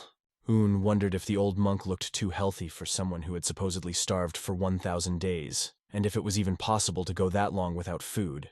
Despite his doubts, Un had already said that he would complete the task, and now he had to keep his word. Meanwhile, a meeting was held in the Manhwa Union office. One of the monks was indignant when it came to compromise with the enemy. He was asked to remain calm and not to go beyond the limits. Sol told him that the Shaolin Temple had never set rules for the Jianghu way. She added that if the temple did establish such norms, she would ask them to tell others about them. In general, she emphasized that this is the Manhwa Union, and if someone wants to act in his own way, then he should listen to the opinion of the rest. The monk agreed with her words, although he still believed that compromise was not the only correct solution. He emphasized that prestigious families and factions, in his opinion, cannot live under the same sky as the enemy. Sol asked ironically when the Shaolin Temple started to worry about them so much. Mac, who also expressed his interest, intervened in the conversation. He asked if the Shaolin Temple could not live under the same sky with anyone other than factions. Rentang was shocked that the Shaolin Temple would suddenly show such attention to her. She did not expect this interest. Their visit was not accidental. They came not only to see each other, but also had important questions for her. According to rumors, the Shaolin Temple cannot coexist under the same sky with others, except its own factions. Hearing these words, the monk became worried and began to behave insecurely. Ascetic Chongjing, a representative of the Wudan school, remarked that this was not the main thing. The most important question is how they will solve the problem of pirates on the Yangtze River. They can't just let the pirates go, however. Hekren Pil has stated that he does not agree with the complete extermination of the pirates as proposed by the Shaolin Temple. When asked why they think so, Hekren replied that they do not have sufficient grounds for this decision. For them, it is only a conflict between factions, and today, they no longer intend to fight. One of them expressed doubts about the threat from the pirates, noting that they have not yet posed a serious threat to the Manhwa Union. But that could change, as the pirates can easily deceive. The young warrior continued to argue that now was not the best time for battle, as the pirates of the Year Alliance were scattered throughout the area. If the war breaks out suddenly, it will lead to heavy losses that they will not be able to avoid. These words caused tension among those present, but everyone wanted to know what other reason this young master would express. The third reason was that they still did not know the true motives of the pirates and their goals. Until now, it was not clear whether the Dark Heaven Emperor was involved, and in such a situation, attempting total destruction might be too risky. The monk believed that the Hekren family representative's words were just an attempt to take advantage of this situation. After all, it was this family that would benefit the most from an attack on the Nagum family, since the Pirate Alliance did not offer significant resistance to Muram's alliance. They could expand their influence. On the part of the monk, these statements seemed very presumptuous towards his family. However, he continued to insist that if these major factions disregarded their moral standards in pursuit of profit, then they could no longer be considered one of the 18 great powers. These words made everyone fall silent and think. One of the attendees remarked that the issue is too complicated, and it is better to discuss it later, leaving the decision for later. Sipping the fragrant tea, Master Moon watched the commotion outside the city, taking a break from the hustle and bustle. Mistress Rentang came to him and asked what he was doing here, clearly surprised by his presence. In response, he asked her the same question with a smile, already assuming that she appeared at the most inappropriate moment. Their meeting was quick, and Rentang had a question for him. If he answered her question, she would answer his. Moon accepted the challenge, and the girl went on to say that she knew the Shaolin Temple's offer was impossible. She asked what he thought about the faction's decision in this situation. It was quite an interesting option for him, which he did not consider bad. After decades of peace and tranquility, many young heroes got the opportunity to prove themselves. Rentang was shocked by his stance, clearly not expecting such a view of the situation. When Moon mentioned that the Manhwa Union would be holding the Heavenly Martial Arts Tournament, it surprised her even more. This tournament could only mean one thing. The biggest event in Jianghu. Its very name already made people's hearts beat faster, and even river pirates would be happy about it. One of the members, Jin Ho, was a smart strategist, and that's what they wanted to get. After hearing his answer, Ren Tang couldn't bear it, gathered herself and left, ignoring Moon's question. Moon had no doubts about her. She had always been selfish and rude in her actions. However, thanks to the tournament, he will be able to see the skill of the Tang family and other schools. At this moment, Moon thought about Master Secretary Un, who is working hard, and his work will definitely bring results. Not far from the place where Aromater Hydia is located, something interesting happened. Mr. Lun decided to visit there. He was greeted with joy because he was a welcome guest. Moon apologized for coming, but the boy quickly gave him the Longjing tea he needed. The last time he visited this place, he was refused, told that there was no tea available. But as soon as the young owner left, the tea was delivered. Although he was happy to receive such a gift, the tea was not enough, and he hoped that more Lunsen would be brought next time. However, the situation was not easy, because Lunsing is a high-quality tea that is in low demand and difficult to sell, so the owner did not want to risk his business. The young hostess needed 600 grams of this tea, and was willing to pay a good price. But because of the rarity and premium nature of the tea, everything was more difficult than it seemed. The guy understood this. But the owner of the establishment was not particularly in the mood for a conversation. As he walked out and left this facility, thoughts overwhelmed him. The owner waited until he finally disappeared from sight. And I thought that this boy is a real lucky guy, because others would have to run all the way to the nearest city. As for this rare tea, the owner usually drinks it in the morning, and has hidden some for himself. Scholar Un walked out of the institution, sat down and sighed heavily, thinking that he was used to such a life, because he had never lived in abundance before, and now he would have to adjust. All his life, he woke up in the morning, cleaned, and everything seemed normal. But after he entered the Buddhist temple, he had more free time. This free time made his life boring, and he couldn't wait to take that pill, because he mainly sought to find happiness through reading. He thought about the fact that he needed to train, but he couldn't do it in front of the recumbent, who was watching him closely. The lying man caught him and asked what skills he had. After all, one day he will have to learn to earn a living, and knowledge alone will not help in this matter. The question sounded rather strange, but the Buddha reminded him that he was not a secretary. In his opinion, it was just a job, not a skill, and he wondered what a secretary actually did. The guy explained that he can write, understands poetry and drawing, but it seemed completely uninteresting to the owner, because there is nothing unique about a person who can simply write or read. Un also liked to discuss historical events and scientific topics, even fencing, but he did not make a special impression on his interlocutor. Master Buddha took note of his passion for swordsmanship, and if it's his hobby, he must be one of those scholars who looks cool despite looking down on martial artists. These words sounded quite insulting, they say.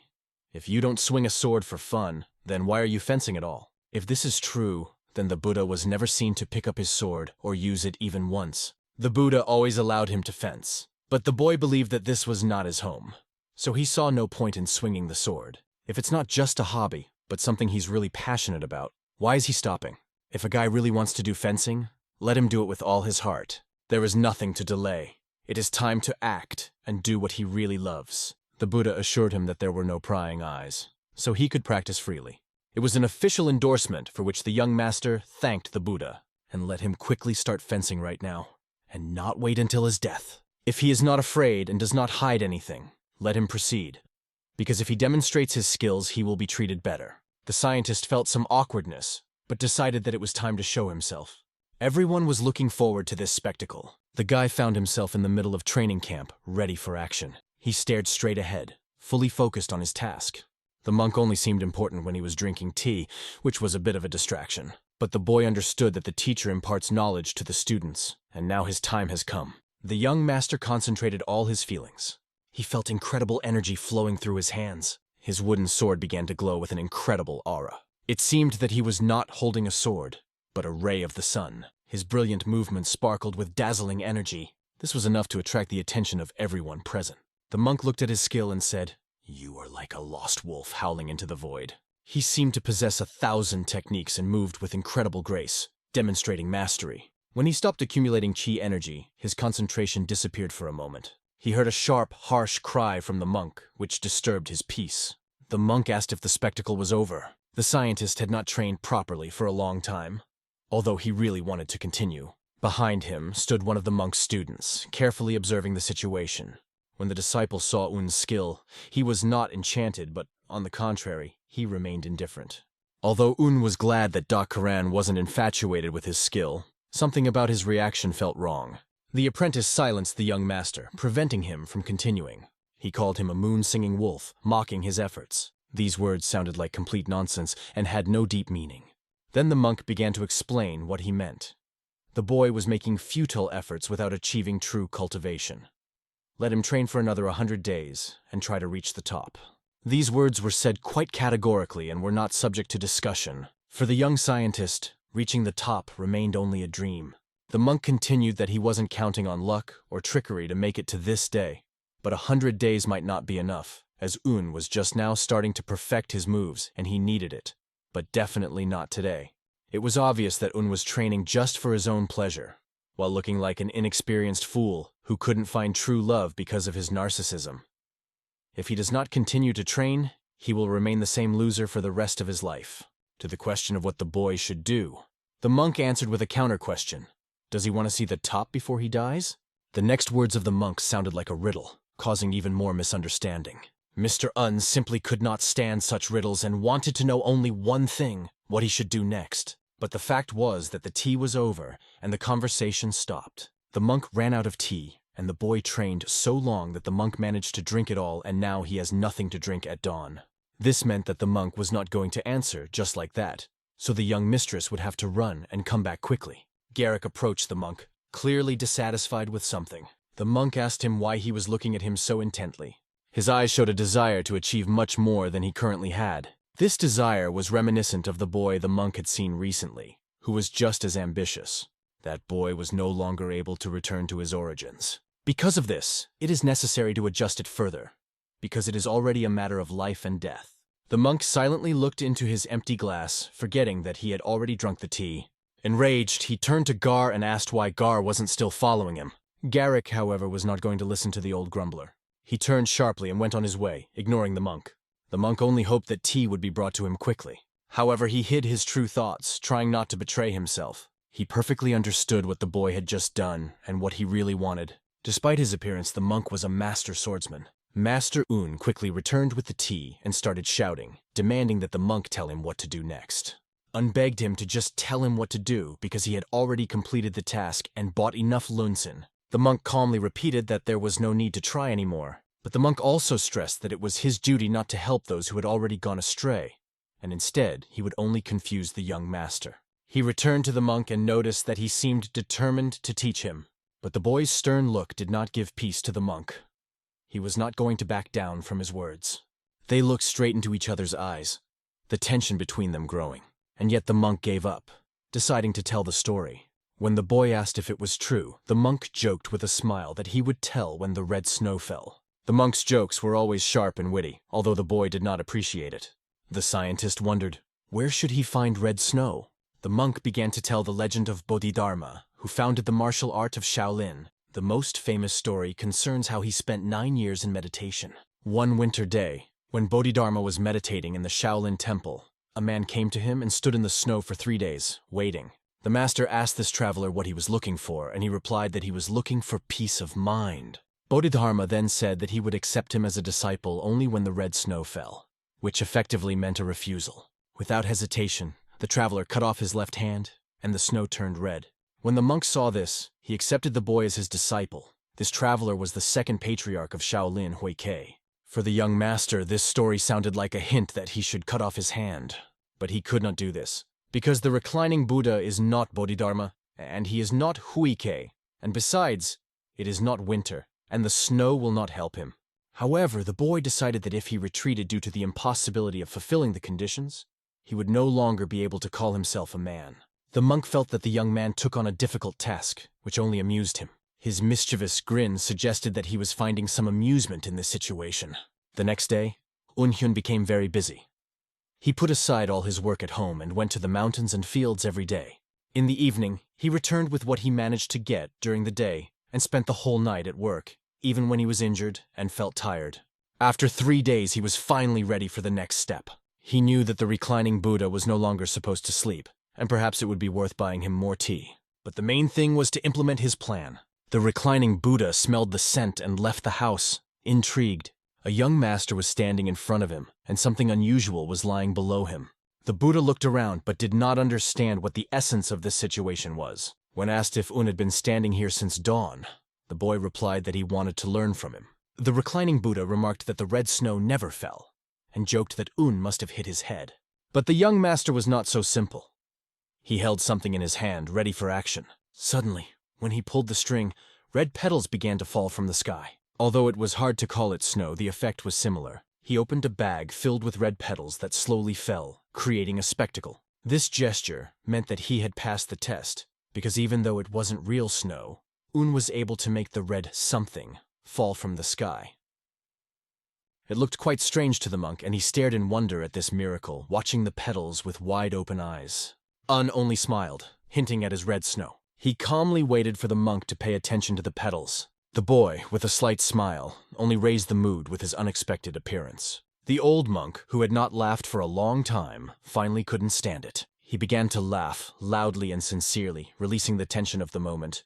The monk understood that although it was not snow, but rain made of petals, the boy had created something incredible. Red rain instead of snowfall. Un was sure that although it looked different, both snowflakes and raindrops were still made of water. Looking at these beautiful rose petals, the monk realized that this is so. The most important thing is that snow and rain always live in the heart. The monk decided to teach Un, but before doing so he noted that he had never seen swordsmanship like his. His movements were like a dragon slicing through the sky, although the monk could only see traces. But it was impossible to grasp the true meaning. He couldn't even imagine that such a swordsmanship technique even existed. Hearing these words, the young master thought to himself that if the monk said so, then his white tiger training sword was truly impressive. The monk added to his monologue by noting that he knew what Un's problem was. He focuses too much on the details and loses sight of the big picture, and his rigid training method is not suitable for sword training. When asked why it is bad to focus on details, the master replied that there is nothing good about it. In fact, he hugs the princess, not noticing the knife flying in the back. In simple words, he looks too far, and this affects his judgment and perception. And that's not all. He is tormented by an unbridled desire to achieve the ideal, like a beauty who dreams of becoming the most beautiful of all. The metaphor was quite frank, but there was a grain of truth in it.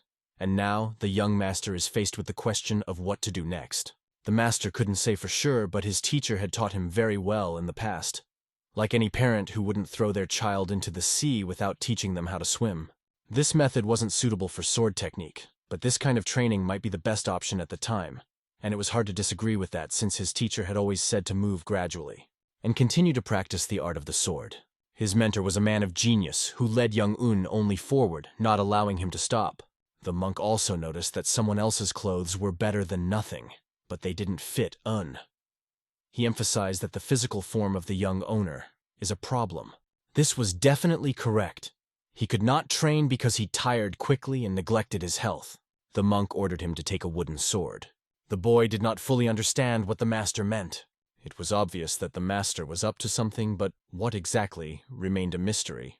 The monk started yelling at him, asking why he was expecting anything. Realizing that the master would not leave him alone, Un began to focus his power on the sword. The sword ignited with a flame of ki energy. Holding it before his eyes, he concentrated all his strength on the wooden sword. The sword seemed to become stronger than anything in the world, emitting an incredible aura.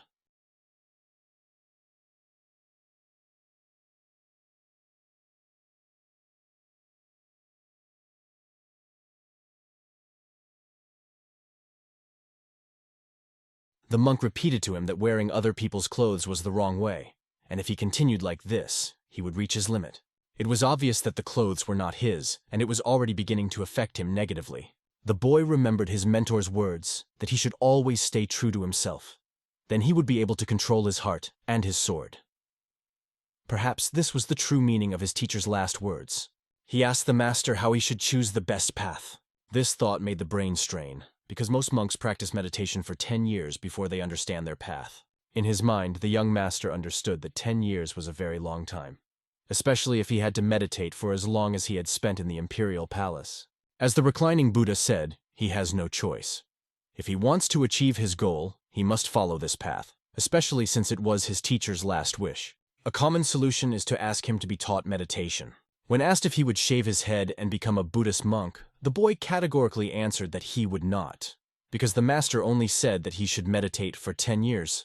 However, the monk remarked that only monks practice meditation for 10 years, and it was obvious that he was not a monk. The question of what he should do put the boy in a dead end because he, due to his inexperience, did not understand it at first. All this time, as he trained to perfect his sword technique, he had to keep practicing in order to transform someone else's clothes into his own. The scholar thought and realized that the monk was saying the same thing as at the beginning. However, there was one problem.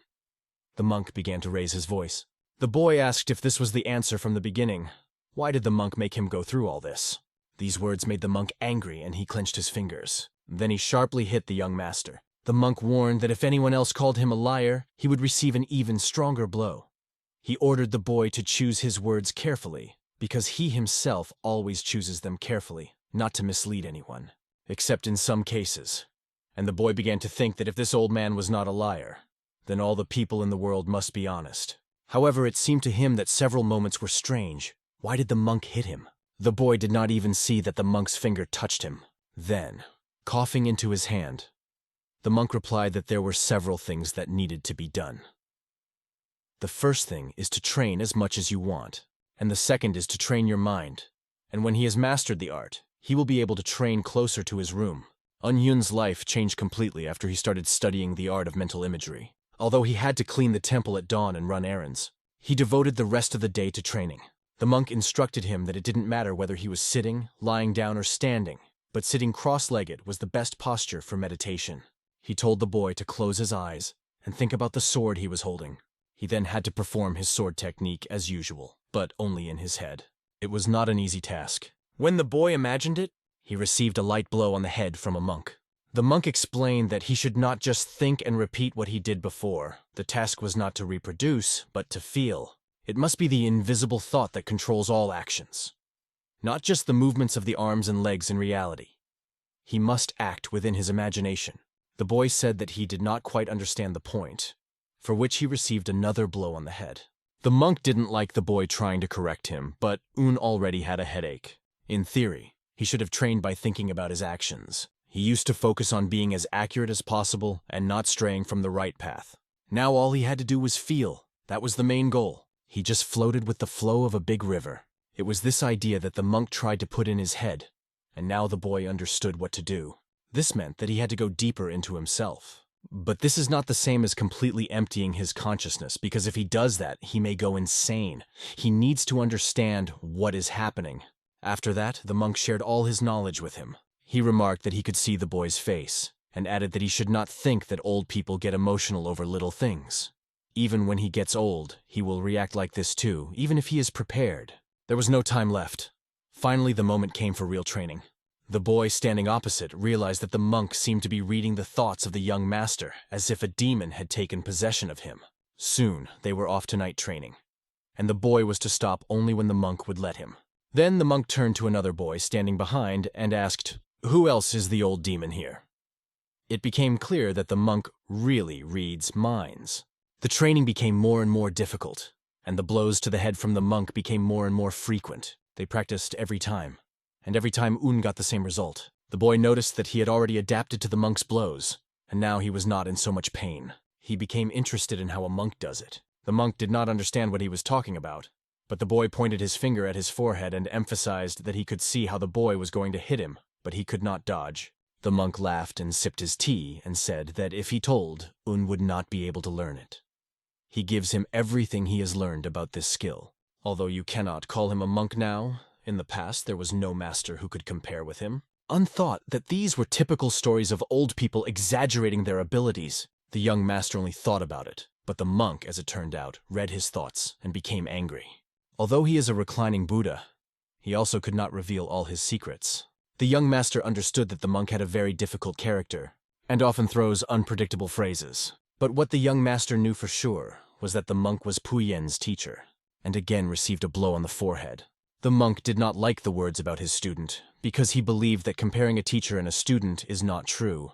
Of course, he was his teacher, but it is obvious that a monk should be stronger than his student. Although Puyen had become famous through the Shaolin Temple technique, he still could not breathe normally in the presence of his teacher.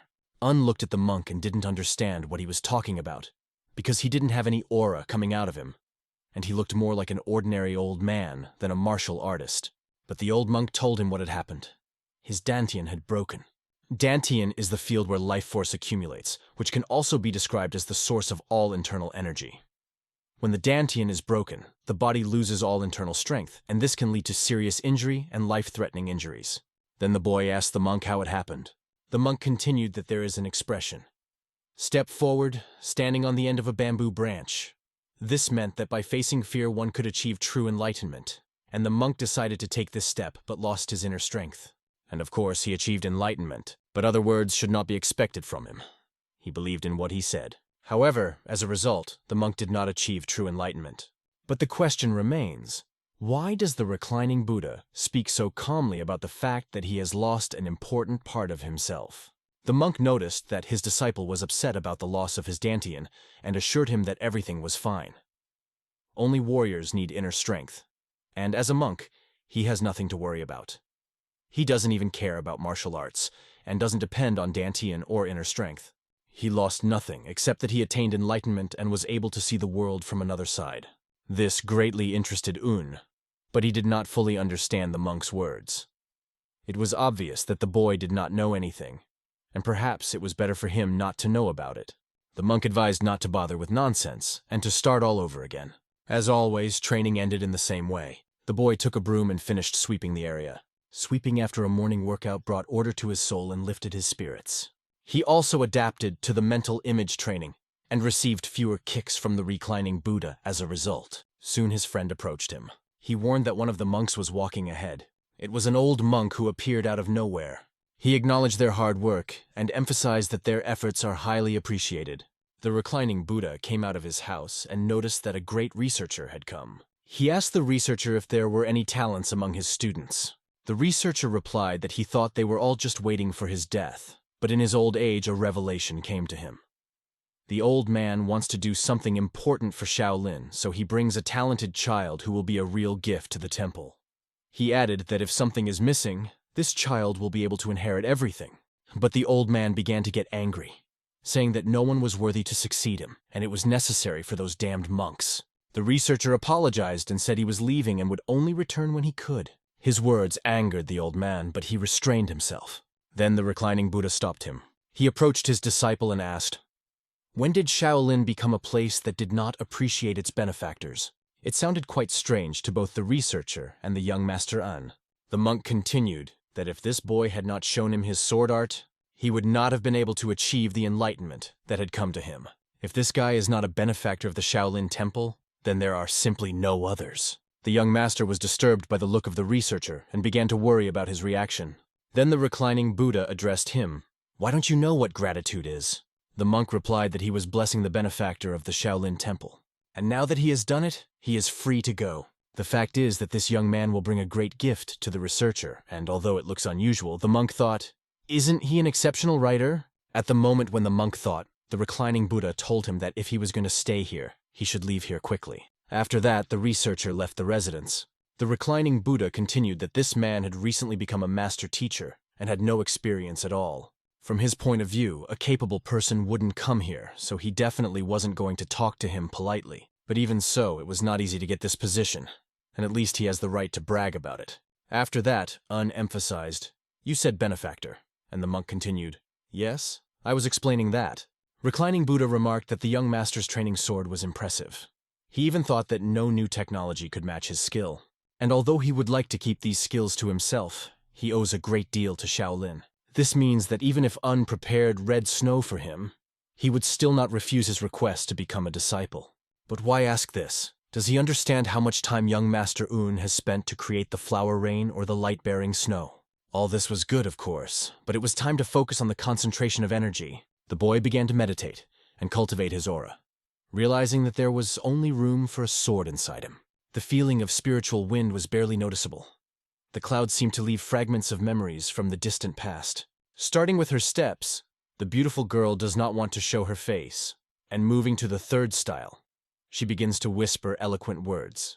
In the fifth style, She shows her dazzling smile, and by the 7th style, she speaks as confidently as a clear stream.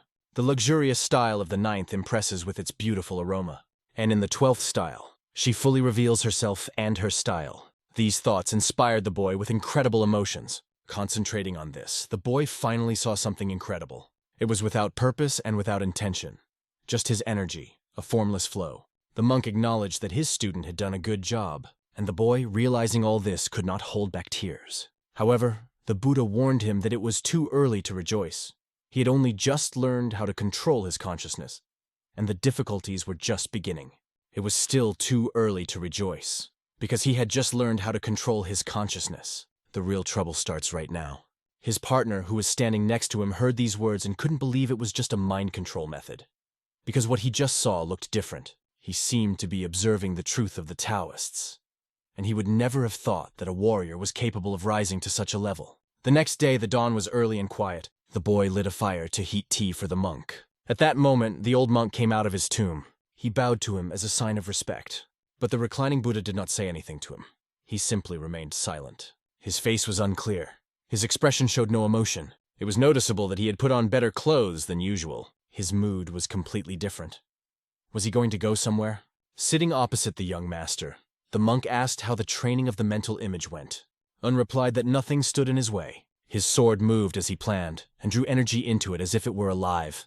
He didn't even know how to thank the master, and wanted to continue training. Master, of course, was not going to stop training, but he asked for a cup of tea. The best tea was brewed and its aroma was impeccable. The old monk spent his mornings like this for a long time. But today the reclining Buddha looked serious, like a real majestic monk. This image suited him, and he spoke confidently and naturally. The old monk emphasized that the boy had tried well to please the capricious old man. He placed an envelope in front of him along with a small pouch. When Un opened it, he saw that the monk asks to hand over the letter and wallet to Puen, and he must hurry. For it depends on whether he will take control of his consciousness, or whether his consciousness will take him over. Now he can go home. At that moment, the door closed in front of him. His partner said he would collect the young master's belongings and come later. The answer was quite cold, which was an excuse to send him back. He understood it himself. After that, the things of the young master were collected. It was time to leave. But the young master's face was not at all the same as usual. Suddenly he fell to his knees, and he began to worship in front of the door of the lying monk. He promised that he would definitely return, and asked that the monk live a long life. Sorrow overtook him, and he said nothing more, except that he took his things on his shoulder and set off. He only occasionally looked back at that door, without thinking, trying to suppress his thoughts. All that remained was to go forward, no matter what. At that moment, their story in this place ended. We returned to the headquarters of the young mistress, the third princess, who opened the dossier. Pin Hong bowed before her as he had a request for her. He reported that the squad that had been watching the Shaolin Guard had retreated. The answer to the question why this happened was, Baron appeared, and it was like she is the double of the Dark Heaven Martial Emperor, and appeared in Shaolin. This girl has a stealth technique, and if their squad could see her, that would mean she allowed herself to be revealed. This was a warning to them, and the question remained, what to do now? Her purpose is unknown, but when the squad last saw her, she had not yet left the Shaolin Temple. This meant that the Emperor had no reason to interfere in Shaolin affairs, so that boy could be the target. Unfortunately, in this situation, they did not know what to do. There was no way he could be contacted, but he had to concentrate on tracking to be sure. However, this requires people with high stealth skills, who should be trained and honed. The girl was disturbed by the actions of the Ice Palace, and it was necessary to act immediately, because there was a chance that they might be discovered. Ping Hong understood that if the lady said that, then the matter was really serious, and something was happening in the government. The bottom line was that King Moon had begun to take his measures. Going back to the story, before Un Hyun left the house of the reclining Buddha, he did not forget to say goodbye to the head teacher. He was afraid that the conversation would turn to the big pill, but fortunately, this did not happen, and the head teacher formally said goodbye to him. They went outside the Shaolin Temple early in the morning, and the boy remembered passing this road several times in hopes of buying a longjing. Suddenly the wind changed, and his partner grabbed his sword. It was not just the wind, but someone's aura that made it clear that there was no way back, only forward. He had felt something like this before. That man's foot stepped on this territory, and he immediately felt an incredible power emanating from the boy. Looking at him, it was clear that this boy exceeded all his expectations. Un stood staring in awe at his blue sword, as if admiring its power and beauty. Suddenly Mook appeared next to him, who could not resist praising his skill. He by no means expected to meet anyone here, let alone a stranger. And suddenly Ran also jumped out of the bushes. He was overcome with fear because he couldn't move, and it wasn't just the powerful aura of the man in front of him. He also felt the presence of another man standing behind him, threateningly holding a knife to his neck. The stranger introduced himself as the man standing under the dark sky, the martial emperor of the heavens, and stated that he knew of Un's connection with the Holy Sword.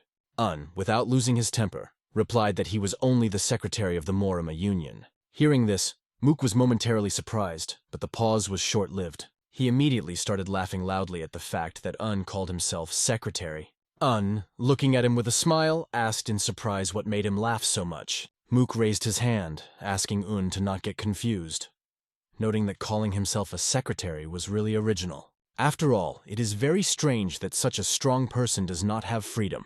He added that he even felt sorry for himself because of this circumstance. Those words startled Un, and he began to wonder if he was okay. Mook then brought up the subject of the search, hinting that it seemed like good fun. And at that moment his eyes opened, acquiring a completely different, mysterious color. Red energy spread around like a powerful wave of blood flooding the space. Frightened, but full of faith in his own strength, Un resolutely aimed his sword at the man, but his opponent seemed to be washed away by a powerful wave, and he suddenly disappeared. Ran, having a long sword, considered it his duty to protect his master. He resolutely rushed to the bushes, preparing to deliver a powerful blow there. But a sudden wind blowing the leaves around made him raise his sword in defense. Un was already facing Mook, their swords pointed at each other. Un calmly asked Ran not to worry about him, but to just save himself by running away. Mook himself also turned to his maid Birion, ordering her not to interfere.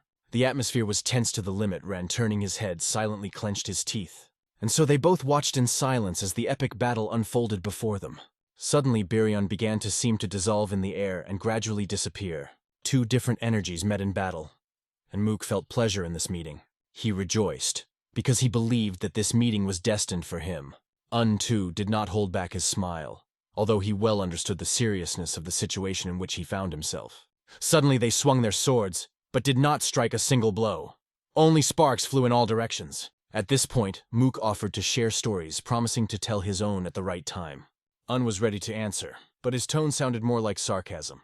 After these words, the enemy rushed at him with a sword.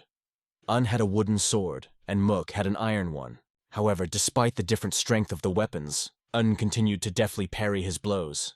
The force that was raging around was so incredible that the leaves flew in all directions. Each of them was confident of their victory and devoted themselves fully to the battle, putting all their strength into their swords. Un braced his sword for the blows, putting all his strength into it, and he managed to hold back these powerful attacks. Everything around them was crumbling from their power, but they continued to stand against each other, firmly on their feet. The number of blows became so great that their speed was almost impossible to discern. Under the onslaught of their power, the stones flew in different directions. Their power was incredible. Ordinary internal strength would not match that which was put into this wooden sword. However, even with a wooden sword, Unamuk could not predict the outcome of this fight.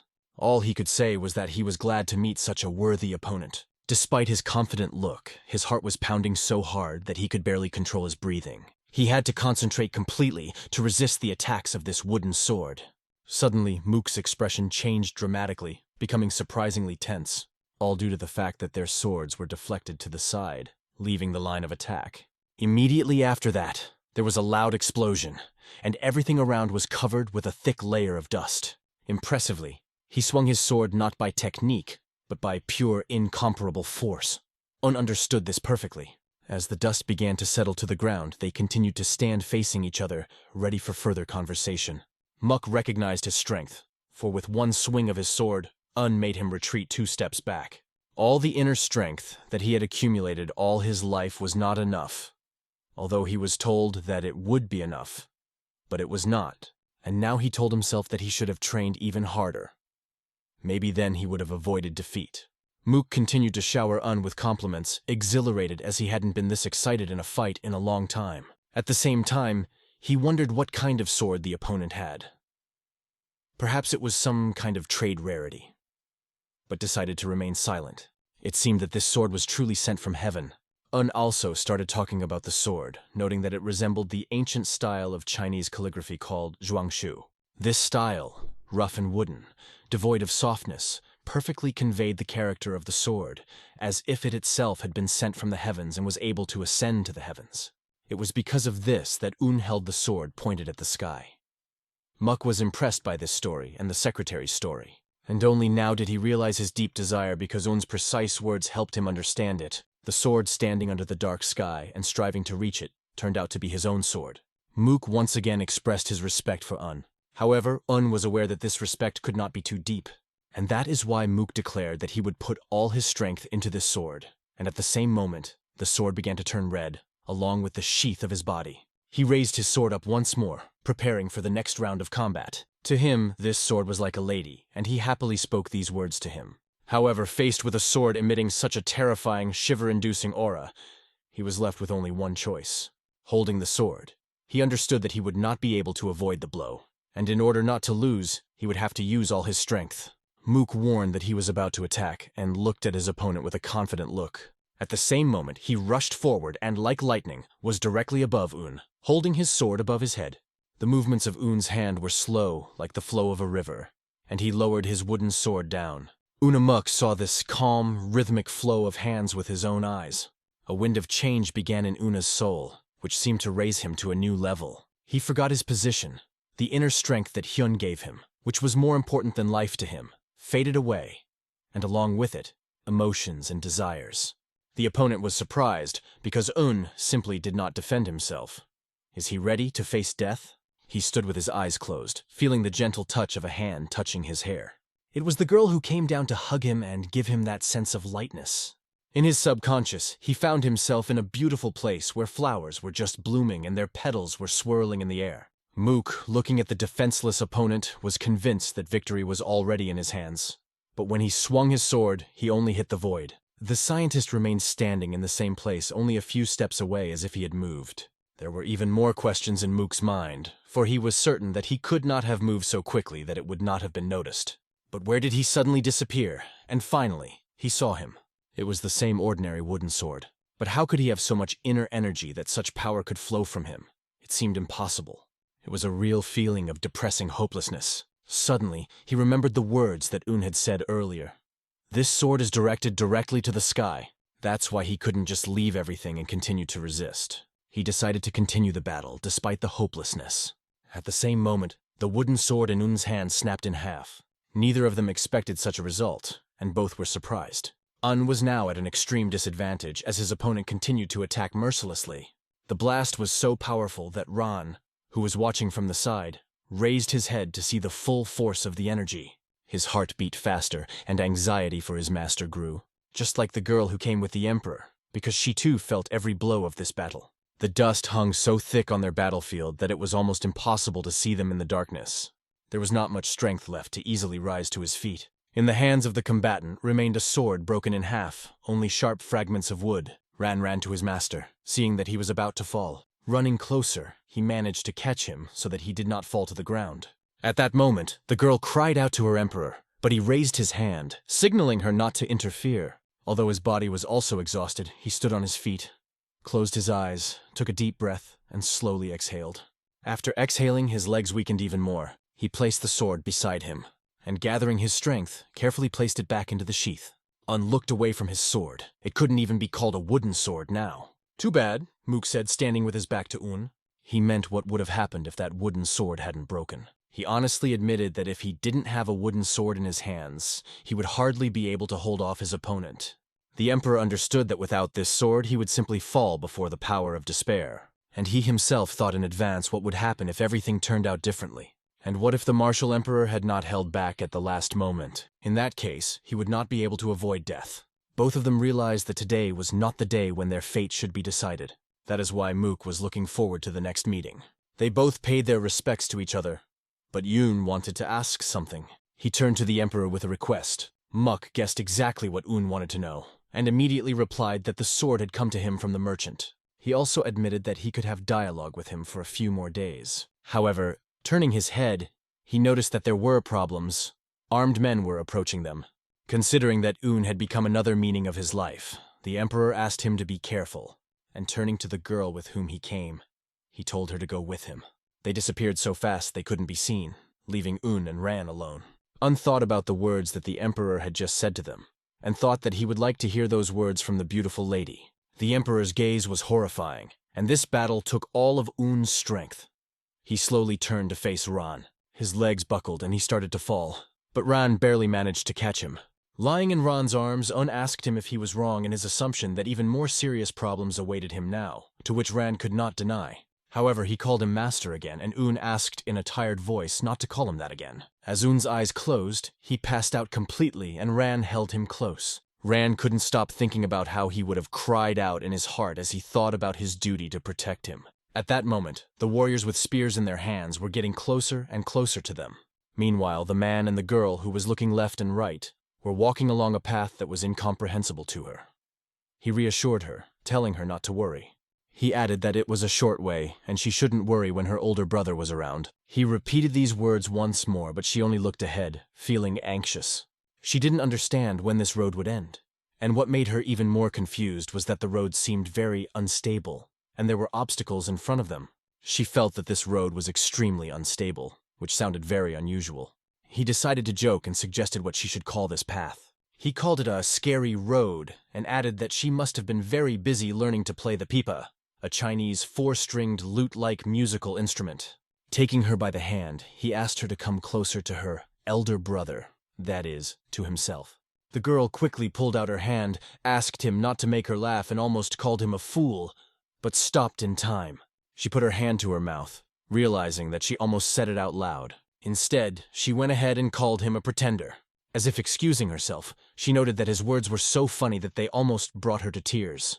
And after laughing, he said, "I'm sure now you'll want to feel the pleasure that a man and a woman give each other." Here she realized what a scoundrel he was, and that his words about their journey from the beginning had been a lie. However, he came closer, put her hand on his shoulder, and explained that it was not a lie. He just wanted her to have some fun with her big brother, while licking his lips unpleasantly with his tongue.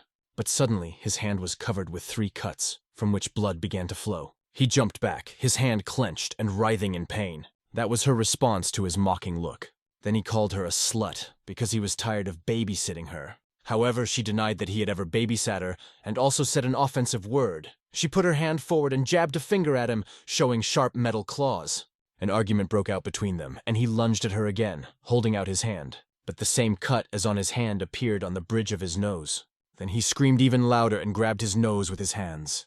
Blood ran down his hands and his eyes reflected deep pain.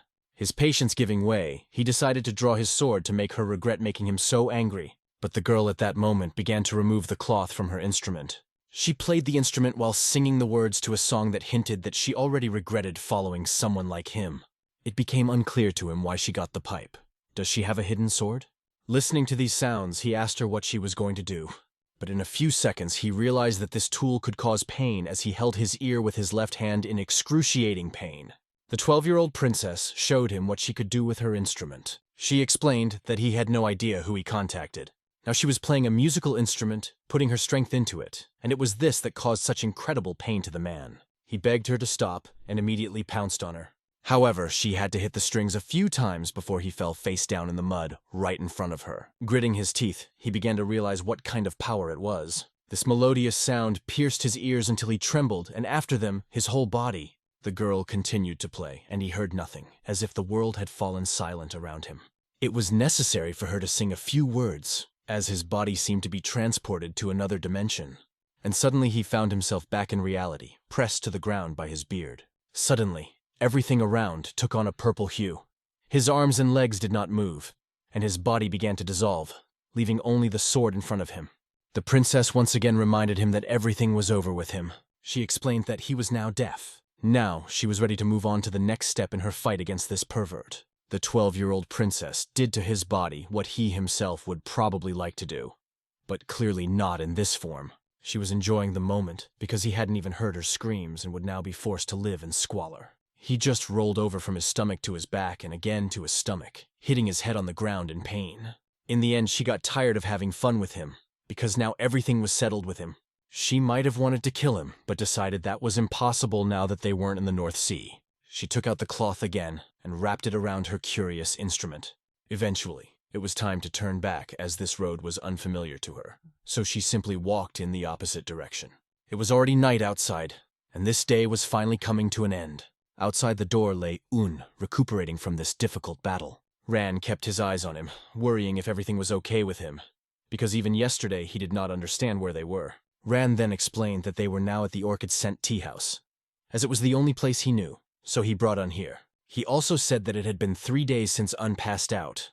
Ran didn't take his eyes off him all these 3 days, but at this moment, a natural flow of inner strength, given to him by Honey, now seemed something that belonged to himself from the beginning. Perhaps this is the point of making something your own. This process happened because of that moment during the battle with the Battle Emperor. That's when the girl came down on his shoulders and transported him to a completely different world. It was interesting to see what the Shaolin monks did, or perhaps the venerable monk Poktian. Ron explained that he tried to take him to the temple but was refused, and it was not possible to talk to Pool at all. After listening to Rana, the scientist understood the situation with the monk. It seemed to be a way for the recumbent Buddha to avoid relationships with other people.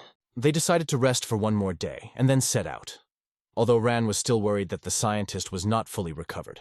The scientist reassured him, noting that it was Reina who should get more rest, as he looked as if he was about to collapse from exhaustion. He explained this and reiterated that he would be leaving tomorrow, so he asked Ran to make sure to rest.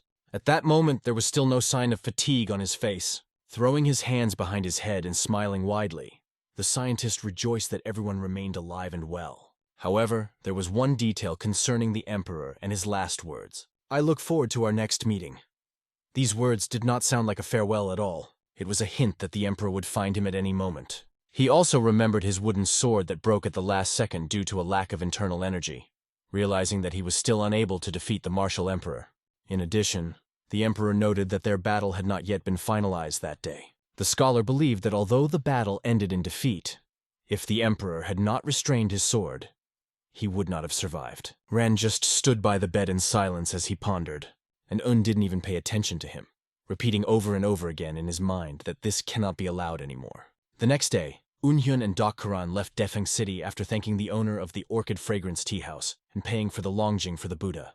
In order to deliver the Great Pill safely, he chose the safest route to the Morima Union in Hangzhou. They moved only on the main roads and stopped in large cities. However, upon arriving in Anhui, Un learned some shocking news. The narrator was surprised that Un still didn't know anything about it. Namgung's family lost to the common pirates, and its head was dead, killed by the Emperor of the Dark Heavens. Just a few days ago, Un himself fought against this emperor. The man went on to say that it was a complete humiliation for Namgun's family, and they even claimed to bury the door. To bury the door meant to isolate oneself from the rest of the world. Un didn't want to listen any further, and thanked the man as he continued to speak. Turning, he walked out, leaving the place behind. But the Emperor's face couldn't leave his thoughts. He could only think that he could really kill the head of the Namgong family.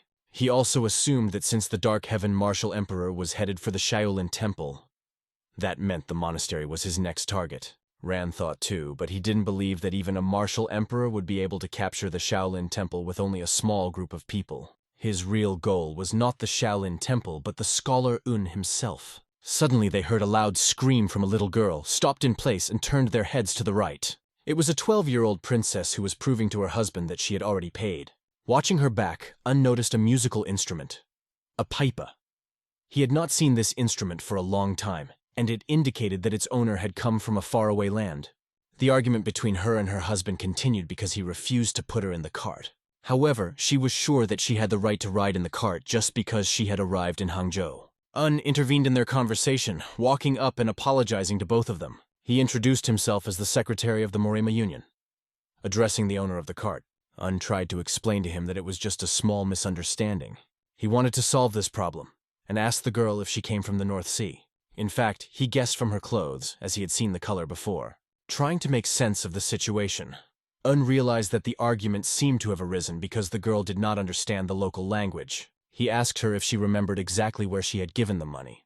The girl had a wonderful memory, so of course she remembered everything well. In addition, she had a very cute face, which pleasantly impressed Un. Eventually they came to an agreement and managed to get the cart. After getting into the cart, they moved forward, carrying on a casual conversation. Un listened to her words of thanks, but asked not to worry because, according to him, he had not done anything special. It turned out that it was just a misunderstanding. The girl paid the driver, who went to another place. The problem was quickly solved when he returned her money, because he had to look for his missing client in the surrounding area. However, the girl decided that since he helped her, she should thank him. She handed him some interesting thing and asked him to hold it. Talking to her and noticing her attempt to retaliate, Un immediately remembered the princess of the North Sea. She was just as sincere, and at that point Un explained that she shouldn't pay the person who helped her. He added that unlike the North Sea, sincere thanks are enough here. However, the girl could not remember that sincerity was required here. After that, she asked if he was on his way to Hangzhou, but he asked her not to call him uncle, but simply to call him by his first name, Un.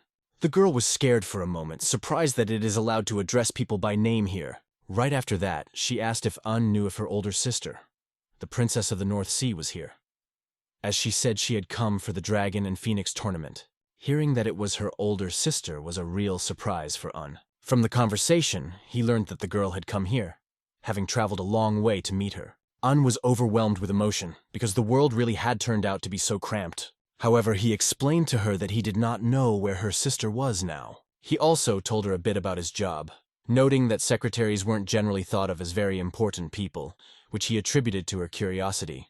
This raised many questions for her. Is work important, but generally not important? Yoon went on to say that he doesn't consider himself a very important person.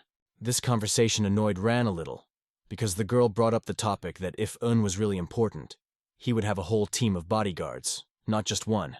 Un tried to correct her by calling her Miss, but she corrected him by saying she was a princess. This was already the second surprise of the day, and Un expected neither to hear this nor to see this. It turns out that she is the 12th princess of the North Sea Ice Palace, and her older sister is the 3rd princess. However, she allowed him to call her just princess. Un was a little confused that there were so many princesses in the North Sea.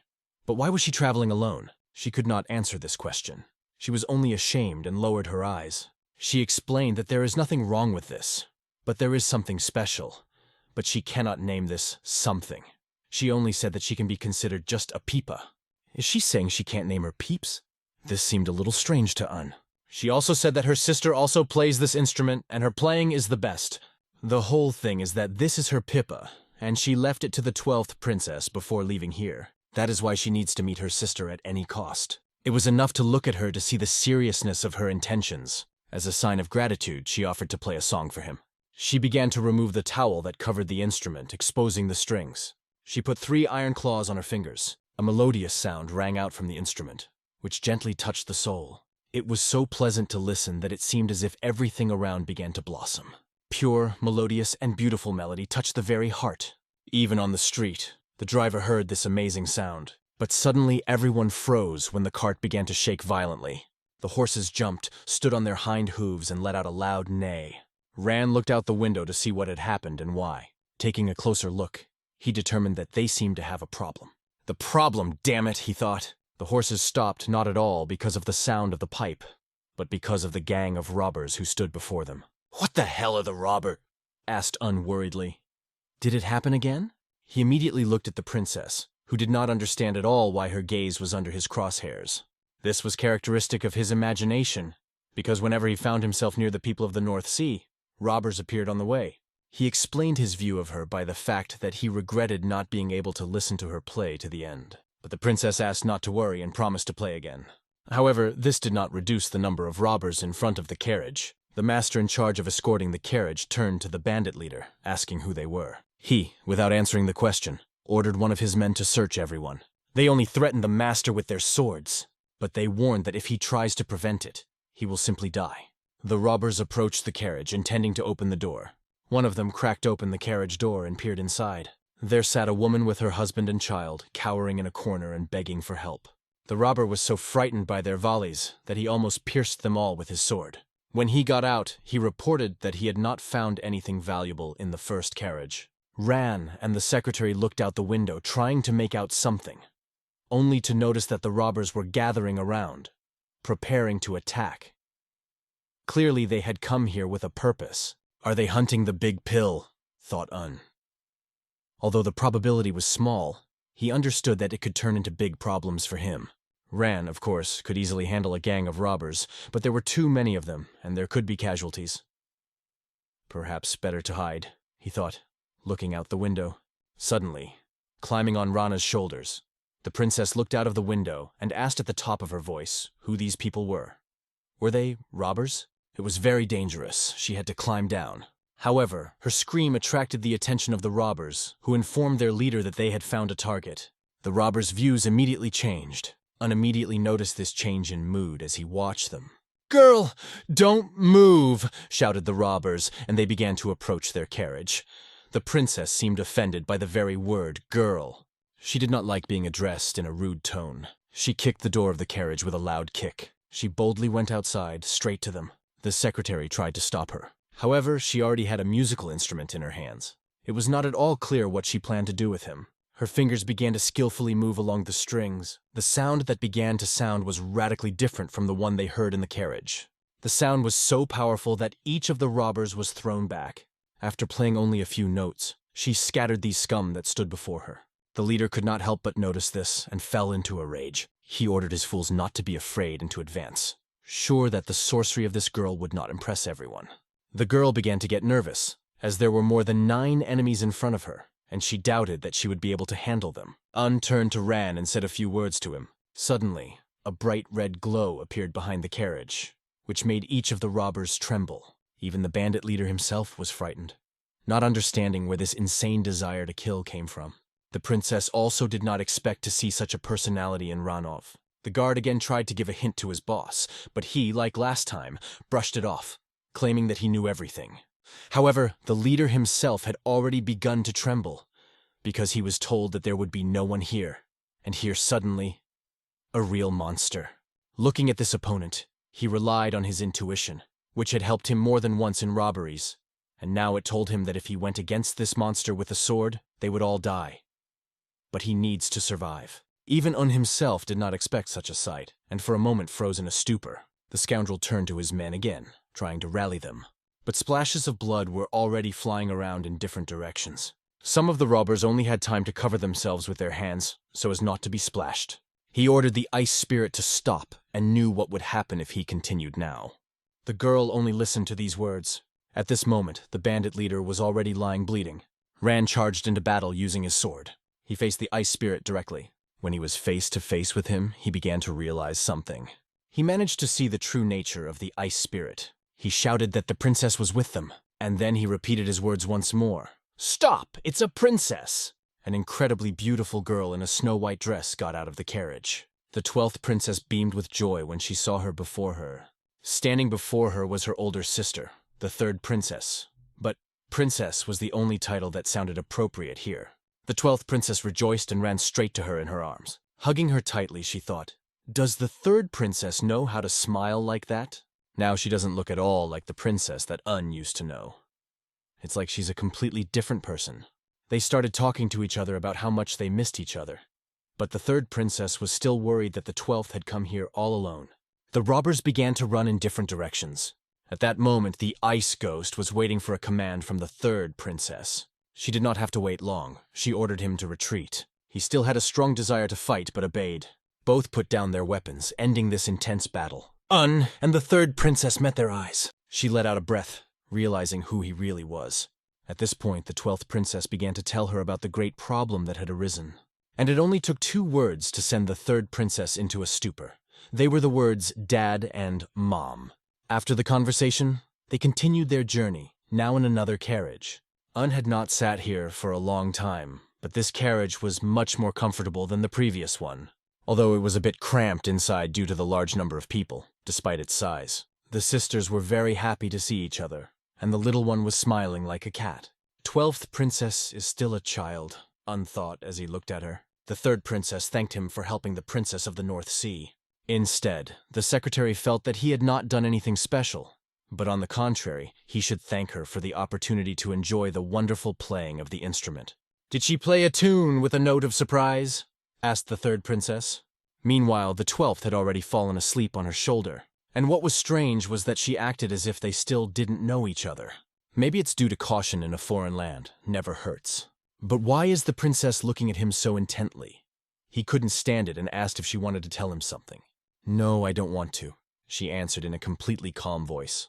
However, she looked at him as if she wanted to burn him through with her gaze. He averted his eyes and head, occasionally coughing, because he was already feeling somewhat uncomfortable. It would be faster to arrive at the next destination, thought the scientist. And finally, after some time, they arrived. The tension wasn't just between him and the third princess. Ghost and Ran couldn't see eye to eye either. There was such a spark of tension between them that it seemed you could feed the whole place with this energy. "See you soon again," said the third princess. The secretary again did not know what to answer to this. However, the princess just slammed the carriage door, and that was it. Only the 12th princess sincerely and joyfully waved to them from the window, wishing to see them again.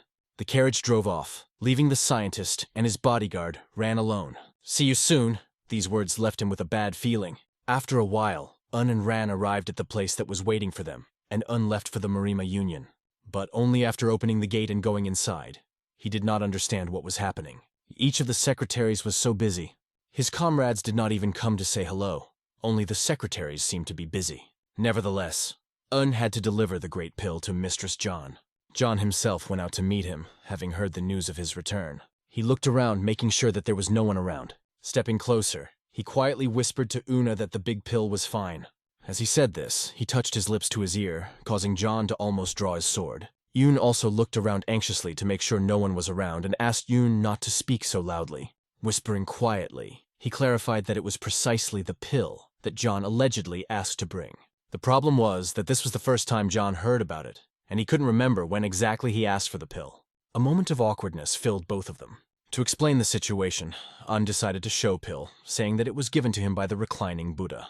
Taking the pill out of the bag, he put it on his hand and handed it to Jonah. John sniffed the pill and determined that it didn't seem like anything bad, but it wasn't quite the big pill either. "Welcome back," Yong said, and asked to contact Miss Tang Ren, who could give a more accurate assessment. He also knew that had received a letter with Pilulea, and asked him to give it to the divine monk. After that, John turned around and whistling went in the other direction. "Here, Grandpa, he's shifting the responsibility to others again," thought Since it is not the big pill, what to do with it next? Throwing it back into the bag, he decided to ask the divine monk about it. Shaking the bag in his hand, he heard a slight crunch. It seems that there is a note inside. Opening it, he read, "I'll give you a life lesson. Don't believe what others say." The moment understood the contents of the note, he felt as if he had been hit on the head. It finally became clear. He realized that only the reclining Buddha mentioned the big pill. Meanwhile, the third princess turned to Duhald. He stood behind her, listening carefully to what she had to say. She ordered him to stay here with Snow Shadow's squad. She emphasized that this is a very important task. After all, if the entire squad leaves, King Moon will do whatever he wants. She herself decided to go to the Ice Palace. Her younger sister fearlessly traveled hundreds of kilometers to find her. She could not refuse the baby, and this is what led her to such a decision. Besides, it was the will of the most intelligent man in the North Sea. The Ice Spirit also warned her that if she returned alone, Bin's soul would not be able to help her. Without him and the Snow Shadow squad, but the third princess interrupted him, assuring him that everything would be fine. She also asked Sul to take one person with her to guard her. The Spirit of Ice understood who it was about. She explained that the attack on the 12th princess was no accident, and she was sure that King Moon was already cooperating with the bandits. So she asked Spirit to find out the exact information. She recalled that last time she had sent several people from the Snow Shadow squad to the North Sea. The fate of the North Sea was now in their hands, and she knew it well. Meanwhile, was shocked by the news of the conference in the Marima Union, which shook him to the core. Because of this, all the other secretaries were extremely overworked, flooded with applications for participation from various factions, and the letters continued to arrive. From large and small factions, Morim families, martial arts schools, hidden masters, and even foreign groups, the secretaries had not closed their eyes for several days. Understood now why everyone was running around like that when he first entered. It was explained to him that the conference was postponed a month earlier due to unforeseen circumstances and numerous protests. Moreover, the conference became much more popular than the Morima Union expected. This work exhausted them to the very bones, and they could barely hold their writing brushes in their hands. During the conversation, the man mentioned that a letter had arrived for Roan's secretary. Unu became curious as to who had sent this letter, and he asked him to wait a little while he went to look for it. A moment later, he found the letter and handed it right into Unu's hands. Un took the letter and immediately noticed the beautiful handwriting with which it was signed. On the signature was the name of an equally beautiful girl, Ayeon. However, the very thought of what might be in this letter scared him a little. I also forgot to add that the letter is of a love nature. After reading a few lines, he warned the other that he should take certain steps. Then he remembered that he would deliver the letter to the divine monk, and disappeared. The two who were lying on the table from exhaustion gave an envious glance, but continued to do their work. The secretary, standing under the tree, held the letter and read it. Noticing that it seemed to be all right, Yeon received an important position in the Tiger Stone trading group, and the daughter-in-law began to smile more often. As he read on, he felt sadness for the garden he had put in order, and for the young master. He missed his daughter-in-law and Ion the most. Reading further, he decided that on his first vacation he would definitely visit the Tiger Stone trade group, because it was going through difficulties, just like Namgun's family. In particular, the Namgong family accompanied the trading group to Dongting Lake. After a duel with the Dark Heaven Martial Emperor, she was forced to close her door, likely dealing with the aftermath. At that moment, he gripped the letter tighter in his hands. After all, before, the incident with Namgong's family and his duel with the Martial Emperor were not connected with each other. However, they influenced even Ion, although not directly. Now he could no longer pretend that he knew nothing. He immediately headed to the Stalking Dragon Pavilion where the monk was staying. He was busy feeding the birds by hand. The expression on the monk's face suggested that he had already been waiting for his arrival. This became clear from his question when, turning back, he said, "And you came? It is strange why the atmosphere between teacher and student seems so similar." He explained that he had brought a letter from the reclining Buddha and handed it to the monk. The monk was really interested in whether he was living well, and took the letter in his hands. He also asked if he would like to visit him at least once, because, to tell the truth, he had few days left. Poole was sure that the monk would outlive him. He considered him a self-centered old man who, even after death, would live an active life, tormenting others. Un could not deny it, because he was really capable of such a thing. However, the fact that Yoon was still here started to confuse the monk a little, so he assumed that there was something else he wanted to talk about. Un immediately spoke about the events on the river and that there was a merchant behind the Dark Heaven Battle Emperor. He came to this conclusion from what the Emperor himself admitted. His sword was a gift from a merchant, and also from the third princess, who said that behind all this is a man named Merchant. And to find out more, you should go to the North Sea. It was because of this that Un grasped the mystery of the North Sea. He told the monk that this news really surprised him. It was unexpected, and by coincidence, it was necessary to send one of the secretaries there. And who else but Un should go there? When Un tried to refuse, the monk began to complain about his body, saying that it could not withstand such a journey at his age. At this moment, he looked very much like the reclining Buddha. But Una reassured him a little, saying that he would provide a sword, a carriage, enough money, and also a chance to get close to a beautiful young lady from the North Sea. After all, according to him, a man should get married in order to find peace and feel responsible. Isn't this a great opportunity? Un again clarified whether this was indeed an official order. The monk called it a request at the level of an order, interestingly expressing himself in this spirit. Un then found out that the Princess of the North Sea had something to do with it. Here he remembered her words. "We will meet again."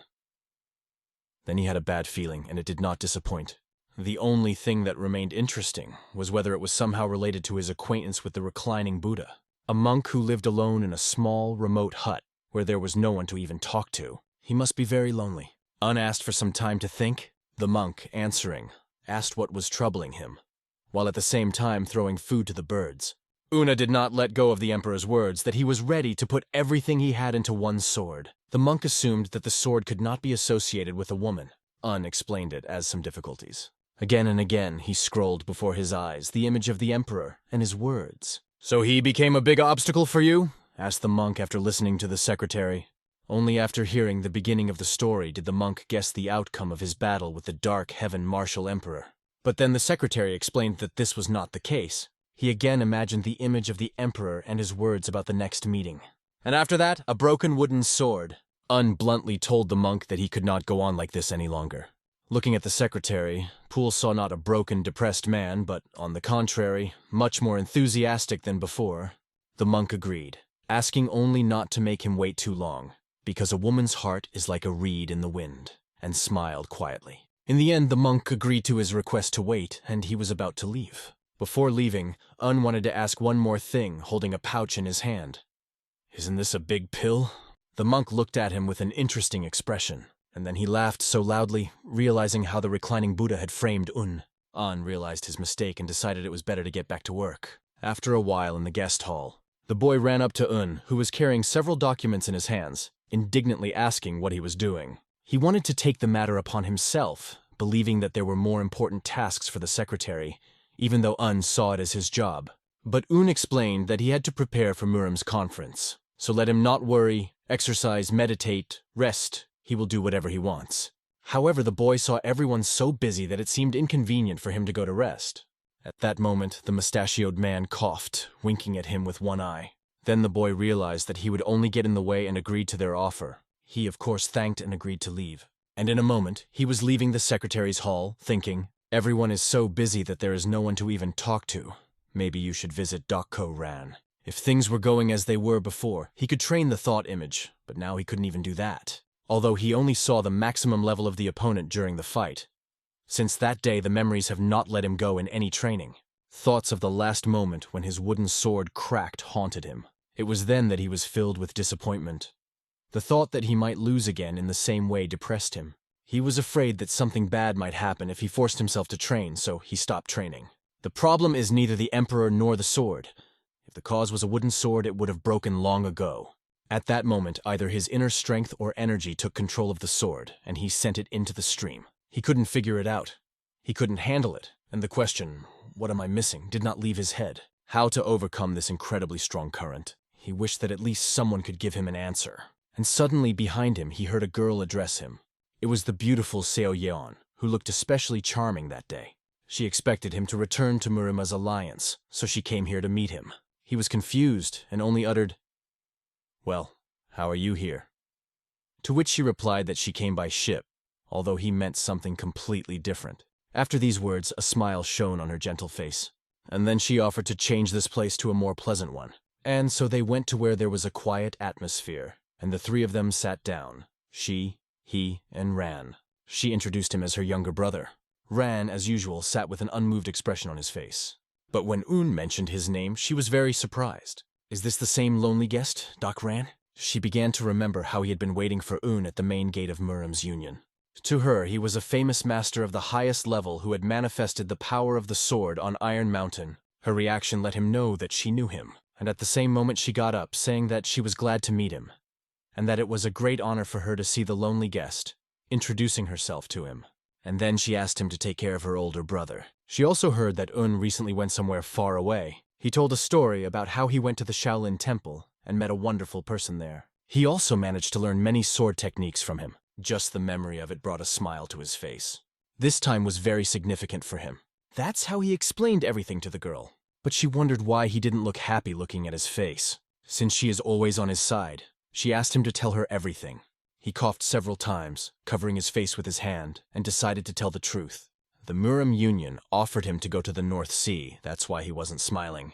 What she heard caused her several questions, because Muram Jianghu had suggested that he go to the North Sea when everything was in full swing there. She wondered what they were up to and what circumstances made them do this. Is there a specific reason why he is being sent there? At the same time, she recognized that this is a good opportunity to gain new experience. And perhaps there it is, even recognized at such a level as in the North Sea. But when he mentioned that he had other things to do, she said that she might as well not go because it was not appropriate to leave her job now. She said this because she was always on his side and was ready to support him in everything he did. She was so perceptive. She also noticed that he was worried about more than just the North Sea. He again began to turn his head in different directions. It seemed that everything was written on his face. He continued and told that he had met with the Dark Heaven Martial Emperor. Then he added that he had lost without trying to hide it from the girl. The kindness that shone in her eyes disappeared somewhere, and she questioned what he had said. However, Ran intervened in their conversation, declaring that the master had not lost. He explained that it was just not the right time. It was a broken wooden sword, but that was all he said as he continued to calmly sip his tea. These words were still not enough to change Un's mind. The next topic Un brought up was whether or not it was because of the Dark Heaven Martial Emperor that the Tiger Stone Company was experiencing difficulties, for he wasn't sure, but he suspected a connection to the North Sea. Perhaps the Dark Heaven Martial Emperor is connected to the Northern Sea. She was very interested to hear this and thought about it for a few minutes. She remembered the battle in which Namgong's family had been defeated. At that time, all the major merchants were desperately searching for information about the Dark Heaven Martial Emperor. The Tiger Stone Company was also not left out, because control over the river could change its fate. Since this was still unconfirmed information, she decided to just keep it in mind. So will he go to the North Sea? He had many things that bothered him much more than this trip. That's exactly how he explained it to her, answering her question. She also had her own affairs in Murima's union, so she decided to go. In parting, she told him that he should stay here a little longer, because this tea is wonderful. She also admitted that she was glad to meet the lonely guest without hiding her feelings. Waving her hand, she said goodbye until the next meeting.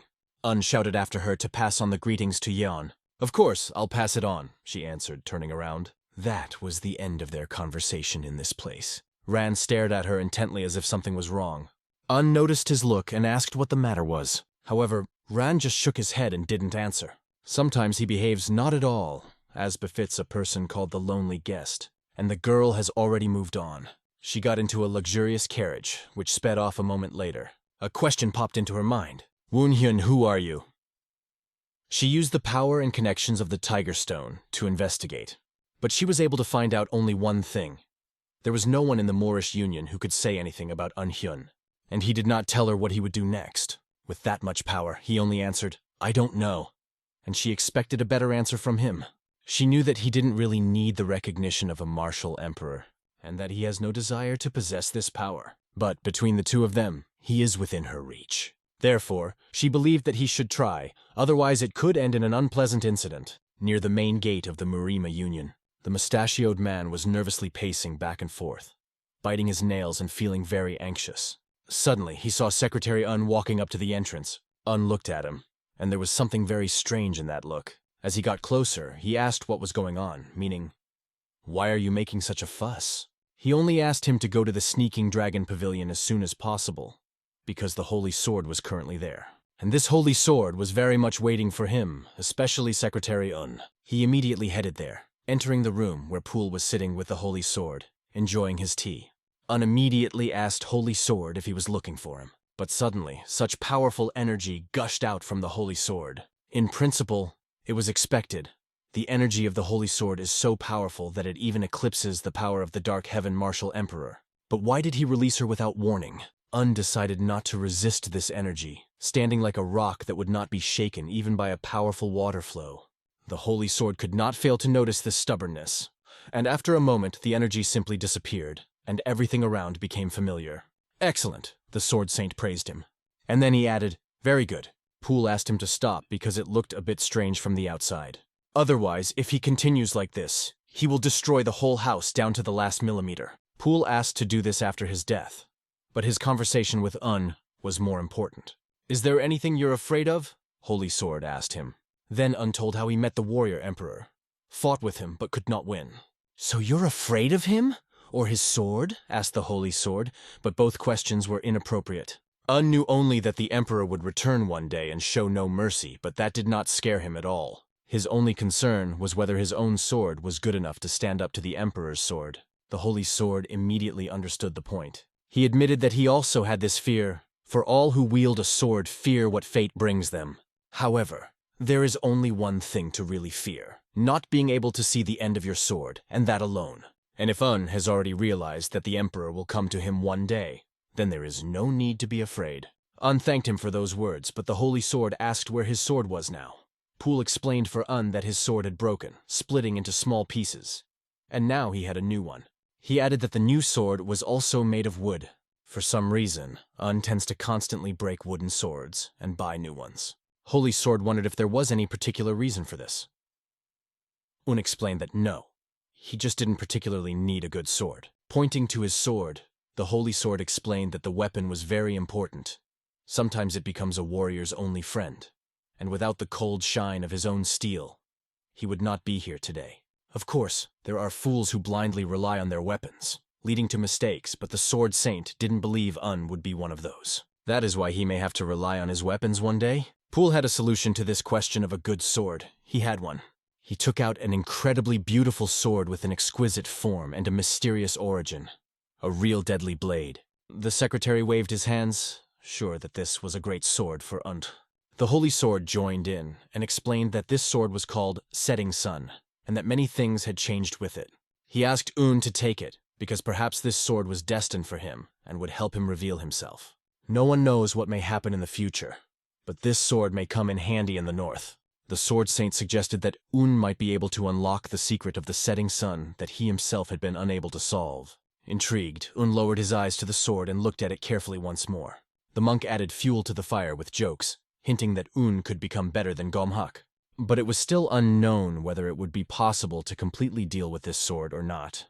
Poole promised him that if he revealed the secret of the sword, he would give him everything he wanted without hesitation. This meant that Un agreed to take the setting sun. When the conversation was over, the Holy Sword got up, deciding to go to the Tian Shan Mountains. This was due to the fact that they would not be able to see each other for a certain time. Patting the secretary on the shoulder, he said he was looking forward to their next meeting. Glancing at him, Un answered the same. It was a short but pleasant meeting, but like everything in this world, it ended. Approaching Un, the monk noticed that this boy could be shy. He also noted that this was a great opportunity for Un, because he would not be going to sea for a day or two, and would be able to use the opportunity to practice with his new sword. Unu wondered when he had agreed to go to the North Sea. The monk spoke as if everything had already been decided. He only pointed out the importance of congratulating them and putting them in their place. The monk said that the North Sea was about to come here, and that Un had to stop it. This was Un's interpretation of the monk's words, to which he replied, "I'm glad you're getting the point quickly." He hinted that if Un could not, no one could, and asked not to worry because now he has the setting sun. He also added that the most important person in the North Sea does not want anything bad to happen to him. Poole seems to be referring to the most intelligent person in the North Sea that Un had heard of before, the princess's mother. However, the monk asked him to be careful. The seventh son of the Ice Emperor and the daughter of the chief man of the North Sea will accompany him. Take responsibility for everything you do with her. Well, she is beautiful, so trust fate, hinted the monk. He emphasized that this is a good opportunity that should not be missed. Marima Union, Zagal family office. The genius of the family held out a letter, a message from the head of the family. He handed it over to the representative of the Yan family, who thanked him for coming and asked about the affairs of the family recently. Genius waved his hands, calling things not very comforting, but because of their wisdom, they would probably figure it all out. He talked a lot, but the most important question was, "How should I do this if you are going to the North Sea tomorrow?" Mustache asked not to play these games with him. He emphasized that each case has its own circumstances. The genius scratched the back of his head, understanding him, and was not surprised that he had placed such a great responsibility on him. A little more quietly, he asked, "And who is he?" Referring to a certain person. Everyone understood that he would go with Secretary A. At the border, they were to meet the party accompanying the Princess of the North Sea. They said that the princess had extraordinary beauty. At the same time, the mustache insisted that he visit their family before leaving for the North Sea. There was only one condition. At any cost, he must take the secretary with him. However, the mustachioed man's tone alarmed the genius. He could not listen, but at the same time he was consumed by curiosity.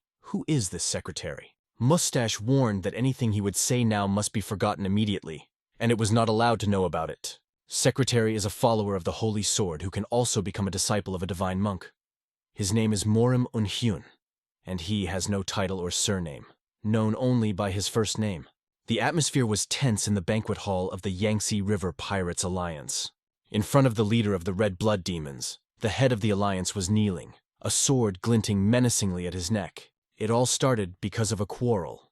The head called him uncultured, and this became the cause of the conflict. The blood-red demon leader swung his blade, but Mushim had to stop him. The moment their swords collided, the leader's blade broke. Such a display of sword energy, which is the symbol of a martial artist at the peak of his skill, was an insult to him. Shim then swung his sword and struck directly at his opponent's chest. After that, he finished the attack by pushing his body back with a kick. Shim stated that he got his current position unfairly, because he got it by killing the previous leader. He explained that the leader of the blood-red demons had been punished for many horrible deeds that made him unfit for this position. Turning to the crowd, Shim asked if anyone had any objections. Everyone present just shook their heads. Meanwhile, a high-ranking man, King Moon, sat on the throne, calmly savoring an apple. He carefully watched what was happening. Shim reported that the head of the alliance died under unforeseen circumstances. His position is important and cannot remain vacant, so he offered to elect a new leader. Before that, he asked the same question to the people. As expected, the crowd unanimously elected Shim as the new head of the alliance, deposing the brutal tyrant. Shim called the murder of the former leader by his own hands an unforeseen circumstance. In conspiracy with him was a representative of heartless pirates named Ban. Obviously, this was their joint plan. Another in the crowd chimed in, expressing support for Shim. Everything turned into chaos, and eventually the crowd unanimously elected Mu Shim as the new leader of the alliance. Shim even pretended not to expect such a decision, and glanced at King Moon, who was watching everything from the throne. Under pressure from his brothers, Shim picked up his sword and agreed to accept their decision, calling it a deal. So that day, the Yangtze River Pirate Alliance celebrated the appointment of a new leader. And Mu Shim, the leader of the regular pirate group, was given the title of Iron Mu Shim. On the day of his departure to the North Sea, Secretary Un held the legendary sword called Setting Sun. Although he didn't know much about it, this sword was considered a real treasure and was admired. Looking at the weapon, Un wondered if this sword could really help him break through, and what secret it might be hiding. He even felt sorry to wrap such a valuable sword in ordinary coarse cloth. Having completed all the preparations, Un set out on the road. On his way, he met 3 people who were walking towards him on the road. It turned out to be the secretaries who waved at him and asked him to come over, which was a little strange because it was not clear why they were there. When they approached, they explained that they had learned about his new journey and had come to see him on his way. One of them asked why Un was leaving for the North Sea so soon after returning from his previous trip, while the other added that they should all follow orders without objection. In their conversation, they concluded that since Un was given such an important position in the North Sea delegation, his abilities were highly valued. This was especially emphasized by the mustache. They also noted that the young master Chegal Kiho is closely watching the people around Un and considers him a worthy person with a positive mindset, which should help him cope with the task. Un was truly grateful to them for coming at such an early hour, despite his own tiredness. He thanked all 3 for their support from the bottom of his heart. However, after saying goodbye, they quickly left, because they only wanted to see him off. The secretaries could not stay long as they had a lot of work to do. He looked at them and said quietly under his breath, "I'll see you again." A crowd gathered at the main gate of the Murima Union. 2 carriages stood ready. A lone guest attracted attention. The man immediately understood. His energy was exactly what he imagined. The powerful aura around the guest made many feel pressure and respect at the same time. Jiggle was only distracted from his thoughts when he was introduced to Secretary Yoon Hyun standing in front of him. The secretary greeted him politely and gave his name, Jagal Ki-ho. Evaluating Un, Jagal wondered, "Is this the same man who is called the Saint Sword Follower? His appearance does not befit such a title at all." At the same time, they were introduced to the bodyguard who accompanied Una. This guard was Master Lone Gestok Ran.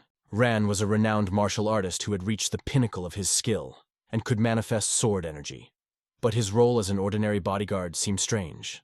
The secretary was given a box containing letters and gifts from the Murim Union, which he was to deliver to the North Sea. Jagal unexpectedly grabbed the casket and declared that he would take care of it himself. The ambassador was supposed to handle it.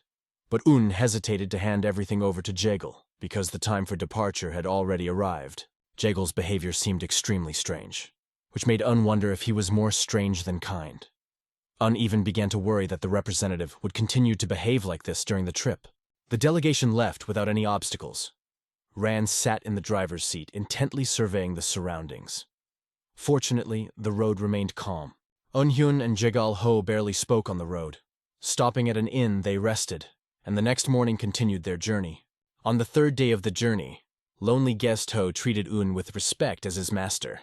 However, he still doubted whether Un was really a follower of the Holy Sword.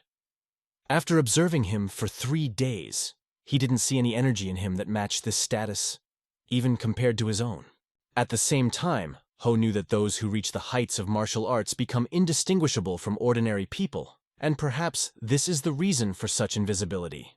Deciding not to hesitate any longer, Ho turned to Un. He asked to stay at his family's house for a short time. Ho assured that this would not be a problem and would not delay their journey. The words about the family evoked warm emotions in Un, because it was about Jagal's family. Un immediately asked to go with Ho, and Ho agreed without hesitation. Ho, beaming with a bright smile, thanked Un for this. His smile was so charming that it was impossible not to pay attention to it. Un noticed that even though Ho did not belong to the Murim Union, he was clearly interested in the world of Jianghu. Ho admitted to himself that he had been racking his brain in vain on how to attract Un. He felt like a fool now because of all the excuses he had made. It was actually Ho's plan to find out more about Un, his personality and motivations by inviting him to his home. He hoped that the head of the benevolent sword family would be able to reveal the secretary's true nature. 4 days had passed before the carriage finally pulled up to the huge gate. The coachman was delighted to see Jianyan in front of him and shouted so loudly that even the workers in the fields turned their attention to the carriage. Everyone around stopped and looked at the travelers with interest. Inside the carriage, Ho and Un watched the scenery through the window in silence. Jinan is a city in Shandong through which many goods and people pass through every year. This place has always prospered and will become even more so in the future. As they crossed the city, Un noticed the grand buildings, but wondered why they were stopping in the center, since usually the estates of the great families were located on the outskirts. Un asked Ho, "Does your family live in the very center of the city?" Ho said that things were different at first, but it is believed that wherever the Jiggle family settled, the place would surely become prosperous. Thus, their estate turned into the center of the city. But suddenly the horses began to behave restlessly, rise on their heels, and almost break the harness. Un wondered why they had suddenly stopped. The reason for the stop was obvious. The way was blocked by a crowd of people. This happened because the coachman forgot to place the flag of the Zagal family on the carriage, which marks their influence. After some time, he climbed onto the roof of the carriage and finally set up this sign. People immediately understood that this was the carriage of an influential family, and began to disperse. The road was cleared, and they were able to continue moving. This clearly showed that the Jiggle family has great authority in these parts. But suddenly one of the crowd shouted, demanding that the carriage stop. The carriage was stopped, and the man began to approach. He apologized, but Ho stared at him intently, not understanding who it could be. Getting closer, it turned out to be a girl named Bion from the Namgun family. Behind her was a sword. Un recognized her immediately as the same girl who fought against Pa Han of the South Sea War faction. She was addressing Ho, who maintained a mask of indifference, even after she announced that she was the representative of the Namgun family. However, Bion had a very important matter for the head of the Jiggle family. The problem was that security wouldn't let her through. Un tried to put all the pieces of this puzzle together in his head, wondering what was going on. Un mused that the Jiggle family could not be unaware of the difficult situation of the Namgong family. Perhaps the girl came to ask for help, but she was not even allowed to enter. This raised the question, why is she treated so disrespectfully?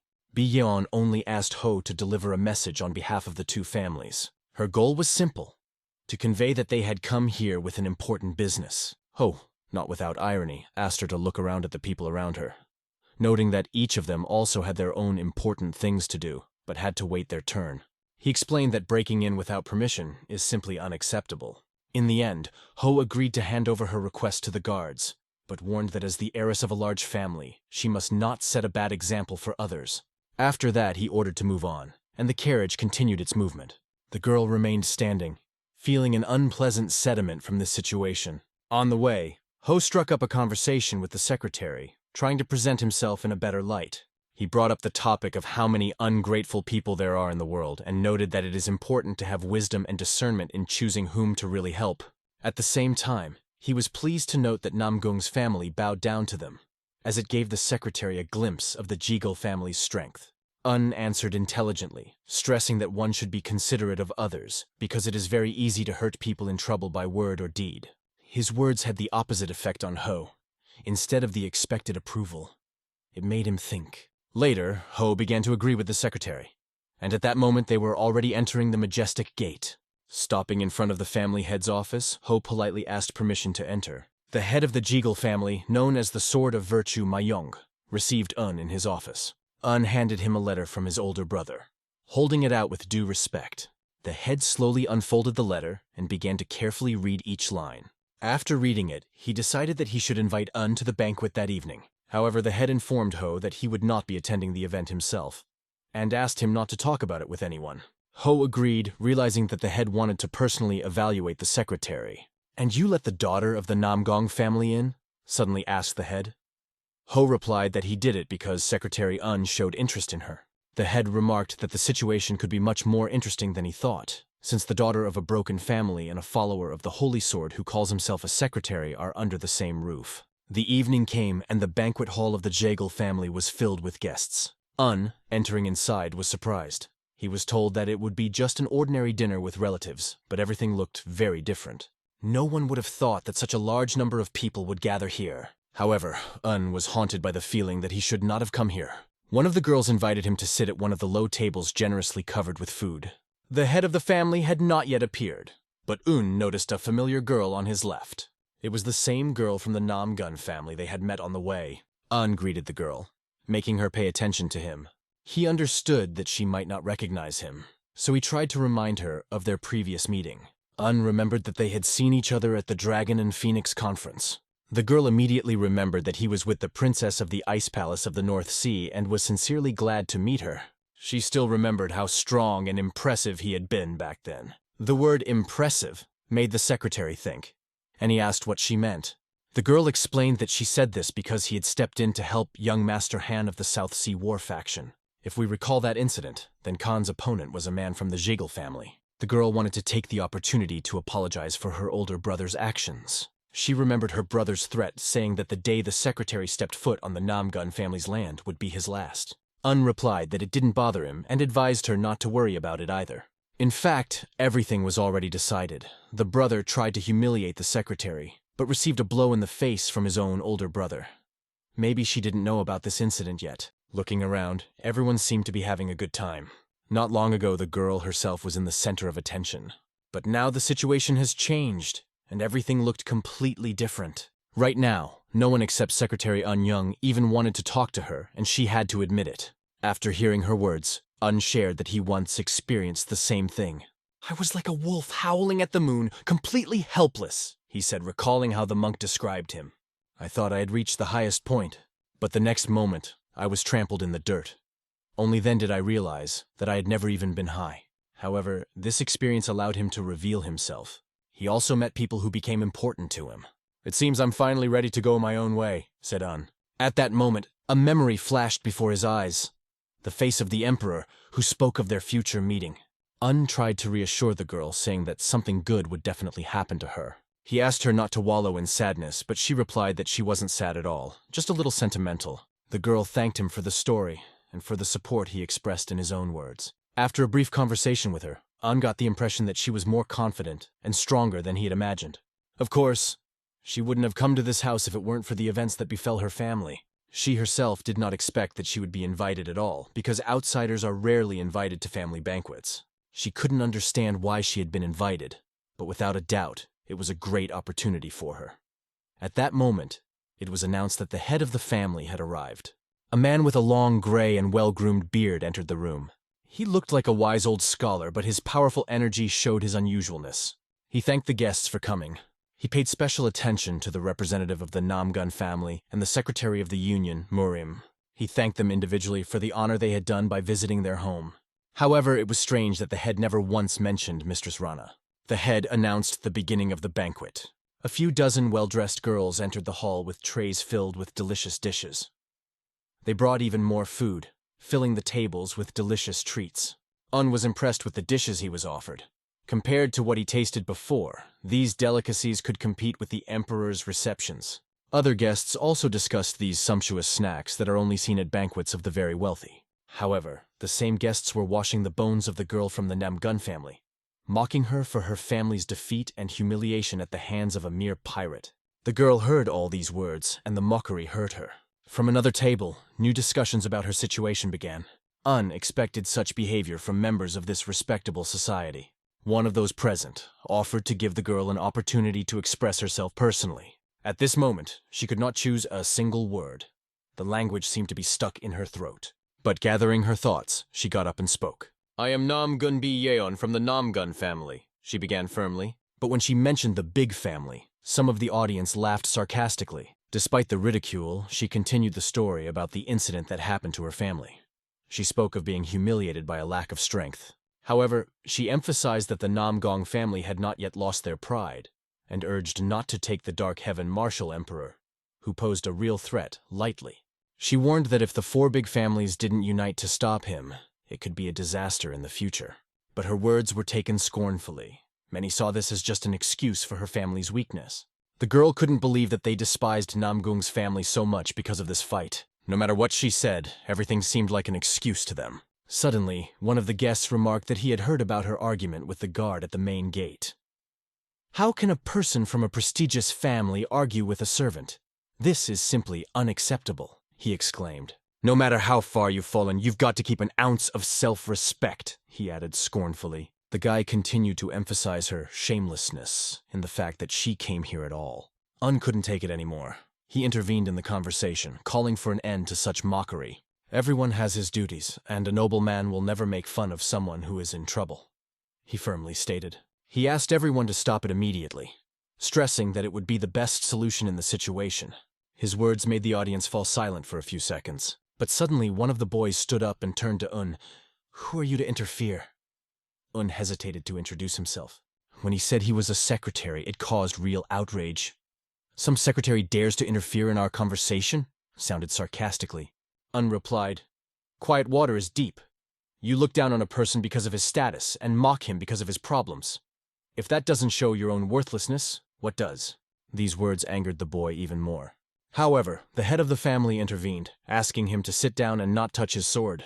The head echoed Un's words and explained that everyone should stop immediately to avoid further conflict. Of course, this caused misunderstanding among those present, because they considered themselves too important to listen to the remarks. However, the head's authoritative words silenced them. At that time, Ran could barely contain himself as he watched these bold people. Un knew what could happen if Ran lost his temper, so he sincerely thanked him for his restraint. At this moment, Bee also expressed her gratitude to Un. There is nothing more important than helping in difficult times, she said, thanking her sincerely. Her gratitude was heartfelt and it showed. The girl's smile was much more pleasant than her serious expression, and this did not go unnoticed. But suddenly there was an awkward pause in the hall. One of the men laughed and added that this banquet lacked entertainment. His son offered to show a sword dance, and the man turned to the chief, who agreed. The father looked at his son, giving the sign to start. The boy stepped into the middle of the carpet with a sword in his hands. With a slight clang, he unsheathed his sword, displaying the weapon. Bowing to the head of the family, he introduced himself. I am Jegelchi. Although I lack skill, let me show you my sword dance. But these words shocked Un, as if everything turned upside down. The expression on this guy's face was devious and cunning, which did not go unnoticed by Un. Un could not understand why Chi was looking at him with such anger, as if he was preparing not to dance but to fight. Music played, the melody of which gently fell on the ears, creating an atmosphere. Chi began to move with the sword, displaying incredibly graceful and beautiful movements. His movements turned into real art, which was a pleasure to watch. Although it was a simple dance, it showed the Jagel family's swordsmanship. Despite the quality of his technique, he showed himself quite well. However, Un remained indifferent to the performance. The dance did not impress him, and if the reclining Buddha had heard Un's thoughts, he would hardly have objected. On the contrary, perhaps he would have said something like, This is expected for the Jagal family. Their sword is sharp and smooth. At the end of the performance, Chi began to gradually approach Un. His actions seemed unpredictable but too demonstrative. At one point, he seemed to be hinting at something, pointing his sword directly at the secretary. The sword came so close that there were only a few centimeters between its point and Un's nose. Chi spun around several times, continuing to bring his sword dangerously close to Un. Un held out a hand to restrain Ran, who was already ready to act. Probably, if Ran had not restrained himself, there would not have been a trace of the dancer. This sly scumbag, a true scoundrel, began to swing his sword dangerously near Miss Namgong's family. Why does he allow himself such a risky move at the banquet? Probably only this self-righteous scoundrel knows that. At this moment, the guests began to make fun of the girl, as if she was afraid of Chi's dance. Their behavior was so ridiculous that the girl simply did not know how to react and where to put herself. Un looked at her and hinted that this dancer probably had something bad planned against them. Un liked this, so he offered to try to thwart his plans. But how to do it, the girl still did not understand. First, Un asked her to memorize his movement pattern. Then he visually demonstrated these movements with his fingers, explaining what needed to be done. The girl seemed to like the way his fingers moved more than the dance itself. However, everything became clear to her. Even though Un was not very familiar with the sword technique of this family, it would not be difficult to repeat the rough movements of the dancer. To Un, it seemed like a simple task. Then he looked up and looked directly at the head of the family. The head at this moment looked at him attentively and intently as if evaluating his actions. The music continued to play, creating a pleasant atmosphere, although the situation was becoming more and more tense. Chi's dance moves seemed increasingly repetitive and monotonous. However, these movements were incredibly close past the faces of the girl and the secretary, emphasizing the threat. He came closer and closer, causing great discomfort in those present. His cunning face was by no means as beautiful as the sword he wielded. This only amused the other guests, and they could barely hold back their laughter as they watched Chi behaving defiantly again. In Un's eyes, these people all seemed the same as Jagal Chi, greedy for spectacle and heartless. They wanted to see how Un and the girl from the Namgun family would end up in a dead end. However, as he swung his sword even closer to their faces, Chi began to get annoyed. Neither Un nor the girl even blinked. "How dare they look down on me like that?" he thought, feeling furious. "I didn't want to go this far. But now I'm going to make this young miss from the fallen Namgun family remember me forever." He planned to humiliate her by cutting her clothes and leave a scar on the body of the secretary of the Muram Union, which will serve as a lifelong reminder for him. Chai believed that he could do whatever he wanted and there would be no consequences for him. But suddenly the girl got up and turned to the head of the family, saying that the dance looks best only when two people perform it. She asked permission to join the young host in the dance. At that time, Chi clearly understood that the girl and the secretary had discussed something before, and this made him wary. Chai was sure that the idea of a joint dance belonged to the secretary who suggested it to her girlfriend. He even praised this idea, addressing the head of the family and calling the girl a wonderful partner for the dance. The head watched what was happening with some caution, and the other guests had a premonition. They wanted to see how Chi would break the sword of a girl from the Namgun family, which calls itself the Kings of Swords. The head nevertheless gave permission, agreeing to their request. The girl, holding her sword in her hands, confidently stepped onto the carpet straight to Chi. She drew her sword so fast that sparks even flew from the scabbard. Standing in front of the head, she bowed her head to him. She then turned to Chi.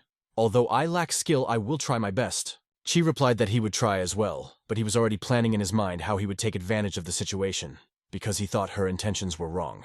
He decided to attack immediately, using all his strength. First, he wanted to knock out her sword, then do what he had planned to do, tear off her clothes, exposing her body, and humiliate her in front of everyone. After that, he planned to accidentally injure the secretary, shifting the responsibility to him because he allegedly could not avoid the blow. The girl, without hesitation, touched the strings of the instrument, setting the sound, a sign to begin. Hearing the signal, Chi instantly pushed off the ground, launching his attack. Sword Chi flew straight at the girl's head, ready to strike. However, she pre-calculated his actions, realizing that the impatient Chi would try to attack from the start. Is this man really prone to such hasty and reckless actions? Un showed her in advance exactly how Chi would swing the sword, and when it would happen. He also explained to her how to respond with movement to neutralize his attack. The girl exactly repeated the movements shown to her by Un. This infuriated Chi as his plan began to fall apart. The girl saw in front of her only those movements that Un showed her with his fingers, and followed them with maximum accuracy. She repeated everything to the smallest detail, leaving him no chance. Over time, her movements became even more precise and refined, going beyond the limits of ordinary skill. It looked incredibly beautiful and harmonious, attracting the attention of everyone in the hall. The tension of Chi had reached its limit, especially when the situation was already coming to an end. In desperation, he decided to resort to extreme measures and use a dangerous technique to rid her of the sword, this annoying companion. But to his surprise, the girl suddenly disappeared from sight. In a moment, he realized that she was right behind him. Standing behind him, the girl remembered the words Un had told her about the last movements. They should be smooth, and the sword should be turned exactly as he indicated with his fingers. She wondered what would happen next. Un explained in advance what to do. Get the matter to the end, and then leave this hall and really rest, getting rid of this insolent opponent. She did as the secretary said and brought the sword to Chi's neck. Everything was going according to plan, but her hand suddenly started shaking. The girl was scared for a moment because she did not understand why this happened. After all, she was only following Un's advice. She felt possessed by the moment and couldn't believe that Chi himself had put his neck under her sword. Suddenly loud applause rang out in the hall. 1, 2, 3. It was the head of the Jagal family who started applauding, attracting everyone's attention. He applauded the girl, acknowledging her skill and confidence. The head of the family threw in a few words. It was not bad, and the two of you made this banquet more interesting. However, members of the Jagal family, including Chi's father, were tense. For them, it was perceived as a defeat for their family. The head suddenly rose from his seat and announced that he was leaving the hall. asking everyone to enjoy the banquet. His decision was unexpected for everyone present. Why did he suddenly leave? Is it because of the sword dance? Flashed through the minds of many. The girl, with a characteristic sound, sheathed her sword. And Cheese Boy remained sitting on his knees, looking humiliated for the rest of his life. She held the sword in front of her face, bowed and thanked those present, while Chi remained in the same position without raising his head. He didn't even get up at her words. The girl no longer wanted to talk to others and went straight to the secretary. Was already standing, calmly pointing with his hand to the exit. Her mind filled with the memory of his words. We can leave this hall and finally rest. Everything became reality, and the girl even blushed a little. For her at that moment, the secretary seemed mysterious and incomprehensible, which only increased her curiosity.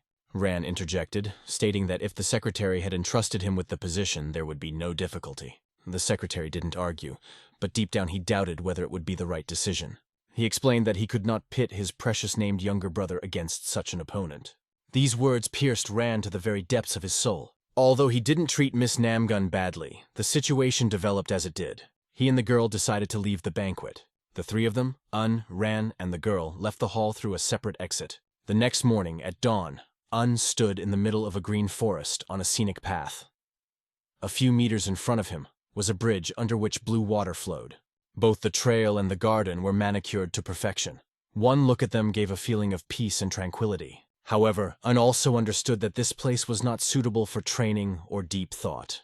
At that moment, he exhaled, drawing the attention of a man nearby. He asked, "What upset you so much?" Turned and was surprised. He had not expected to see this particular person. It was the head of the family who, coming closer, asked if he slept well. Thanked him and replied that he had a wonderful rest thanks to his hospitality. The head, with sadness in his voice, apologized for his son's stupidity, which was due to his inexperience.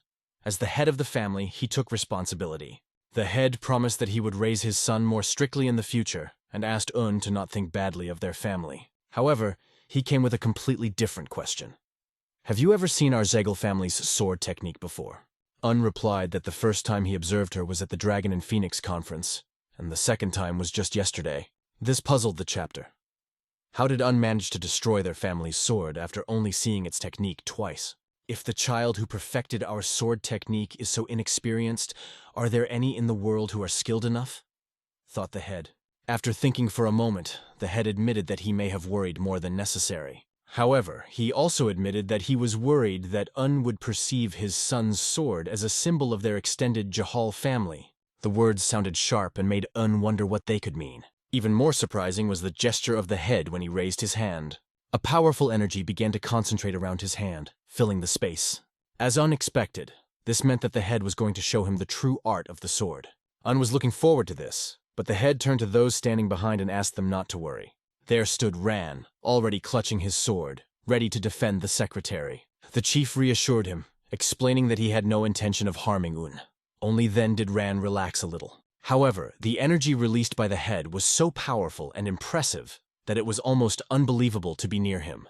Stood with a steadfast expression on his face, carefully watching the chief's actions. Ran, on the other hand, became even more excited, grabbing his sword again. But one gesture from a raised hand that seemed to say, "Wait," reassured him. Then shook his head in different directions, giving a sign not to interfere. The chief stopped the demonstration and turned to Yun, asking his opinion.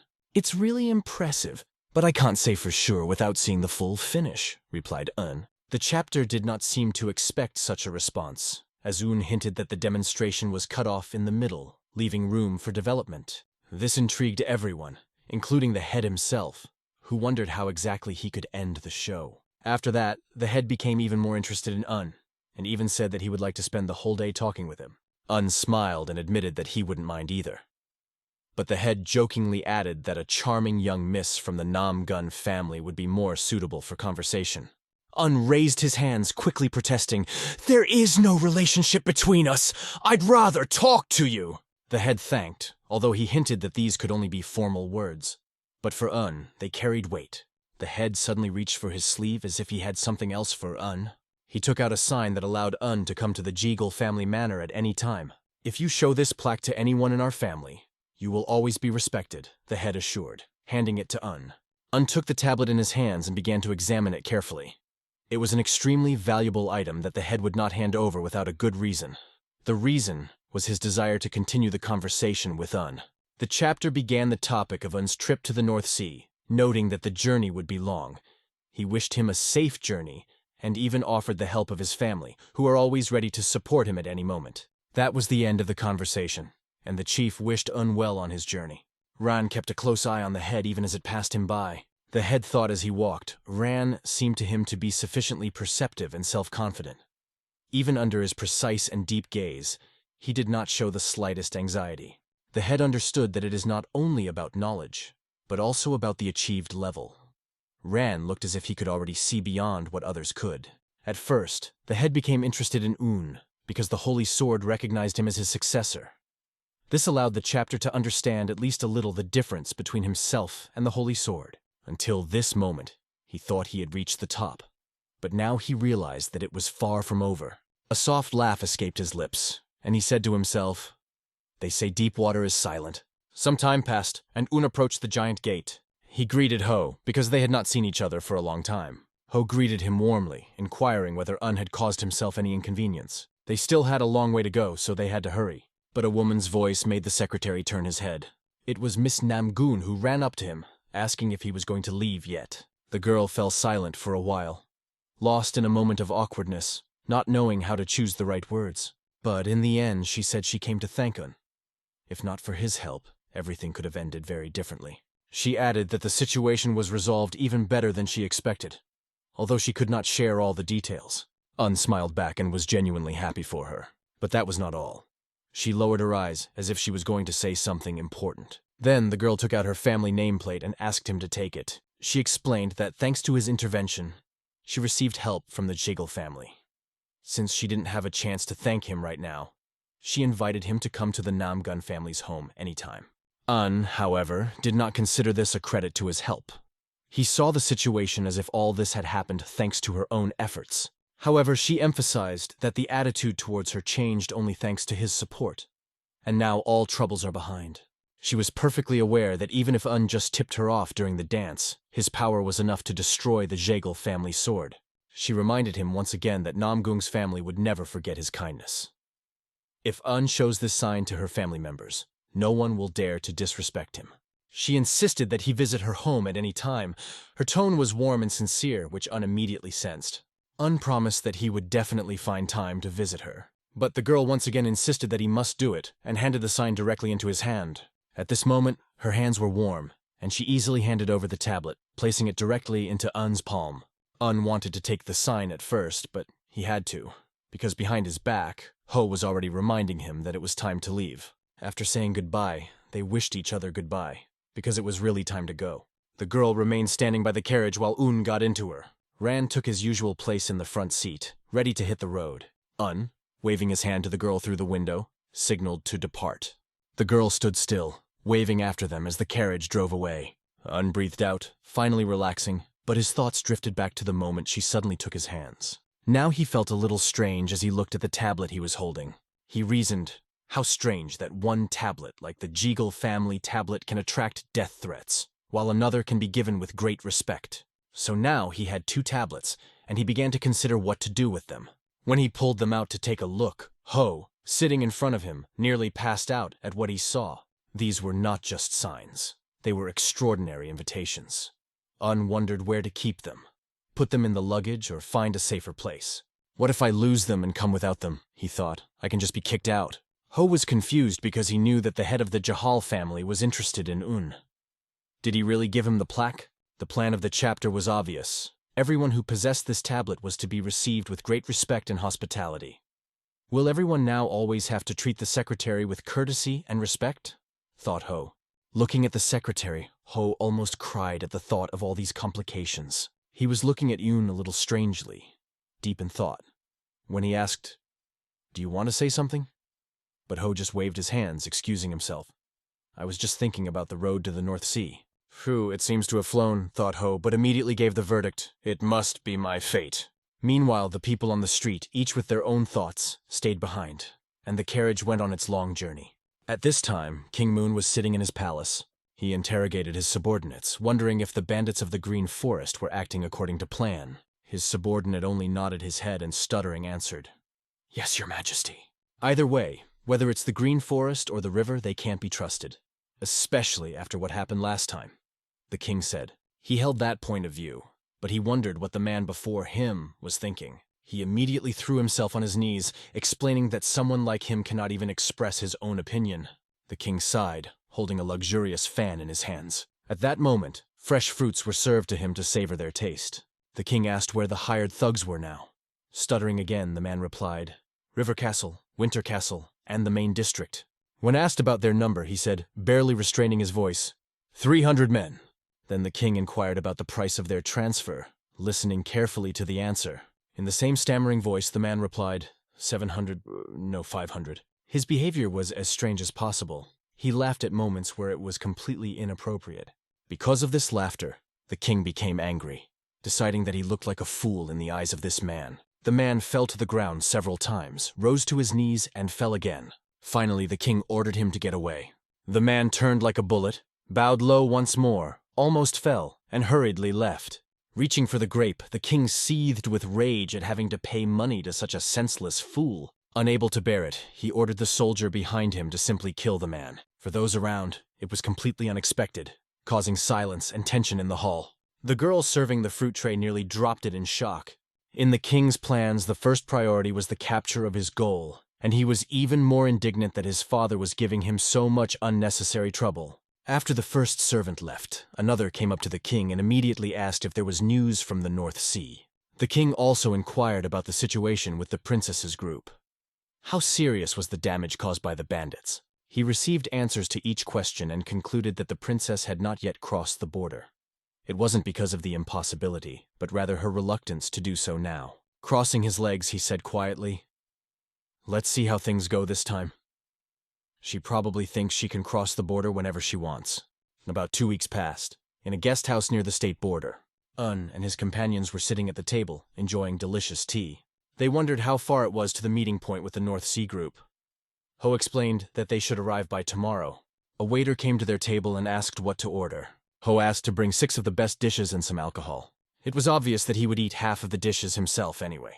In addition, Ho decided to ask the waiter what was going on, because the atmosphere in the village seemed tense. He gave him some coins for tea and asked him to share if anything was dangerous, because they needed to know. The waiter turned back, making sure that no one was standing behind him. Then he leaned closer and quietly whispered, Thieves have been flocking to this village for several days now, but the strangest thing is that they no longer rob locals or attack merchants. Most likely they came here by carriage. The waiter said that the carriage was snow white, like snow, and filled not only with treasures, but also with beautiful girls. However, there were many cases when people died even trying to get close to her. Ho beamed with delight upon hearing about the beauty, while Un was deep in thought upon recalling the description of the snow-white carriage. The waiter continued, Despite the rumors, the officials do nothing. They live on public money and allow thieves to operate openly. Looking around, the waiter asked permission to leave, visibly nervous. Taking a tray of empty cups, he quickly disappeared down the stairs. Ho, with a relaxed smile, remarked that it was always so on the frontier, and added that if such a carriage really existed, he would like to see these incredible beauties. Un pondered and turned to Ho. Young Master Jagal, don't you think there are many martial artists here in the guest house? Ho turned, carefully surveying the room. It was indeed so, but he replied that he did not see anything unusual in it and considered that it did not concern them. Un continued, Perhaps there are people in the carriage that the waiter mentioned that we need to meet. At first, Ho didn't understand what it was about, but he listened carefully. Un explained, The white carriage means that it is the carriage of the Northern Sea Ice Palace. At this moment, Ho finally understood. If the rumors about the carriage were bait for martial arts masters, then you can't relax. It's time to leave immediately. But just at that moment, their attention was drawn by a loud sound coming from behind. The man burst into the room, opening the door with a bang, and barely got the word out. Bila! He then shouted, letting everyone know that the snow-white treasure carriage had just arrived. It seems that the carriage was even given a special name, which emphasized its uniqueness. All the martial artists immediately stood up, grabbing their swords, and asked, Where is she? Suddenly, the curtain began to slowly move away with a gentle female hand, behind which appeared a luxurious dress that emphasized her elegance. The attention of everyone in the hall was instantly fixed on that side, but it was not the girl who came out first. It was the ice ghost, a mysterious figure that caused even more intrigue. It was expected for Un, but Ran looked at him with disdain as if he didn't understand something. It became obvious who would come in next. More precisely, it was not a who, but a what. The third princess who followed the ice ghost, being under his reliable protection. It seems that imaginary hearts lit up in the heads of all the men around, and the guest house was filled with excitement. The incredible beauty immediately captured the hearts of all present, enchanting even those who considered themselves not subject to such feelings. Even Un was a little embarrassed because he hadn't seen her in a long time. She seemed even more beautiful than before. She confidently walked on, spreading around her a delicate and pleasant aroma that added even more charm to her. The princess and her guard began to climb the stairs straight to the second floor where Un was sitting with his company. "Where are you?" she said, seeing the secretary with a hint of warmth in her voice. Without further ado, she asked him to leave immediately, explaining that time was short. Un stood up, thinking that the princess had not changed at all. As usual, she went straight to business without even saying hello. Therefore, he himself decided to say hello first. However, she remained silent, leaving only a serious look that seemed to pierce through him. Her face showed a slight disappointment, and it looked unusual. Un decided not to ask too many questions, but turned to Jegal, asking him to get ready to leave. However, Jiggle pointed his head down, hinting at a problem that might complicate their departure. On the first floor, the martial arts masters cast unfriendly glances at them, full of distrust. Their facial expressions clearly showed that they were ready to draw their swords and attack at any moment. On the stairs between the floors stood the ghost of ice, as if guarding the entrance. The princess gave a short order to the ghost. "We need to get rid of them." At that moment, the martial artists felt a surge of murderous energy emanate from the ghost. The tension in the air rose sharply. The energy was so strong that Un was forced to stand in front of Ghost, covering his team. Ran also intervened, releasing his battle energy to protect the host.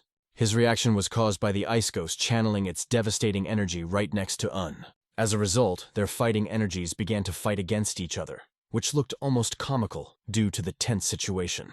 Who could feel his legs shaking as he found himself in the very epicenter of this burning energy. In his eyes, Un and the ice ghost looked like two ferocious beasts competing with each other. He couldn't even breathe properly from the tension. "Didn't you say we didn't have time?" Un interjected, addressing them. The princess sighed and agreed with his words, admitting that it was indeed true. For all wizards and thieves, just seeing this energy was enough to understand its destructive power. Their salvation came in the form of Un, who ordered them to stop. For them, it was already a real salvation. At that moment, they no longer needed the riches or the beauties from the carriage. Everyone was relieved to be alive. The secretary offered to go further, because the problem had already been solved. The princess, still slightly upset, was the first to go down, followed by the ice ghost. Un and Ran followed them down, and Ho closed the procession. However, Ho was delaying something, causing the others to ask him to hurry. He still hadn't recovered from the moment he held his breath from the murderous energy that unfolded between Un and the ice ghost. He couldn't understand how the secretary could remain so calm after everything that had happened. In the end, it became another confirmation for him. Secretary Un is an unusual person, and there was no doubt about it. Seeing the snow-white carriage, Ho opened his mouth in surprise. The third princess invited them to get into the carriage, although they had their own. However, she believed that their carriage would only be a burden and asked to be sent back. Ho, in his style, proposed an interesting idea, to use their carriage to distract the pursuers. But the question was different. Should we give up fast and strong horses in favor of less durable ones? For the princess, the pursuers were not the main problem. Her answer aroused everyone's interest. What did she mean? Without explaining further, the princess silently entered her carriage, where two persons were already seated. One of them was a little princess about 12 years old, and Sul was sitting next to her. Ho finally understood why the carriage was considered full of beauties. The women of the North Sea were indeed incredibly beautiful. When Sul invited them to sit down, Ho seemed to be immersed in a fairy tale world. In his imagination, flower petals swirled in the air. Unbridled with joy, he rushed to the carriage, asking only to wait a little. It became interesting. Where was Ho in such a hurry? He rushed to the carriage so quickly that it was difficult to make out his intentions. Suddenly, Ran warned the owner. He pointed to a girl named Sol, warning that she was very dangerous. Un whispered into Rana's ear that he had already defeated Sol in the past. Ran just sighed because it was expected. However, Sol's very presence spoke louder than any words. He remembered the moment when the girl held the sword in her hands, and then, unable to match the divine sword, she fell to her knees. This memory clearly still annoyed her. The third princess also looked tense because of the atmosphere in the carriage. Un wanted to say something, but it was not easy because the tension was growing. Ran found his place as a coachman, as always. Now he was sitting next to the ice ghost, which was quite interesting, because before they couldn't even be next to each other. Un stood by the carriage and could not dare to go inside, but after standing for a while, he still entered, and the carriage moved. It turned out that one of their companions, the driver of the old coach, had been left behind. Although perhaps he only thought that he had been forgotten. Actually, he wasn't needed, because someone had to stay behind to take the old carriage back. Inside the white luxury carriage, Ho was uncomfortable with its beauty and atmosphere. The carriage traveled extremely fast, flying through the area called the Rat. Because of this, it was constantly shaking inside, and passengers sometimes bumped into each other by accident. The 12th princess accidentally bumped into the secretary, causing a bit of chaos. In the next moment, she realized that she had suddenly smiled very widely at him, although her older sister had repeatedly told her to restrain such facial expressions. One noticed how her expression quickly changed and guessed that she must have heard a lot of remarks from her older sister. But after his next question, she smiled widely again, forgetting all prohibitions. She relaxed and started talking about life, how they themselves are doing, and other interesting little things. However, now something else became clear to her. She realized that Secretary Un was an important man who deserved respect. The third princess listened silently to their conversation, but at some point, she asked them to shut up. The 12th princess was upset, lowered her head and frowned. The third princess apologized to Un, noting that she failed to show proper etiquette in front of the dignitaries of the Murama Union. Ho did not see any problem in this, and understood that it was not easy for them because of the persecution of thieves. He wanted to ask what exactly had happened, but the third princess repeated that the thieves were not the main problem. Hearing this, Ho just smiled broadly, as if he had guessed it a long time ago. Ho smiled, realizing that the pursuers were already behind. He looked out the window to see what was going on. About 50 horsemen with weapons in their hands appeared in his field of vision, chasing after the carriage. They were galloping, trying to catch up with this magnificent snow-white carriage. Wow, they even brought dangerous weapons with them, Ho said, still looking out of the window. Ran, sitting in the driver's seat, warned that there were also problems ahead. There stood men with shields, sharp spears and swords blocking the way. Among them, Ho recognized the commander, the head of the Northern Tigers gang, Chun. Behind Chun was his advisor, the same one who had previously convinced him to be more careful and find a better way than mindlessly pursuing. This time, the leader of the bandits was sure of his plan. We will definitely stop them. The advisor, however, suggested that the martial artists were already gathering after hearing about the carriage. The counselor also pointed out that delaying would only cause them more problems in the future, but Chun told him to shut up. However, another problem was bothering the bandits. The Fateful Fury and Great Island gangs each received 200 liang, while their gang only had 170 liang, even though they had the most difficult task. One of the bandits noticed that the carriage was about to stop. The head ordered everyone to gather, stressing that this carriage must be stopped at any cost. In the carriage, Ho was becoming visibly nervous, muttering that he didn't know what to do in such a situation. The third princess perfectly understood that the only option for solving the problem was to break through by force. Ho offered his help, drawing the attention of everyone in the carriage. If this is help from the young master of the Zhegel family, the princess began. She happily agreed to accept his offer. Ho got up from his seat, holding the bag behind his back, and went to the door. His strange gait caused mild surprise in all who watched him. Un couldn't even finish, carefully trying to understand his intentions, because Ho looked like he was ready to jump out on the fly. And suddenly, with the speed of lightning, Ho was already sitting on the roof of the carriage, cheerfully asking, "What did you say there?" To which Un only replied, "Nothing special." The 12th princess's curiosity got the better of her, and she went to the door to see what was going on there. But instead of just watching, she jumped onto the roof of the carriage to Ho. The third princess and Sul froze, speechless, and focused their gazes on Una. The secretary, sensing their tense gazes, decided to join in as well to assess the situation. Opening the door, he saw Ran already waiting for him, holding out his hand to help. Their brotherly handshake was short but symbolic. Despite the shaking of the carriage, Ran helped him safely to the roof. At that moment, the enemies in front had their shields and spears ready. It was a familiar scene for Ho. He immediately realized that their barrier was not thick enough to block the road completely. Ho remarked why they used spears against horsemen. It was effective, but the best against spears is the bow, which was already in Ho's hands in a moment. I was hoping for a smooth ride, and now I have to draw the string, Ho grumbled as he took out his bow. At that moment, the 12th princess began to pick up his arrows. Ho asked in surprise why she had them, to which she put them back in embarrassment. But there was no time for thinking anymore. The time had come to act. He drew his bow, aiming carefully, trying not to miss. His skill did not fail. The arrow flew quickly and accurately. The leader of the bandits only felt the splash of blood hit his back. The arrow hit one of his men straight through the heart, which they had not expected at all. Hey, a little off, Ho commented, smiling, and jokingly remarked to the princess, missed a bit, but still good. The main thing is that I got someone, Ho continued, finding a positive even in this. However, the princess thought that he was wrong because he did not hit the leader in the head. Ho only replied, "It is not so important. The arrow has hit the mark, young mistress. Leave the arrows and sit quietly." Her sweet, slightly awkward laugh and jokes about Ho were priceless, adding lightness to a tense situation. The laughter continued, but Un, standing on the ground, turned to the princess. He hinted to Ho to be a little gentler with her. After listening to the secretary, Ho agreed and jokingly gave her the arrow.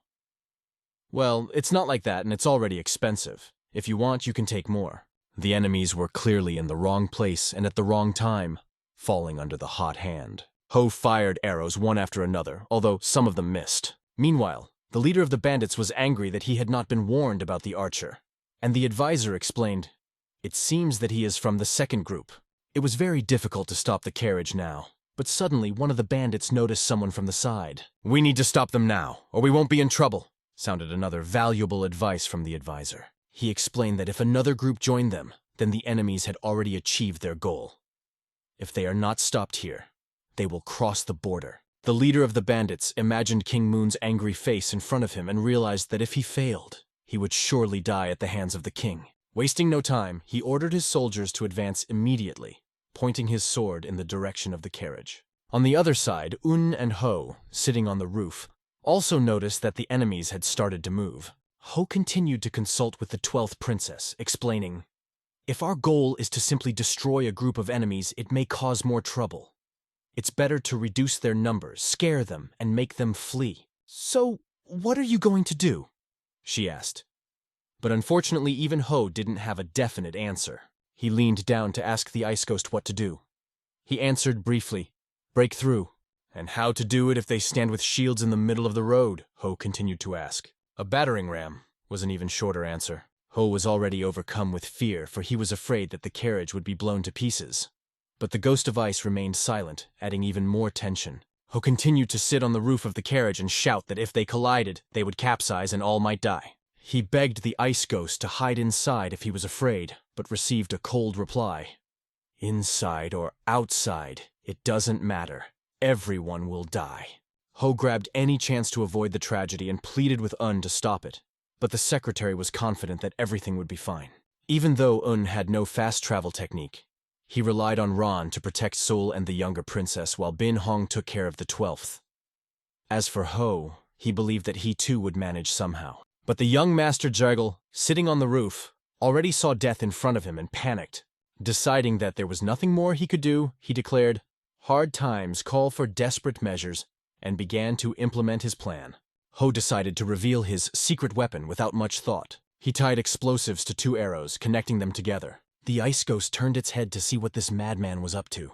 Seeing the sparks in Ho's hands, he knew that he was going to do something grand. Ho managed to light the wick and was preparing for action. He held the arrow in his teeth to free his hands for convenient aiming. In a moment, he loaded 2 arrows into his bow at once, directing them towards the enemies. It looked almost unbelievable. The first arrow flew away, leaving the second still in his teeth. After only a moment, he fired a second arrow, sending it directly into the shields held by the thugs. The wick continued to burn, and the eyes of the bandits followed in horror as the arrow raced straight for their shields. Screams rang out. The bandits finally realized what a trap they had fallen into. Some did not even have time to shout, "Save!" as an explosive arrow knocked the shield out of their hands, depriving them of their weapons, and some, their lives. Those who survived were left with severe wounds, especially their eyes. The leader of the bandits miraculously escaped death and loudly ordered his men not to run away, but to stand still. But the horse-drawn carriage was already behind him, too close for him to do anything. A miracle could save him only if he instantly jumped to the side, but that was unlikely. A carriage wheel hitting the shield, which one of the bandits missed, created a new threat. The head ended up on the ground, sitting right on his ass, in a situation that could definitely be called full ass. However, he continued to call out to his subordinates, ordering them to stop the carriage.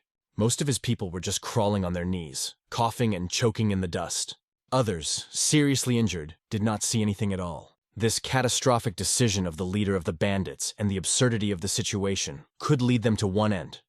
They would all die. The 12th princess was so enthralled by Ho's explosive charge that she immediately began peppering him with questions. "How did you do that?" Ho explained that it was just a fake that made noise and smoke, but was very effective in extreme cases. Impressed by his ingenuity, the 12th princess complimented him, noting that he did a great job. At the same time, with curiosity, she began rummaging in his bag. At this time, Un was wondering where these bandits had come from. It is unlikely that they just coincided with the noise. Meanwhile, on the roof of the carriage, Ho pleaded with the 12th princess to stop looking in his bag, assuring him that there was nothing interesting there. The coach stopped at a guest house near the border after a while, and everyone was ready to rest. At the table, the hands of one of them leisurely reached for the chopsticks, but the food could barely fit after a hearty meal. The 12th princess looked at Ho in surprise, noticing how his belly had become larger than usual, and opened her eyes wide. To this, Ho replied with a smile, "A big man has a big stomach." However, he was still curious about what those thugs wanted, and he began questioning the 3rd princess. "Obviously, they weren't after our heads, our beauties, or our money. And please don't get me wrong. I wasn't implying that you weren't beautiful," he quickly added. The 3rd princess asked with interest, "Why do you think they didn't hunt us?" "If I were a hired killer, I wouldn't send ordinary thugs," Ho explained. His words made Un think even more carefully about the situation, listening to his logic. Ho continued, "Perhaps their real intention was not to kill us, but simply to prevent us from continuing our journey." There was a problem, and the 12th princess suddenly realized what it all meant. The 3rd princess just wanted to get to the North Sea as soon as possible. But there is one but. Everything started immediately after they crossed the border. "What do you mean?" Un asked as her words sounded cryptic. The princess explained, "Perhaps the officials have already been bribed." Un could not understand how it was possible that their country's officials could do such a thing. At that moment, she looked at him as if he was no different from other simpletons. Ho agreed with her assumption. Officials and soldiers at the borders are often bribed. At the same time, he carefully looked around, advising everyone to be as inconspicuous as possible, and asked the princess, "Have you perhaps prepared something for this occasion?" The 3rd princess turned to Bin Sol, asking her for something. Bin Sol handed her a small box, which the princess opened right in front of Ho. In the box was an incredibly beautiful object that looked like a spherical stone in the colors of the galaxy. Ho instantly jumped up from his seat. "You're not serious? You don't want us all killed!" he exclaimed. But it seemed to be enough to make the security chief change his mind. However, he hinted that it would be perfect if you had something else, which the princess took as greed. However, the boss did not mean another precious stone, but the opportunity to discuss additional conditions, for example, to get an assistant. His idea was to find someone who could cover the rear and take responsibility for possible future problems. He thought about using the Jegal family name, which could be the perfect solution. Using their name ensured that no border official could ignore the order. And it really could happen. The Jegal family had an influence even greater than the imperial law. The law is far, but the sword is close. At dawn the next day, the carriage drove up to the gates of the fortress. Guards with weapons in their hands stood at the gates, and the gates themselves began to open little by little. Ho noticed that the moment had come when they were almost ready to depart. But suddenly another carriage rushed past them, breaking the line. This caused indignation because the order of the queue was clearly not observed. Other people began to complain, calling the place corrupt and rotten. "Here, if you don't have money, you won't even be allowed in," Ho heard from those discussing the situation. Ho asked the people about the details and was told that a new captain had recently appeared, although the previous one was even worse. It all seemed frivolous but amazing at the same time. How could people just put up with the fact that officials are so corrupt? Seeing this, the secretary felt bitter in his soul. At that moment, the spirit of ice, sitting on the chariot, calmly said that it was time to move on. "Stop! Where are you going?" The guard approached the carriage, stopping them and warning them. Ho, not confused, politely thanked them for their service. He explained that they were from the Murima Union and asked if there was any problem. Hearing the words Soyuz Murima, the guard armedly asked them to wait a little. "That's how it works," Ho muttered under his breath as he observed the situation. The guard approached his senior to clarify what to do with the white carriage. The elder approached and asked for evidence. Ho handed him the document without any problems. The guard unfolded the paper and began to read carefully. After reading it, he strangely turned around and said that further verification was needed, asking them to follow him. This angered Ho, and he asked if there was any problem with the documents. The security guard replied that the inspection was necessary for this purpose, but Ho was not satisfied and demanded to call the person in charge. The security guard took this as arrogance on Ho's part. Without pausing, Ho explained, "Not only are we from the Muram Union, but we are also related to the Jagal family. Unreasonable scrutiny is unacceptable." Hearing about the Jigal family, the guard suddenly changed his tone, albeit with some sarcasm. "So what of it, boy?" he asked, clearly provoking. Then, coming closer, the guard began to shout directly in Ho's face, "I'm not going to bow at your feet, and you're not worth a penny!" After that, the guard ordered his men to detain these brutes. Trying to calm the situation, asked the guard to wait. He initially apologized, noting that they had inadvertently disrupted their work. The guard replied coldly, "No need to apologize, just follow me." However, did not back down and emphasized, "If you read the letter again, you should have noticed the seal on it." He explained that the warbands of the Imperial Army must be recognized by the local government, and the Morima Union received this recognition through a large monetary donation. This was officially certified by the seal of a high-ranking official of the Zhejiang local government. Also expressed surprise that such documents are not trusted by security. Looking at the ice ghost, he silently hoped that he would not use force. However, the guard was already shouting, accusing them of trying to force their way in. He pointed his weapon at them and ordered them to stand still. The guard then ordered them to immediately drop their weapons on the ground and follow him. At that moment, another man appeared and asked what was going on. The senior guard began to explain. These people refused to be checked and threatened violence. This man seemed to be a captain. Ho was already thinking of handing over the box to him, but asked him to wait a bit, trying to resolve the situation diplomatically. Asked to wait because he knew this man very well. Memories of him evoked nostalgia, awakening warm feelings. "This is a person who cannot be bribed," explained with a slight smile on his face. However, the expression on his face was a little strange, as if he was hiding something more. As the captain got closer, he started talking, relaying what the senior guards had told him. Then he said, "Long time no see." "What does he mean, long time no see?" thought surprised. The captain looked closely at the scribe's face, trying to recognize him. "Is that him? Is that the guy who trained here as a kid?" His thoughts were raging. These memories sent goosebumps through his skin. The picture of the past, when he stood next to his master, came to life in his head.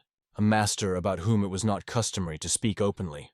Speaking quietly, the captain asked again, "Are you Scholar Un?" He remembered the words of the man who once asked if he planned to come to training. But he also remembered how everyone present laughed at him that day. That man then said that everyone knew that he was the one who last saw Captain Il Chun-hyun and received his belongings after his death. He warned, if he continues to demonstrate this attitude, the ridicule will not stop. He called him a weak-willed student whom Captain Il had left behind. Such was their last unpleasant conversation. And now he was standing in front of Captain Quan Hoon himself. Couldn't believe it. The former captain of the Royal Guard was here. Quan seems to have been demoted. Hong, embarrassed, blushed a little, and even invited to come inside. Secretary immediately spoke more seriously, asking if there was an order to detain them. His serious tone caused a slight surprise in those present.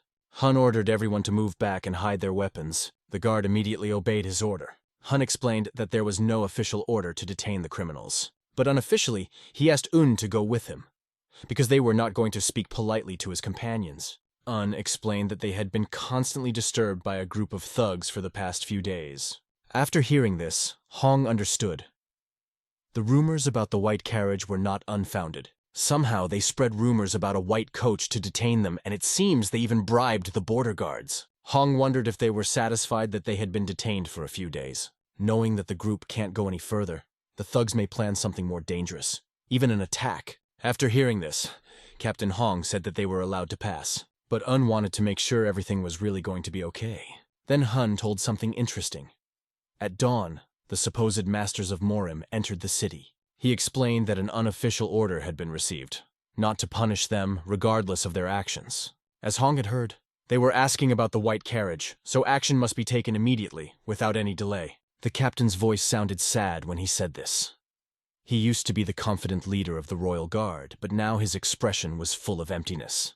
Suddenly, the third princess looked out the window and turned to Bing Hong. She ordered him to temporarily separate from them to attend to the pursuers.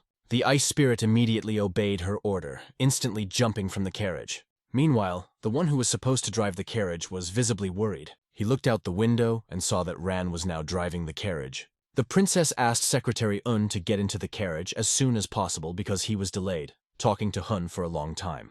The last thing Hun said to Un was, "You haven't changed at all." He also warned the order to detain them was issued by someone of a very high position.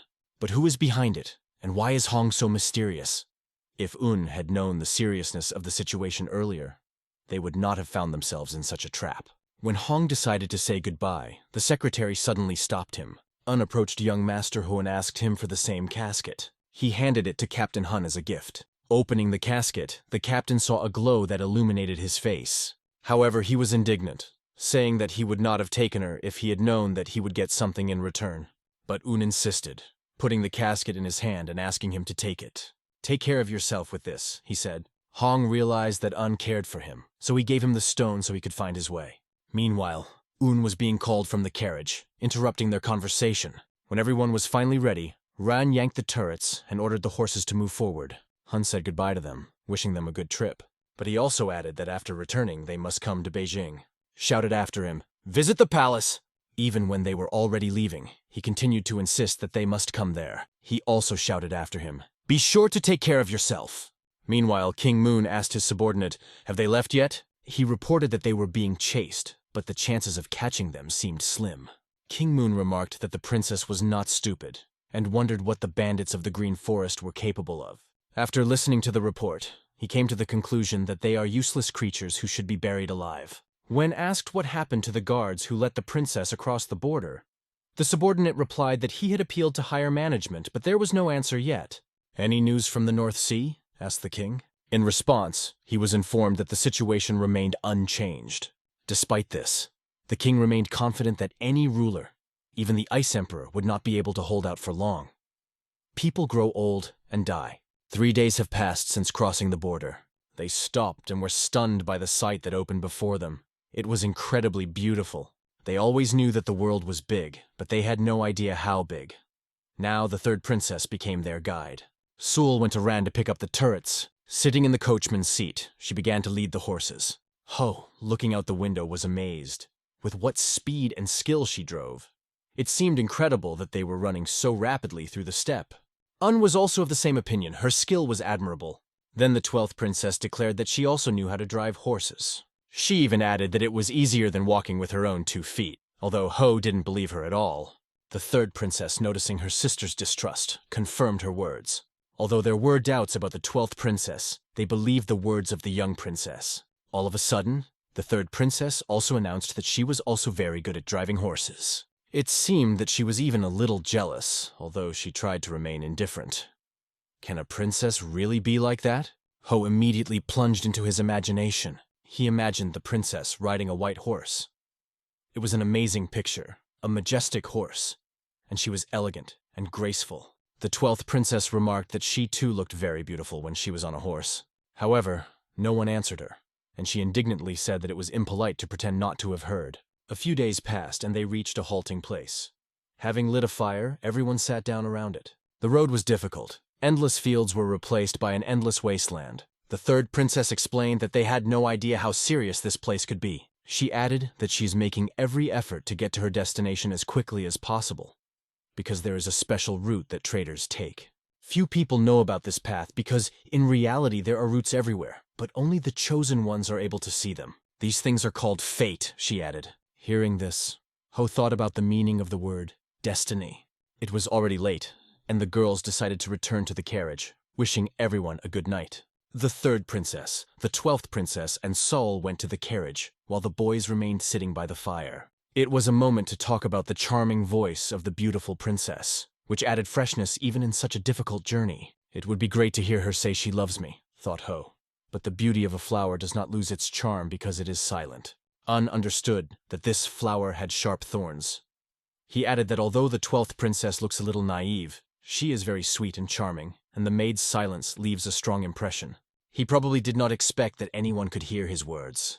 After bidding each other good night, Ho fell asleep almost instantly as soon as he closed his eyes. The secretary also lay down on his side, preparing for sleep, while Ran remained sitting by the fire, guarding them. The dawn of a new day has come. The carriage was out of sight, and the secretary moved a little further so as not to disturb their sleep. He found a scenic spot that was perfect for training. But as soon as he climbed the mountain, his eyes widened at what he saw. An endless plain spread out in front of him, bathed in the bright blue light of the morning sun. At that moment, he felt very small. Under the high sky and in front of wide spaces, he felt like a grain of sand in a huge world. He picked up a sword called Setting Sun, an incredible work of art. The first impression of this sword was almost cosmic. Even if it was a world-class treasure, when swung, the sword was no different than a simple air-splitting stick. The secretary dismissed thoughts of swordsmanship and freed himself from the burden of further persecution. But he asked himself, is there a meaning in his life? It seems to be just a speck of dust that silently follows a certain path. At that moment, Wang Hyun could not understand the nature of the unfamiliar energy that always filled his wooden sword. This energy had nothing to do with the mysterious sword Setting Sun. Meanwhile, the others had already woken up and prepared a delicious breakfast. The head chef, of course, was the secretary of the university. It was strange, but none of them knew how to cook except Un. Only he had at least some experience in this matter. The first taster was the 12th princess, who tasted a spoonful and enthusiastically praised the taste. The other girls also tried the dish, and their focus on the food showed how much they enjoyed it. Ho, for his part, made an unfortunate compliment. The taste is good, but objectively speaking, something is missing in the composition. He added, there are primary, secondary, and complementary ingredients. It's important that their combination creates harmony. However, in the eyes of others, he looked just impudent. As a result, cooking fell on Yunhyun's shoulders again. A few days later, Un again stood away from the carriage, thinking. He tried to make out the Setting Sun sword under the flickering rays of the sun. He had been carefully examining the sword and scabbard for several days in a row, but all he could find out was that the sword was extraordinary. He tried to tap his finger on the blade to hear a ringing sound. It was clear from the sound. The sword was not made of iron or bronze. He wondered, are there materials that do not store energy? Maybe it's lapis lazuli. He could not solve the riddle. Sometimes it seemed that the blade took on a bluish tint, similar to the color of dark water. During the training, he even heard a soft sound, similar to the sound of a wind chime somewhere in the mountains. It may have seemed so, but the feeling was vague and unstable. He began to comfort himself, chalking it up to fatigue and lack of progress. That's all kinds of things, he thought. The horses of the North Sea ran energetically across the desert land. It is said that if Cholima runs all day, her sweat will turn red like blood. But even these hardy horses only breathed heavily, showing no sign of fatigue. After dinner, everyone sat around the fire in silence. Neither of them said a word. When the deep night came, everyone went to his place, going to bed with a feeling of loneliness in the desert. Suddenly, the secretary got up and sat down by the fire. Ran asked what happened, and he explained that he couldn't sleep. The secretary decided to throw another stick into the fire so that the fire would burn brighter. At that moment, the night sky shone amazingly. But then they heard someone approaching them. Turning around, they saw the third princess approaching them. Ran got up and said he was going to look around the area, realizing that there was too much here. He left immediately, leaving them alone. Have you read the celestial signs? She asked first. No, I was just thinking, answered the secretary. Too bad, she said. If you looked at the night sky, you would understand that difficult times are ahead. She added that, regardless of his past, the very fact that he took the setting sun with him meant that he accepted responsibility. This is a responsibility that can only be borne with determination, the princess explained. She continued, the scars that the divine sword left on the North Sea 30 years ago are still felt. There are those who still live with those wounds. If the Ice Emperor doesn't step forward like last time, there may be a river of blood to cross. And that task falls to you, Secretary Un. Hearing the tone in which she spoke, it was clear that she wanted to avoid the subject. She agreed to this, got up and asked not to trust her too much. Nobody should trust me, she said again, emphasizing it. No, you shouldn't trust me either, added the princess. He didn't dare ask her about it, but he wanted to know more about the sword. In her story, she noted that she knew little about him. Even before her birth, the sword was given to a divine guardian, and only the Ice Emperor and her mother, the most powerful in the North Sea, know about it. However, there are rumors that the setting sun has been transmitted along with the North Sea Ice Palace since ancient times. The idea that the sword was being transferred with the palace caught the secretary by surprise. He had not expected to hear such a thing. The dawn of a new morning has come. He looked at the sword again and thought how hard it was to believe that this sword was so ancient. The engraved patterns on the scabbard and the shape of the hilt were fascinating, but the sword didn't look ancient at all. It was about 100 years old at most. The Ice Palace of the North Sea is clearly older. Perhaps the princess mixed something up. If this sword is really that ancient, then obviously the hilt and scabbard have been replaced, but the blade has remained unchanged. Mysteries swarmed in the secretary's head. But are scabbards and hilts really irrelevant? After all, he didn't know any of that. Everything he understood was only guesswork. Questions to the princess could only complicate the situation. He put the scabbard against the stone and took the sword in his hands. He exhaled deeply, holding it, and felt the energy begin to penetrate his chest. It was a strange and unusual feeling that gradually overwhelmed him. Something unknown yet familiar gripped him. As expected, even if connected with the soul of the sword, it has no energy. However, he decided that it didn't matter right now and concentrated on his swordsmanship training. Perhaps the fact is that he began to train in the usual way. But when it began to dawn, it seemed to him that the blade of the sword became blindingly transparent. And again, as before, something unexpected happened. He seemed to feel a powerful current enveloping the entire world, like a fate that encompassed the earth, the sky, and even the distant stars. This was what he had been waiting for so long. Everything around lost its meaning, and a strong shiver ran through his body. He had always thought that no one could go against the tide, and that he would have to obey, but that turned out to be a mistake. He finally understood where he needed to go back. It struck him to the core, and tears rolled down his cheeks. The sword in his hands began to shine like the sun, and this glow became stronger and stronger. Looking back, he saw how high the sun had risen. He did not understand how much time had passed. His heart still didn't calm down, and he put his hand on his chest, feeling anxious. Although he returned to reality, there was still a certain emptiness in his soul. But now it was no longer empty. He finally understood what he was looking for. And if you think more deeply, the blade of the setting sun shone like deep water, and at that moment, it became completely transparent. At the end, real magic happened. The blade lit up with a dazzling glow. Now the secret of the setting sun became clear to him. But unfortunately, at some point, only the hilt remained in his hands. The blade became transparent again. It seems that now it is necessary to learn to control it. After such an ordeal, the blade seemed to have disappeared. He looked for it everywhere, but could not find it. The question arose. What would be the gentlest way to tell the princess that he had lost his blade? She is definitely angry. Without a doubt, if the North Sea finds out that the setting sun has disappeared, it will cause a veritable storm of anger. Approaching the carriage, he noticed that everyone was already waiting for him. He immediately started bowing to everyone, apologizing and saying how sorry he was. The girls were confused, not understanding at all what was happening to him. The atmosphere around became strange, even though the 12th princess was just smiling. She seemed to want to say something. Instead, the secretary asked if they could stay here a little longer. It looked very strange in the eyes of the 3rd princess. He couldn't explain to them how to say he had to stay to find the sword, and he didn't know what excuse to come up with. The 3rd princess agreed. Since you want it so much, we will do it. She noted that they could not oppose his decision, but she added that in the future, he should train away from them. I don't want to wake up suddenly, shaking with fear anymore, she said.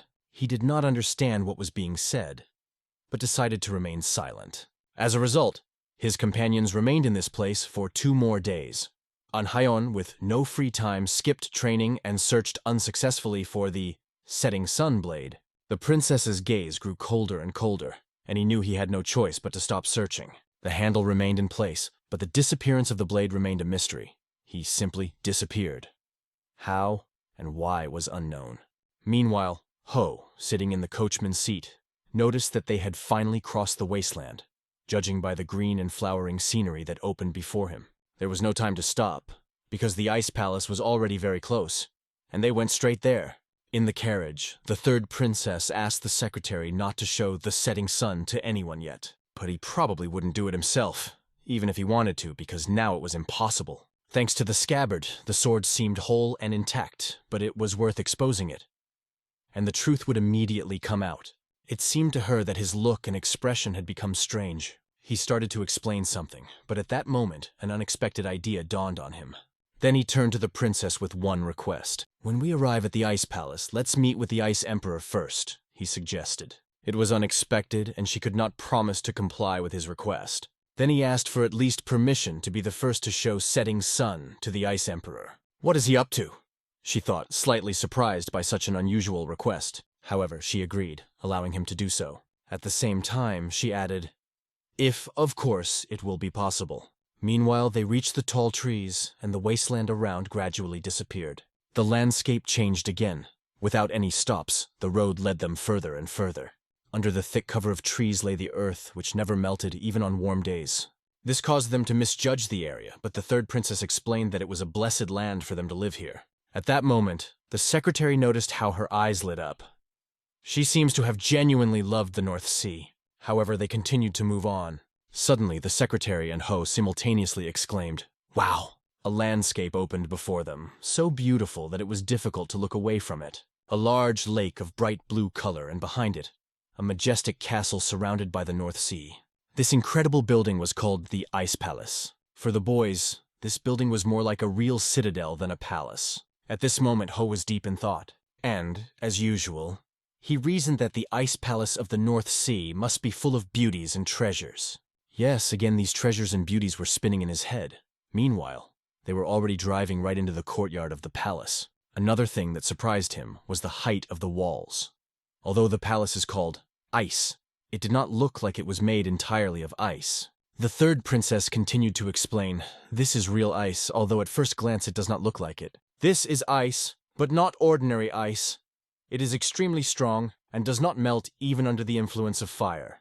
This is not surprising, because it would be impossible to build such a structure from ordinary ice in warm weather. It would immediately melt.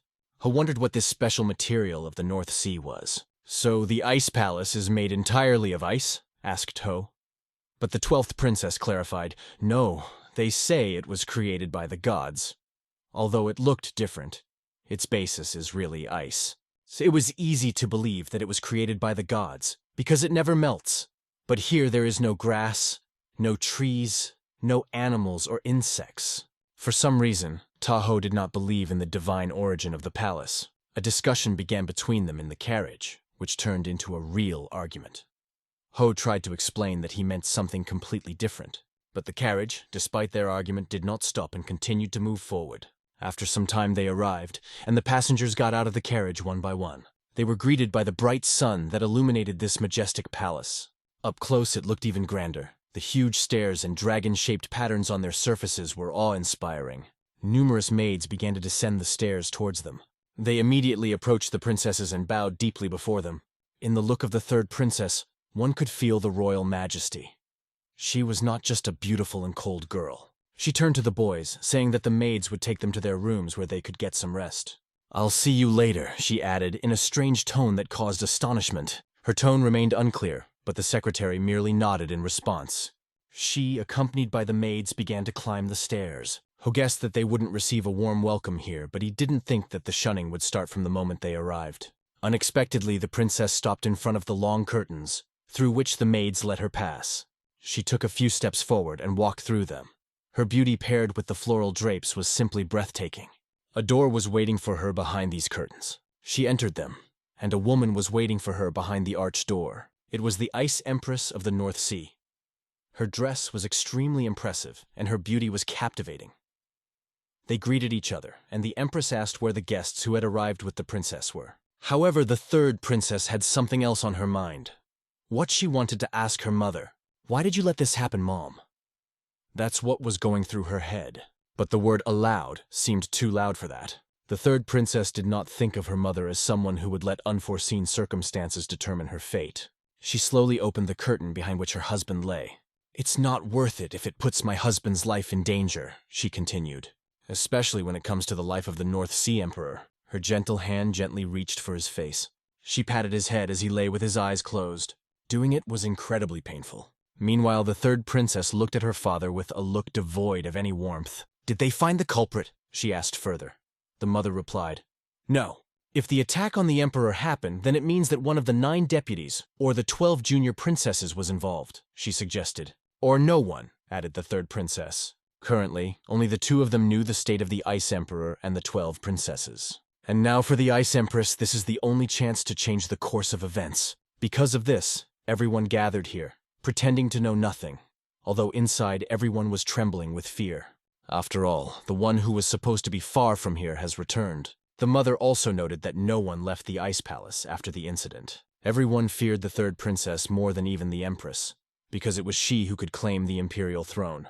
The third princess spoke of her mother sending the 12th away alone. The Empress explained that this was the only way she could save everything that was left. I had to take a risk and send her. After all, the third princess and her father were necessary to preserve the life of the Ice Palace, and the 12th was the only one who could convince her to come. Thanks to this, Tretya is now at home, as her mother wanted. Remember, I am your mother, and I am the only person who knows your true name, said the Empress. These words were her next statement. Then she ran to the third princess with a smile. But Tretya was more interested in when the treatment would begin. The Empress replied, tomorrow night, when the yin energy is at its peak. This will require Pippa, all 12 maids of the North Sea, and 12 ice crystals. Even if I'm defenseless during treatment, the Ice Emperor's personal guard will protect me, she added. But Tretya unexpectedly noted that there is a person to whom she can entrust her life. At the same time, she asked her mother to order the guards to protect only the neighborhood. At this moment, the Empress became interested in meeting those with whom Tretya had come. Please don't do anything extra so that I don't feel even more hatred for you, the daughter asked coldly. The mother began to smile more and more widely. Okay, I won't meet them, she said with a wry smile. The third princess decided that the conversation was over and went to the exit. At this time, the Empress turned to her husband, although he remained unconscious. No one would think that she is my daughter, especially considering the way she behaves in my presence. It seems that in this life, I will not reconcile with her. She has always loved you more than me, she said. Feeling hatred from her own daughter, the Empress decided that she would do whatever she wanted. Oh, and the Empress, she thought with bitter irony. Meanwhile, couldn't take his eyes off the landscape before him. It seemed that this place was so remote that no one could invade it. But Ron disagreed, pointing out that these lands remain unknown. The secretary, however, hoped that this would not happen, although he understood that the possibility existed. Ran suddenly focused intently on the exit. Is anyone here? Thought Un excitedly. The silhouette of a woman in an elegant outfit could be seen behind the transparent curtains. Both watched in silence, their attention fully focused on this figure. A woman's hand began to gently pull back the curtain. It was the Empress herself who unexpectedly came to them. The boys couldn't figure out who it was, and thought she was just in the wrong room. Glancing at Ran, Un gestured for him to hide his aura so as not to frighten this woman.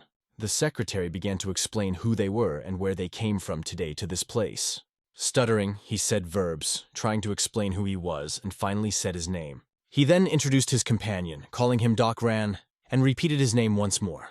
The Empress suddenly laughed and then blushed a little, which was an unexpected relief for the boys. It became clear that she was not hostile. However, looking at her, it was obvious that her status was very high.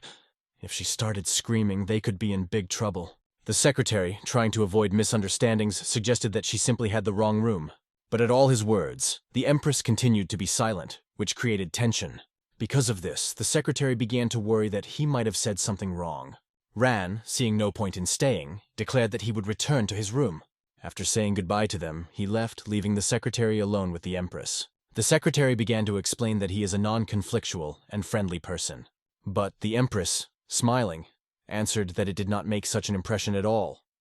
She added that she did not mistake the room, but came specifically to meet him. Her accent seemed a little strange to the secretary, but she spoke his language with confidence.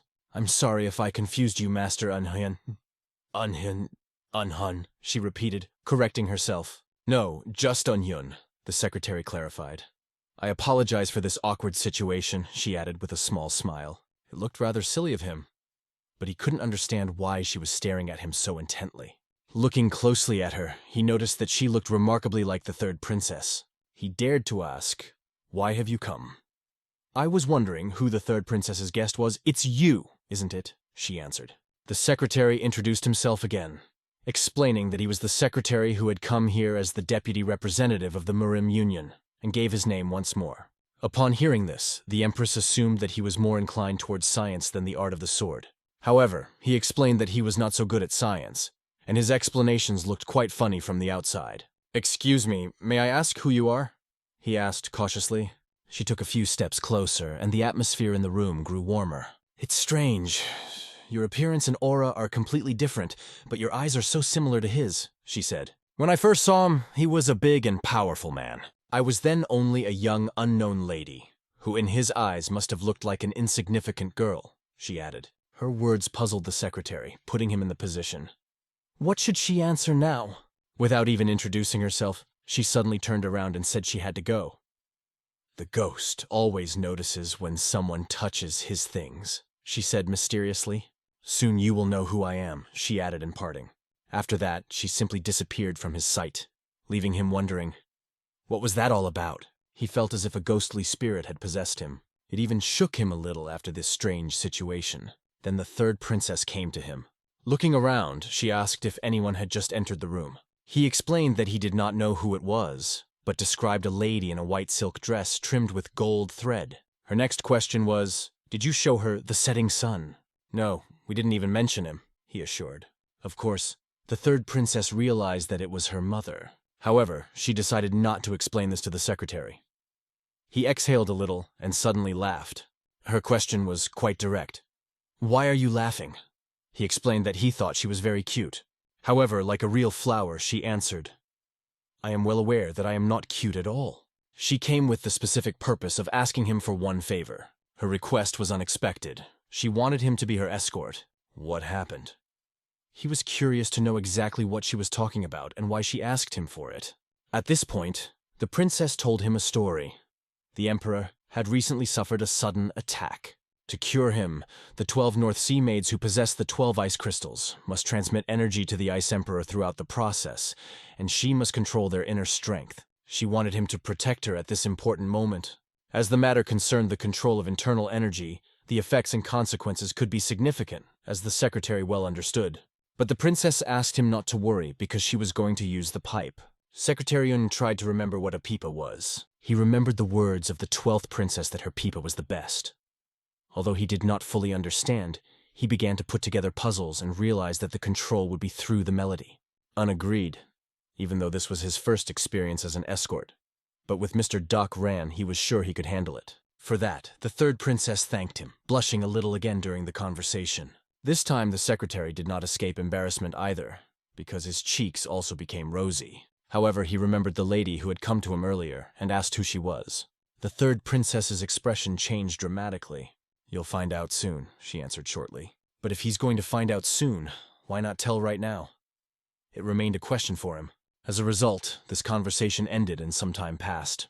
In the yard, everyone was doing their own thing, creating a hectic but orderly atmosphere.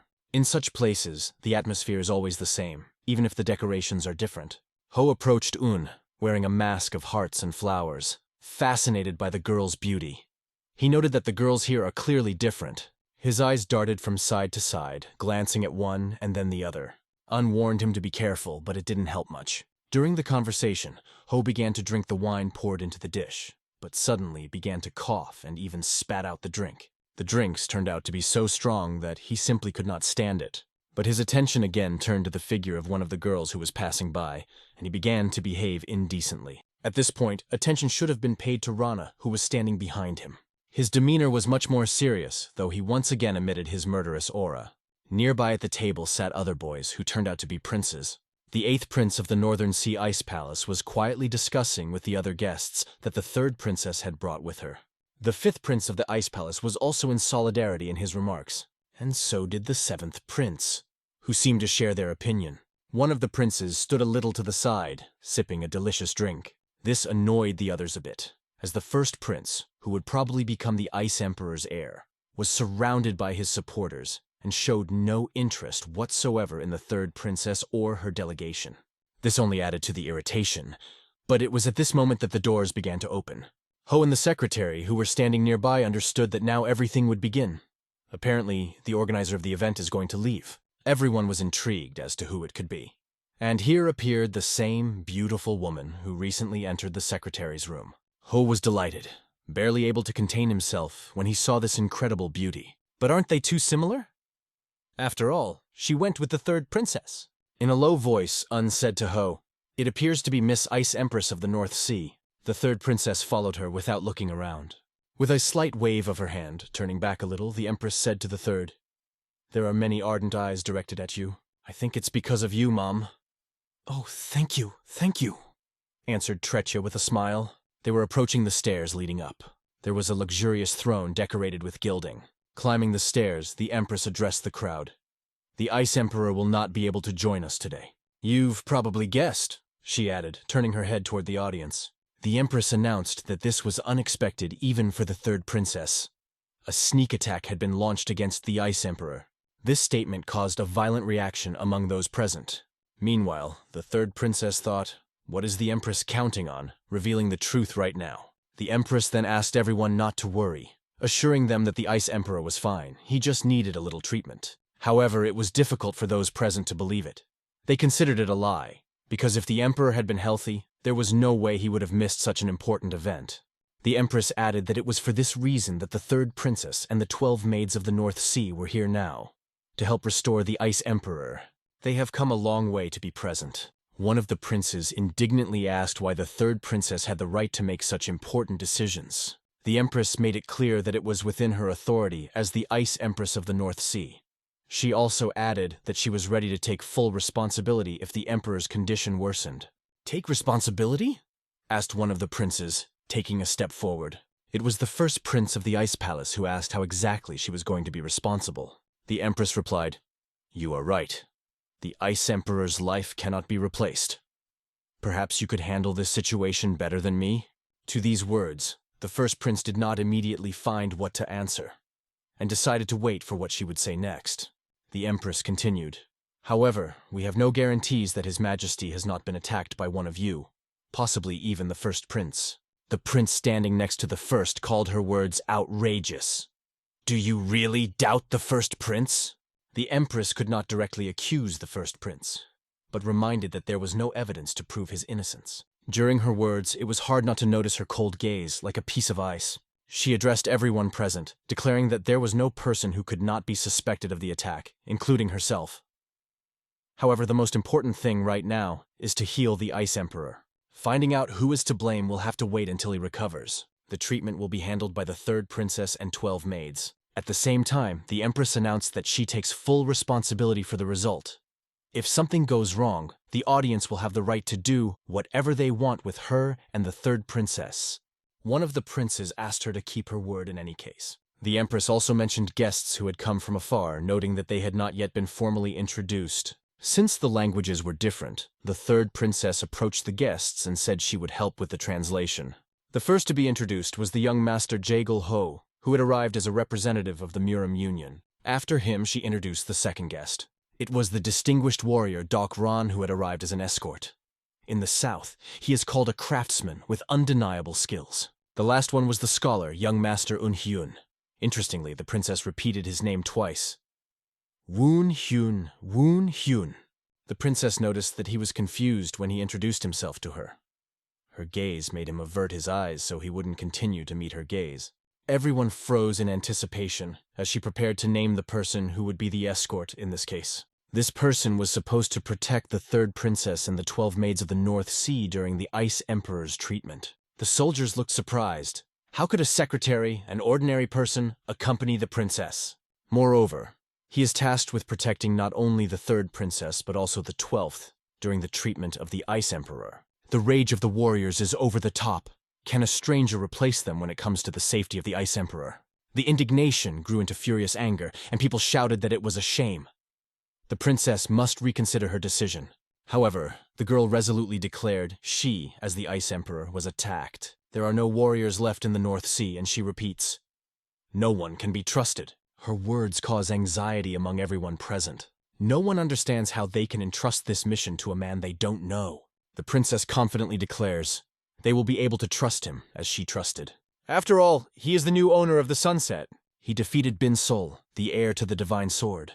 This news made everyone realize that they were wrong. The hero watched what was happening with wide-open eyes. And only over time did people realize the scale of this young man's figure. He felt confused, not knowing how to act after such a reaction. The warriors of the North Sea looked at him coldly and hard. Their gazes were full of hatred, anger, and shock, as if they had been struck by a shock. Perhaps when the princess mentioned crossing the river of blood, she was not exaggerating. After all, everyone knew about the divine sword and had heard legends about it more than once. However, the only warrior she recognizes is the sword heir approved by Her Majesty. Because of this, the young master was recognized as the divine sword, the only person who can be entrusted with the life of the Ice Emperor. The princess made it clear that right now, this decision is indisputable. Her words impressed not only the soldiers but also the servants. The warriors saw the Ice Empress bow before the heir to the divine sword. The young owner almost lost consciousness. It was so unexpected for him. But such North Sea etiquette was expected in a similar situation. It became obvious to people how serious they were about it. Although he did not fully understand what this meant, he decided to help them at any cost.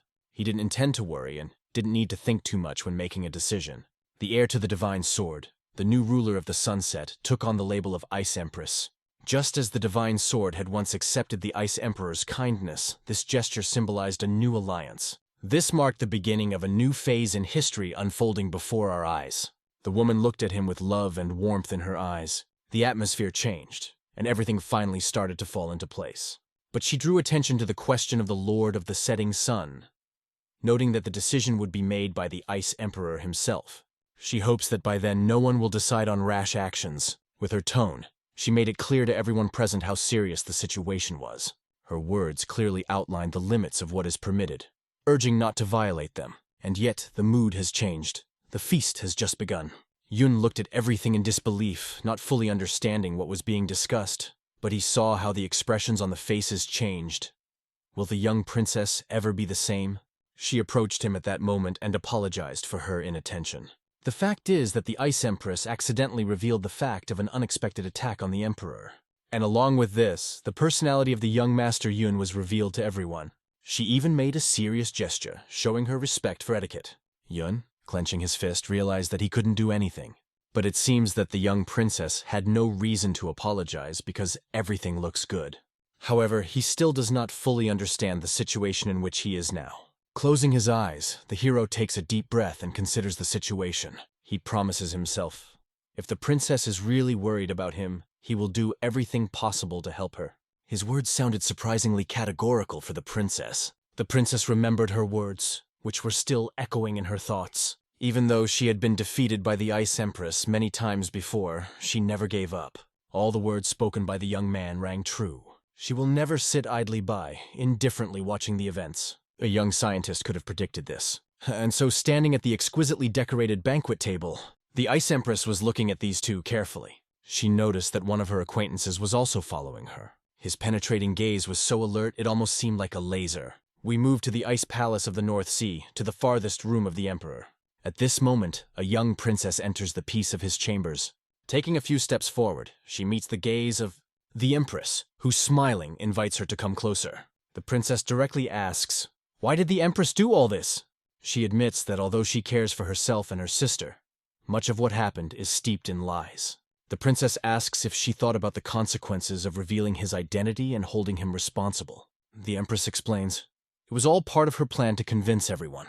She knows that protecting the Ice Emperor and the Murim alliance will cause important consequences, because the Northern Sea only recognizes the heir of the divine sword and the Lord of the Setting Sun. She did not impose her will on this young man because she believes that this is fate. But if you look for a reason, then she is sure. The young princess is in love with this man. These words sounded so categorical that the princess did not even expect such a turn. She sharply repelled the hand of the Empress because this matter had a deep meaning for her. For the Empress, this gesture meant that the young princess was playfully trying to hide something important. She noticed that the princess hadn't taken her eyes off him since he had won the Westlake. The Empress watched him through the shadows of the snow and her troops. She carefully followed his actions, connections, and even the smallest details. Her thoughts became more and more focused on him, and she pondered seriously over his meaning. The Empress tried not to miss any detail in order to understand the mysterious nature of this man. She was interested in listening to his conversations, watching his decisions and actions. She discovered something new and unexpected in his reactions to various situations. It seemed that she began to own his image, how deeply he interested her. However, the princess was ashamed of these words, believing that for her it was only a matter of duty. The Empress also realized that the princess seeing him again after thinking about him for a long time, felt a sense of familiarity and comfort. She forgot about their long separation and was not even angry when he addressed her simply as an old acquaintance. His words sounded easy. "Long time no see, young princess." But his insightful look said much more. To him, she seemed only slightly displeased, although the princess hid her true feelings. She denied the empress's words, claiming that she was disappointed, but not at all in him. If this is true, why does she hide her emotions? Nevertheless, she brought him to the North Sea precisely at such a critical moment, when the Ice Emperor's life was in danger. Among all of them, she chose only one person whom she could trust. She was so reminiscent of her mother, naive, charming, and at the same time full of mysterious strength. "Don't be afraid, my daughter. You will be able to accomplish everything you wish," said the Empress, gently touching her face. These words caused both surprise and fear in the princess. The Empress advised her to sit quietly, be close to him, and pretend she didn't know anything. "Then the result will be obvious. It will belong only to you. It will not look at anyone else but you," she assured. Hugging her daughter, she assured, "I will do everything for you. Trust me, you are my favorite daughter." The young princess thought, if she really pretended to be indifferent, it might turn out to be good, and she decided that she was ready to do whatever it took to help the Empress. But deep in her soul, she rejected this idea. Understanding all the possible consequences, the princess broke her thoughts, realizing that the Empress was acting in the interests of not only her, but also her people and the North Sea. She said that all her actions are a sacrifice for the sake of her daughter, for herself, and for the future of their land. However, the question remains, if this is all for him and the Ice Emperor, is there really no selfish motive in this? Maybe she's doing it for them, but there's something else she's keeping quiet about. The princess began to suspect that the Empress was lying, even if it was only her point of view. She might not like it, but the princess felt that she would still have to trust her. She knew that if the Empress wanted to, she would use any means to achieve her goals. All the northern seas, her past, love, and even truth. Nothing will stand in the way of the Empress if it is necessary to achieve her goal. Now the Empress is even ready to use her daughter to achieve her goals. But the girl refuses all these conditions. She will not dance to the tune of the Empress, and will act against her wishes. Of course, the Empress did not like such a challenge. A conflict began between them, which promised to be fierce. However, the Empress had her trump card up her sleeve, and she was still confident in herself. The princess said goodbye to her, saying that it was late at night and she needed to rest. She slyly looked at her mother, wishing her a good night. With that, she left the hall and went to her room. The Empress realized that the situation was becoming threatening for her plans. But inside, she was even a little amused by it, although she did not understand why her daughter so stubbornly refused to listen to her. The Empress convinced herself she does not wish her daughter anything bad, although she dreams that she will accept her idea. Instead of fighting for high office and enjoying power, it only takes one person, even if it leads to failure. But the princess does not believe in the sincerity of the intentions, hinting that the Empress has planned something against the Emperor. The Emperor remained silent and unconscious, and to the Empress he seemed the cutest in this state. But even the Empress had already begun to feel tired from these confrontations. Despite all the contradictions, she remembers. Her daughter is not only hers, but also the Emperor's. This stubborn and steadfast daughter continues to stand her ground, unyielding as ever. The divine sword left a deep mark in the past that still affects the North Sea. The news of the heir instantly spread throughout the kingdom. The old chiefs of the tribes gritted their teeth and grabbed their weapons with anger, while the young warriors burned with the desire to destroy this stranger. A real storm erupted around the heir to the divine sword and the new Lord of the Sunset. But no one could get close to him because he is preparing to participate in the treatment of the Ice Emperor. We can only hope that everything will go well. His friend was worried, realizing how difficult the task was before him. Un knows that the Emperor's healing site is far below the Ice Palace. It is a hidden place with only one road leading to it, which ensures complete safety in case of danger.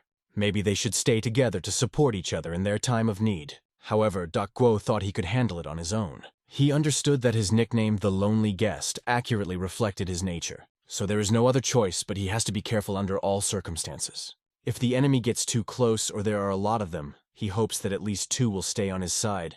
Because the hero also has martial arts. No one doubts this. His skills are obvious. However, he is still left alone for protection. Guo, a master of sword energy, is confident in his abilities, although ever since he's been talked about, he's started to worry.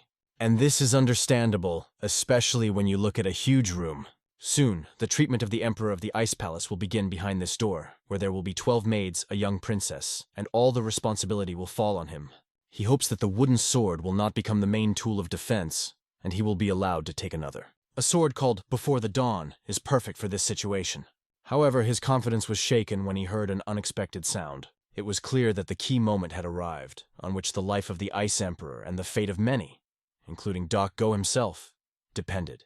He looked intently at the door, not distracted for a moment. Un's voice echoed in his thoughts, reminding him that he was a master of martial arts. Guo even smiled as he remembered how Un said, "I know a little about martial arts." But, looking at the huge sword, he understood. Such words do not befit a person who owns such a magnificent tool. However, he was determined not to allow any assassin to attack. Master Un had done too much for him for Go to allow himself to default on his debt to him. But his thoughts were abruptly interrupted when he felt an incredible thirst for blood. The killers have already arrived, although there should be security outside. He saw no sign of a struggle. This meant that the enemy who had come here had enormous power and influence in the North Sea. It was not a simple enemy. At this moment, warriors dressed in winter suits appear in front of him. One of the soldiers threw an insult, calling Go the dog of the third princess who came to her defense. Guo calmly drew his sword, as he always did in such situations. "The weaker the dogs, the louder they bark," added the warrior mockingly. "If you've come to say goodbye to your miserable lives, come. We're not going to waste your time," he continued. But seeing Guo's aura, the warriors were shocked. They realized that this person guarding the air was extremely strong, and now they doubted whether they would be able to carry out their plan that night. The leader of the group looked closely at his comrades. He noticed that even his men were beginning to feel uneasy. But they could not retreat. It was unacceptable for them. The way back is closed. They must attack in spite of fear. A huge number of swords simultaneously fall on Go, who is forced to fight alone against everyone. One of the enemies made a lightning dash with a dagger that flew right into Go's face. He noticed this maneuver at the last moment. The words of the master, who advised to always be careful, appeared in his mind. And now Go decided to act just like that, focused and confident. He activated his strong aura that filled the space around him. Like a sharp blade, he began to cut through the air, demonstrating his skill. His actions caused all of the enemy's attacks to lose their accuracy and shock them. Guo used his power to instantly stop them and turn the tide of the battle. The powerful blow he delivered was even heard by young Master Un from a distance. Un realized that the battle had already begun and hoped that Go would not overexert himself. Although, this is not at all in his character, he always fought to the last.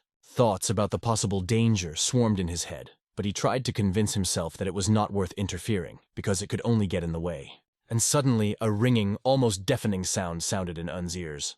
The sound came from the chamber where the Emperor was. It was the erratic rhythm of the young princess's pip, which indicated that something clearly did not go according to plan. Without hesitation, Un opens the door. There was no time left for thinking.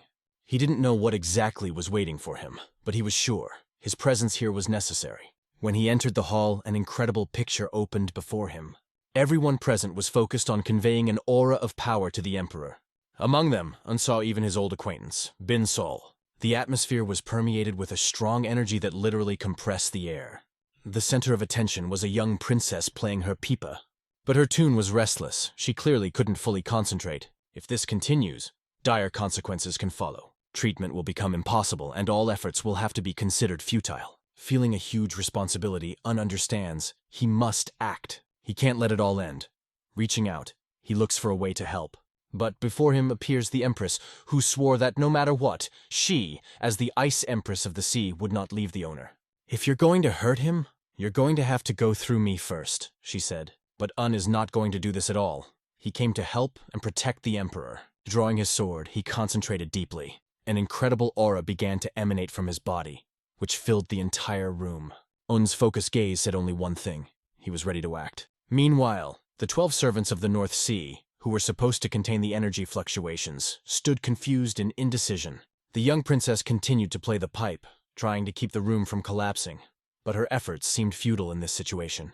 The young princess could not foresee such a development of events, and asked herself, why did it happen? The ice crystals around the maids' necks began to resonate, emitting strange sounds.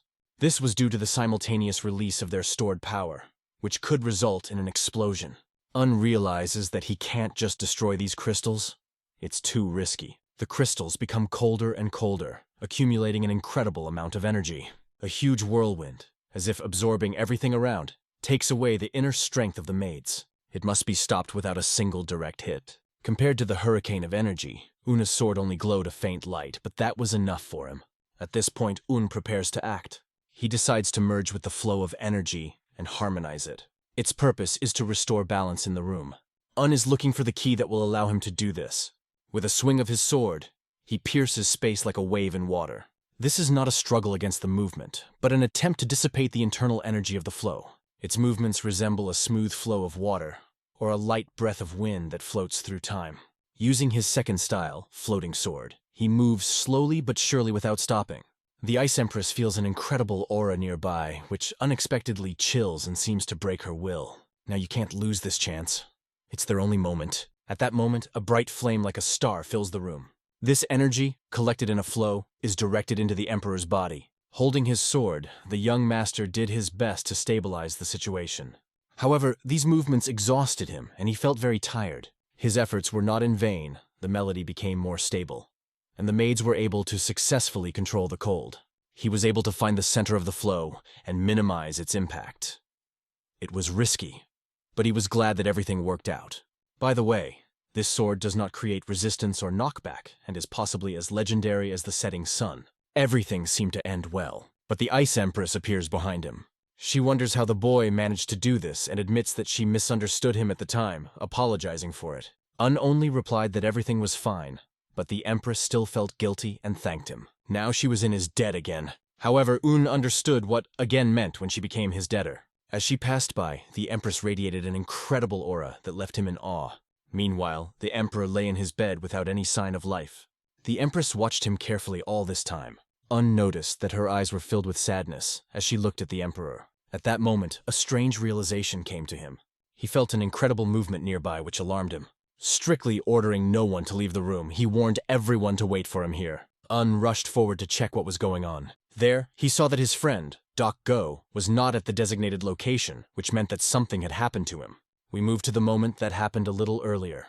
The young master Doc Go fought against an endless stream of enemies. Although there were many of them, his strength far exceeded theirs. His aura and the piercing gaze of a martial artist were unmatched. He swung his sword whenever he saw an enemy nearby. All of them flew in different directions, without any chance of pardon.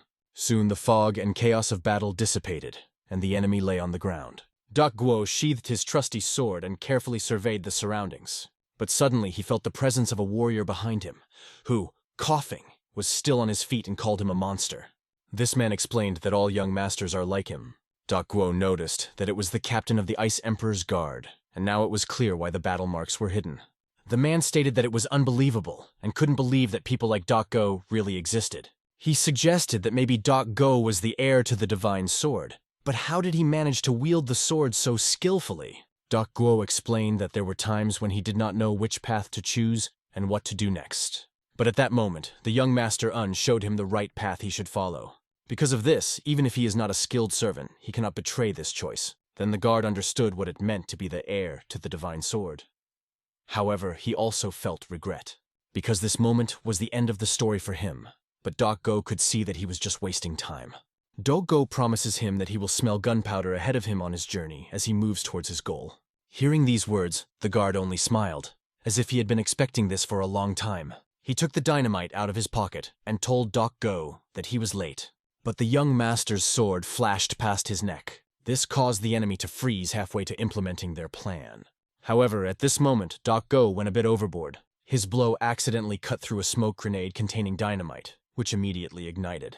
The spark caused a massive explosion, creating chaos all around. The whole place was filled with chaotic destruction and smoke. Doc Gu miraculously survived this explosion, but a little more, and he could be seriously damaged. Surveying the aftermath of the battle, he narrowly escaped by jumping to a safe distance. If he hadn't used his sword energy to block the explosion, he wouldn't have been able to survive. Fortunately, it was only one bomb, and the passageway was able to avoid collapsing. Anyway, the danger is no longer there, and Doc Go decides to go back. But as he walked on, he noticed that something had happened. His hands began to shake as he heard his master's familiar voice. Unexcited, ran down the corridor and shouted, "Doc Go, how are you?" When the young master saw his friend whole and unharmed, his heart sank. He couldn't even realize how much he had fooled himself into thinking that Go was no longer alive. But Go reassured him, asking him not to worry and not to exaggerate. Wong was happy about this, and said that as soon as he had a chance, Go should go to the hospital. Wong realized how scared he was for his friend, because Go had become an extremely important person to him. He understood that this character changed his life. Together they went to the office where the Emperor was. As soon as the door opened in front of them, saw the Emperor rise from his bed. The young princess looked at him with hopeful eyes. The Emperor himself also looked intently at as if seeing him for the first time, as a stranger. The corridor filled with servants was full of respect as walked forward. Everyone wanted to pay tribute to the young hero. The Emperor declared, "If I'm not mistaken, you are the heir to the name of the divine sword." Explained that this was not the case at all, and that he had not even accepted Setting Sun yet. This immediately clarified the situation, although it was surprising. Perhaps the holy sword had also lost its former power. The Emperor said thoughtfully that he felt old because these new circumstances made him doubt himself. "If you are to inherit this sword, then prove yourself worthy of it," he added. These words surprised and everyone present. Everyone who was nearby looked at what was happening with interest.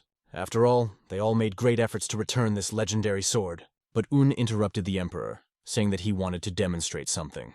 Everyone held their breath trying to figure out what he meant. Suddenly, threw his sword at his feet, stunning everyone. Everyone understood. Even the cloth-wrapped sword was exactly what everyone had guessed. In this situation, it was logical to get only one sword. Sword of the North Sea, Setting Sun. The Emperor had not seen him for a long time. But why did the young man decide to do so now? Slowly reached for the hilt to open the sword. The young princess, fearing a trick, tried to stop him. She was ready to use all her strength to divert his intentions. Everyone around them froze, watching him reach for his sword. Only one question hung in the air. Why did he decide to draw his sword? But when drew his sword, it became obvious that the setting sun had no blade. The Emperor asked what this meant, and where the blade of the sword had gone. Explained that he didn't have an answer to that question yet. But the blade disappeared under mysterious circumstances. He said that he had not yet received a blade in the full sense of the word. Handing the hilt to the Emperor, asked to look carefully at the sword. The Emperor looked at the mysterious sword with interest and caution. "If you're not joking, explain in more detail exactly what happened," said the Emperor. "There was a problem with the North Sea treasure, but why did it happen the way it did?" Said that during his travels in the North Sea, he regularly trained with this sword. But one day, during training, a strange world escaped from the sword, and the blade simply disappeared. The Emperor listened attentively to his story and even heard confirmation from the young princess, who also witnessed this event. The light that erupted from the sword was so bright that they couldn't tell if it was a feature of the setting sun. Perhaps it was this dawn-like light that made even Bin's soul tremble. The Emperor, thinking, uttered one word. "Light." He asked if there had been any particular changes before the blade disappeared. Recalled that he once thought the changes were an illusion, but was told that this was only the beginning. For the first time, the blade glowed with a blue light deep like seawater, yet transparent at the same time. Then this light became even brighter, if he remembered everything correctly. Scratching his beard, the Emperor was deep in thought. At that moment, he felt the watchful gaze of the young princess on him. "If this is fate, then nothing can be changed," said the Emperor, placing the hilt of his sword in front of him. He thanked Yun for helping not only the maids and the princess, but also the Emperor himself to return to life. The Emperor pointed out that should not be modest. His efforts had not only saved the Emperor, but many others as well. Although the Empress found herself in a difficult position because of these events. Hearing the words of thanks, forgot for a moment about the conversation about the missing blade. But for him, fulfilling his duty is the moral principle of a true warrior, and he did not expect rewards. He refused to take credit for doing what he thought was right. The Emperor, smiling, declared that would become a close friend of the North Sea. It didn't sound like an offer, but a request that had never heard before in his life. In terms of rank, this meant that he could be at the level of an elder or a defender. Although it was only a title with no real power, the name Blue Wolf of the North Sea would be prominent in any of his travels. The name he will receive will never go unnoticed on his way. Blue Wolf sounded interesting and mysterious, but understood the clarity and importance of this title. From the anxious look of the Empress, it was clear that this decision carried enormous weight. And the shock on the pale face of the young princess confirmed how surprising it was. The Emperor repeated once again, "This name does not give real power. only some privileges that allow you to avoid certain inconvenient rules. But they are not too significant. Unthanked for such an honor. But when he looked at the young princess, he noticed her displeased face. She was angry. In her opinion, was simply reckless because he refused such a title. The emperor asked him not to hurry with the decision because he had not yet said one important detail. If you become the Blue Wolf, the wise protector who came from the border of heaven and earth, the relationship between the Northern Sea and the Muram Union could change significantly, the emperor added. No one from the North Sea will tolerate the use of friendship or assistance for personal gain, he said with seriousness in his voice. Remembered the advice that the divine monk had once given him, and thought about the emperor's words. At that moment, the divine monk said, "Just live a good life, share food and warmth with the people of the North Sea. This will be enough for greetings." Now, noticed that the emperor was calmly reacting to the situation with the setting sun sword. No one will condemn Blue Wolf's actions, even if he chooses to act otherwise. However, the North Sea remains a place where many people suffer due to constant battles, and he must solve these problems on his own. Was prepared for it, but he hoped it wouldn't be a matter of life or death. Everyone breathed a sigh of relief when he finally agreed to accept the title. No special responsibilities or tasks are incidentally attached to this title, the emperor confirmed. The only thing you have to remember is that the Blue Wolf is the eternal friend of the North Sea. Felt that the word friend in this context had much more meaning than it seemed, and found no reason to refuse. He gratefully accepted the name, realizing its importance. At that moment, for the first time in a long time, the Ice Emperor stood up from his throne. He asked his children not to help him, wanting to do it himself. Standing on his feet, he felt the force of his return. Addressing the North Sea Blue Wolf, the emperor said that they still had much to discuss, but he noted that this is all for today, and they will continue the conversation later. The third princess was to escort to his room. She turned to him with the words, "Follow me." Noticed an unfamiliar coldness and aloofness in her tone and gaze, which surprised him. His gaze rested on the setting sun sword. This sword was returned to him. It now belonged to for good. The emperor personally hands the sword Setting Sun into Un's hands. Thanks him profusely while feeling the young princess's watchful eyes on him. Together with his friend, he follows the young lady. They leave the room where the emperor stays with his empress. The empress ponders. The name Blue Wolf seems familiar to her. She mentions that this name belonged to a legendary figure from their myths. But what does the disappearance of the setting sun blade in the rays of light mean? The emperor explains that it may be related to the eternal ice crystal that exists deep beneath these lands. It is said that this power supports the ice palace and divine water, protecting these lands. But in reality, it only reflects the experience of the past ice emperors, and now has a symbolic meaning, he added. Although she is still young, older generations have always attached great importance to this meaning. She gratefully accepted his words, but understood that he did not reveal the true essence. Perhaps the emperor is implying that the setting sun was created from the eternal ice crystal. But no one knows for sure, and now it is difficult to say anything for sure. However, the emperor remembers the words of his ancestor. When the setting sun disappears in the rays of light, the name of the North Sea will spread throughout the world.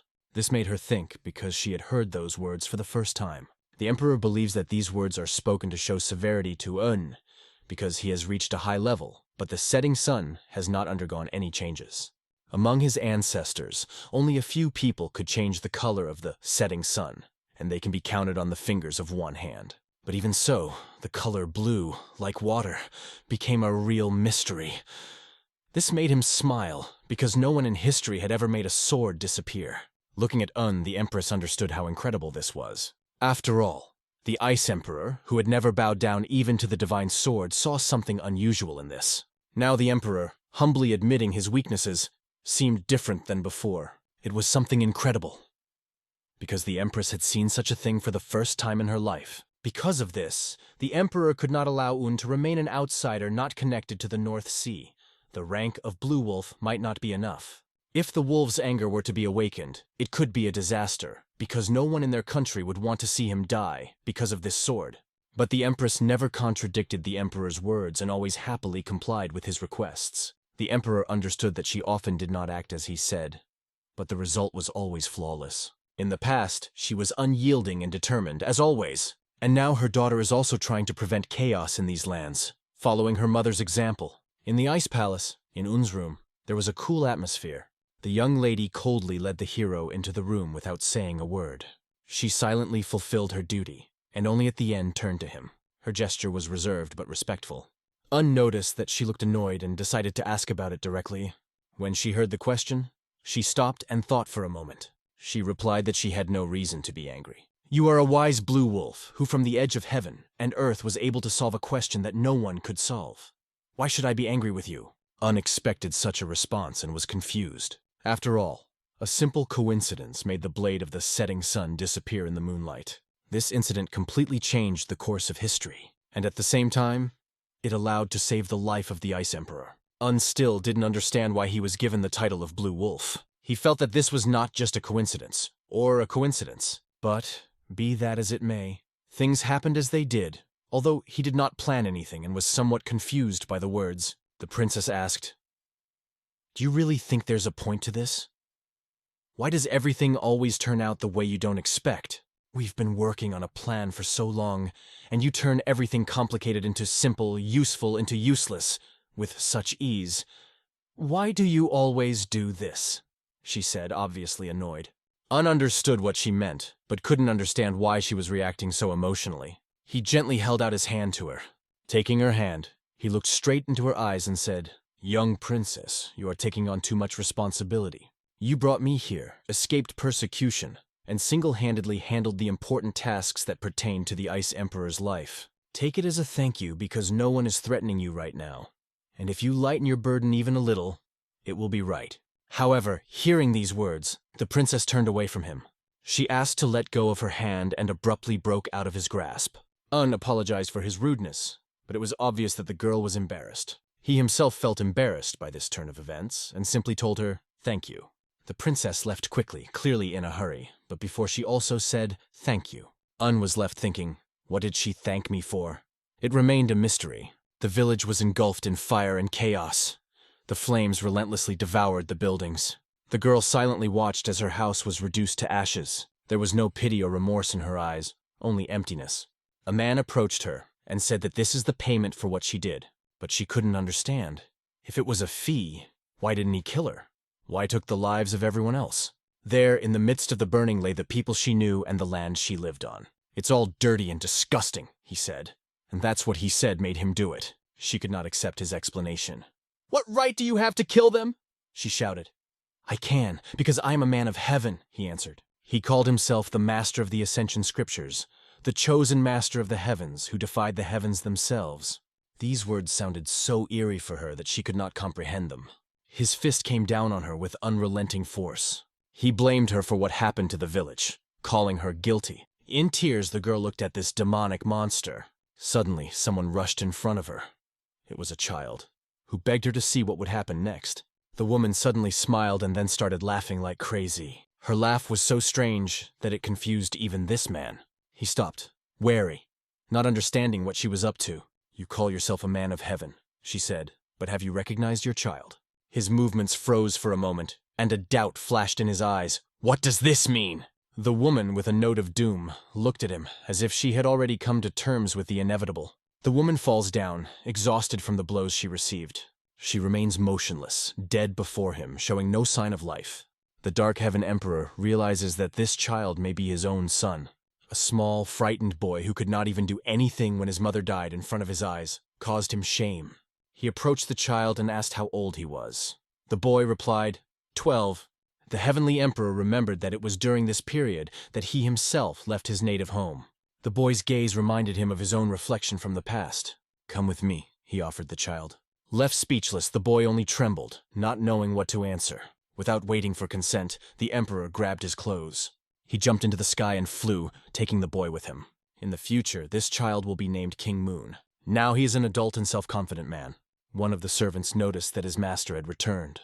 He hurried to him and bowed low several times. Stand up, said the king, emphasizing that there was no need for this. He added that unnecessary ceremony only wastes time. Despite this strictness, his advisor still worried about him. The fact is that the king had not slept for a long time, and the advisor advised him to rest. But the king brushed it off, saying that the counselor was only worrying for nothing because of his habit of overworking. Isn't it funny that I'm awake? King Moon said with a laugh. But the greatest merchant, The person who remained next to the Dark Heaven Martial Emperor only smiled slightly. He still wondered how this man could know so much about writing but not have time to sleep. However, the advisor did not learn anything new from this conversation. In his thoughts, he remembered seeing the king who had become the ruler of earth and sky, the great one who defied the heavens. It was an indisputable fact that the heavens had chosen him as their new master, but one passage from the scriptures about the ascension remained unusual. It spoke of one who walks among the clouds, but hides his wisdom, the sun and the earth among men, and that this time marks the end of martial arts. As the holder of the ascension scripture, the king revealed the hidden secret through martial arts. If the holder of the scripture receives the power of the heavens and the wisdom, he will be the one to challenge the heavens, but this has not yet happened. So he must find the next wielder of the writing. The king remembered his dream, in which this moment was clearly reflected. He pounded on the table and said that this decision cannot be made until everything is clear. Criticism was heard at the Ice Palace Council. The name Blue Wolf to a foreigner sounds like an insult to our soldiers. But another council member noted that the first Blue Wolf was also a foreigner, and there is no law that prohibits the name from being given to foreigners. However, the main problem was not the foreigner, but the fact that the new Blue Wolf was a guest of the third princess. If this becomes known throughout the North Sea, the consequences can be unpredictable. The third princess became a strong candidate for the role of heir to the Ice Palace, and many chiefs supported her. But even with their support, some of the weaker tribes may try to destroy her path, destroying all who stand on her side. And that was not all. The wielder of the divine sword and the new owner of the setting sun had been given the title of Blue Wolf, and was now clearly on the side of the third princess. One of the council members expressed confusion as to why the Ice Emperor made such a decision, while another joked about senility. This failed joke caused a storm of negative emotions, forcing him to be more careful with his statements. According to this joker, the Ice Emperor himself should be careful because he fully supports the princess. Meanwhile, the Black Ice Empress, closing her eyes, left the hall, leaving her decision on the foreigner, who was given the name Blue Wolf. The princess's brother could not stand Cthulhu's words, exploding with anger and hatred. The oldest of those present stopped the argument by raising his hand. It was the first prince who reminded everyone that the time for bickering among themselves had long passed. "What else is left for us to do?" he added, emphasizing the need for a joint solution. "We have to show respect to the Ice Emperor, but Cthulhu's remark also makes sense," he said. The problem was that Blue Wolf was the only one who received the Emperor's direct support. But did he have the right to do so? Then they turned to the High King with the question of how to proceed. In response, he asked about the attack on the Ice Palace and the details of that incident. At that moment, there was nothing to tell. The case remained unsolved. It is only known that the attack was led by the captain of the Ice Emperor's guard. However, everyone suspects that someone else is behind the captain, and this person remains in the shadows for now. It is believed that the hidden leader is waiting for the right moment to take the Ice Emperor's place. At worst, it would lead to war, and the third princess would not let that happen. Some suggest that all this is the idea of the Empress herself. The attack, as well as the treatment, could have been her initiative, because it was at such a moment that the heir to the divine sword, which had its own hidden meaning, appeared. What surprised the first prince was the lack of action against the attacker at that moment. On the contrary, everything pointed to an attempt to hide what had happened. This suggests that everything was planned by the Empress, although at the same time it seems unlikely. However, the third princess also received some benefit. She became the main favorite for the role of the heiress of the Ice Palace. "If we don't break her spirit now, we'll be very sorry," said one of those present, looking at the situation with concern. But how to do this if she is supported by the third Blue Wolf himself? One of the council members stood up and said, "I will check everything myself. The king must take responsibility and find out the whole truth about this Blue Wolf, no matter how tough and dangerous he seems," he added.